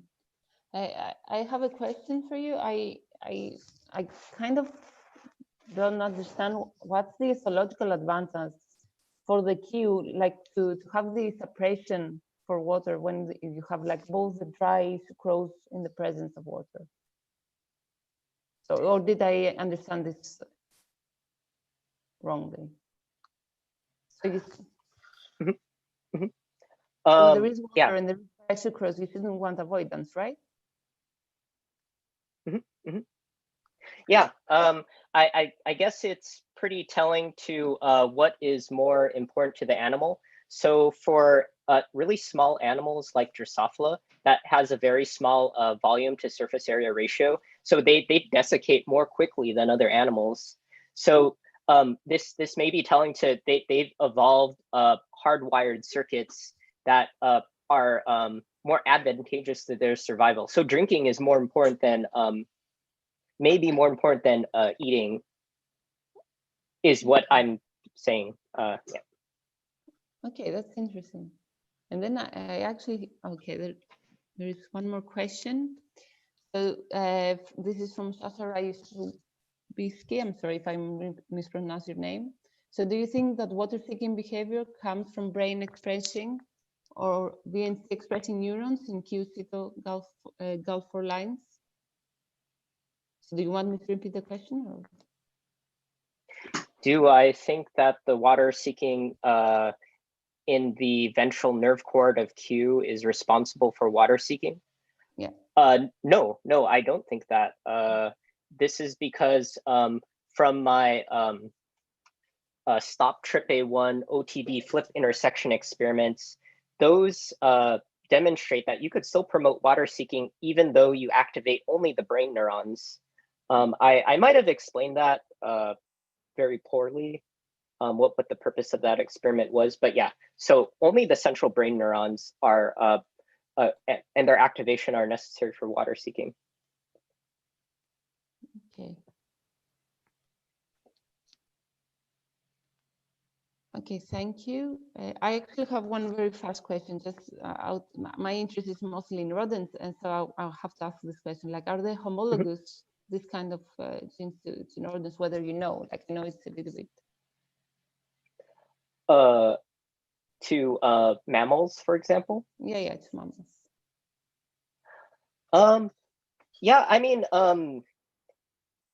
let's see some of the similarities. So the neuropeptide that these neurons express, there is a mammalian homologue to them. I'm just not saying what it is. So that could be potentially informative for the mammalian research. So they could look into this and then target those neurons, and they may have a that potential thirst encoding function, and it just hasn't been described yet. So yeah, it's potentially informative to higher vertebrates.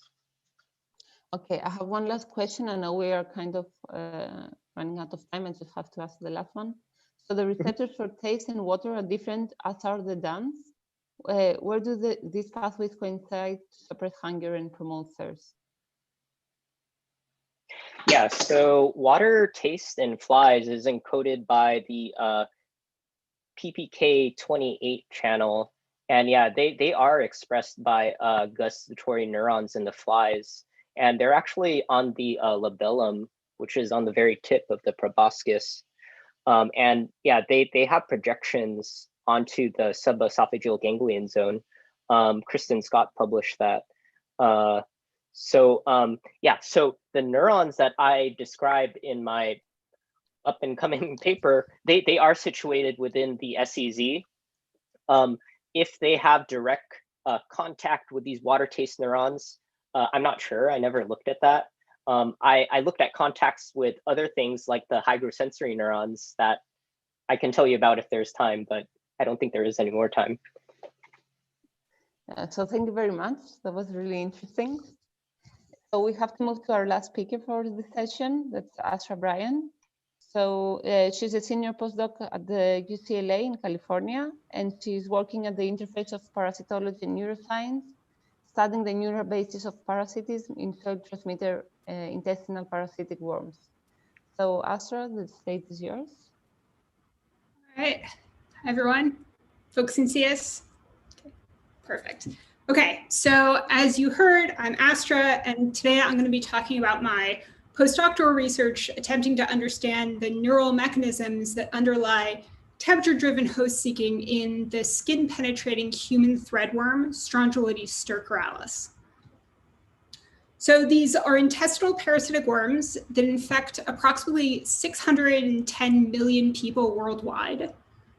Infections are often asymptomatic, but heavy infections can lead to chronic gastrointestinal distress, stunted growth and cognitive impairment in children, and even death.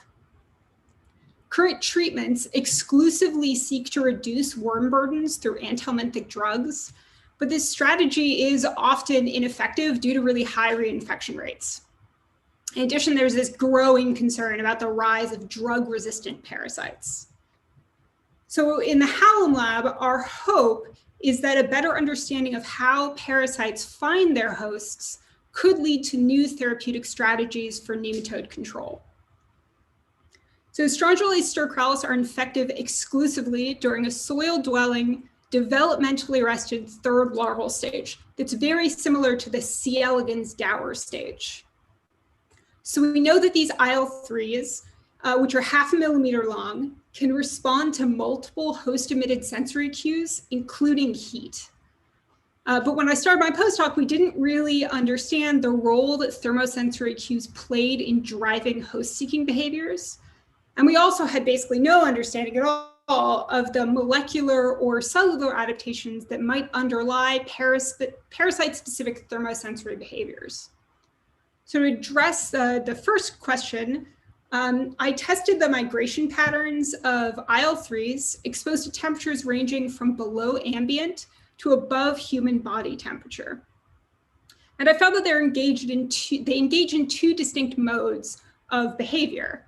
Positive thermotaxis, a behavioral mode that we can characterize as attraction to mammalian body temperature, and negative thermotaxis, defined by migration towards temperatures below ambient. And so here I'm just showing you the tracks of individual IL-3s engaging in either positive or negative thermotaxis. And our thinking is that worms that engage in positive thermotaxis are engaging in host seeking, whereas worms that perform negative thermotaxis are engaging in environmental navigation. So because it's so close to Halloween, I thought I might show you a creepy video of the parasites engaging in temperature-driven host seeking. So you're going to see like 1,000 IL-3s crawling on a linear thermal gradient that ranges from 20 degrees below ambient to 34, which is about the temperature of human skin. So each IL-3 is 0.5 millimeter long. It's going to look like a black dot. So there you go. And you can see these worms are moving really fast. Like I've sped the video up, but they're traveling 6 centimeters in under 3 minutes, which is pretty good for a worm that is 0.5 millimeter long. And this is the most robust sensory-driven behavior we've ever seen in any worm species. Okay, so what are the molecular and cellular mechanisms that might underlie this behavior? To answer this question, I took advantage of our classic nematode model system, C. elegans. So the molecular and cellular basis of C. elegans thermotaxis has been studied pretty extensively. And Sterkralis and C. elegans share many of the same genes, and they both have these really highly compact neuroanatomy that's consistent between individual worms. But despite the broad similarities between these two species, their thermosensory responses are very divergent. So C. elegans avoids temperatures above 26 degrees, as opposed to being attracted to human body temperature. So the first question I ask is, are these divergent behaviors dependent on similar molecular pathways, or have the parasites evolved new pathways? So in C. elegans, thermosensation within their physiological temperature range is primarily mediated by a cyclic GMP signaling cascade. And there's other mechanisms, including trip channels, that contribute to the avoidance of noxious temperatures, which again includes, for C. elegans, anything above 25 degrees. So I used CRISPR-Cas9 mutagenesis to disrupt a key component of the cyclic GMP pathway, the Tax4 gene. So Tax4 encodes a cyclic nucleotide gated channel subunit that in C. elegans is necessary for sensory transduction in general and is specifically required for temperature-driven migration. So when I tested Tax4 mutant IL-3s, I found that they showed significantly reduced positive thermotaxis compared to control worms. And again, here I'm showing you the tracks of those worms, as well as a quantification that shows that Tax4 worms don't sort of migrate as far up the gradient. So this tells us that IL-3 heat-seeking reflects an adaptation of molecular pathways for C. elegans thermotaxis navigation, as opposed to noxious temperature avoidance. In both C. elegans and Sterkralis, Tax4 is expressed in multiple head sensory neurons. And in C. elegans, the list of Tax4 positive neurons includes several that contribute to thermosensation, including the primary thermosensory neuron pair, AFD. So I wanted to know, in IL-3s, does the attraction to host body temperature depend on the Sterkralis AFD homologs? Or have the parasites co-opted other neurons? So to answer this question, I first had to identify the Sterkralis AFD neurons, which turned out to be like a 20-year-old mystery in the field of parasitology that I solved using a genetic approach that I don't have time to tell you about today. And then what I'm doing is I'm going to use a chemicogenetic silencing technique to test if AFD activity is required for IL-3 heat-seeking. And it is. So you can see here that worms in which AFD has been silenced don't engage in positive thermotaxis as much as the control worms. Okay, so we have this situation where a common sensory neuron, AFD, contributes to both C. elegans and Sterkralis thermotaxis, despite dramatic differences in their behavior. So are those behavioral differences at all reflected in how the AFD of each species responds to thermal stimuli? For example, we might hypothesize that Sterkralis AFD could be specialized for encoding warmer temperatures than C. elegans AFD. So here I'm showing you average temperature-driven calcium responses in both C. elegans and Sterkralis AFD neurons. So for the aficionados, for both species, I'm using the ratiometric calcium indicator chameleon expressed in AFD neurons only. So what we can see is that for both C. elegans and Sterkralis, AFD shows increased activity when I deliver a temperature ramp ranging from below ambient to human skin temperature. But there are some really interesting differences, right?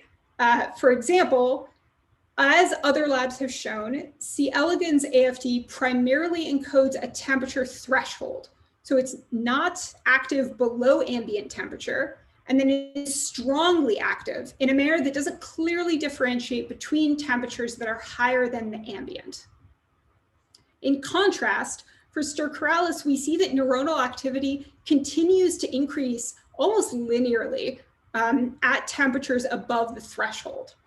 And this suggests to us that stercoralis AFD may be tuned for encoding a broader range of temperatures than C. elegans, including human body heat. So how might these differences arise within the primary sensory neuron? In C. elegans, 3 receptor type guanylate cyclase genes are selectively expressed in AFD and contribute to the transduction of thermal cues through that cyclic GMP pathway I mentioned earlier. So we identified 3 strongyloides genes that by sequence homology appear to be homologs of the C. elegans genes. And we hypothesized that maybe there are functional differences in these AFD-specific RGCs that might explain the differences in the AFD responses between the 2 species. So what do these RGCs do in C. elegans?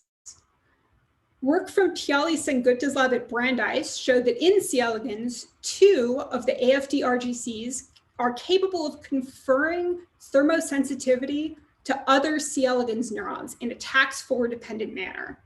So here I'm plotting calcium responses produced by the RGCs that have been misexpressed in a C. elegans chemosensory neuron called ASE. And so what I want you to notice is that between these 2 genes, each one confers sensitivity to a different temperature range.